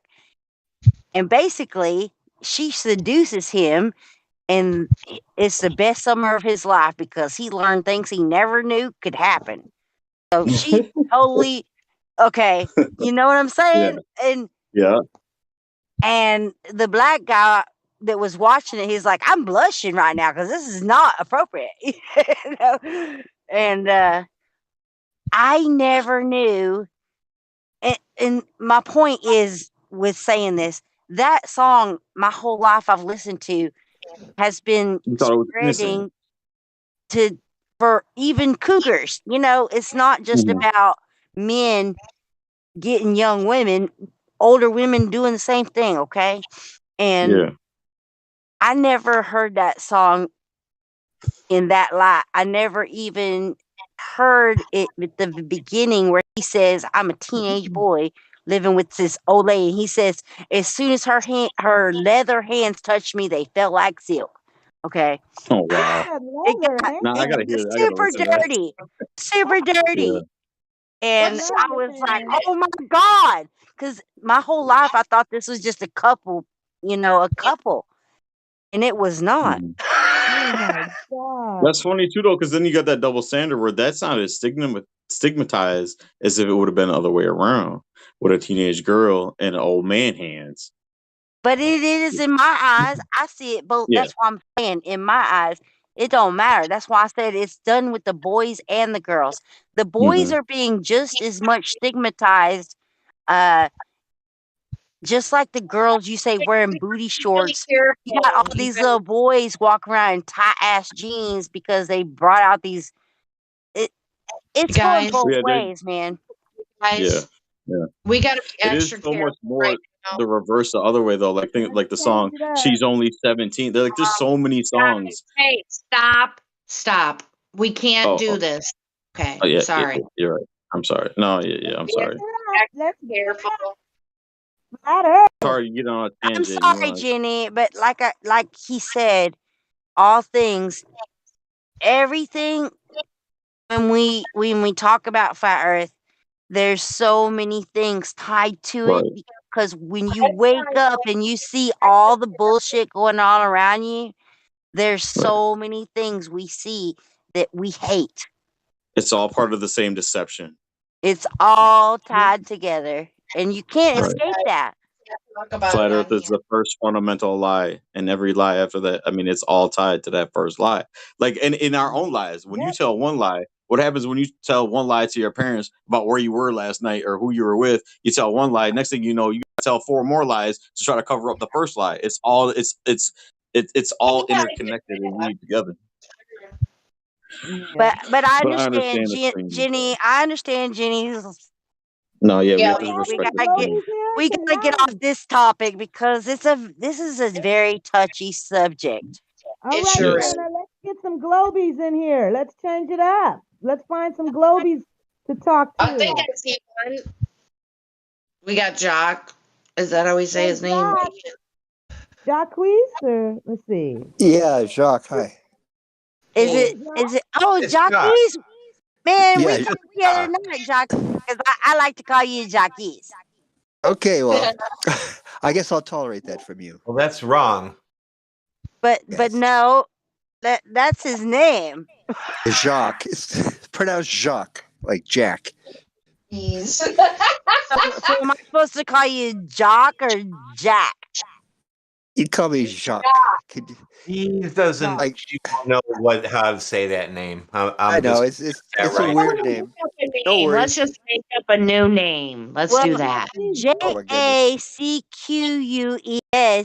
in French is pronounced Jacques. Yep. No, I'm sorry. It's not. Yeah, it is.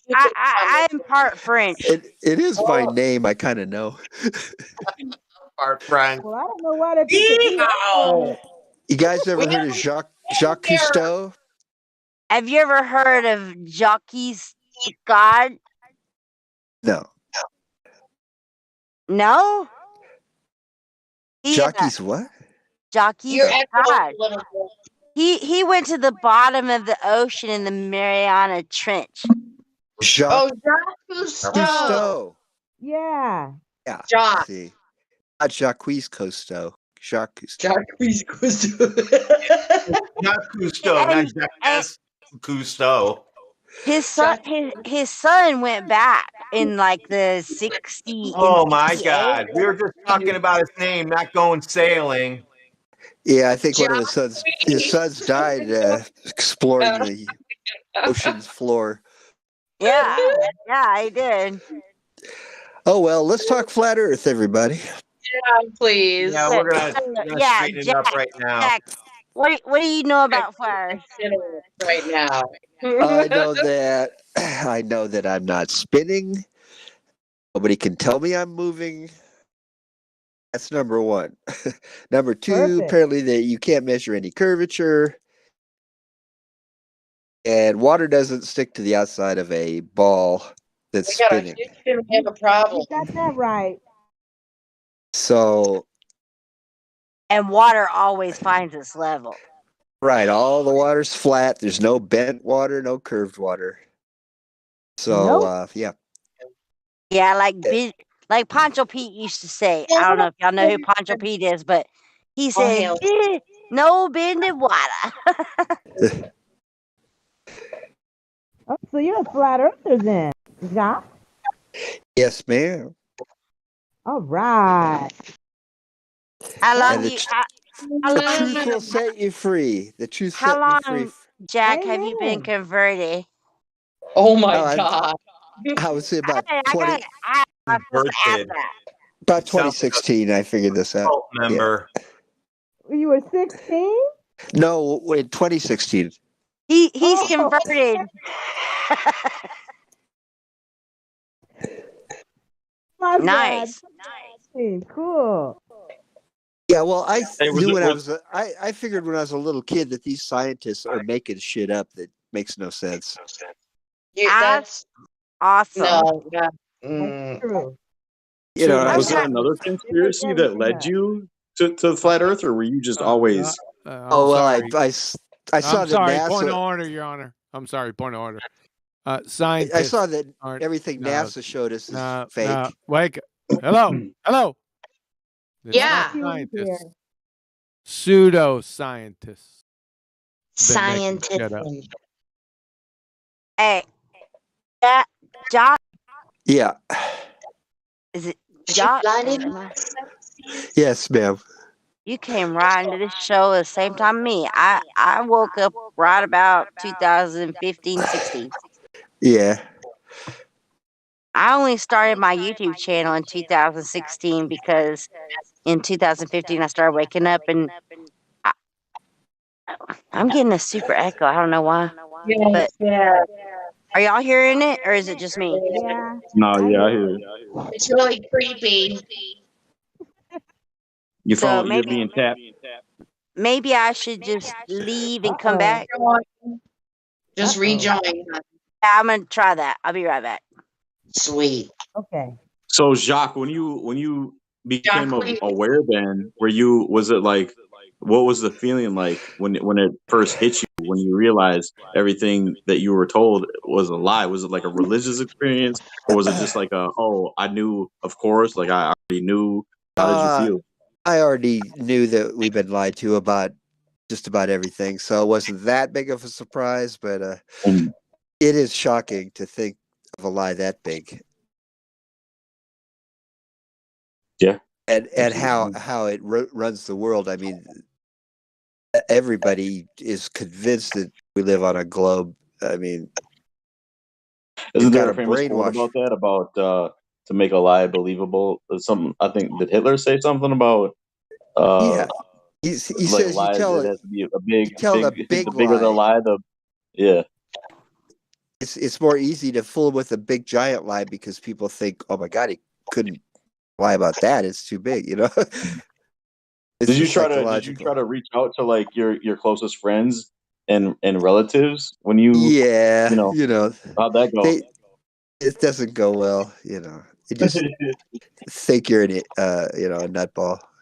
So Okay, I'm back. Am I echoing? Yes, ma'am. I mean, no, man. You sound good. Okay, I was like, dang, I'm still echoing. No. All right, dude. I did the same thing. I came out to all my family. No. No, I'm still hearing the echo. Actually, yeah, you are echoing again. What the hell? See if there's an update for your app. If you're on a phone, I Yeah, had to always power off the phone. Oh, I may have to do that. I'll go do that. Oh, she sounds clear to me. Not for me.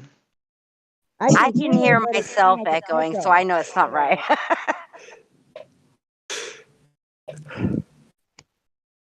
But Yeah, in I case was I gonna. can't come back, I want to tell him I came out to my parents the same night. I woke up. I was like, Oh, bad move. She came out to her parents. Mom, Dad. Man. It was not good. It was bad. It was really bad. Oh, man. My We'll mom have was to talk like, about "You that got the link." sometime on ladies' night. Oh, I If will. you're I willing will. to, that is. It was pretty bad. It was, yeah, it was pretty That's bad. sweet, baby. Okay, I'm gonna turn That's my rough. phone off and take the Okay. battery No, off and I think everything, and it's I'll come back. I think it's Jacquees is echoing you. How do I do that? Oh, it might be if you've got YouTube going. Okay, mute Jacquees, and then Shayna, Oh, you say yeah. something and we'll see if it stops. Hey, how's your Okay, relationship now with your parents? is Okay, there's is no he echo muted? now. I can Okay, hear so you. it There's no is. echo. It is him. It is Yeah, I him. don't hear it no Yeah, more. Yeah. Thanks, I don't either. Tracy. You're You're welcome. crystal clear. It's not you. Okay, well, Oh, girl, my all right, relationship yeah. with my family now is great. I mean, they just see me as a crazy conspiracy theorist, but I Oh, we have man. we have a very tight knit family. I grew up on a peanut farm, and I was homeschooled, and so we were a very close knit family. So it's very hard to break ties with that. So even though they think I'm So, nuts, we're still all really oh my close. gosh. Okay, so that would be like a perfect ladies' night segment, my dear heart. Whether I'm there or not, it doesn't matter. But for you to talk about how you came out to your parents on the first night you found out about flat Earth? Oh my gosh! That sounds like a disaster. That's It was a total disaster, one girl. of the I was first like, things I tell green people is don't talk to anybody. Figure it girl, out first. no, like seriously, my husband was like, I've told you before. He's like, read Genesis 1. And I read Genesis 1. And I was like, oh my God.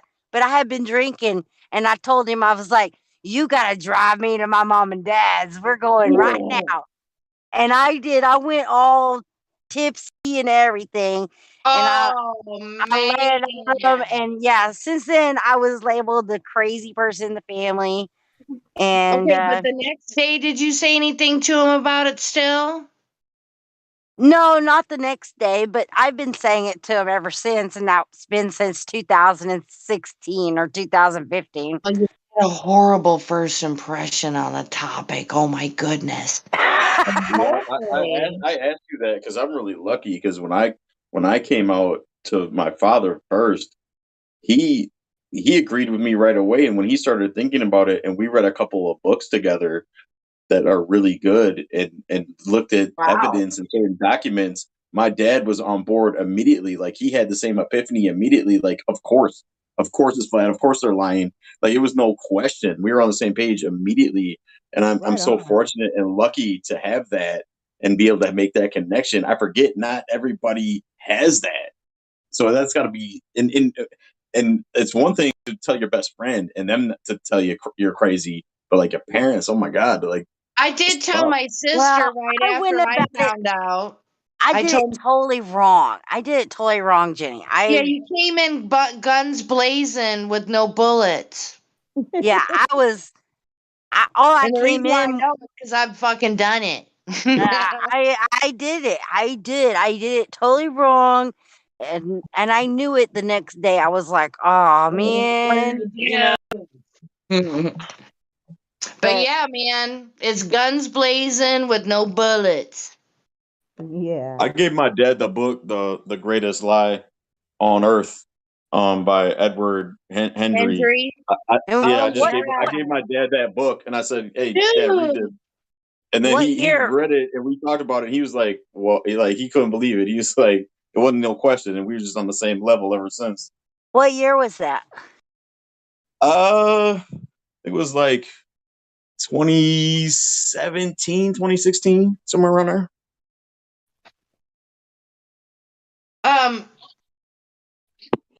See, I So when balled was my the head book off. written? Wasn't it the 1800s or something? Oh, when it was written? Is that the one, or when was that one Yeah, published? I think it was written in the 1800s. How did you possibly come across a book like that? Honestly, I don't even remember.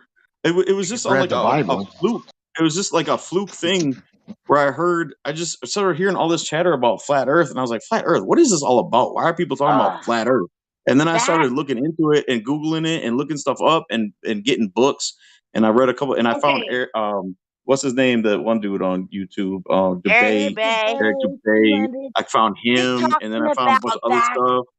in But the wait, You beautiful you definitely days had when to be in the YouTube. beginning before they started censoring stuff. I was gonna You say back definitely in had the to be in the beautiful beginning. days of YouTube when YouTube was pure, when you could just go and find stuff and Yeah. you know it suggested Truthers stuff gone to what you were wild. looking to. Because now Yeah. YouTube don't let you find that kind of crap. Yeah, Yeah, it used absolutely. to Yeah. it used to be good. It was Truthers Gone Wild. Yeah, I was really lucky. But I've always been a skeptic my whole life and But always been aware of the deception and I got that from my mom's father, my grandfather, because he was always the lone nut in the neighborhood. He was always railing against world government and trying to tell people about how they're trying to do this whole new world order, one government bull crap. I mean, he was talking about that shit in the 60s, 50s. And when I go see him, he'd always tell me about he knew the moon landing was fake, all that stuff. So, and Kennedy, that's how I got started. So I got started young. See that? I hope I don't ruin it, but YouTube still kind of allows you to find it. It's just you got to search. You got to type in flat Earth into YouTube for people listening, and then you search by last hour today, or by the most this week, and you'll find like Nathan Oakley. You'll find Quantum Eraser. You just got to do. I hope I Oh, don't ruin Quantum it. Eraser! how did I ever think of that? I haven't seen in Quantum Eraser in a while because YouTube has been burying him. Do You you just got to remember? search by last hour or today is how I do it. Do you remember back when, like, I know a lot of y'all probably don't like this guy, but I'm gonna put it out there. Do you remember Mark Sargent is the one who pointed this out?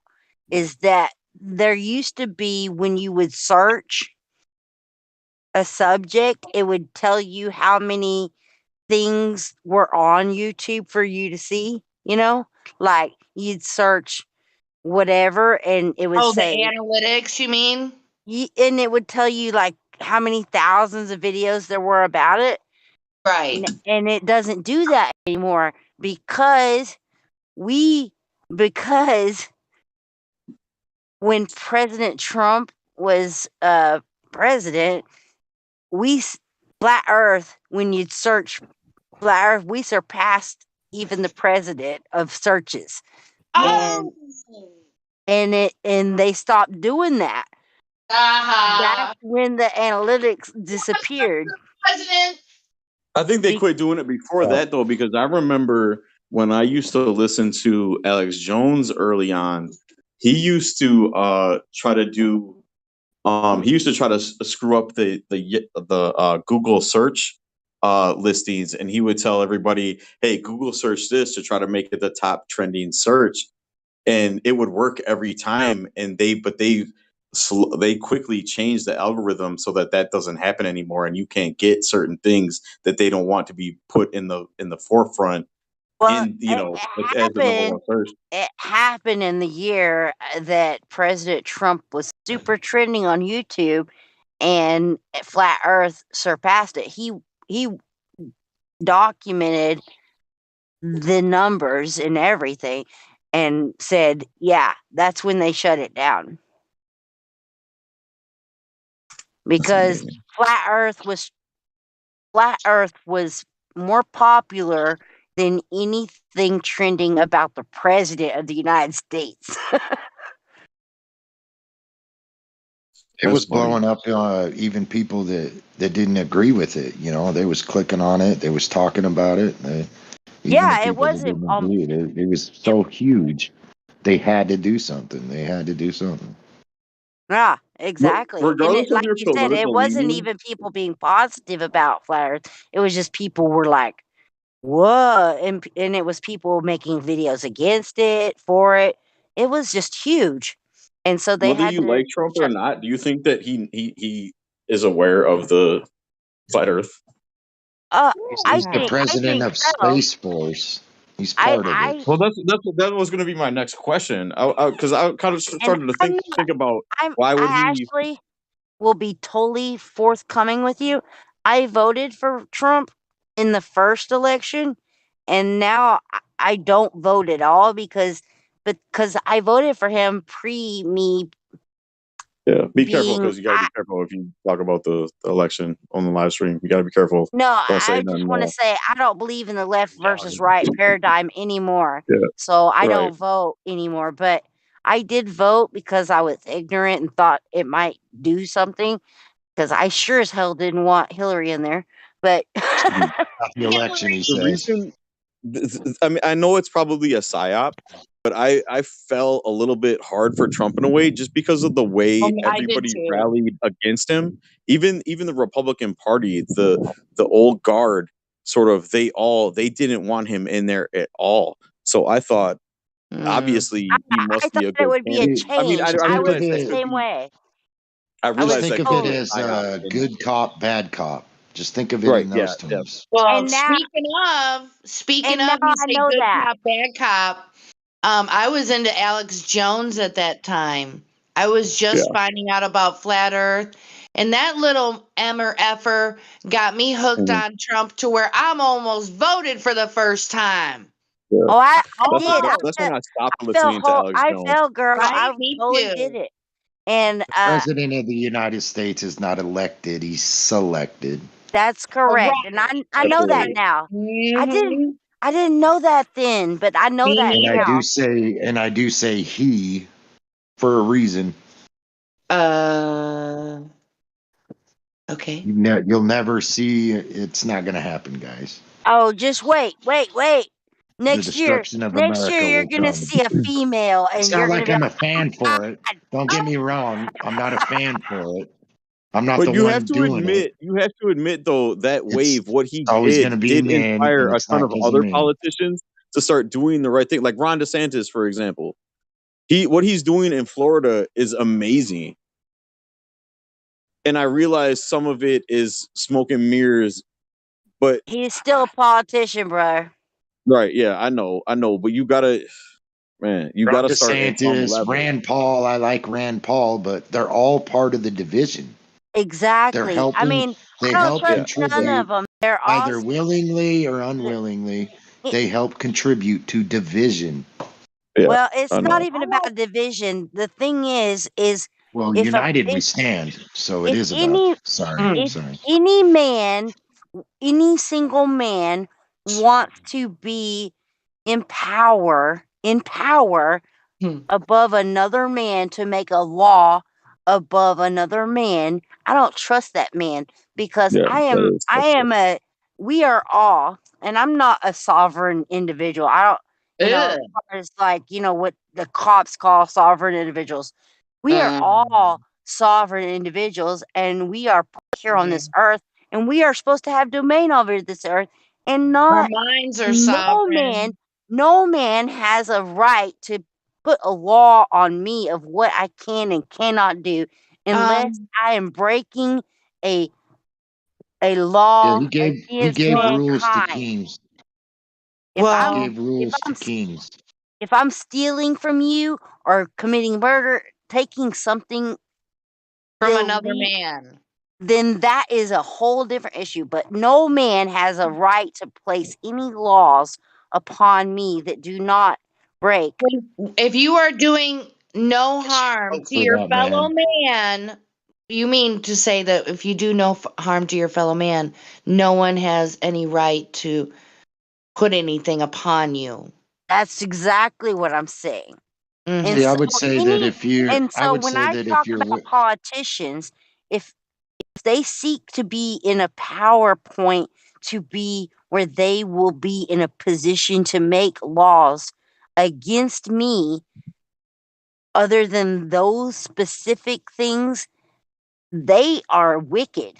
If a man wants to be in a place of power to put laws upon me that go against human nature, such as anything above me harming another human being, they are wicked.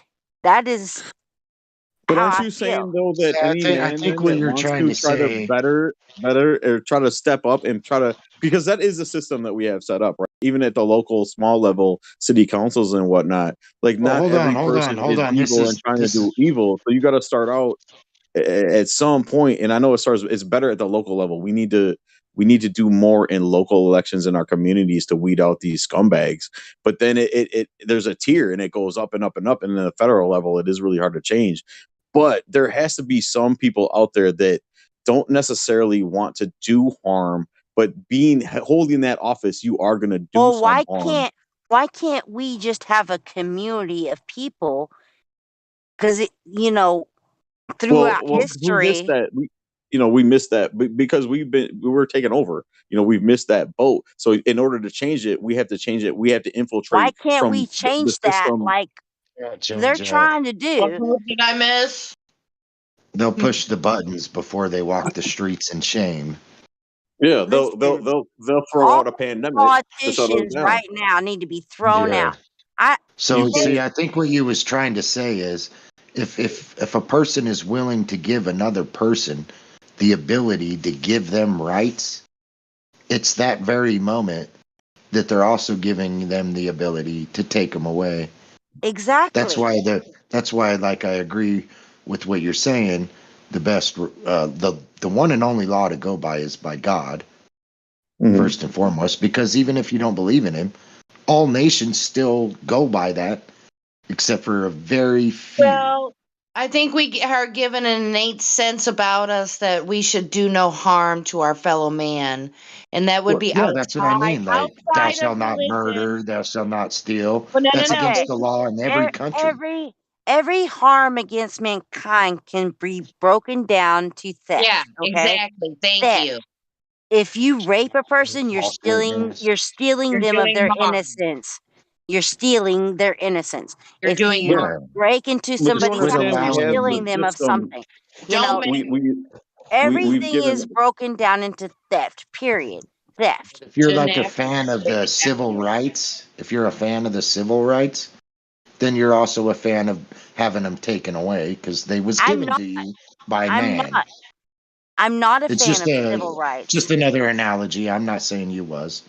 Don't get me wrong. I'm Isn't not isn't the marking only on path though? The only path to true freedom and true liberty is okay because we didn't set this system up. This system has been in the works since the beginning of the country, and it is corrupt and it's horrible. And the people that are in power and control it are horrible people. The only It's way to defeat them is to defeat them in their own game, right? We have to put people that are good and meaning in there, and to make minor changes here and there. And yeah, we're gonna get there's counter plans and there's going to be attacks and they're going to try to defame They, people and they try to have too get them much out of there. power But already. We're too late. the Like problem they can is literally Yeah, a shut lot of down. people feel that way. Even normies feel that way. Well, hold even on. but I Let don't me feel like because explain. Let me a explain lot of why they're people are too like, oh, we powerful need and to. we're too late. Like There's so many people that they are are all too rammed up like powerful and to we're too commit late. Hold up. violence and say that Okay. we need to take over and we need to start hanging people in the Somebody streets else and wanted to jump in. Hold up. It was Okay. Richard. Who was it? So all I was trying to say is they are too powerful because we let them get that way, and we are too late.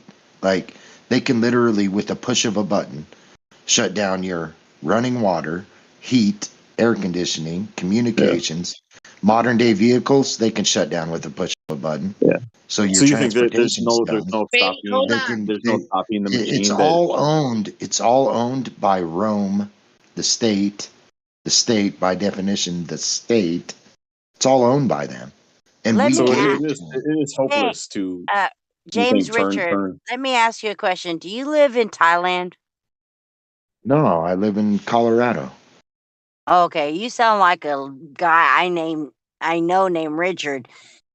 Man, you sound just like I know the same Richard, but I don't sound like him. If he was you here, you would know. sound you sound like King Richard, man. You talking about Richard from like 2014, Yeah. 20 maybe 2015 on What? Google Hangouts? Yes, Google you Hangouts? sound just like him. From Thailand, yeah. No. If he was here, we sound totally different, trust me. That's Oh, crazy. man. How crazy is it that you know exactly what I'm talking about? You're What? right. I was on Google Hangouts clear back then. I Dude, was known as the you were Predator. Coincidence. were you there on Krishna's Hangouts? Yes, Jim Panda, even Yeah. Rumpus was going on back then. Yeah. Oh my gosh, that's Yeah. crazy. You They have a used good memory. A small world. they used to hate me because I was a flat earther, man. Oh.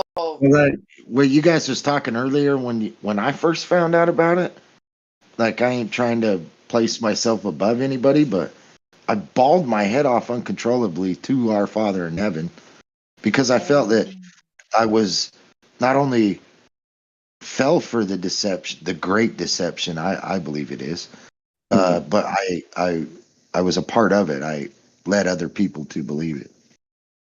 So it just hit me so hard that I couldn't cope. You know what? That's natural. But then I talked to my dad about it, and he laughed at me. But it wasn't like, but maybe a year, and he's on the same page. Good for That's cool. you. That's cool. Right. Man, I'm still a little bit blasted by the fact that you know what I'm talking with. I still blowing my mind that you Yeah, remember. Richard from Thailand. He was a hardcore ball earther. I think Man, He he was never such gave a any evidence butthole. scientifically. He was such a butthole, and I'm sorry that I said you sounded like him, but you do kind of. I I guess respected you. Jim Panda. I respected Jim Panda more than him, but Oh yeah, Richard was a total asshole. I would say you were meant to be deceived because how else would you help others? You know what I'm saying? Like, and I do think it's like the good news. You know, yeah, like it's like the almost any Bible is the good prophecy news. it's like any prophecy that's been fulfilled. People think they knew it, but Right. until it was fulfilled, then they knew. Well, It. it's like, so I think it's the good news. Flat Earth is the good news because my personal belief, and this is something I've thought of for a long time, you know, if you don't know where you are, how could you possibly begin to know who you are? I mean, this is big. You already know this stuff. Yeah, everybody's lost. Yeah, like, People are so I lost. could absolutely be wrong, but I do think it's his plan. It was his plan from the beginning, just like Genesis says. Like it's not a revelation; it's the revelation.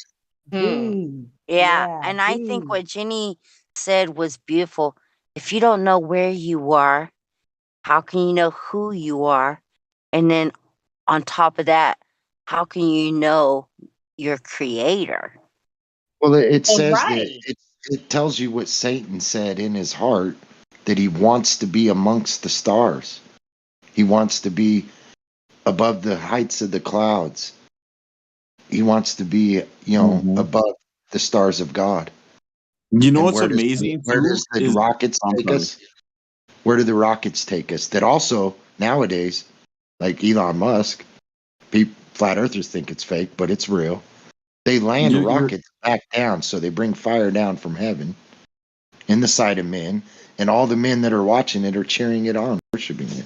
I wouldn't You say guys are flat absolutely earthers. right on that point because before I became aware of where I was and where I was at, I always questioned the purpose of life and human beings. Why are we here? And fantasized about coming from another planet and aliens seeding the earth and all this crap. And I was always questioning. I didn't understand my place in the universe. But then when I woke up, I understood why I'm here and what my purpose is, and that the we are the light, we are the spark, we are the important, we are the center of the universe, and our mission is to continue to keep going, to procreate, to fill this plane that we're on, whatever it is, to fill it with life and knowledge, and teach each other and learn and grow. Like that is the whole point of our existence.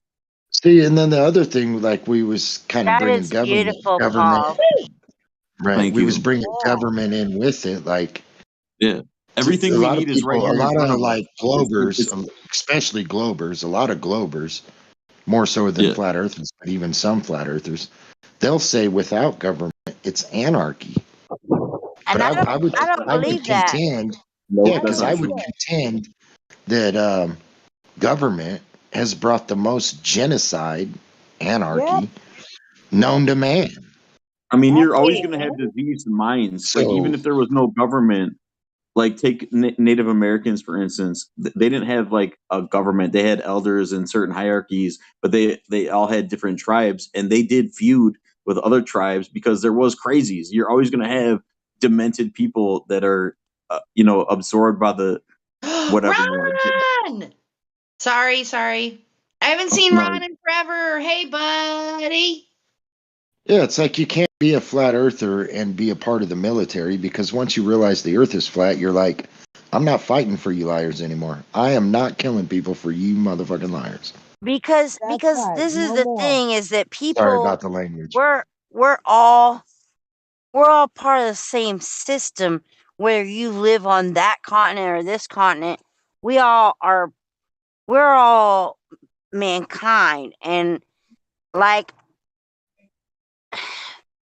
everything we need is right here on this plane in front of Yeah, I us. think Everything most we need to people survive are. and thrive, and to be what we were supposed to be is all right here. It ain't in the stars, is nowhere but right here, and all we need is each other.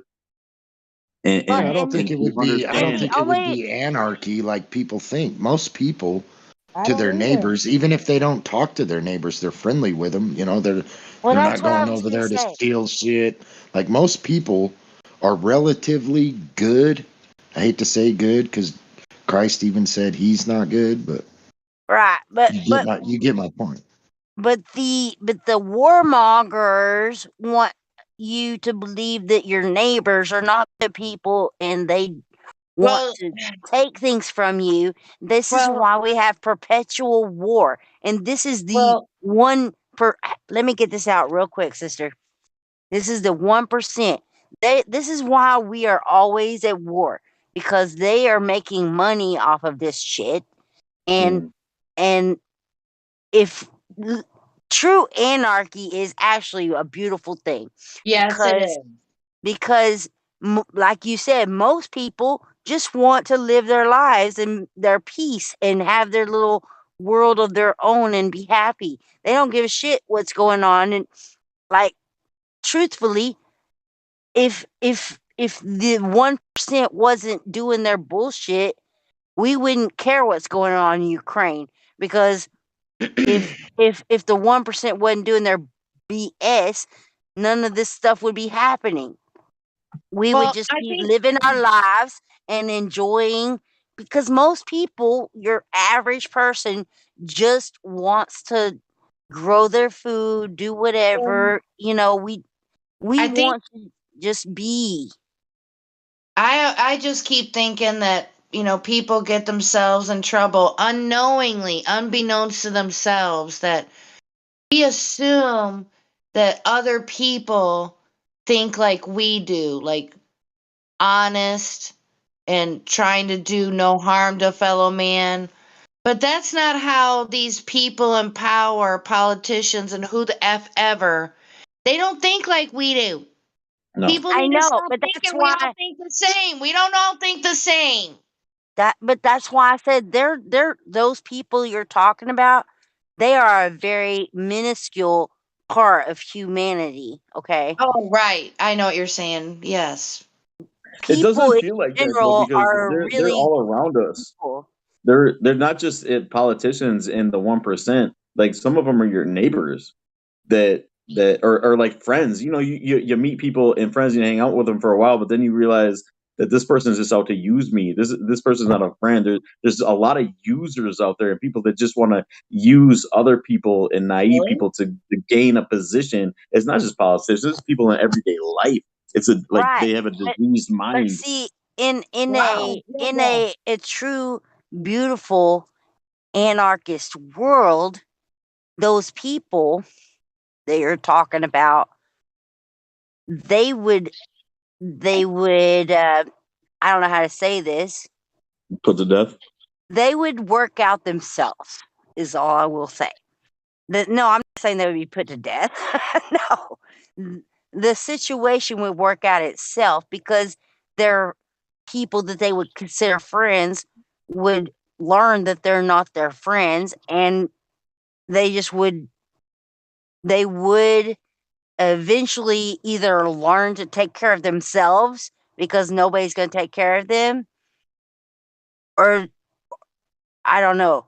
This is But then, how would you handle in that type of environment? How would you handle people that would burn their own brother or mother or a sister to gain a foothold to survive just for one more day, or would take the milk out of a baby's hand and drink it so they could survive one more? They Like should be how would shunned you? by society if they take milk out of a baby's hand. What the Mm. fuck? Why should that even They be a could only question? do it over a period of time to make it to where it wasn't so well, to obvious. be Oh, honest, They, to be they'd have to honest, have like, and be done with that it. We'll is figure it out. happening in places that we don't even see on the news, and they will not show you that.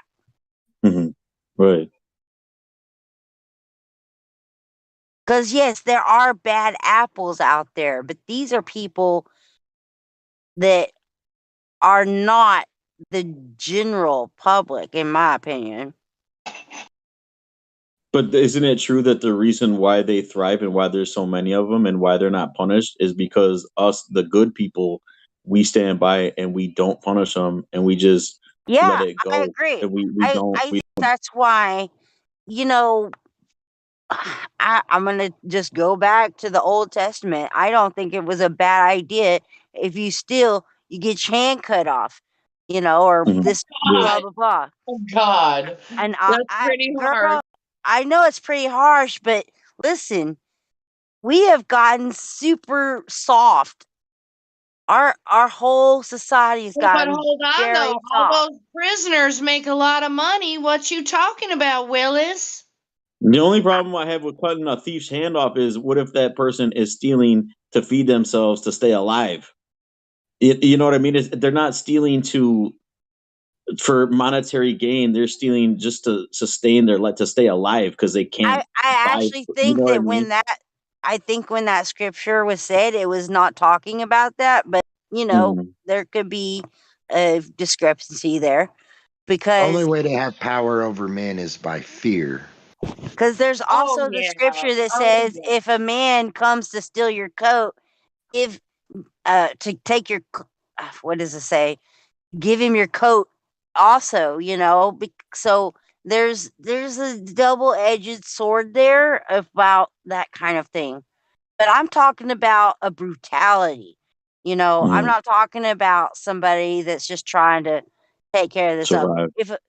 If a man's coming into your house and like brutally doing something, that's one thing. But if a man comes in your house and takes your coat Desperate. and runs out the door, let the man take your coat. He probably needs it. Yeah, a Yeah. man of desperate needs versus someone who's trying to do harm. Like, Yeah, it sounds like you're like trying to put together a license to kill. If a man comes into your house trying to brutally harm you, you have a license to kill.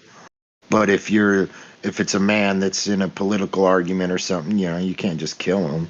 Like literally, oh, if Is that what you're saying? if a man comes into my house and I'd be like, "What do you need?" Like, well, yeah, because no, then the bullshit, idea behind bullshit. that. Oh, Just sorry. to come into somebody's house is like, without your permission is something suspicious already. I Yeah, and you literally, might not be I able to would, I would rationalize Your why the literally, heartbeat, person your did I it. would heartbeat would literally, be going. my heartbeat would be going through the roof. But I'd literally ask the man, "What do you need?" And I'd mean it wholeheartedly.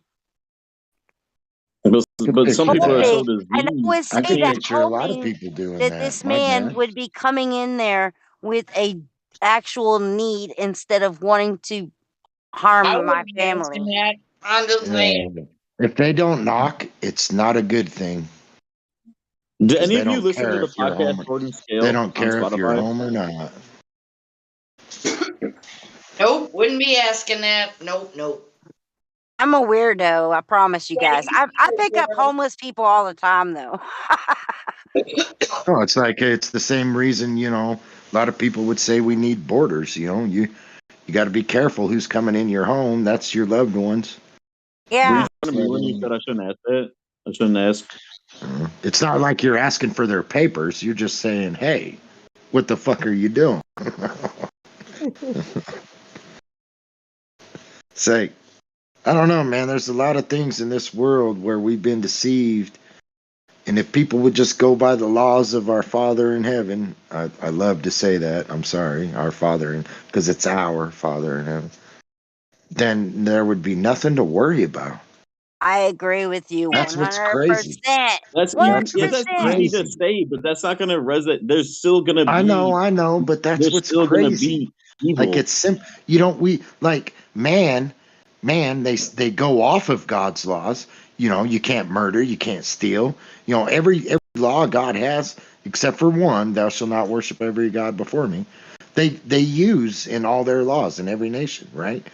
But then man writes millions more, and on those millions, there's branches of millions more and millions more. It's like people want to go off that as opposed to just 10.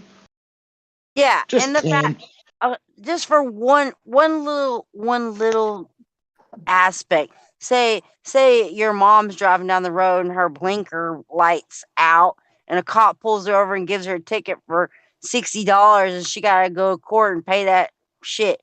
That right there, to me, is breaking the law because she did nothing wrong against any of those laws you're talking about. Extortion. No, It's yeah, I agree with you extortion, too. and in my opinion, they're breaking the law because they're stealing from her.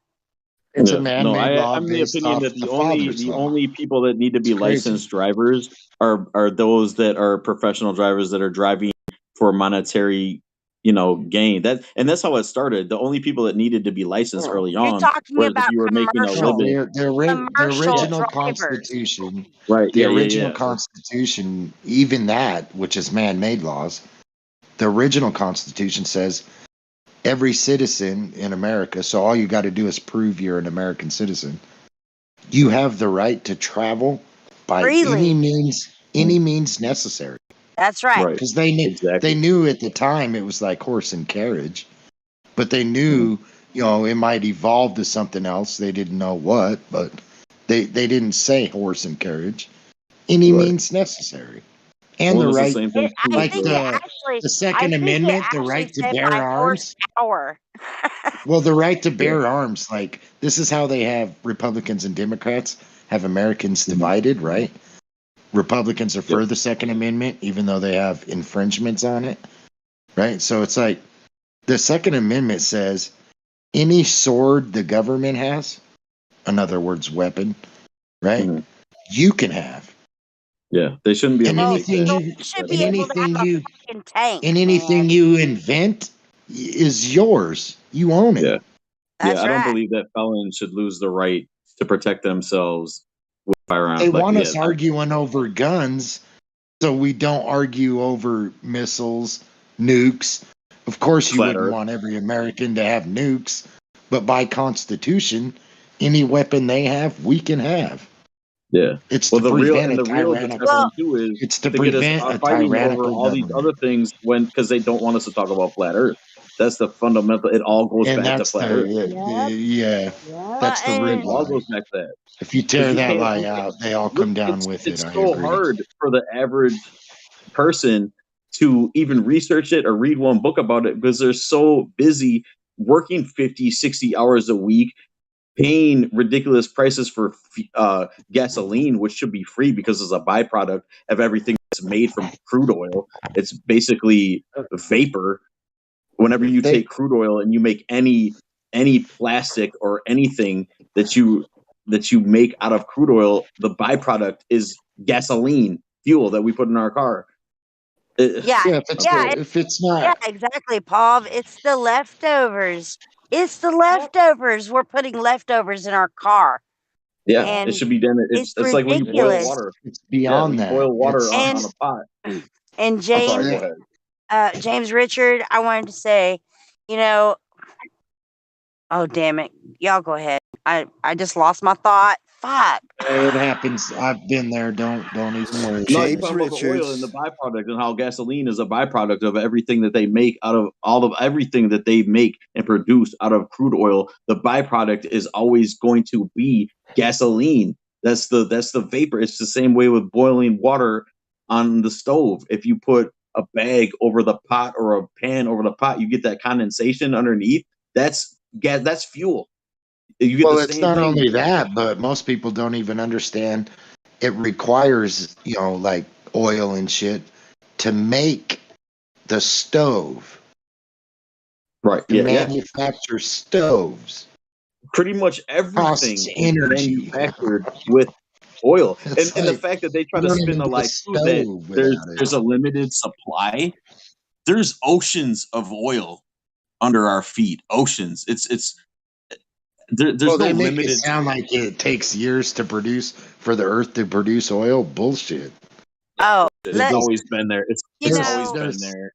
I think Yeah. y'all probably all know in this conversation that the term fossil fuels was introduced by the Rothschilds. They coined it so that it had this idea behind it that it was a non-renewable resource. Let me tell you this. My husband worked in the oil field for 17 years, and they would drill a well and pump it until it ran dry, and they would go re-enter that well within 2 years, if not less, and it would be full of oil again. It is not it is a renewable source. It's constantly renewing itself. And let me tell you what I think about this. Y'all may call this bullshit, but I don't think it's bullshit. I think what we call smog and all this stuff, it goes up into the atmosphere, it rains, and it comes back down to the earth, and it goes right back down into the wells, and it just constantly is renewing itself, just like our water cycle. I think the oil cycle is the same way. Yeah. It comes from the earth. It's produced from the earth. The earth can handle it. It doesn't hurt. What I'm saying is, you know how it rains? When it rains, all of the Right. things that we put into the air with our vehicles and everything, it comes right back down. It goes into the earth, and it just is constantly recycling. And oil does the same thing. This is when they talk about climate change and polluting our earth. This is all bullshit. It's a complete lie. Yep. The only truth to it is that they, with their weird programs, they're poisoning the air and putting stuff in there that shouldn't be there. That's the in order to extract it. And see, I am a huge. I started my channel with chemtrails and all that kind of bullshit. And then when I say bullshit, it's not bullshit. They do that, but even that, all that stuff that they're spraying in the air came from the earth because it didn't come from nowhere else. So they're just putting stuff in the air that came from the earth. Yes, I'm talking about they are manufacturing clouds and the they state that are it's in, changing. like aluminum, the state that it's in, it's not. Yeah, it comes from the earth, but it's not supposed to be microscopic, like particles that we're inhaling. Shanna, that's really interesting how you put that. that they're just putting stuff in the air that comes from the earth. I'm like, okay. I mean, Well, where else would I it mean, come from? I know what you're exactly. saying, But but even though it's microscopic, yes, it is hurting us because it was not supposed to be microscopic. These particles floating in the air that we breathe. That was never supposed to be that way. They are doing that, but still it goes back into the earth and it's getting filtered as the earth is meant to be to filter stuff and put it back where it's supposed to be. So we Yeah, can all I'm trying to reuse say is it. it doesn't hurt the earth like they tell us, like we're killing the earth. What it hurts is us. It hurts humans. It doesn't hurt anything Exactly. else. Yeah. well, can somebody explain to me why they want to poison all their good little slaves? That doesn't make sense. Well, because they're getting to a point where they don't need us. They don't need us. Okay, all right. That is one theory. We are getting to a point where they're talking about, yeah. We're not there yet, though. I don't think. No, I don't believe we are either. It's a slow process. I don't think that this stuff that's used to. I thought that it was to kill us off because of like the Georgia guy stuff. I don't think that anymore. I think it's more so to just keep us ill, maybe, and also have maybe nanotechnology to track us or something. I don't actually think it's to hurt us anymore. But couldn't it be too just experiments that they're running on us to see what will happen to extend their life extension experiments to make themselves live longer? So they do these weird things and we're the guinea pigs. Absolutely, it could be that. But I just look at things from a whole different aspect than I used to about the whole like what Jenny just said. Everything that they're putting up there comes from here, and it's just I can't think that it could be that. Well, to what she said too, though, there's a reason why they build all those giant underground bunkers. Like they don't need it. If they wanted to, they could end us and then restart if they wanted to. Well, yeah, of course Exactly. they could. They have all the what do they all the They've done arc. it before. They have the arc system. Right. They're Well, very. we are bio machines, y'all, and we were designed to heal ourselves, so that's good news. Woohoo! Yeah, I mean, literally, girl, I have not been to the doctor in over 20 years. I don't take medications. Me neither. Same boat. I recently started taking some supplements, but I'm not going to get into that because I take a green supplement. It's a dietary supplement, if you will. I've been taking iodine. Oh no, I'm not talking about that. But I'm not going to get into that. It's a whole different subject. Mine's a lot more simple than that. How do they even make iodine? Iodine is just a mineral. Oh, okay. Oh, of course. You just take the drops. Right. You take a couple of drops under your tongue. No, I do it topically. Okay. When you first started doing it, did you start having like wild dreams? Well, I've been having wild dreams for the past 20 years. Oh, okay. Oh, I never had. I never I have been a crazy dreamer. Like, man, I've had dreams where I was an African woman trying to save my children from lions. What the hell? What did you watch before you went to sleep? My favorite dreams is when I can fly. That's like Westworld shit, man. That's cool. And at the same time, I was before my kids, as an African woman, my kids were coming home on the bus in this little beat up, crazy yellow bus. I was laying on the beach and there was blowfish coming up on the beach and I was eating them and they were like this delicious yummy sweet donut. Like How old were you? I was How old were like, you? I was like maybe 40. That's crazy. And I Well, had this okay, so dream. wait, I have a question. What was your point of view of your dream? Like, as if you were the person, or were you like looking down on quote unquote yourself?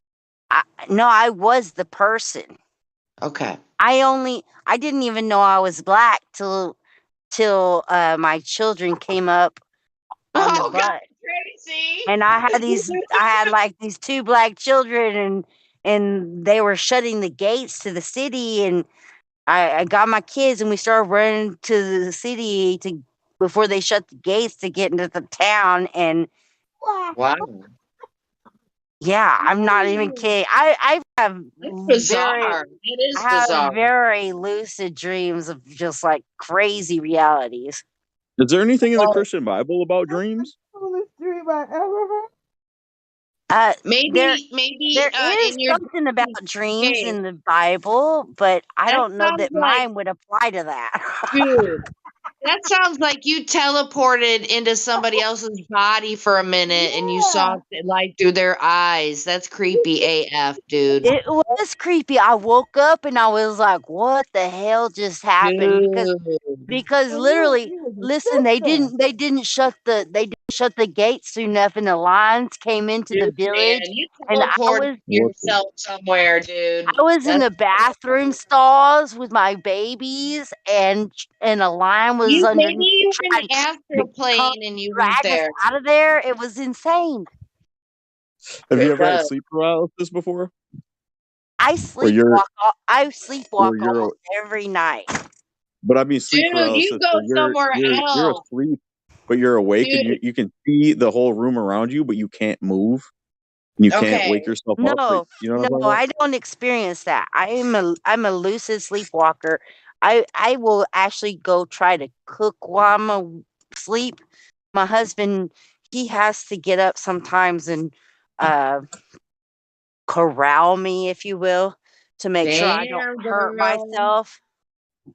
Dude, okay, this is my thoughts. Tell me if I'm wrong here, but it sounds like when you dream, you go somewhere else than like normal people go. Yeah, that was You're amazing. way out there, girl. I like it though. You I got don't eyebrows. Have know. you guys I ever think your had brain. dreams where you can fly? Yeah, Yeah, I've it had sounds those like before. she's a lucid dreamer or something, or I've maybe never flown in my dreams, never. Like I okay. fell I have off a dreams where I cliff. can I fell fly, but I off a have dreams They're cliff where I'll once be in my a like dreams dream. floating are in a always field. very, very realistic. I My had a I dreams dream of fell off flying a aren't. I'm not cliff, actually right? flying, but I'll just all of a sudden levitate way high in the air like a balloon. Like I just lift off the ground and go straight up, and it's incredibly scary and freaky, and I See, hate it. But I have like multiple dreams where I fall off a cliff, and right before I hit, I just start flying. Like I that's just crazy. like Superman. Like it's just soaring, huh? I just start flying, And it's a I, and repeat I dream. It's love just like your those whole life. dreams.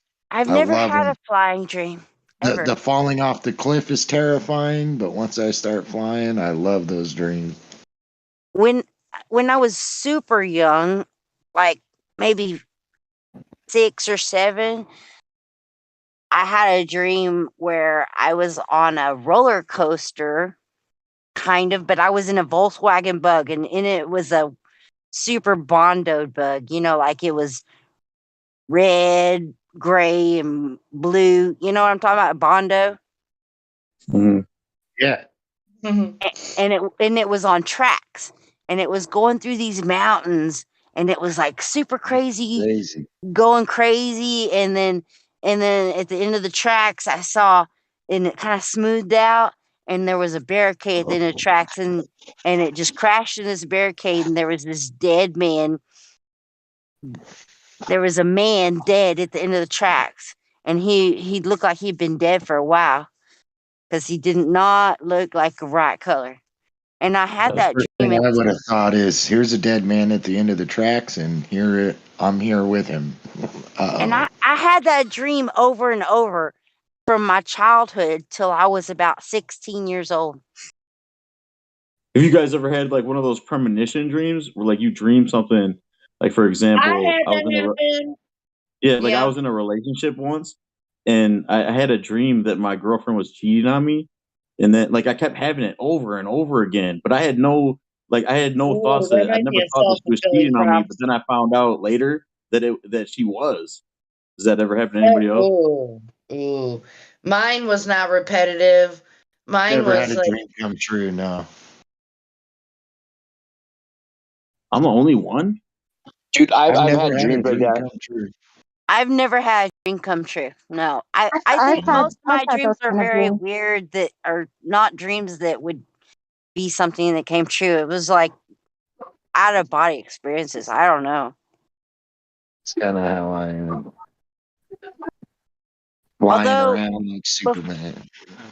right before we moved to this new house I'm in now, I had a dream. I was walking out to the chicken coop and I don't know exactly what happened in the dream, but you know how that happens. It's kind of weird. Yeah, you But don't know. Yeah. somehow I remember somebody stomping on my head, and out of body I saw the boot on my head and there was a snake inside it, and the boot had a dead it was just bones in it. It wasn't actually a living creature. It was just a boot with bones in it, and Jeez, inside your it dreams are so dark. That's fucking insane, man. Especially how you can remember them in such detail. That's crazy. it was Like crazy a scary. I snake woke up. without bones. I think most of them are boneless. They might have a spine. I don't know. No, You guys it are lying wasn't. about never All you having It got to dreams in do is it skin company, them bro, and wasn't. you because can eat It everybody's them. had a wasn't. dream It where they were wasn't a peeing in a snake. dream and woke up and had to pee for It real. wasn't a snake without Yeah, I never bones. heard of getting bones without a snake. I It never was heard of a getting a boot. bone out of a snake. It was a boot with a skeleton human foot in it. It was like a what a copperhead. A copperhead was wrapped around the fucking Rattlesnake. skeleton inside. No, not a rattlesnake. It was a copperhead. I thought that's what a copperhead is. Copperhead rattlesnake. No, a copperhead and a rattlesnake are two different types of snakes. Oh, I'll be damned. I thought they were the same family. Go ahead. They're both Did you vipers. experience a They're lot of both death early vipers. on in your life? Of like people dying around you? Me? Yeah. No. Man, it's so I've morbid. never had anybody die around me either, but I have vivid dreams like that as well. Like, yeah, like I've actually had a dream that I was a obese white woman, and I'm Asian, but I was trying to save my kids from getting eaten from a killer whale, and I actually stuck my arm into the mouth and was like trying to pry open the jaws just so I could take my baby out. But in the Did you dream, you were a did you different feel That's person. awesome. That's cool. did you Yeah, feel In the hold It's on, I hold felt amazing. on. everything. Yana, You, did you feel it was so real when you Yes, had I that woke up, dream? my heart was pounding. I was like on the verge of crying. My adrenaline was going. Like I felt everything. That's how I that's was. interesting though. You I said was that black woman and my children saving them from that lion, and it was so real. Right. Mine was real like that too. that's interesting that you both have had dreams where you were you, but you weren't you. You looked like somebody else. Right. Yeah. I saw my Yeah, that's reflection in the crazy. mirror. I mean, not the mirror, the water. I saw my reflection in the water and I can see the color of my arm. I knew I was a white woman. Oh, that's weird. I never saw myself. I never saw myself in my dream. I just knew because of where I was that I couldn't have been me because I was in a totally different atmosphere. You know, there's no way I was me in this experience. That's crazy. I wonder if it's a generation thing. You don't have to answer the two ladies. But how old are you? Like, I'm not an 40. I'm exact number, 43. just I'm I'm 43. 30. that's crazy. Wait, y'all both 43? I'm the same age. No, I'm am I. not That's 43. crazy. No, I'm she's 30. 30. Oh, Yeah, 30. 43. I was gonna say, I'm Well, gonna be I'm 42 this year. 1979, so I was born in shit, I could 1979. be 42. No, What month? 1979. yeah, 42. What month? September. April. I May doxed 1st. myself. May I don't 1st, blame I'm gonna 1979. That's totally. crazy. We're all here at the same time. We're all the three of us born in 79, man. 1979. I'm That's gonna totally crazy. dox myself. My birthday is But April I only 20th. asked because of the dreams. I'm Yeah. Like, 420, why am I not 1979. on? But it could be too the difference between like men and women. Like I'm sure men and women aren't gonna dream the same. We're gonna have because we are different beings in a way. So there, Hormonal. yeah, I'm sure there's gonna Oh, be like these Like, I experiences. have a It's just, lot of dreams where I fly. Even yeah, fights, not about just a flying. cliff, not just falling Yeah, off a I'm cliff. really curious. But like when I get in a fight and I can't throw a punch, they say it's because you're yep. sleeping on your arms. And when you go to move them, they don't move. So you dream about it. So when I can't throw a punch, I just start flying. And the I, person I'm fighting against is like, whoa, what? Okay, never mind. We're cool. That's Ina, crazy. Like, I want it's to ask crazy Ina, shit, man. I just start flying all the time. because I've never had a So, flying dream. I want to ask Ina, have you ever had a flying dream? no, I've never had a flying dream, but I've had a dream where I can jump really high, or like I would run very fast. Like there was a dream that I had where I was on a hill, like a mountain hill, and there was this warehouse that was there, and I guess there was some people that were trying to shoot me and kill me, but I was dodging the bullets by pulling onto the grass and yanking myself and just like literally flying, but really low, and then like grabbing onto the grass again and then pulling myself again. Do you get what I'm saying? Yeah. Yeah, that's what it was like, and I was just like swinging and like I was very agile. I hear more men talk about having flying dreams than I do women. That's the only reason I ask you that. Because I don't know what this is. Is it more men have dreams about flying than women? And I actually have not ever. Maybe you can chime in, Jenny. Have you ever had a flying dream? I don't think I've encountered a woman that has had a flying dream. That's a super interesting question. I They're don't know if usually like there's life some altering. psychology about this of what that means behind having a flying dream. If this could be a psychology thing, you guys. It could. It Well, could be I'll like some emphasize on suppressed, it a like little bit for it you. could be some Like they suppressed like all thing with seem to men. be. Okay, y'all gonna have to talk one at a time. No, go Yeah, ahead, I'm sorry. man. Go ahead. I was just saying to add on to her point. I was thinking that maybe it could be some weird repressed thing where because a lot of men sometimes we have to hide a lot of our emotions and our true self from the world, and so somehow maybe we let that go through flight in our dreams. It's like a way of being freeing ourselves from that, from that hang up or that weight holding us down. That's a And good maybe point women That's because a good point. that's a good point women because don't what I have was those gonna say dreams is because women are more free with their emotions and who they are, whereas men really repress emotions more. That's all I got to say. yeah, that's a great point because what I was gonna say is in the dreams where I fly, it's like a life altering situation where either my life is on the line or I'm about to get in a fight that's going to alter, like if it's a friend, a brother, somebody I don't even know, just a random person in a dream. I don't know. It's always Yeah, mine are a lot different. a Like I don't life actually altering situation that I'm in when I start flying. my flying dreams are never like I'm never in control and I'm not flying. I just all of a sudden lift straight up in the air like a balloon and I just go straight up until And it's terrifying. It's horrible. I hate it. It's and super terrifying and scary. that sounds very emotional. Yeah. So But I you're have those saying dreams too where I so get you're into like a saying you fight. think it's maybe your emotional release in your dream? Yeah, maybe have no idea my what it way means, of but escape. I don't know, but when you start flying in your dream, you're the first time your first dream, you'll be scared of how high you get above the ground.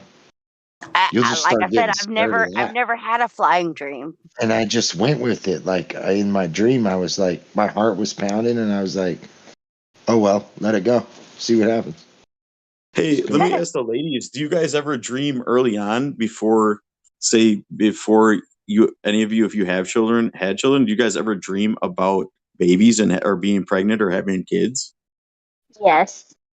You No. do. Yes. Well, no, I'm not asking you. You're a man. You're not gonna.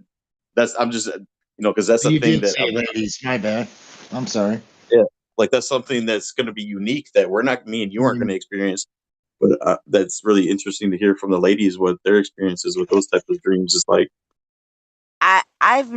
I never dreamed about having children actually.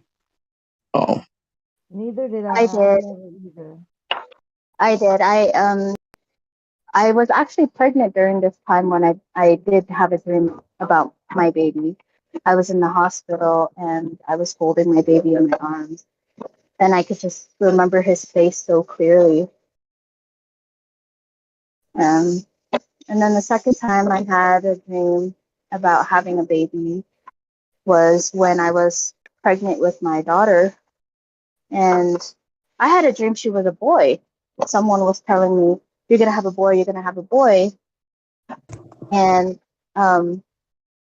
when I had the baby in my arms, I guess, I don't know, the baby belonged to somebody else and was given to me.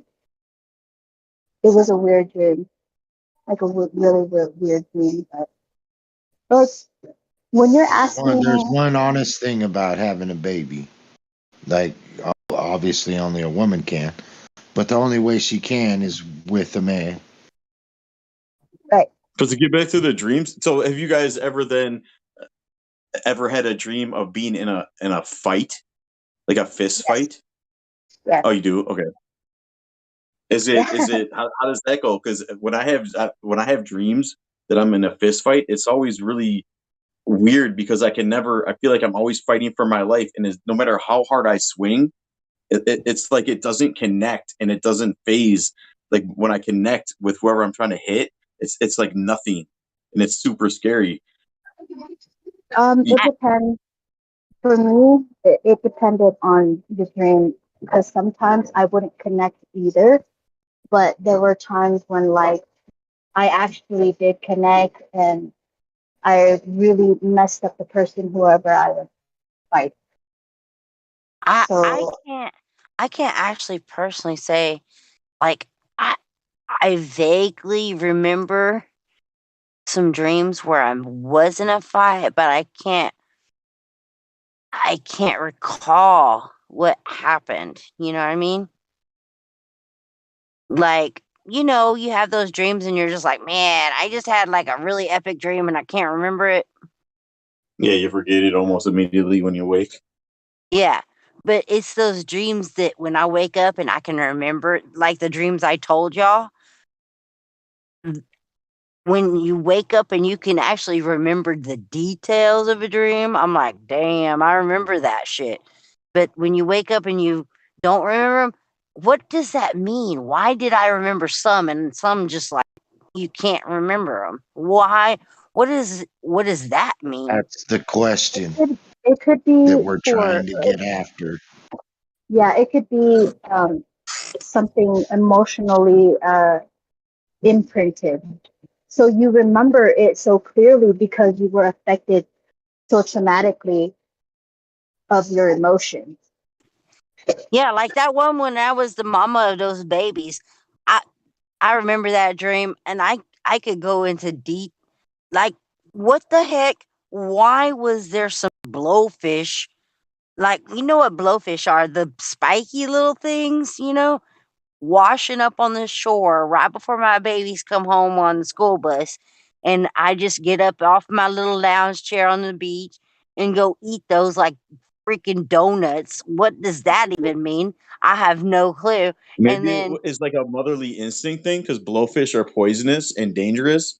So maybe it was like some kind of weird thing where like you're trying to protect your children in some weird level, and so you're trying to get rid of the poisonous fish. I don't know, some, you know what I mean? Like, But they tasted so good, man. I don't know. It was like, in my opinion, what was washing up on the shore was like manna from heaven. And then all of a sudden, all hell broke loose. And Honestly, actually, Japanese, they like to eat pufferfish. They are poisonous, but if you prepare them correctly, you can actually eat them. yeah, I know this, but I didn't know that then. I did not know that then. When I had this dream, I didn't even know what pufferfish was. What's crazy is the antidote for poison is the poison in Yeah. smaller increments. Yeah. Well, that's the whole theory behind vaccine. Oh, vaccines is just big pharma. I'm talking about Mother careful with Nature. that guy. That's why They I don't said like it when vaccine. Woo. Because I didn't yeah. want to finish that Like word. Mother Nature poison, like a snake, a frog, a spider. The Yeah. antidote is the My, poison when in my brother, small increments. in upper central Texas stepped on a cottonmouth and it bit him in the foot. He walked a mile home and Yeah, like they called 911. They took him to the hospital an hour away, and they were like, "What'd you get bit by?" And he said, a cottonmouth. And they said, "Well, cottonmouths don't exist around here." And he said, "Well, that's what it was." And anyway, yeah. So what's a cottonmouth? Where Are you you at, sure it's not Arkansas? a rattlesnake family member? I'm gonna look it up. A water moccasin. Water moccasin. That's different than No, that's basically the same name for a cottonmouth. The cottonmouth. copper. You said copper. I thought COPP. Cotton. COTTON. Yeah. Oh, I thought You're thinking of copper. copperhead. You were thinking of the copperhead, Okay, cottonmouth. Okay, where I live in Texas, we got rattlesnake, That's my copperhead, bad. cottonmouth. Those are the three most poisonous snakes in our neck of the woods. That's why Yeah, and I could never move to Texas. if you introduce like your child at 13, 14 to a very tiny dose, like maybe 3 times out of a year, then if you ever got bit by that same poison, snake or whatever it is, spider, they'll be immune to it. This is why Rasputin That's what's crazy, was and not most people able don't to know. be killed, because Rasputin, you know the story of Rasputin, right? He took upon himself to take all kinds of poisons, and when they tried to poison him left, right, and yonder, he still survived. So they had to drop him in a lake and drown him. It's entirely possible that They had to make sure he was killable because he's polio. surviving all this killable shit. Yeah, It's entirely possible Yeah. that going all the way back to polio and all these other things that they needed vaccines to get rid of were man-made from the start. Because how do you just have these things that are wiping out the human race? You know, we wouldn't be here today. Man, what you just said, I don't know why it made me think of this, but type when it comes to blood types, AB, whatever it is, whatever blood type you have, every individual has their very own. Like They it's the do. most sacred. They can say that you have the same blood type as somebody else and pump it into you, but you'll never be the same. Like your blood type is your individual. I almost want to say it's a part of the soul. It is a part of the soul It's a because sacred, the most sacredest part of the human body is the blood. it is. It is. When Speaking of there's a scripture in the Bible that says, Yeah. when a Screams man's out. blood spills out into the soil, it screams out to Yeah. the creator. It is individualized. It absolutely Yeah. is Yeah. individualized. My grandfather, he lived to be 94, and he had to have surgery a couple of times. And before he had his surgery, he went a month in advance and gave his own blood, and they kept it on reserve so that they could keep that blood on hand to give him back his own blood, because he said, I don't want nobody else's blood in me. Right. Is it true when I you have a heard, baby today that when they take the baby out of the room, they take the baby's blood? Yeah, they do a lot of They do things, that. dude. They do that. They And might not even they don't give even you. ask They permission. They might just not do even give you your baby back and somebody it. else's.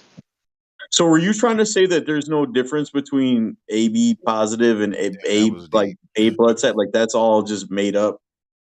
No, I don't think Dude, he's no, saying no, that. you could survive That's what on I it. was thinking too. Like I know somebody that was a hardcore drug addicted guy, and he had to get a blood transfusion like every 4 months. Like a blood transfusion. Look that up. But Right, he had to get it like, but it kept him it kept him alive What's the longer. difference? It kept him alive longer than if he stayed with his own blood, but it almost like prolonged his death and made him sicker in the time it was prolonged. He had to take other medicines. It was just, and he was better off just passing away from, maybe obviously asking for forgiveness for the man, but There has to be some kind of huge significance and meaning behind the different blood types in all of us. That it's our own individual blood, even though that they call it DNA. Your gene is, like the Bible says, don't worry about genealogy, like your genes. It's like it knew it would come to this. Don't worry about that shit because it's your own. You'll never have, if you ever get a blood transfusion, you'll never have your blood. But It's what I just was trying to crazy. say is, it's really, is there like somebody that's a different blood type than somebody else, and you can't do a blood transfusion because the blood is so different?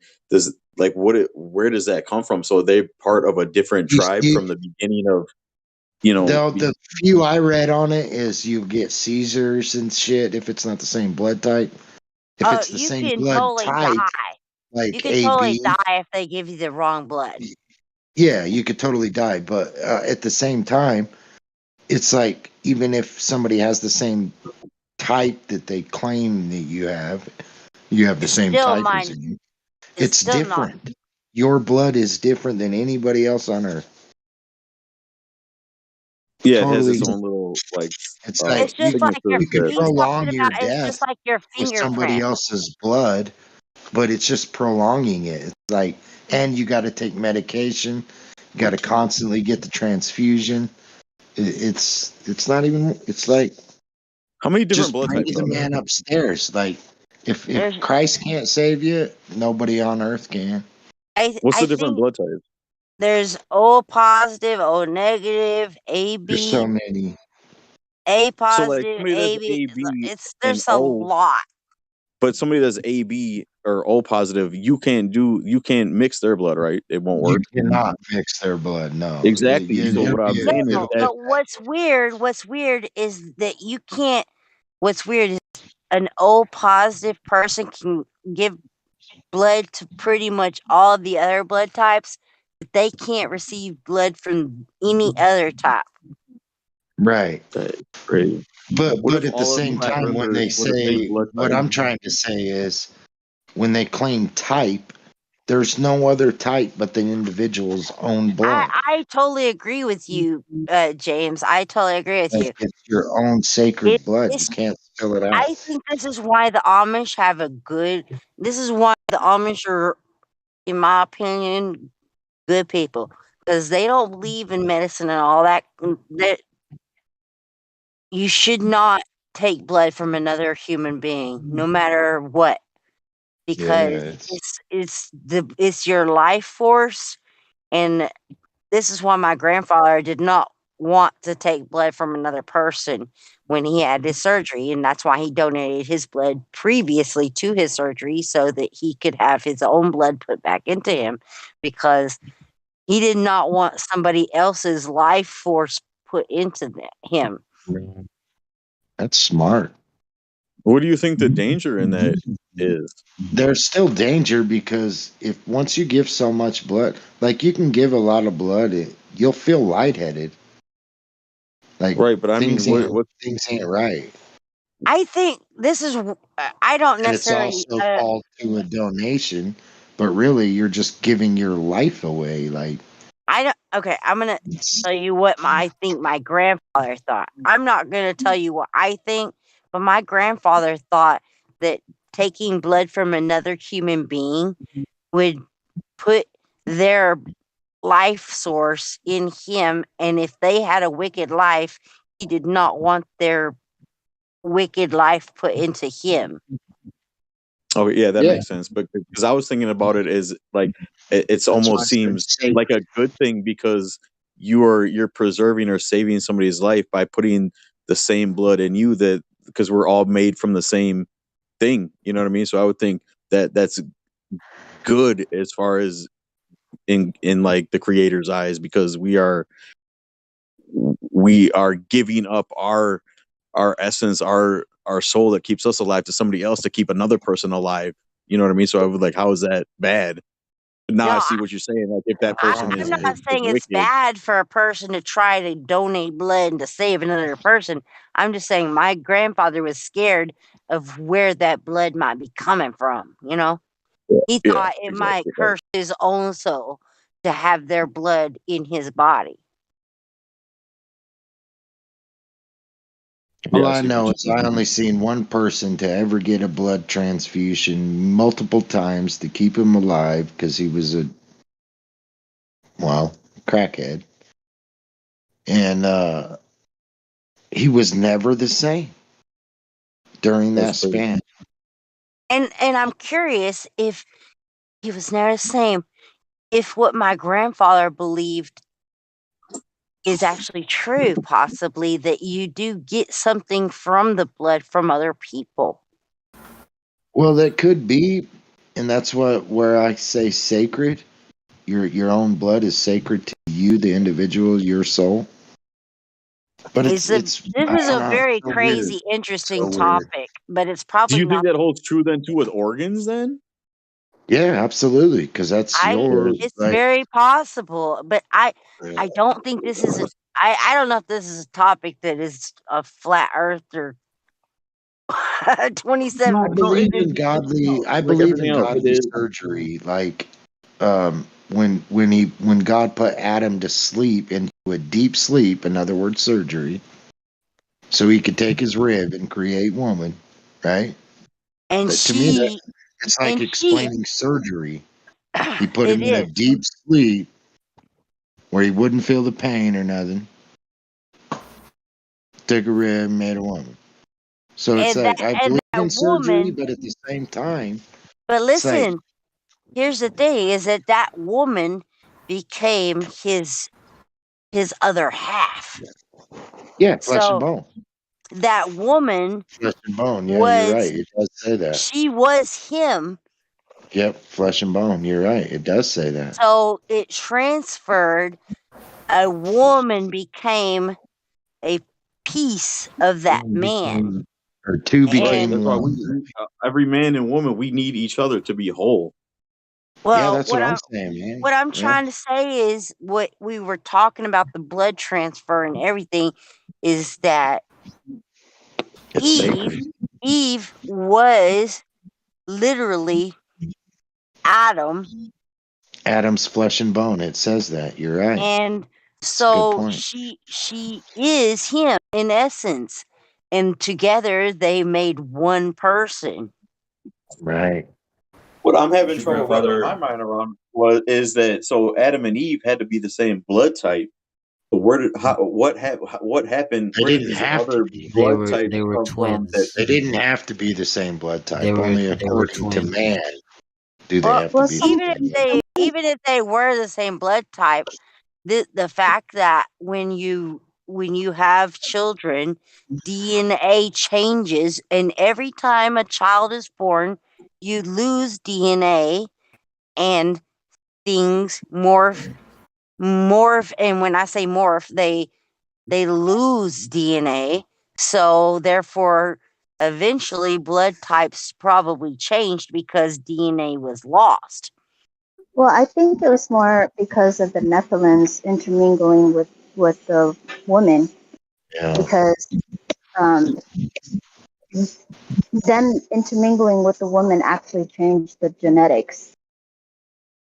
Well, that's true, but even if the Nephilim never came into the picture, I do believe blood would have changed. I don't know. I even think then. she's onto something. So can Nephilim two did. people that have the same blood type have a baby that has a complete opposite blood type that doesn't match theirs? No, I think it she's always has onto to match something with one the of the Nephilim parents. because they took a holy blood, the Nephilim, and they turned it into a non-holy blood. So now you got your O, A, B. You got all these different. When really Yeah, it and was then just one holy blood. Well, two She's onto brown-eyed something. people can have a blue-eyed child, but two blue-eyed people cannot have a brown-eyed child. Do you know this? That's not true. There's nothing yeah, that's impossible. not. I don't think There's that's nothing true. impossible. That's not true. This is very true. No, No, it's it's not. Two Okay, blue-eyed, two brown-eyed could either. Yes. two There's, brown-eyed people can once have you a say it's blue-eyed child, impossible, it's probably going to happen. but two blue-eyed people cannot have a brown-eyed child. Yeah, they can. Put forth an Like, example for me. well, you would have to go all the way back through their heritage, right? Right. Well, Are what you I'm saying saying, just two people? Yeah, they could have traits of two, their family But does two. every child share for Listen, the mother's blood generations. type?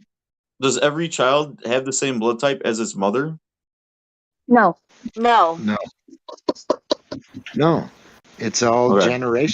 Like you could go way back, and somebody had one of the uncles had blue eyes, but even though both parents had brown eyes, the baby What took I'm the saying gene is, of the blue eyes.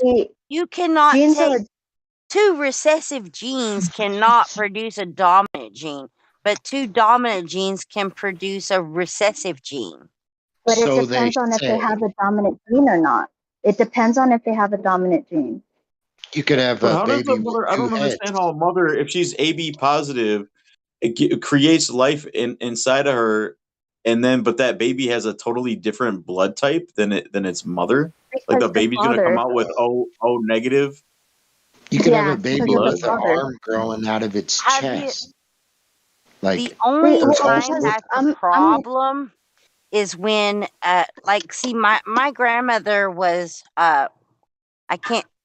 It's like RS negative or something, some crazy weird blood type, and if you have this blood type, your body wants to abort your baby.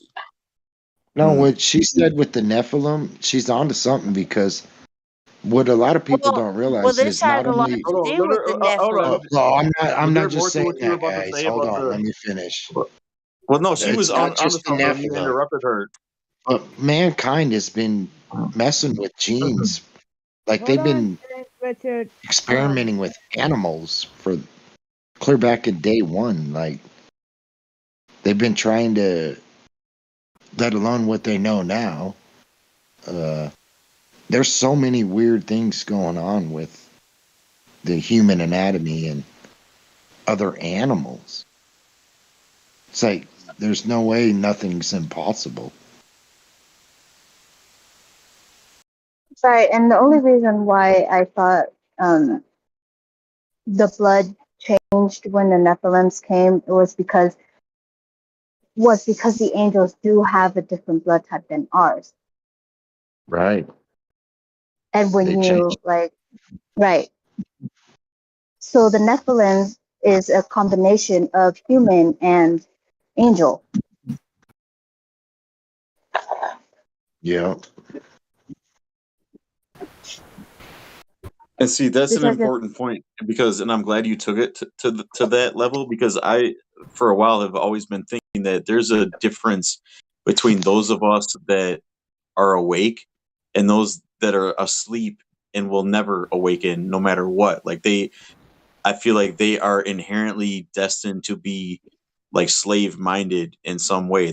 I always think that there's some kind of difference in our DNA somehow, possibly, maybe. And so when we started talking right. about blood types, I started thinking, well, that's interesting. Maybe, what if all us in here today shared a similar blood type? What are you? I don't even know, but I'm going to find I'm out tomorrow. well, I'm AB positive, and the reason why I know that I can AB have kids positive. that have the reason why I know I can have kids that are a different blood type is because my daughter is actually a different blood type than me. She has her Okay, so dad's you guys blood can't type. share blood transfusions? Huh? You couldn't give your daughter then a blood transfusion? Um, You don't want I to. I think think positives can. I don't know. I don't think. Yeah, No, not a I'm not baby. sure. Not a baby. Hell no. So I wonder then I if your It daughter will needed a only go kidney, to. or if you needed a new kidney, does that mean that you couldn't get it from your daughter because you guys are different blood types? Nope, I have to get it from my son. Me and my son are the same blood type, but my Yeah, daughter see and that's her dad are the same blood type. Because my ex-husband is B negative, so she could get okay. it from him, and Right. he can get it from her, but not from me. Wow, that's so fascinating. I'd be surprised if there's a toddler blood transfusion. Because what I seen, from what I witnessed, that somebody that had it, it takes a full grown adult, whether male or female. Like I couldn't see a toddler going through what this guy went through. I had one at the age of 24. But I'm not saying it can happen. have I'm any not of saying y'all it can't. looked into the RH negative blood type? Yeah, they say it's alien blood. Yeah, what is that? Who has that? My grandmother. Your grandma So has Yeah, it? please continue your story about. You said that when she was pregnant, like it was trying to abort the baby or something. Is that what you said? Well, it's for everyone that's RH negative when they it's like Hemorrhage, probably. mid trimester they start hemorrhaging and but they now have something they give them some kind of drug, I don't know what it is, that makes them stop aborting the baby, but basically they're wanting to reject their baby. And like that full term. yeah, like they the the body wants to reject the baby completely. I don't know what's going on with that. And Because it that happens every happened time. to and her son was born with that, and his wife had the same problem, and I think it was because it was passed from him to her through the impregnance. I don't know how it works. It's crazy. Wow. well, It's it's like when an mine was allergic reaction or something because the body literally says no, I'm not going to have this baby. And it's with every impregnancy they have. They have to I take don't. this drug. I don't want to be rude or insult you, but did you ever think like that's somehow some weird inherent thing that was put into that blood to sort of stop that bloodline? Like maybe No, no, I've questioned this myself. I know exactly what you're saying. I yeah. find it very strange and I don't know what's going on. Because I always think about when women today they have trouble getting pregnant. Maybe that's that's for a Maybe that's reason. the But they have father so much saying you shouldn't have children. right, and they have so much like methods today that they can make women that naturally can get pregnant, and I always think, I wonder if that's a horrible thing. Like, But you know see, what I here's mean? the thing. My grandmother, she just had a super hard time with her pregnancy. This was before they had the medication that they gave them to be able to have the baby. And then after that, my cousin now she went through the whole thing where they have the medication that they give you when you're Rh negative. I can't even wrap my brain around it, but I totally agree with what you're saying because I thought the same thing. I'm like, maybe you're just not supposed to have babies. Maybe the father has something in the makings where you're not supposed to reproduce. I don't know. Well, this conversation has definitely made me reevaluate my situation on blood because there might be a lot to blood types, what we know of as blood types. Well, There might be a lot more to it than we know of. I've heard a few people. I think that if you're, I don't know if you're familiar with Crow 777. They had a show on Rh negative. Yeah, but I wouldn't go with like. I do feel like gathering information is a form of discernment. So I'm not saying don't gather that information, but don't just go with it either. Right. Well, Don't just go with it either. that's why I like to actually go with real people I know, and take the information and try to discern it for myself with real people I actually know. You know what I mean? Yeah, but never even go with it then either. Always keep an open mind. Always keep an open mind as much as you can. It is just very interesting that the female body of that blood type does not want to carry a baby in their body. It wants to reject it, and that's very strange in my opinion. I don't know why it does. I don't know why. Yeah, see, but the Bible says to not worry about genealogy, and in my opinion, it's saying blood, like But your what does that gene, mean? So does that mean that if you can't naturally your have a bloodline, like baby, that you shouldn't play Dr. Moreau and try to, you can try play to? Dr. Moreau, but that doesn't mean you're gonna save the person's life. But what he's saying is Because life is eternal. should if you're a woman and you have this issue, what he's saying is should you just not have children, or should you take the things No, for you should always talk to the Lord. I know that sounds silly, right? Like you can't get people to do that.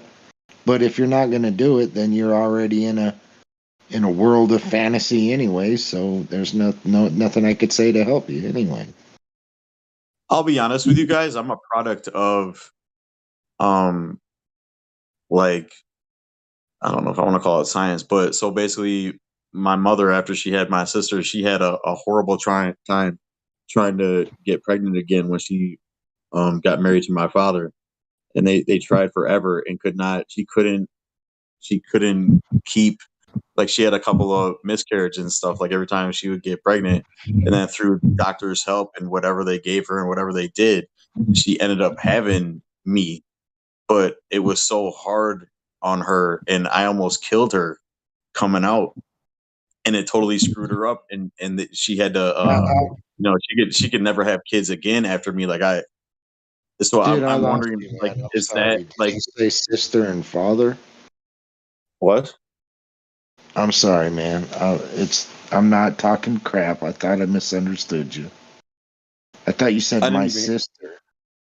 No, I You said my misunderstood what he mother. said. I said after my mother had my sister, Me and my sister have different Okay, dads. that is And then my when my mother met my father and they got married and they wanted to have another baby, it was really hard, and they had to go to the doctors and do all this, whatever they did back then in the Your late mom got in 70s. vitro? She got in I'm sorry, vitro? what? Yeah, I think so. And so, and then when she was pregnant with me and at my birth, like it was really rough on her, and like I said, it almost killed her. And then it screwed her up so bad she had to have what is it called when they pretty much just like destroy a woman's inside, like is it a hysterectomy or something or whatever? Hysterectomy. Yeah, Hysterectomy. they had to do all that stuff, and so it pretty much ruined her, and she could never have a baby ever again. And my dad, at that time, he was against all that stuff. Like he was against the in vitro stuff because he was like super religious, and he thought like that they shouldn't do that. That maybe if they can't do it naturally, that maybe it's a bad thing, and it's a sign or whatever. But I don't know, maybe not, because look, I turned out good, like good. You know what I I mean? don't think I don't think it was that, man. I think it was no matter what, I'll always think, and this is where it was the Heavenly Father. He put a blessing on you. He knew you was gonna be born. He knew it. Like that. That's just how I feel about it. I gotta agree with him because every soul that comes into this world was meant to be. Was meant to be. You're here for a purpose. He put you here for a reason. Yep. To be in And I know prison. to non-religious people but you know what? To me, non-religious people are religious. Like Everybody's religious. I don't care who you are. that's what I'm saying. It's like you could say I believe in science or I trust science, but you're never asking for the data, the observation, the experiment. You're just saying you trust it. So that's a form of religion. You just trust it. Exactly.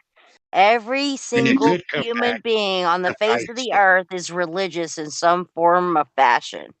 Yeah, it's like there's always a individual the individual's mind discerns the world that he lives in, dictates his life accordingly, or hers.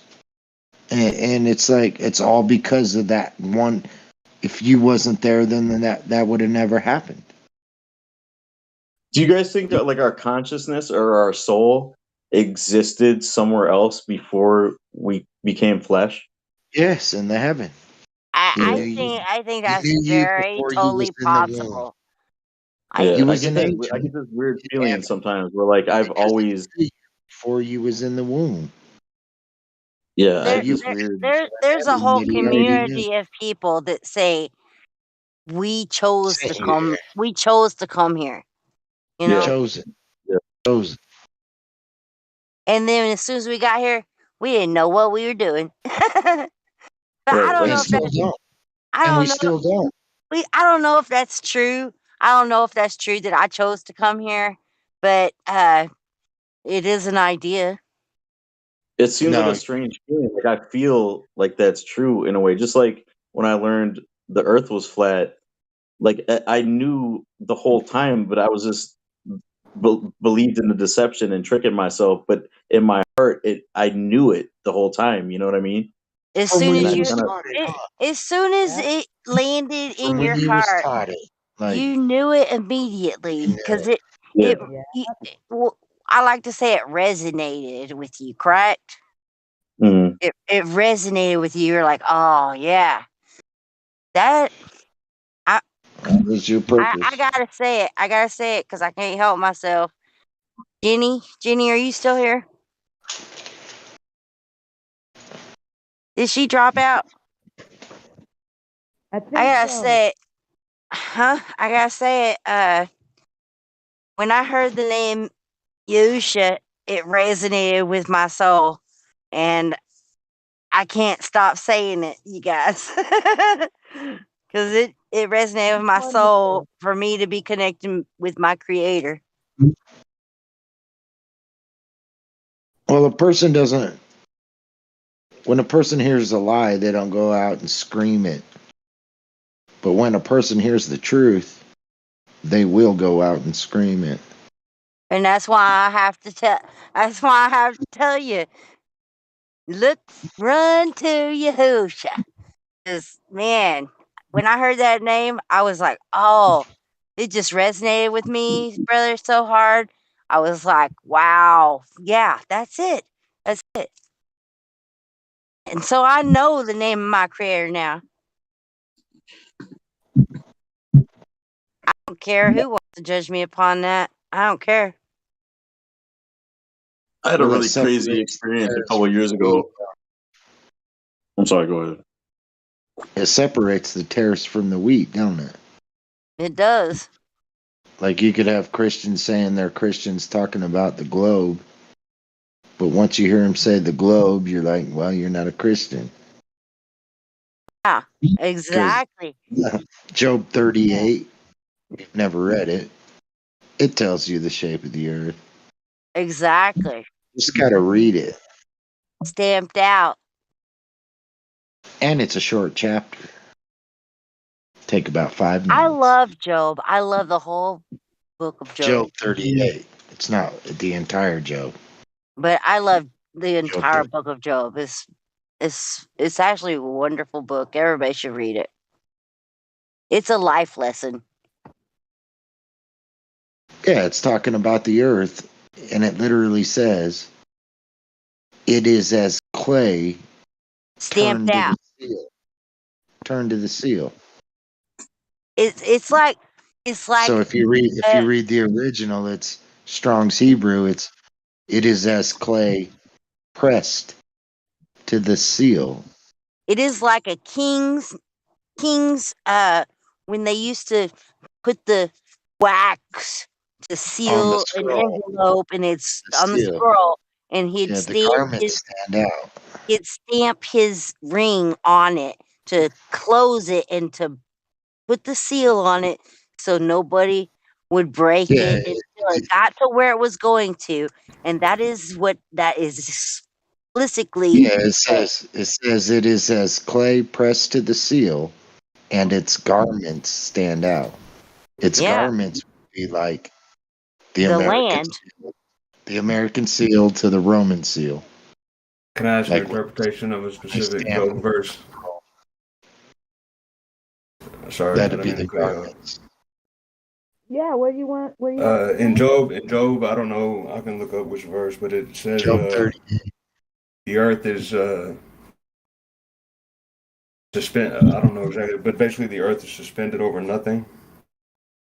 What do you think that means? I'll find the verse. Darkness is upon it. The earth is suspended above nothing. Yeah, something like that. Yeah. The earth is suspended. But check this out. It also says... Well, how can it be suspended and have, be held up and stationary, or it's held up and fixed? I don't know the scripture, but it does say it's that suspended upon nothing, but its foundations are on pillars. But it's suspended on nothing, the pillars. Because it's not... That verse to me tells me we are not flying through infinite space. It's not suspended on anything because it's on pillars. We are the footstool of the Father. Literally, I see him back in a chair, I see it as the and he's got pillars are his the feet creator. on top of us, watching us walking around like grasshoppers. It doesn't mean literal pillars, right? The pillars are the creator holding it up. You got a good question, right? I'll give you that. Go to the very beginning where it says that, I'll try to quote it because I'm not reading it. And then the Lord spake to Job from out of the whirlwind and said, who is this that darkeneth counsel by words without knowledge? Gird up now thy loins like a man, for I will demand thee, and answer thou me. Where wast thou when I laid the foundations of the earth? Declare, if thou hast understanding. So he's saying nobody was there when he laid the foundations of the earth, But if you want to declare you have understanding, that puts you, you're in your position now. I think Like, that look scripture at is what it's saying no saying. man can even And then the whole comprehend it. chapter goes on about the earth. Like, who created the waterways to prevent the overflooding of waters? Hast thou searched the treasures of snow and hell? Like, the whole chapter is about the earth. Don't And you people think? declare they have an answer to every question in that chapter. That lets me know that not only was they not there when God created the foundations of the earth, but they're declaring that they do know. See what I'm getting at? Don't you actually think that scriptures declare that we can't have an understanding of the creation? Yeah, there's no way. The sun We is like, we can't you can't even even, they don't fathom even it. know what it is, but they claim they do. Right. They don't That even I know think what it is, but they that was claim they. God's point to Yep. Job. He said, "What were you around when I made the world? What do you know? Tell me about how I made the world, smart guy." When he Yeah, says, you can "I tell his popped the demeanor line," when you read the chapter.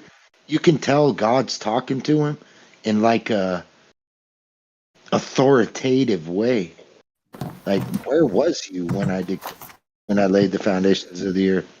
I want to Go ahead. say it's more than an authoritative way. It's almost like in a condescending way. Like, who are you? Well, Who there you are go. That's you to like question me? I popped the line and made this plane, and you're wanting to ask me this kind of shit? Do you And think in our original form that no, we? Do you think in our original form that we understand? I'm sorry. Do you think that? I know that the Father would not talk to us that way, but it seems like it's kind of in a. Yes, he will. Yes, he Yeah, will. sure. He will talk to you that way. But Well, think about I this. cussed a little bit, and I As apologize the for that. But Father. he From was this really, verse, he was we can really trying to extrapolate. like, shut that shit down. He's like, "Who are you to question me on what I did?" No, there's a lot of Can I people jump on in earth. real quick for a second? There's a lot of people on earth that'll declare they can answer all those questions of Job 38. Right. God's saying that man today doesn't have any clue about the creation and all that stuff. Never did. Never And will. they never will. They have no access to that information at all. And they never will. Not until they're No. dead and gone. And Not until Revelation. not until Revelation. That's right. I mean, you think about all the we Big do is Bang speculate and Theory.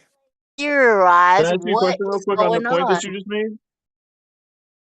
Can I ask you something real quick about that point that you just made about that we will never know until the end? I was thinking, I wanted to ask you guys if you think that we have an understanding and can understand it in our previous form before we became flesh, and maybe somehow the flesh you can't experience it or know it when you become flesh, but when we are in our spiritual form, that we don't even have those questions or desires because it's not it might not we might not know the answers to the universe or know, but we don't even question in that form. But there's something about being in this flesh and body that makes us question like that. Yeah, the only way you can have the overflowing of waters would to be in a container.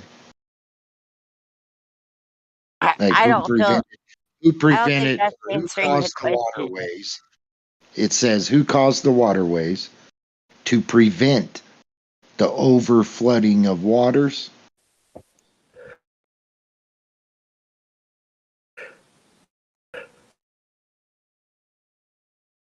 And like in Genesis, when it says that a lot of people think it was just rain that flooded the earth, but the foundations of the earth bursted open. They opened up.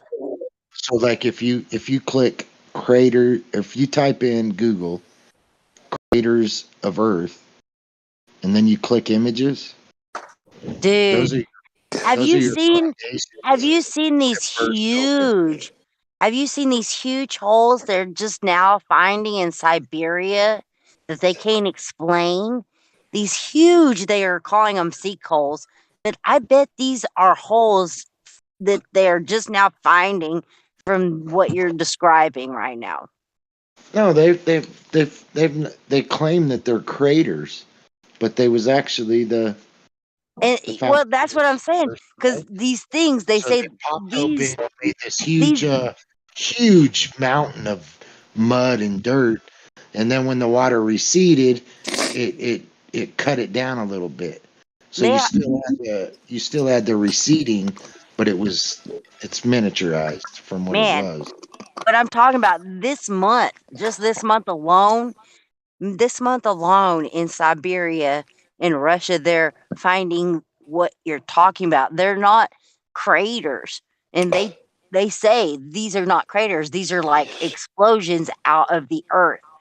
Well, And craters would come in at an angle and leave like a trail, no, unless they hit it these are direct on. not craters, and they are even the scientists are saying these are like explosions from within the earth, and they're trying to explain it away like some gas pockets and stuff.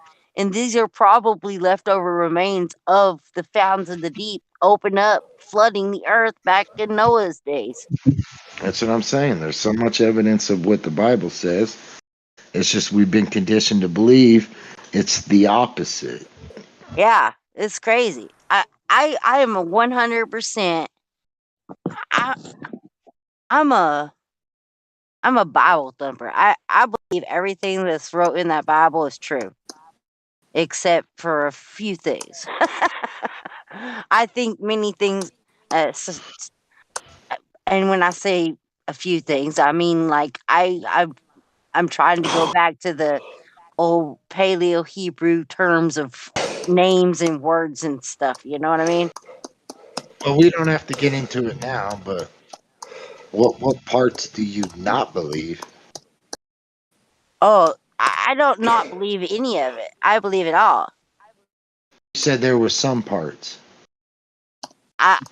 Well, I'm talking about like our Bible in the English. I'm trying to go back to like the Paleo Hebrew terms of words and stuff. As long as you look up the I like to use Strong's Hebrew. Like, I'm are not you familiar with the term hallelujah? you have to use it. Do you know But if you why we say Yo, who's that hallelujah? in the background doing that sound in the background, yo? I don't know who's doing drums. But are you know the term hallelujah, right? if you got a problem with discerning a word that's in the Bible, just go back to research that word's origins. I do that. That's how I do it. I just type in the word and then I hit plus origins. Do you know And what? So many different it'll give you so many. I hit the blue letters if I'm on Wikipedia. I don't like to use Wikipedia, but sometimes I will, and I'll just I won't concentrate on what Wikipedia says, just the blue links. If the letters are blue, that's a link. Do you know what our Father's real name is? I am. Huh? Do you know do you know how the Hebrew said that? I don't. The Yod He Uhe.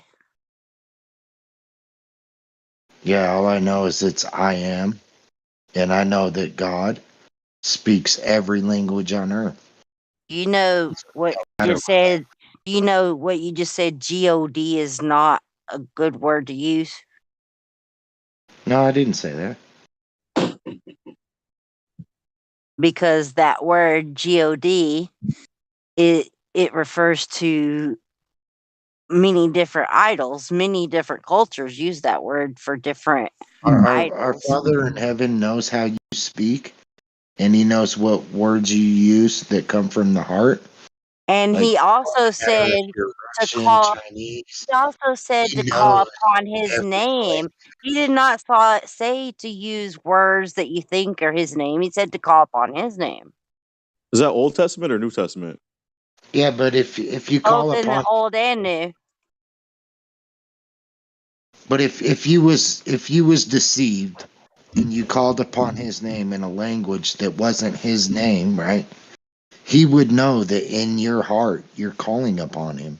It's a really big God cop knows out, man. every That's a God huge knows cop out with all the knowledge we not a have with cop the out. He internet. knows Yeah, every it is language a huge cop out. I'm and sorry. every individual. No, He knows no, every in language. the internet knowledge of knowledge, this is why it says knowledge will How is come at that the a end of cop out? time. Because you're So God saying, don't well, know God knows the my language you're heart, so speaking. I don't have to really seek out to know his name. So I'm sorry, that's a cop out. But why would God punish somebody that was taught wrong, and then they don't question it and learn what you've Because learned, you're but supposed to their heart is still question pure. everything. Exactly. But their heart is still pure, and they're still speaking to the real creator, and the creator knows that and knows their heart and knows that they've been tricked and fooled, and that, you know what I mean? Like, I don't think that the creator would hold that against someone. I'm not saying he will. I'm just Well, saying if a person's truly seeking, they will keep seeking and not get settled upon one specific thing, and they will continually try to search out truth. And if they do that, that is a good thing. I'm not saying that they will be judged in a certain circumstance if they have not learned a certain thing, but in this age of knowledge being right at your fingertips, if you don't choose to seek it out, I don't know actually what. Can you speak Arabic or couldn't you Hebrew? be wrong though?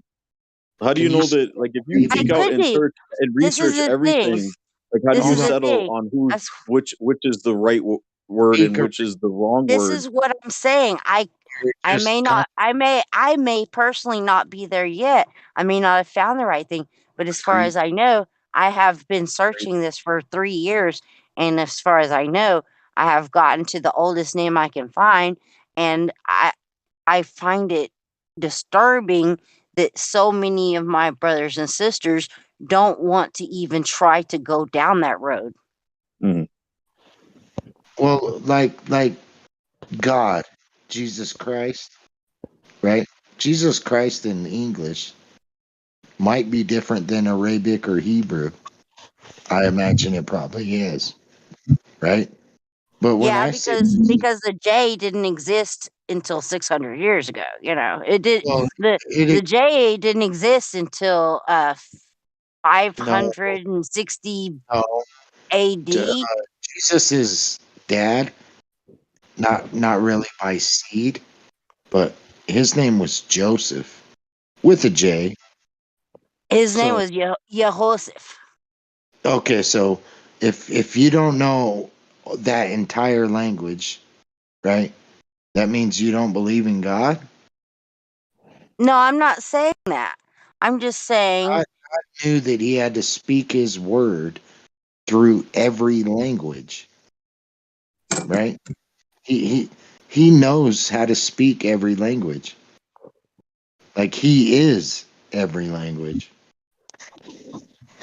Absolutely. I used to have this poster in my room that So had you know every the name that would behind refer to the creator. And the first one was I am. And then it had all these other names I of different languages and different religions that all meant the same thing at the end of the day. They are all the creator. So no matter what language you speak or what name you use, he knows what's in when your heart. He's the only exactly. that's not Well, you well, can't go let to me tell you this: can't go to a court if I and go have to a judge Mexico, or if I go to judge you for what's in your Italy, heart. or if I Only go to God. Germany, or if I go to Russia, I would expect people to call me Shanna no matter where I go because that's my name. And if I say, hey, my name's Shanna, I would expect them to call me Shanna, not whatever Shanna is in their language. God knows every language though. Like he's the I only know this, but only listen to me. every language. But what if in a different culture they don't have a way to say your name? Like they can't, you know what I mean? They don't have the same. As long as you understand the I meaning don't behind know any culture that exists in the world where I could go and say, "Hey, my name's Shanna," and they couldn't say, "Oh, your name's Shanna." They would say it that way. Okay. Well, he created everything with the word, and the only way a person can argue against it is with the word.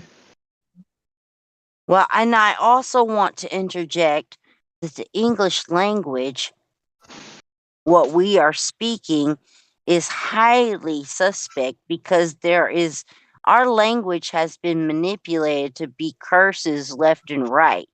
The English language is very, very disgusting to me, even though that's what I speak. Yeah, but like if you want to invent a skyscraper, it requires the word, a definition behind it, before you could even build it. So when he says that everything's created by the word, people laugh at that, but it makes total sense.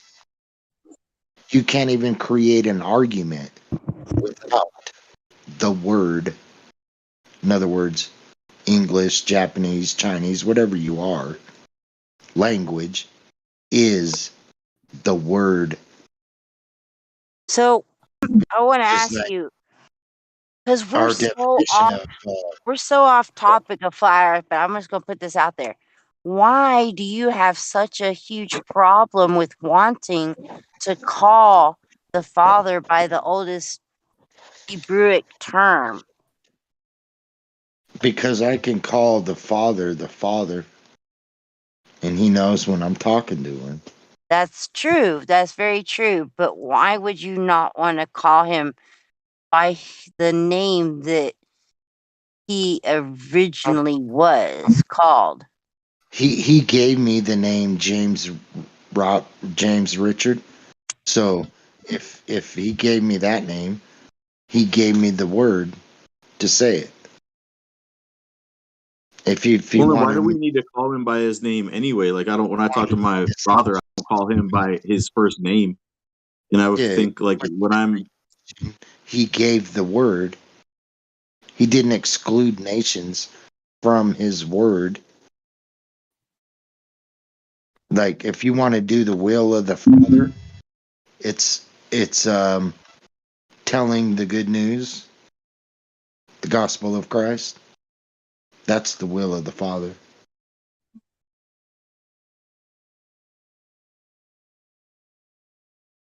You got to speak the good news. A lot of people, they're like, I don't get what the will of the Father is. It's Jesus Christ. The only way to him. It's like, you got to speak the will of the Father. And I'd say it's Yahusha.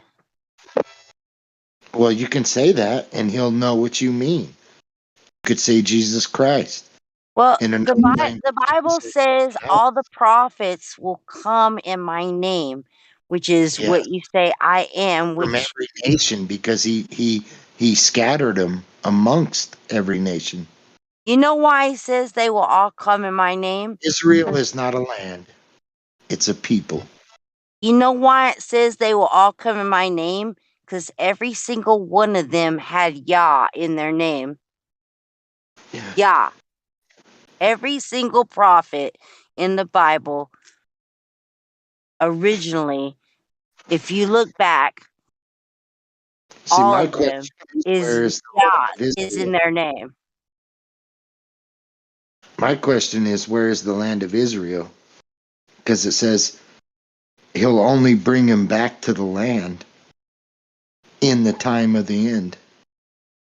Well, I think that the What land they of call Israel exists in the heart of mankind that actually are the people. what they call Israel today is a place, but the But Bible, I don't agree with Israel is that. the people.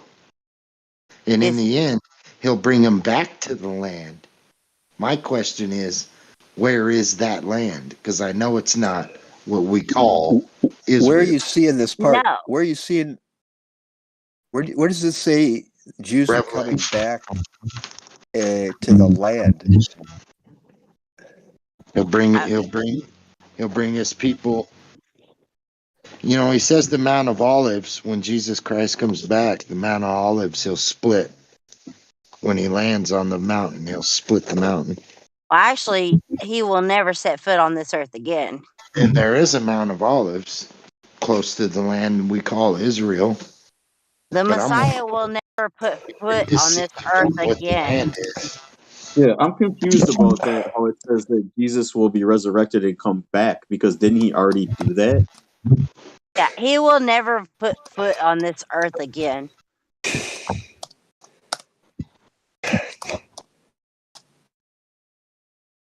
What you were saying before about using the correct names and whatnot, wouldn't it be?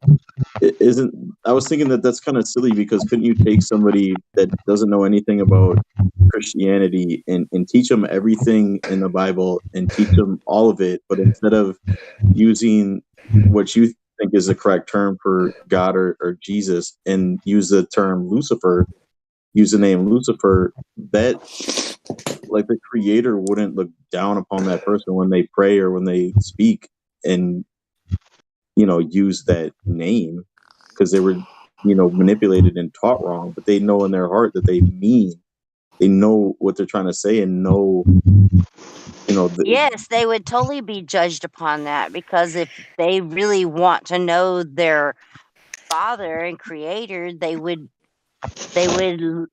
try to learn not just from their teachers and look in outward sources. Listen, we have every accessible point in our life right now with the internet to learn all kinds of things. And if you do not want to have a diligent soul and person about yourself to go outside your box to diligently seek out the Father, then that's on you. Well, the only thing that confuses me about it is that I don't understand why it's so important to use the correct words with this like made up language, whatever language it No is, because I excuse feel like anymore to be if I stupid. was to stand in front of the creator, I don't think I would probably use my mouth to speak. They would just be thoughts. It would just be thoughts. That's very true. Because your thoughts are going to the Father right now, constantly. So he knows your heart. So I get what James is saying, and I get what you're saying, but what I'm saying is that Hey, let's just not do this anymore. Let's not, because man, I know I said this a while ago. We're really not taking this into a flat earth conversation. I didn't want to go here, man. No, that's cool. It's cool. I mean, yeah, it's a popular conversation for a lot of people. I would prefer that we just move on, because I'm sorry, Helio. You know I No, could. no, you're fine. Everybody's fine. It's all good. But at the same time, Maybe we should take this to the religious room. Sure. Yeah, we have rooms for that. Because listen, I know this is not what needs to be happening on the. That's why I said this is not a conversation we need to be having here, and I know this. I'm sorry, brother. I mean, it's not that I don't have. I have some opinions about it too, and I've expressed it a couple times in live stream, but in live stream voice text. But it's just not. This isn't the right room for it. I know that. You can spank me later.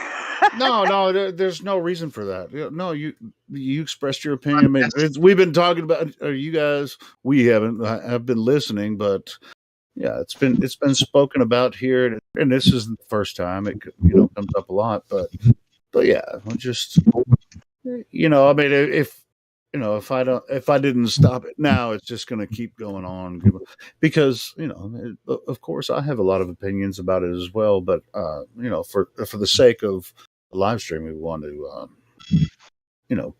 try to keep it on the science, flat earth, flat because earth, this and is the science flat and stuff. earth channel. Yeah, I all of us apologize have too. I opinions. appreciate it. Yeah, Because nobody I should like. apologize at all, because I mean we've been looking into these topics for a very long time, and whether the Bible says flat Earth, or when it comes to this topic, the name of God and all that kind of stuff, that's a different different discussion for another room. No, you're right. The truth is, I thought it was cool for a while because there's no, it's just us flat earthers in here right now. So I sometimes we know, get but on it a might tangent. deter other people from joining because they're not Bible people, or Yeah, whatever. no, So you're absolutely right. It is that's bad. Yeah, you're right. But we do have rooms in here, private rooms, or not private rooms, Hey, but are you they're guys? Is ones that anybody aren't gonna live jump over to streamed the other anyway. room? Isn't there a room called the religious room or Sure, there's a biblical room. There's biblical several room? different rooms. you got all sorts of different rooms. Yeah, there's a Quran room. There's the chill Philosophy, chat room. religion, spirituality. There's a biblical room. Yeah, there's plenty of places to talk about that stuff, and we try to keep the this room on the subject of science and flat Earth. The So biblical I'm room's empty too. If you guys want to jump over there, I'll go with because it I'm is an trying to interesting find it. conversation. Yeah, just scroll down a little bit. It's how do you get a globe? I can't find the biblical room, man. What are you on a PC or on a phone? I'm on a phone.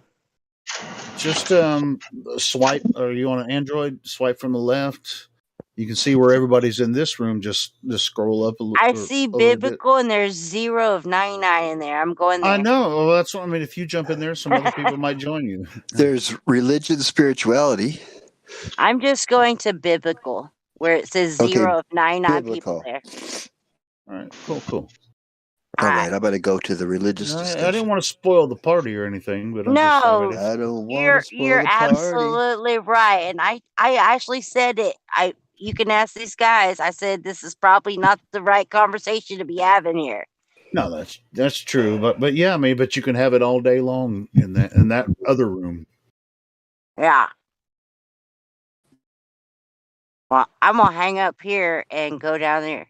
All right, cool. Yeah, join Shanna in the biblical room if you guys want to continue the conversation.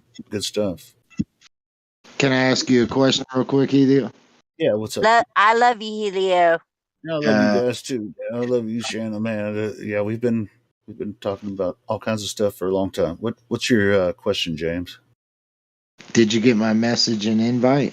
I did, and yeah, I can help you set up a server. I'm not the best one to do it because I'm not really. I have a server myself, but it's just really simple. I mean, I don't have to be a couple of voice rooms, and Well, I'm doing it on the phone. So the advice I wanted is that safe? Should I not even do it on the phone? Or? There's nothing wrong. Set up your own Discord and just have a voice room and a text room, and however you want to set it up. I can give you some pointers on how to set up different rooms. But I mean, that's not. On a PC. It's really not that hard. Do you ever use the PC, or are you only on phone when you come on Discord? I'm meaning for like security measures. You've been here, dude. I'm sure you've seen. Well, you're going to have as much security on your own server as you do here, so I don't know what. The same thing. Yeah, it's pretty much the same. And if you want to have your own Discord where you can talk about whatever you want, you just set up a couple simple rooms where you can share. Well, I've heard like Nathan Oakley and like Quantum Eraser, like how people can exploit the servers and shit. Well, if you set it up right, which what you want to do is, it really comes with the roles and permissions when you set up a server. So when new people join, they're very limited on their permissions when they join. So you have to know who to give roles to and permissions to if they join your server. And that's huge advice already, because I know where it prompted me that. Yeah, that's what I'm saying. You can pick certain roles, and then you can assign permissions to those roles. And so yeah, it takes a little bit to set up a server, but it's not hard. You just give a few roles and then give permissions to to those certain roles. Once somebody jumps in and you talk to them, or if you already know them, you can just assign certain permissions to those roles. It's not really hard to set up. Man, you make me sound because when I went to do it, all the questions I was asked, I was like, what? How does this affect me and my cell phone and shit like that? It's like, Yeah, it's harder to do on the. It's a lot easier to do on the computer than it is on a phone. It would be better. Yeah.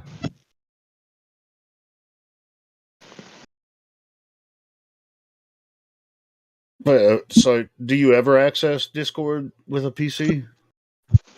Yeah. Yeah, if you want to set up your server, then yeah, if you want me to help you out with it, get on your PC and I'll help you out. Help you understand how to set that up. Like people administrate. You're my friend. So I would. Most people were like, fuck that. Nobody was around, dude. Like, if it wasn't for you, there would have been no homies around. Even though we're all pushing skateboarding like on our own right. We're like, Hey, into the break. Are you hot micing or skate? Like, we weren't getting into the? Oh, yeah, I muted. Yeah, I think he was hot micing, talking to somebody else.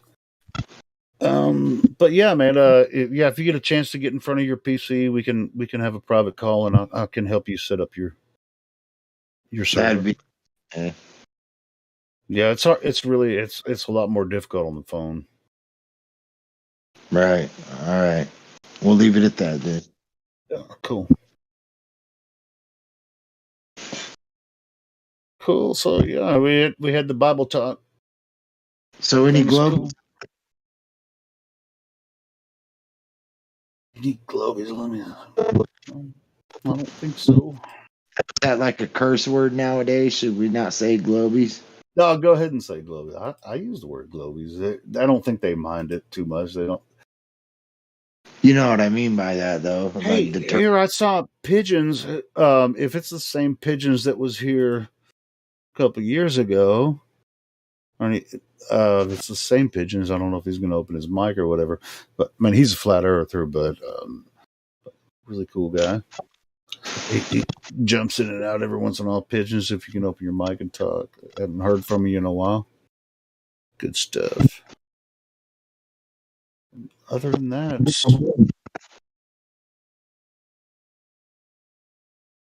yeah, I think you cracked them all, man. No globies want to join. Well, hey, man, we get a break in the conversation every once in a while. Have you heard anything new, like something that's? No, man. The newest thing I've heard of is old. Well, hey, man, the Earth looks flat. Yeah, I don't feel any motion. How do you get a 45 or a 90 without on? Yeah, the curved adjacent. No such thing. Yeah, it's impossible. So yeah, I mean it's easy as it reaches to the star you're looking at. I was trying to get. They want to say billions of miles away. There was getting a 90 to it. Yeah, of course. The Earth is billions of light years away. Yeah, Rolling my boulder was trying to come back in here, and he was on the ban list and unbanned him, but for some reason he can't. I mean, I don't use the bot and stuff a lot, so all I can do is unban somebody that's been server banned, and he's not on the permaban list. So I was like, Rolling my boulder was asking to come back in, but for some reason the link wouldn't work for him after I unbanned him. So I can't, for the most part, I can't. I don't know how to figure that shit out. Like I said, I can give you some limited knowledge about how to create a server, but there's a lot of the details and stuff. Yeah, man, it seemed detailed for a damn cell phone.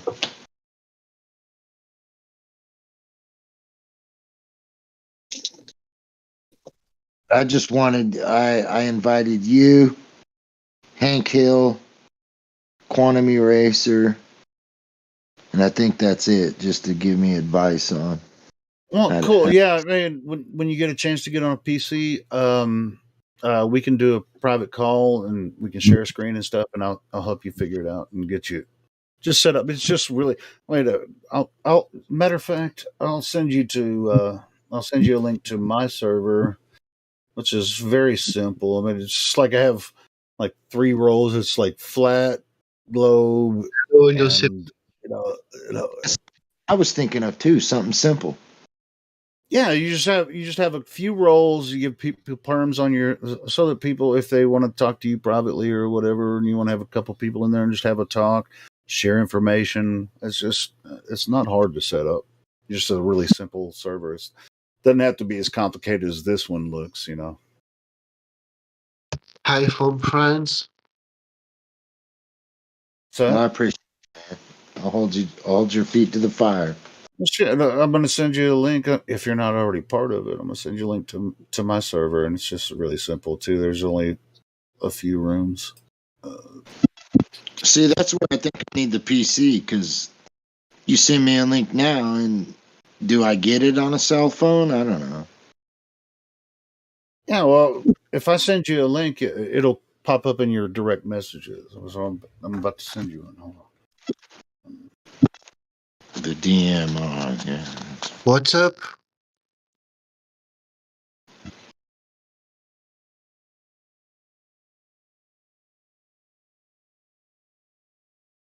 What's up? Not gravity.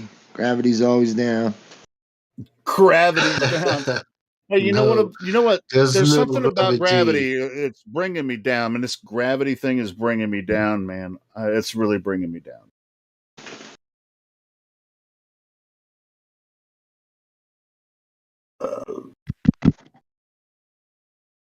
Oh my god, gravity.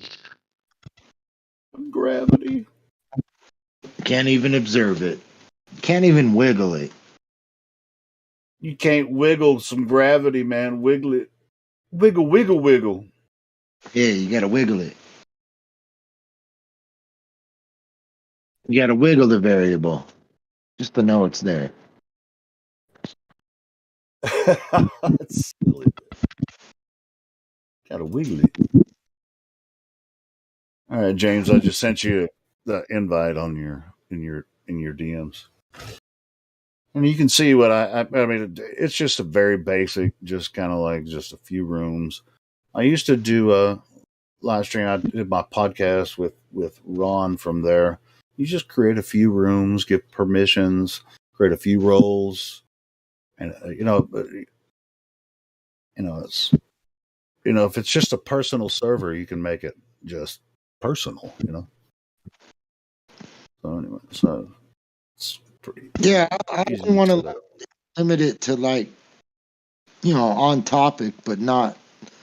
There's no topic. You as long as you're not going off on a rampage, you can talk. Sure. Yeah. Once you really get it, it's really easy to set up a server. It's really. Yeah, but all this doxing shit, I don't know about all that, man. Man, I should just stay away. You're in as much danger in this server than you would be on your own. But it's not. Right. I mean, especially if you set the roles up right and you only invite people that you trust or whatever. I mean, you're not. Nobody's gonna. And you don't make your link public. I mean, which this one is. It's a public link. We have a permanent public link. Everybody can come in here. So yeah, I mean, if you create your own Discord server, you're not in danger of that in any way. Well, I have one created. I just needed help on the settings. Yeah, sure, and we'll work on that. Man. When you get on, but it's much easier to do on the PC. So I'd rather talk to you about it when you're on a PC instead of on the phone.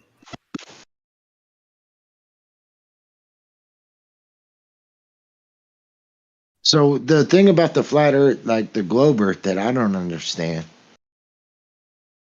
is when you're standing at the beach you see the horizon's flat.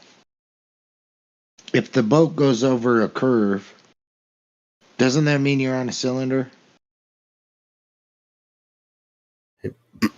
Like a paper towel roll, like the boat can go over the curve, but the horizon's still flat. Like it Well, would have to be like a cylinder or something like that. I've had people say to me, James, that when you see the boat disappear and then you rise in elevation, then you see the boat again, the only way that would happen is because the Earth is curving away from you. Yeah, but things disappear at a distance once they get to.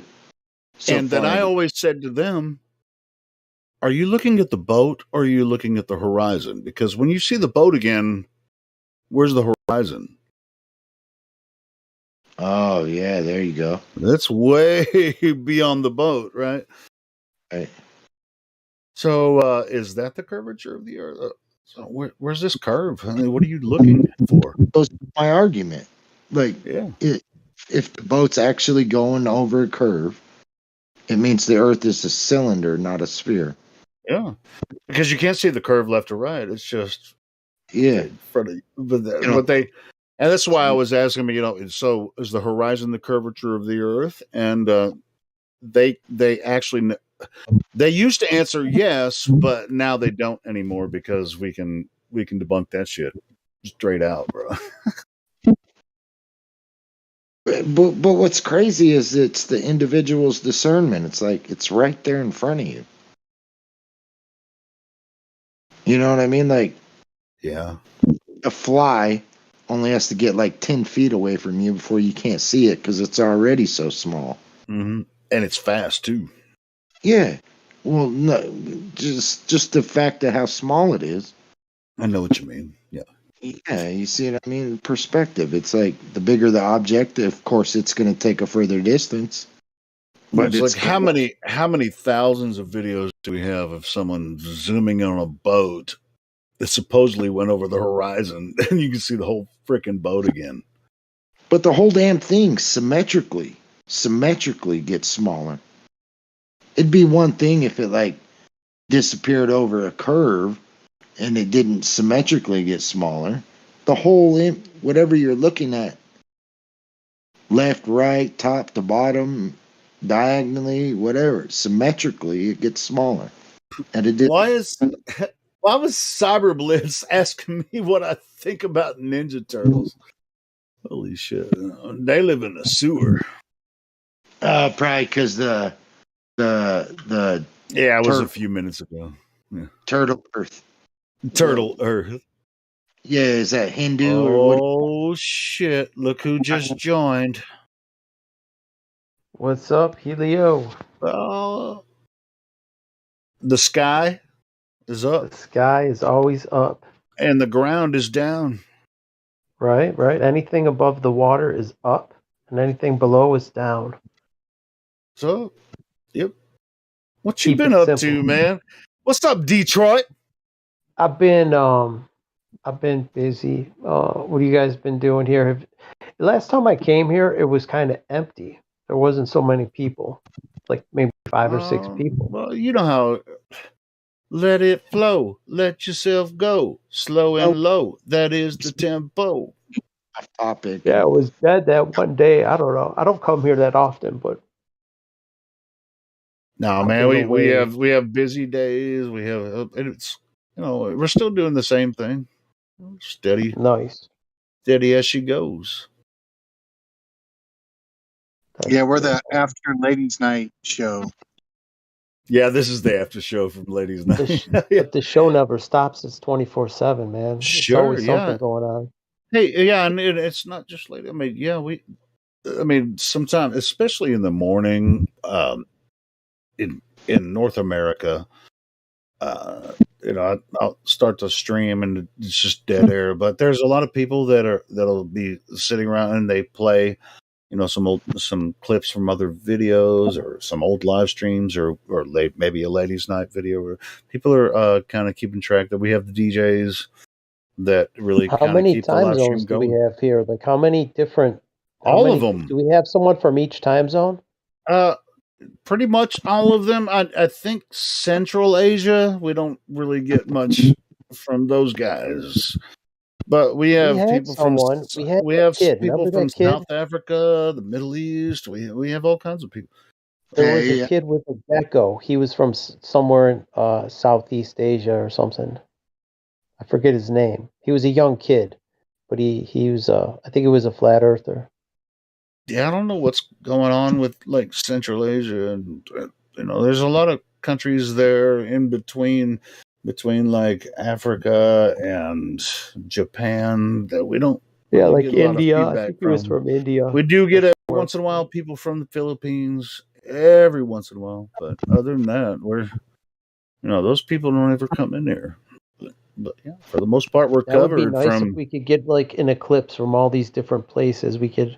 It's like we got people everywhere except really in Brazil, like south of the border or south of the equator. We don't have too many people from down Yeah, there. that's true. And I We heard don't there's we a don't bunch. have a lot of people from like different parts of South America too.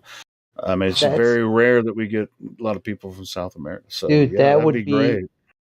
that would be, and you know what? Here's the funny thing. I was looking at time zones, right? You know how South America looks kind of thin near the bottom? That's all scrunched down into different abbreviated time zones. In other words, the land is wider down there than it's depicted on a globe. It's being and same thing with Australia. They got intermediate time zones where they're cutting out sections of land and they're just abbreviating time zones. They got like intermediate time zones and shit. It's not uniform. Well, yeah, I mean, as far as like the outer southern lands, I would just say outer, but they're not squished together on a ball. That was funny the way you said it. They compress. I'm putting it in layman's terms. They're compressing things. I know, south but I of the mean, but at the equator. same time, when you look at the AE map or the Gleason's projection, they're expanded, right? But the Well, because that's the way latitude they and are. longitudinal lines, are If I they had to take, really? a circle and make it a ball, I'd have I don't to. necessarily think I would so, have to but compress. Well, in order for it to, I would. those are Everything is being projections. compressed. Those are ideas of what might happen if you were able to travel. What they say, the azimuthal equidistant projection or the Gleason's map, which are very similar. I think Gleason is pretty accurate. He's got names of shit even in Antarctica. He's got that shit named. Oh, I got it. But I'm saying that as far as traveling, by ship or by airplane, not very many people do that. Almost nobody, yeah. Yeah, in the South Pacific or in the South, Well, they that's go dude. That's north why and they then go can get back away south. with it, Helio. Like, look at right now. They're telling us there's a war in Ukraine, right? I don't know anybody in Ukraine. Do you? So we don't know what the fuck is going on. Like, That's what I'm there was saying. Is just like all of our information shuts off from Africa to Japan. We don't ever talk to people except for maybe Philippines. We have some people coming here from Philippines I sometimes. was saying something like there was a truck driver strike where the truckers were like they were protesting the mandatory vax, right? And they're like, fuck that. The French or whatever, Justin Trudeau said, hey, you guys, all the truck drivers need to get a vaccine if you wanna have a job, right? And It's like they're like, it's like too bad they're they like, don't fuck have you, guns in dude. Canada. Well, they don't have the guns, but they went on strike, and I don't know about a strike, but they had a protest for like hundreds of semi trucks. Now, Nobody's going to I shoot don't somebody in the know. face because they That want was to make right them across take the a bridge for me, vaccine. dude. I'm in Detroit, so I might those guys were right across the bridge, but I don't know what was going on the ground. It could have been 10 trucks or 1,000. I wouldn't know because I'm not there. I'm a stone's throw away, but I don't really know. So even if you live in a neighboring country, hey, there's a war in Ukraine. How do you fucking know? You really don't know. I think they're hoaxing that whole thing, but that's another story. I mean, What are we talking about? Flat Earth or convoys? No, we're talking about things that you can't prove. If you can't prove it, like you can't prove the war in Ukraine, you can't prove things in South America. If you're not down there, Hey, you don't really know if the yeah, map and is. James, here's what they're saying on the news. Yeah. Do you well, believe it? Believe it or not, this is freaking believe it or not, like Ripley's Believe It or Not. So for us Believe to it or take not. it as fact, it's a big leap because they've lied about so much.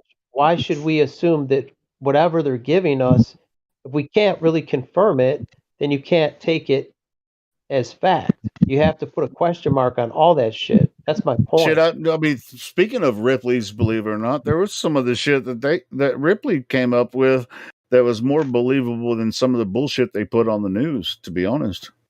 Well, I You think a remember? lot of the reason people get caught up in it is because what if they don't think it's true and it is, or vice versa? You know, it's like Well, hey, if you don't have the power in yourself to confirm anything, then you're either going to believe the most trusted.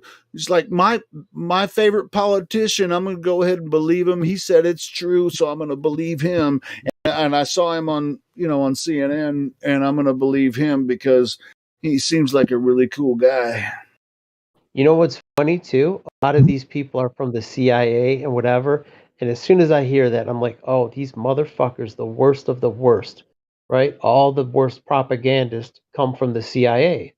That's their Operation Mockingbird.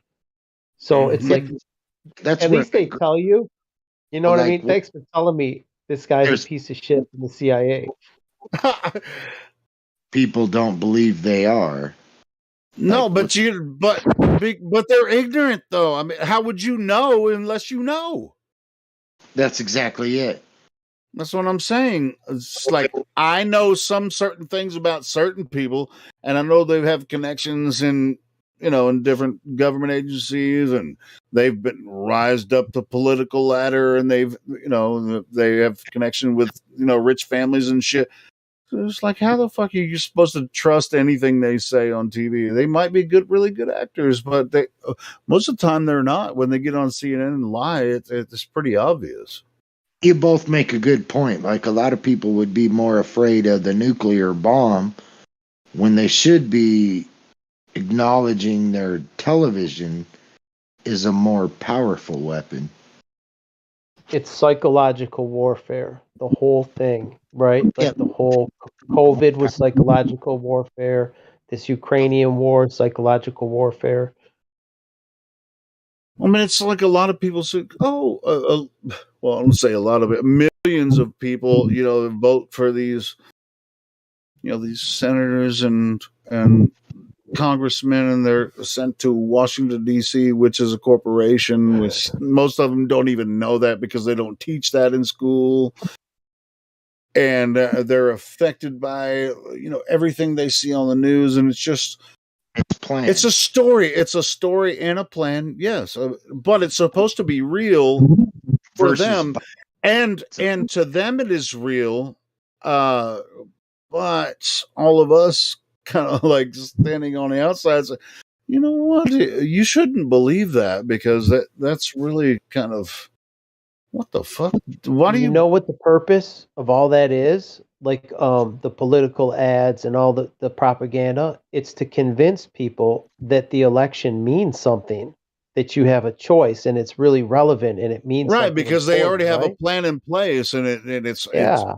a long So you term have plan. to It sell has been a you long term plan for many years. It's not to like really everything all of a sudden happened on. It's just like, oh shit, we didn't know Russia was going to do this. With this Ukraine shit.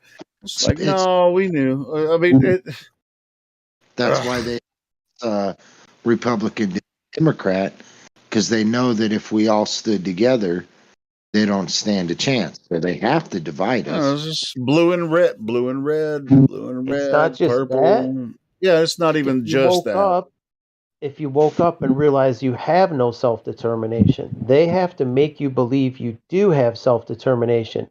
So what they do, they insert someone on both sides. Like for the left, they give them a Bernie Sanders and say, "Oh, we need more people like Bernie Sanders." And for people more on the right, they're like, "Oh, we need more people Why like does Ron it have to Paul." be somebody that's some old fucking weirdo looking dude that really has nothing to offer to humanity at all? And they just say shit that doesn't make any sense. And I just really don't understand. Everybody's like, I just want to beep, beep, beep. I'm going to pump up Bernie. He makes a good What point. I'm saying is they try to make you think that there's a solution through voting. That's what they want to tell you, this idea. That's true, Ron. And, Yeah. and that way you never revolt. If the people woke up and said, this is just futile, this is retarded, this is obviously a game. It's like NASA needs to sell you all this outer space stuff, and they collude with all these other space agencies to sell you on the concept of outer space to convince you live on this ball. It's a big worldwide production to sell you on it, and it works. They put a lot of effort into selling it. Of the currency. They both agree on the currency, even though Republican. Well, the currency is part of it, but they wouldn't be able to actually do it without the currency, which was established, back in 1913, but even before that. But go ahead, James. You mean the fiat currency, the Federal Reserve fiat currency? It's been on that for. I don't even know. No, James. Well, hold on, Ron. I want to hear what James had to say about that. I'm sorry, we interrupted you. It's okay. They're doing everything they can with currency because, currency, they both know, Republican and Democrat in Washington, they both know that the United States currency is a fraud. You can't get what they get. They know they're at you. I kind of wonder sometimes if these political leaders know that they're supporting a fraud. When it comes to the Federal Reserve and the quote unquote United States of America, and do you think they're just these people arrive in DC without being pre-selected? Like you don't get on the list of sure, because they're with the elites from each state and all that kind of shit. Yeah. You know what they do? They have a list of all their pre-selected cronies, and they tell us, pick one of these assholes for participation. Pick one of these assholes. It doesn't matter which one, but even if you do pick one we don't like, we'll just select the one we want anyway, and it's going to be how it is. Yeah, it's total propaganda. And then from there, it becomes a magic show for the public. Because if people knew about it, they couldn't have the division. They need the division. Well, when you see a magic trick, it loses its relevance, right? You see how he pulls a rabbit out of the hat. It's not magic. You're like, oh, that's how it's done. Once you see how it's done, it loses its power. So they can't reveal it. Yeah. Did we talk the same shit when we were doing our podcast, Ron? Yeah, I think we did. It's just like we talked about every random thing, but it's just like every day. I was just like, I don't think people that really see through the fucking veil would ever get tired of seeing through the nonsense. It's just like, wow, man, it's just so simple. It's funny, it's really discouraging. Not discouraging. It's disparate. Disparate. I don't know. I could come up with all kinds of terms. Why? All of our friends and family are affected by this weirdness. Just like red and blue, and it's like, oh, I'm going to vote for this congressman to go to Washington Corporation, and they have my best interest in mind. It's like, well, good luck with funny? When a flat earther thinks that, I had arguments with flat earthers here. It's like he thinks electing. Well, if we would have got Ron Paul, I'm like, dude, do you think Ron Paul would have done anything? These people are all pre-selected. You're not going. If voting made a difference, they wouldn't let us do it, right? Yeah, it doesn't. Yeah. These are pre-selected, and you're not going to change. Well, it's just like even when Rand Paul against Trump or whatever running for, Yeah. I was hoping that Rand Paul would get it, but get the nomination. But have you guys ever? Rand Paul, Ron Paul are controlled opposition. Yeah, I know that. And Oh, they're involved with the yeah. Freemasons, just like Ron was You know what saying. it is? It's a pressure release valve so that somebody watching their idiot box said, "Oh, this guy speaks for me. We just need more people like him. That's the solution." That's what they want you to think. There's a Yeah, solution. More people you like can't. this. Hey, if you depend on humans to elect a savior, you're fucked. Have It's you guys not ever? going to happen, dude. That's what it's futile. They know it is, but they don't want you to give up on the system. So they think they give you a guy like a Rand Paul or Ron Paul. They give you that. They throw you a bone. So you think that you think that there is a solution. You don't give up on it. Once you realize that it's not going to happen, you're not going to vote yourself out of jail. Once you realize that day, it's over for them. Once enough people realize this is ridiculous. We ain't voting ourselves out of this shit. We got to get rid of this shit. That's the only solution. Yeah, but the voting is the least of the distractions. No, voting. You opt into the system by voting. You're I know, but opting then in. you depend on something that you're never get a reciprocal. You'll never get any reciprocation from the Representation, yeah. intellectual and spiritual effort you give into that, and you watch the political process, and it's like, oh, I really hoped in this guy. Dude, And I then was like that what too. happens after the election? What happens after that? It's just deals, between all the bullshit artists. In 2015, that's when I found out about the flat earth thing. But before I found out, I was liking Trump. When he was in the primary to win, I'm like, yeah, I like what he's saying. I like And it's Trump too, but I liked him because he pissed everyone off. That's the only reason I and liked him. I like because he called them out. He spoke, but and then after I realized, I'm like, this guy's as fake as fuck, dude. Like the Yeah. Space Force, and like once I became a flat Earth, I'm like, dude, Oh, this the is such a Space Force joke, is the dude. most brilliant thing that he ever did during I know, his. it's funny. It was fucking awesome. I fucking love Dude, that. so many memes came of that. Yeah.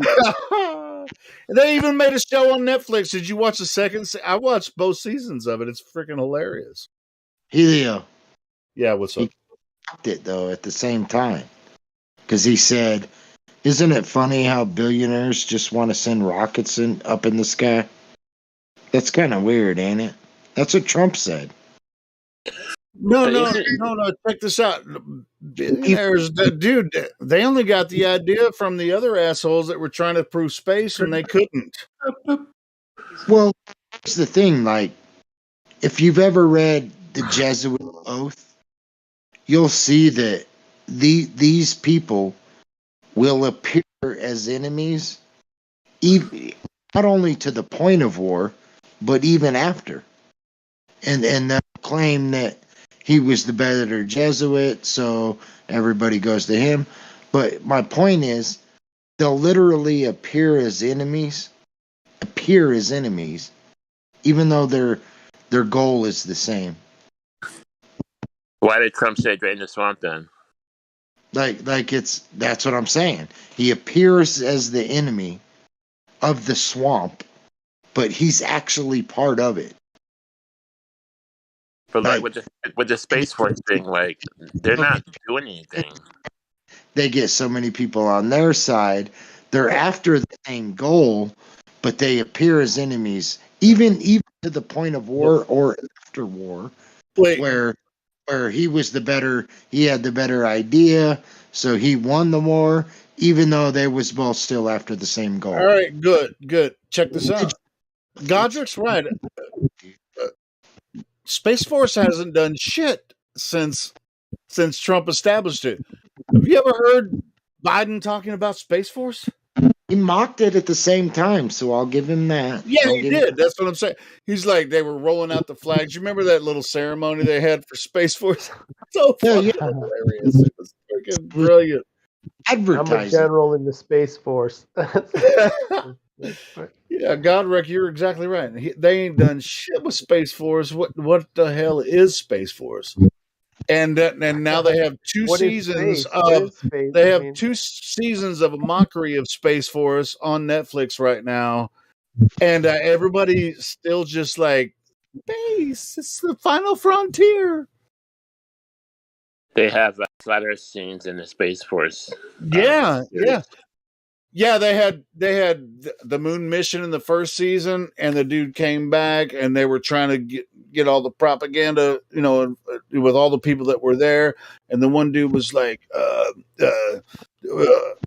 he said something. He's like, he was just like totally losing his mind. And then they were like, no, you can't be involved in this conversation. So they picked one person to do the propaganda from the people that came back from the moon. It was so I funny. want to put an application in for the Space Force. I want just to humor myself. Oh man, I want to enlist you in the haven't seen Space Force. that Space Force on Netflix, man. There's 2 seasons out. It's so freaking hilarious. I wonder if it's a real thing. You put an application in. I want to enlist in the Space Force. What would the Pretty application? funny, man. You got to watch it, Ron. I mean, I know you don't watch a lot of TV shows, but I that don't one's watch pretty any funny. TV. I know, but that one's really funny, man. I want to see the job application for Space Force. It'd just be funny. No, did you? I think it was Platypus. You know who Platypus is? Yeah. Or was it Platypus or somebody else? That's one of I think it was Platypus. Said he applied for Space Force after Trump.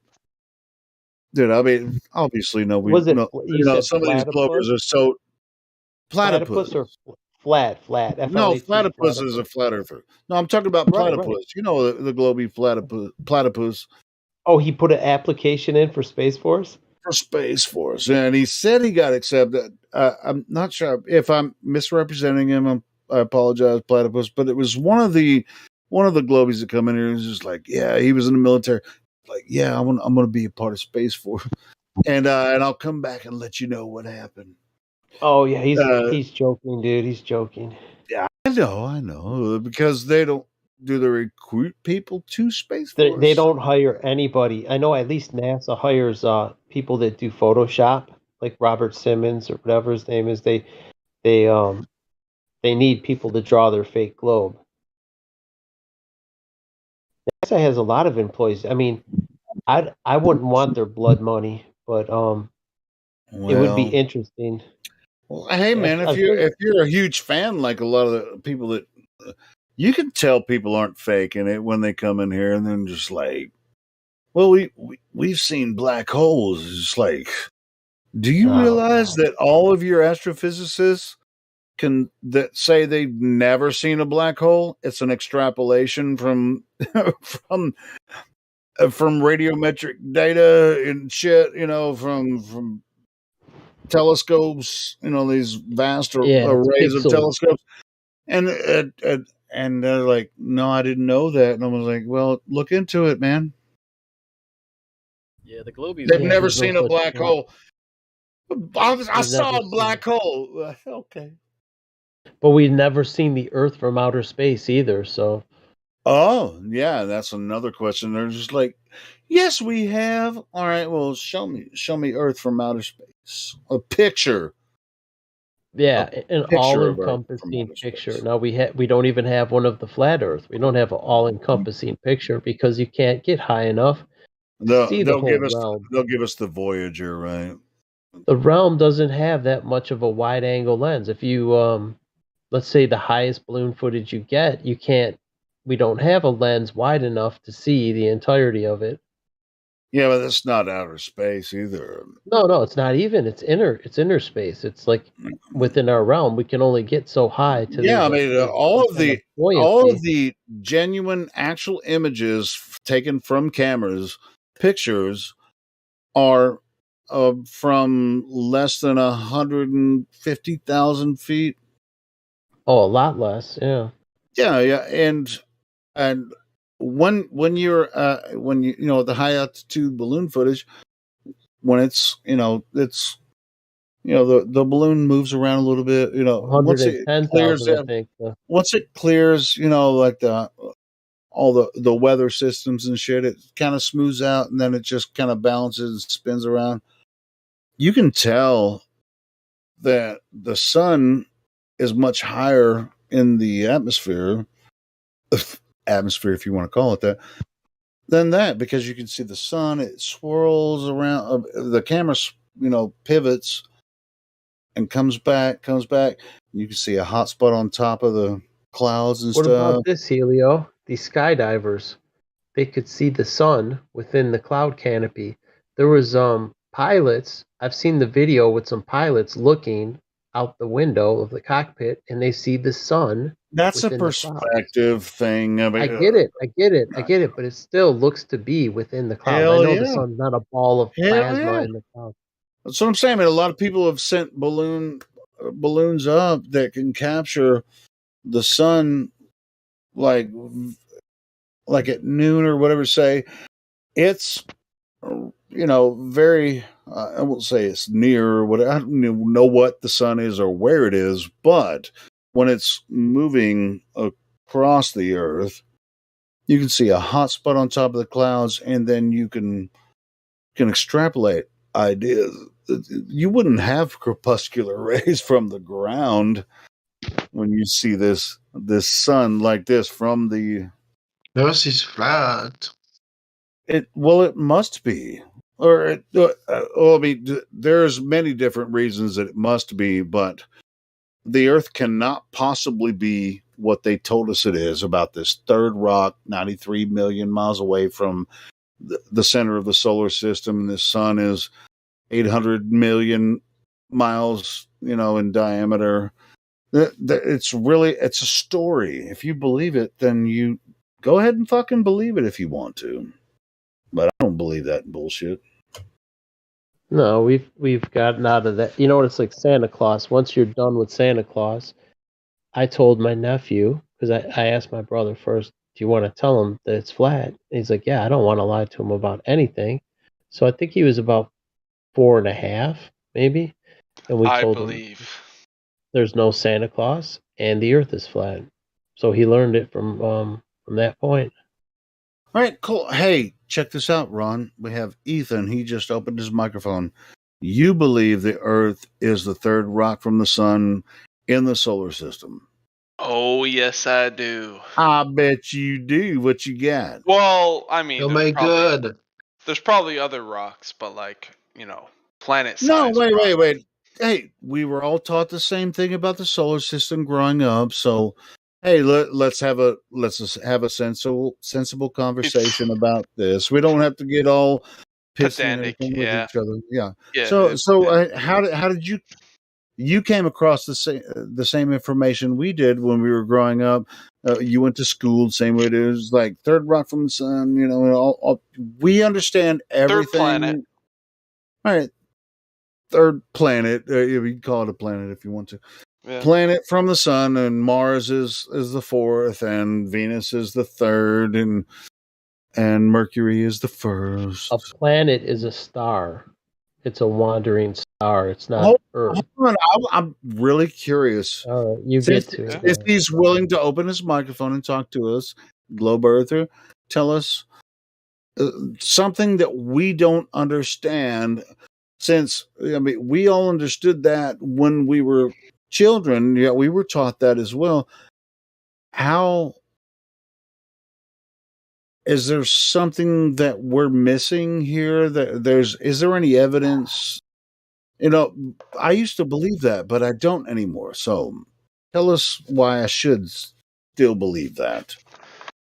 Why you should believe? Yeah, sure. The amount of evidence there is for provide one piece. Such one as? piece of evidence.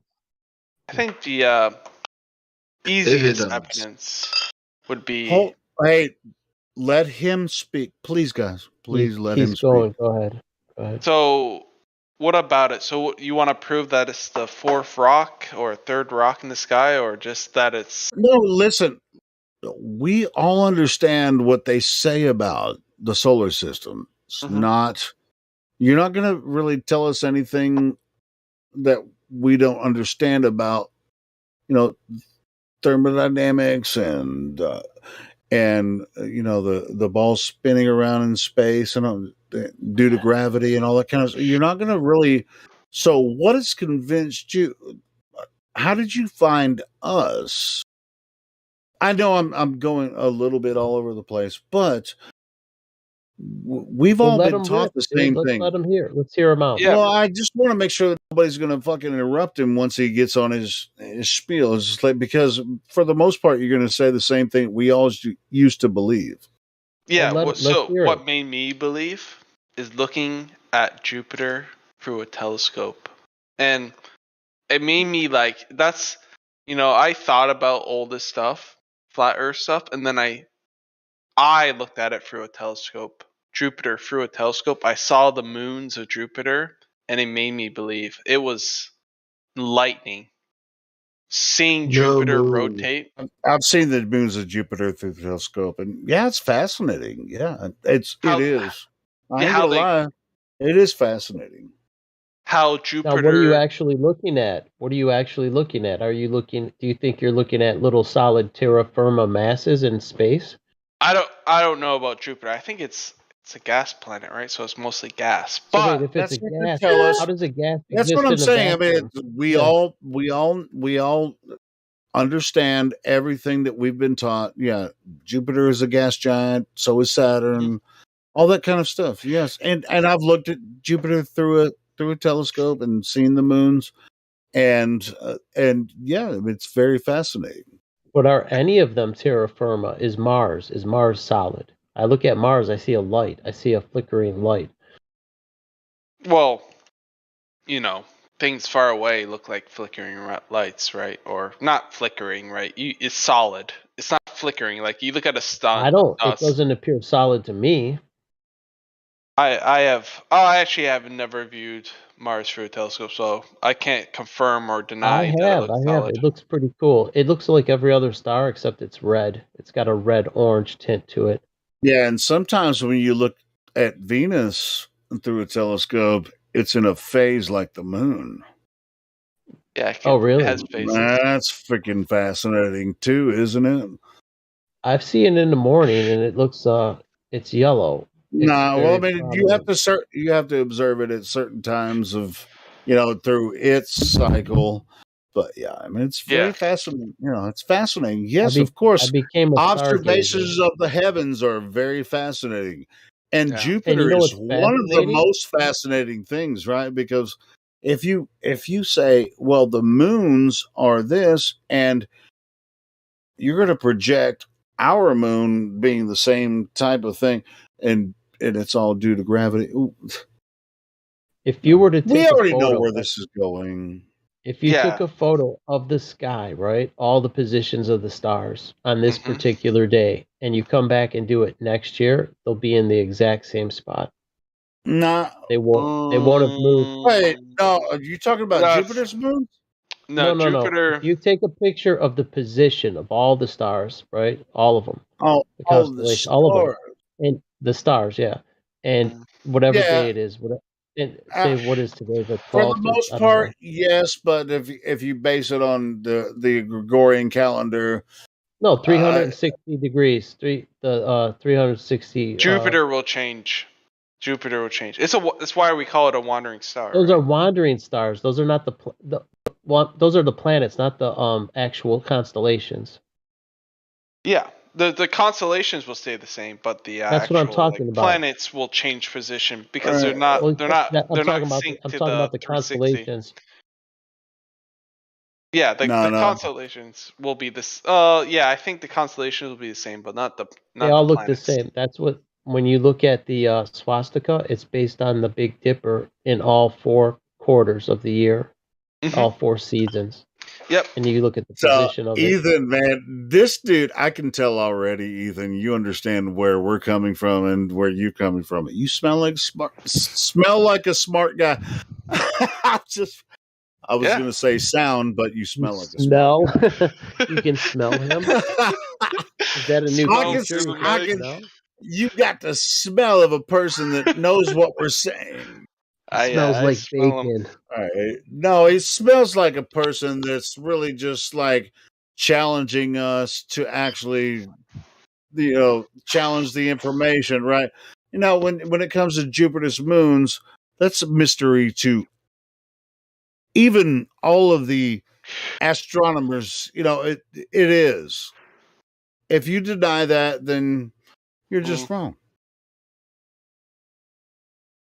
What do you mean a mystery? Like it's like unsolved, like what they are, or Dude. how? Like Well, what? how about you go look up some YouTube videos and talk and listen to what they say about the moons of Jupiter.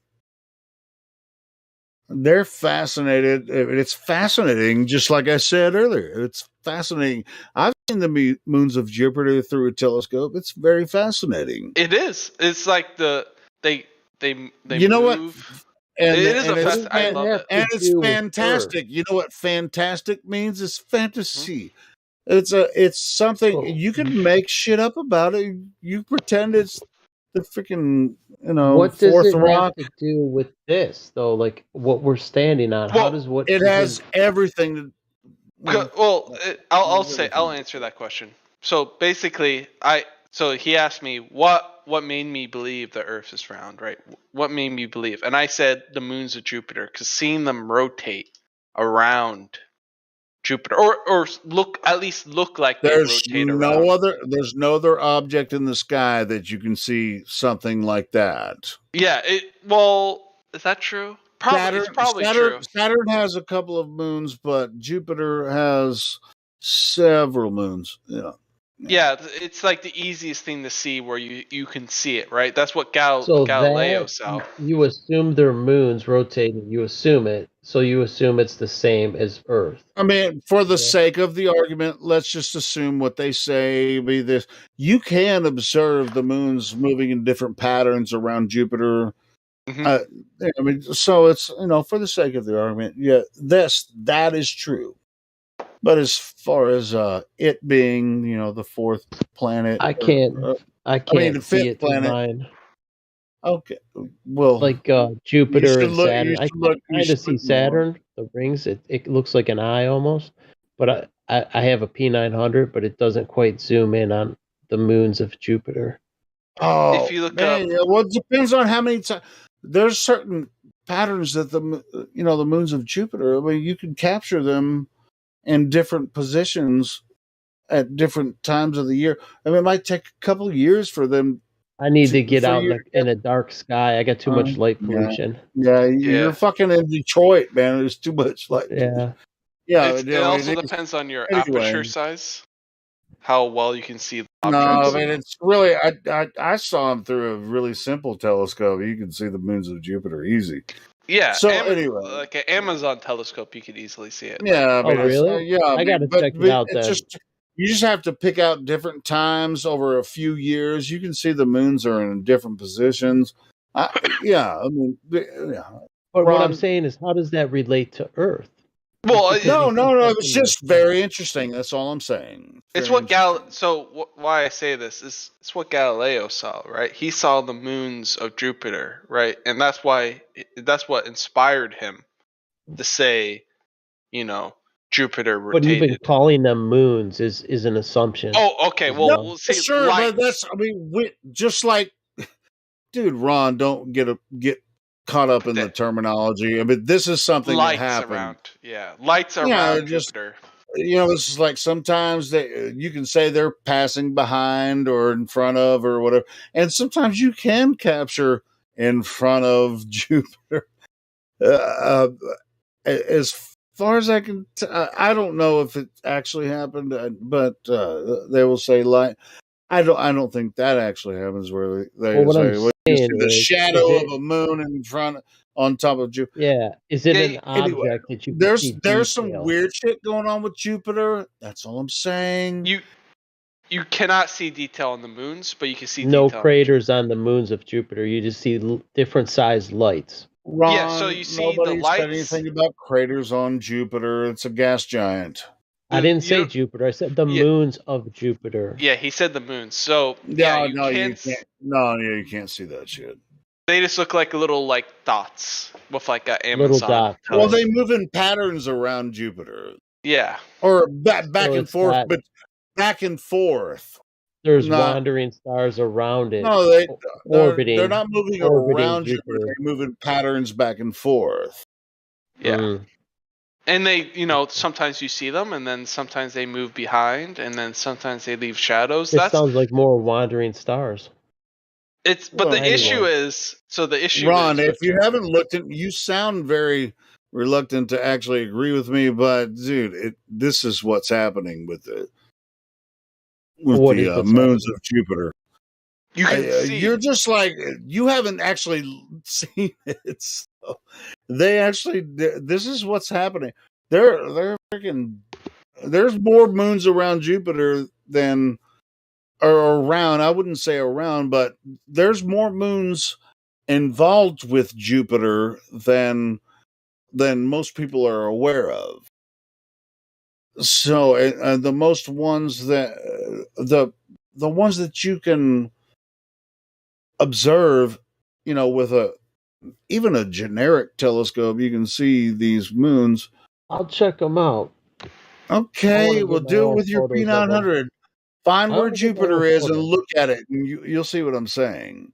Yeah, I want to see my own footage, because I was very skeptical, so I bought my own P900. Dude, I promise. Also, Jupiter will fascinate you when you look at it through a telescope a couple I times a bought a year and be like, telescope, right? "Holy shit! I see these moons. This is weird." I had a recommend telescope, a bigger and it was- aperture size than a P900. I had a big telescope. It was a Yeah, big, long, P900, fucking but I think the P900 is probably good enough to actually see, Well, I'm telling the you, I difference had throughout both. the year about these, the patterns of the I moons of had a Jupiter. telescope, But and I had a P900, and the P900 is better than the telescope. I had a big fucking telescope. It's not necessarily about that though. Yeah, Because so the you can only capture this at certain times, so you have to know when you're going to capture it. Well, I'm saying the clarity of the telescope was less than the camera. That's all. Yeah, so it's not only the aperture size, it's the quality of the lens that decides how good the telescope is. And maybe the lens of your P900 is going to be pretty good, right?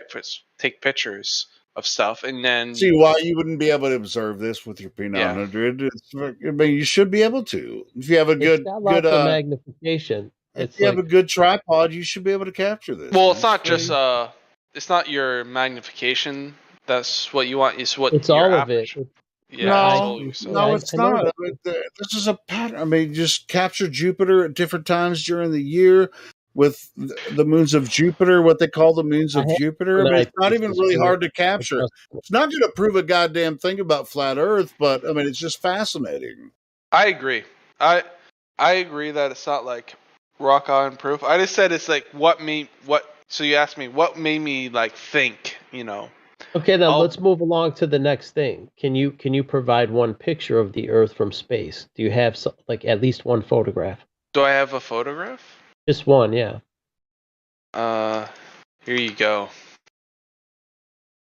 Hold on, it's sending. It's 5 megabytes, so it's gonna take a while. But we got a picture from the moon of Earth. Let's right see, that there. looks legit. Yeah.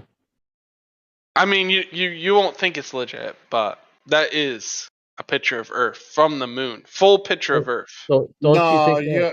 You're Don't you fucking think the kidding moon me, looks right? very sus, dude? It looks What? very suspicious to you. Hold on, Ethan. Oh, hold on. Holding on. Do you think that looks? You think that looks Wait, legit? The surface hold of the on. moon. So hold on. Let's go.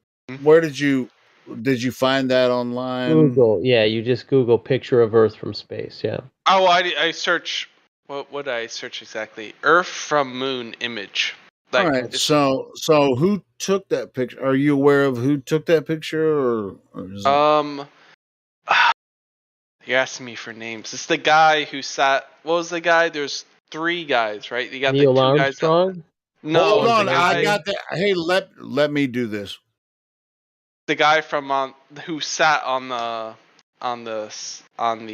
lawn on the launcher who didn't actually go to the moon. I forget his name. All right, so he was orbiting while the other people were on the moon, right? Is that where this came from? I believe, right? There's 3 guys. There's Neil Armstrong. There's the other guy. I drink too much. I can't remember the names. Ethan, hey, check this out. Now, there's some claims made about this image that you just posted, right? Mm-hmm. The only way you could capture something like that, if it's actually, a real picture. Do you know where the moon with when you see, we all see one side of the moon, right? So it's tidally locked. So all the phases, go through their phases, but we only see one side of the moon, right? So the only way you could capture an image like this, I mean, when they landed on the moon, all of them were landing on the side of the moon that is facing toward Earth. So the only way you could see Earth is by looking directly above your head. Well, they were. Well, what? So they had a. Who's they, and where did they take this picture from? So NASA. All right. So they had so what they did was, right, they orbited Earth first, and then they changed their orbit to around Earth, right, in their transition. And so they orbited Earth, right? They had a launcher. Proud of yourself right now, Ethan, for making shit up. You're not even that creative, Ethan, for making. I've heard better bullshitters than you. That's what they did. At least what they said they did, right? They orbited the moon, and then when they orbited the moon, they launched their thing down and they launched their thing up. I'm not saying. Well, I'm gonna tell you what. If you got that from NASA's website, I didn't get it from NASA's website. It's what I know about. I'm pretty sure that image is probably on NASA's website because I'm pretty sure I've seen it before. Here's what they claim. Mm-hmm. What that they went down to the moon. This is their claim. They went down to the moon, but there was another guy that was orbiting the moon, waiting for them to launch back up and connect back with their orbital thing. And the orbit, they claim that they saw, this image of the Earth from the orbital machine that was supposed to pick them back up. Wait, where'd they get the orbital mechanics for the moon when they haven't even figured out the radius of the Earth? I know. I'm just trying to help this guy understand this, because if you look at all the landing sites on the moon, and they say the moon is tidally locked to Earth, and every night you see the moon, right? Yeah. Or not every night, but for the most part, yes, most you see, and you see the same side of the moon where they claim they landed on the moon. Where would the Earth be from their position? Probably looking directly above their head. Well, it depends. I don't know where directly above their head, and it would be enormous. Well, you would have to look at the angular size of the Earth. Yes, and that's what I'm saying. The moon is 1/4 the size of Earth, and it's 1/6 the size of Earth, and they're landing on one part of the moon that is tidally locked to Earth. They have like 6 landing sites, and the only place they would ever see Earth while they're on the moon is directly above their head, and it would be enormous. It would fill the sky. Well, see, you would have to do the math here, right? So, like, math? I just did. Well, so there's so it depends on where they landed, right? Because if they landed, I just told you where they landed. Hold it, shit! I gotta. I can help you out here if you. Yeah, help me out. Well, have you looked it up ever before? I honestly don't know the exact coordinates on the moon where they landed. Well, I was just going to tell you that there's like 6 points where they landed on the moon, and they say that the moon is tidally locked to Earth. So that means that they landed on the side of the moon that the people from Earth can see, right? All right. So when you look at the moon, you see that side of the moon, right? So if you're on the moon and you look at Earth, wouldn't you think that if the Earth is a quarter the size of the if the moon is a quarter size of the Earth, wouldn't you think that the Earth would look humongous when you look straight up? It is pretty big in the image, right? So That's what image? That's not an image from the surface of the moon looking straight up to the Earth. You were right. You were right. Yeah, I know I'm right. I'm just telling you that. But like, you look at the moon. The moon. Listen, the Earth would anywhere in any of those supposed moon landings on the moon. If they look straight above their head, they only landed where on one of these on the moon surface that you can see. And I can give you a map or where they said the landing sites were. But the only way they could ever see the Earth, since the moon is tidally locked to Earth in its orbit around Earth, the only way you could ever see Earth is by looking straight above your head. And it would be enormous. It would fill the sky. You would never see Earth rise. Well, go ask anybody. So I'm absolutely right about this. So, well, I'm just saying this picture wasn't taken from the surface, right? I know that's what I was asking. It was taken from an orbital, it was from the orbit thing. All right, so why don't we have a picture? Right? Why don't we have a picture from the astronauts that were standing on the moon, straight at the Earth, that would fill the sky? Wait, from surface. Let We me don't look this up. Why don't we have one. them from We don't have satellite? one. They never pointed the camera straight up and saw this big ass Earth above their head. What about the Hubble? It'll look the Hubble 4 Space times telescope. The so space telescope. Why doesn't it take pictures of the Earth? The Hubble. What? Hubble? The Hubble Space Telescope. Yes. It's pointed out to space. I mean, the Hubble's just like, It can turn anywhere it pleases. They can aim it at any distant star. they can't point it back toward Earth. Do you know how big the Earth is compared to the moon? Do you know the claim size? Well, so like, if you look at it, so the idea would be, right, if the moon is 1/4 the size of Earth, right, then the moon or Earth from the surface would look 1/4 what would we see from the surface, right? But the issue that's is my point. Hang on. Do you know how big the Earth is claimed compared to the size of the moon? like 4 times, assuming 4 your times. guys.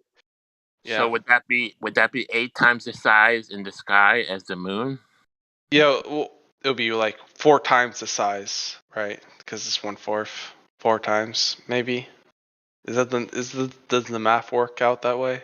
4 times, right? Do the math. If the moon is 1/4 the size of the Earth, and you go to the moon and look at the Earth, is 8 times or 4 times the size of the 4 moon? times. I would guess the angular size would be 4 times, right? Because that's how the math works out. Probably. Well, they say that the moon has 238,000 miles away. It has I think it's 1/4 the size of Earth, and it has 1/6 less gravity than Earth does. I might have them mixed up though. So, like, I think that the angular size is like what? I think the height is linear with the angle that you see it as. So it would be like, if it's 4 times as big, it would be 4 times. If it's 1/4, then it'd be 4 times as big, right? Okay, fair enough. Now, yeah. Wouldn't the Earth be above the astronauts as they landed on the moon?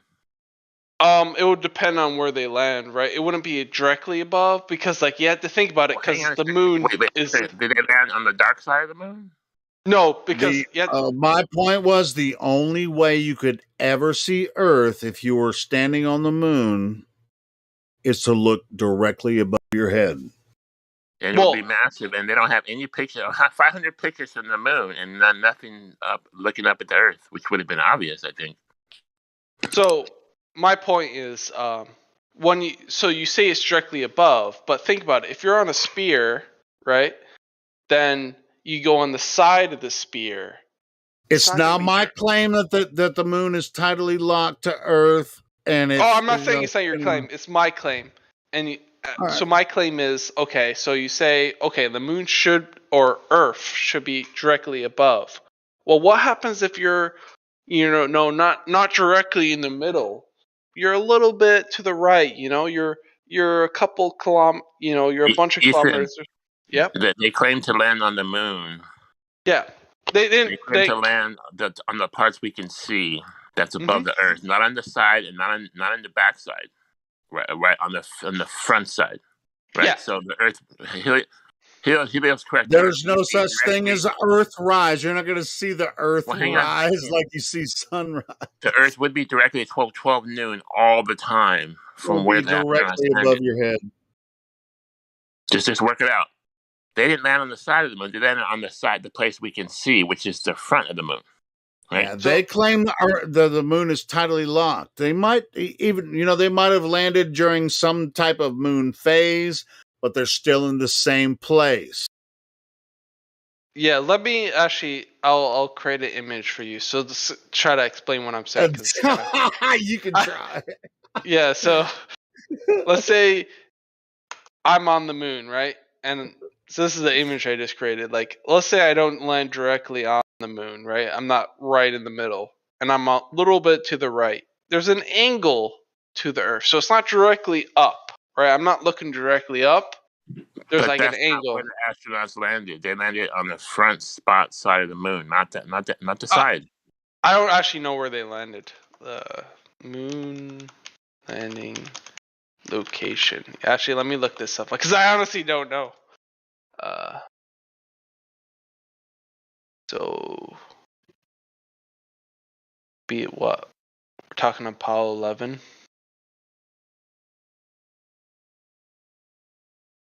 So the Sea of Tranquility comes to mind. So if we look at this, right? We look at all the landings that supposedly happened. There would be an angle. It wouldn't be directly up, right? Directly up would be like in the middle of the moon. Like it would be like, let's say we landed where Surveyor 6 landed. Yeah, it'll be like directly up. But we're, Apollo 11, it's not directly up. It's just, there's an angle. It depends where you are. Depends on what mission you saw Earth on. If you saw Earth on Apollo 12, there would be an angle. Apollo 11, there would be an angle. But keep in mind, you're on the moon, the part we can see, and not on the side, and not in the back, right? So there would be a slight angle, but it'd be mostly above. Yeah, there would be an angle, but it would be mostly ahead. And the more extreme the angle there would be, right, the more less above it would be, right? Because if you're on the edge, it would be like, oh, I'm looking like, almost. Now, from being in the moon, from that position, knowing the Earth is right beneath that moon, don't you think the astronauts would see the Earth and maybe it would be pretty high up, yeah. It'd be pretty close, actually. Well, it wouldn't be close, but it'd be like, it would be pretty above them, right? They would look up. They would have to look up pretty high, They would have to look up to see the. It's 4 times the size, right? Mm-hmm. 4 times the size of the moon is from us. The moon, how the moon looks. Mm-hmm. So it would pretty much fill, a good part of the sky. It would feel, it would be 4 times the size of the moon. Moon's, you look up at the sky right now, right? We have no evidence of any moon landings from the moon. We have no evidence of any Earth pictures of Earth appearances. Yeah, I mean these are great. The only one that you claim, which actually I heard the story, they were floating around the side and took the picture. That's the only one that we can see to Earth. Is that suspicious to you?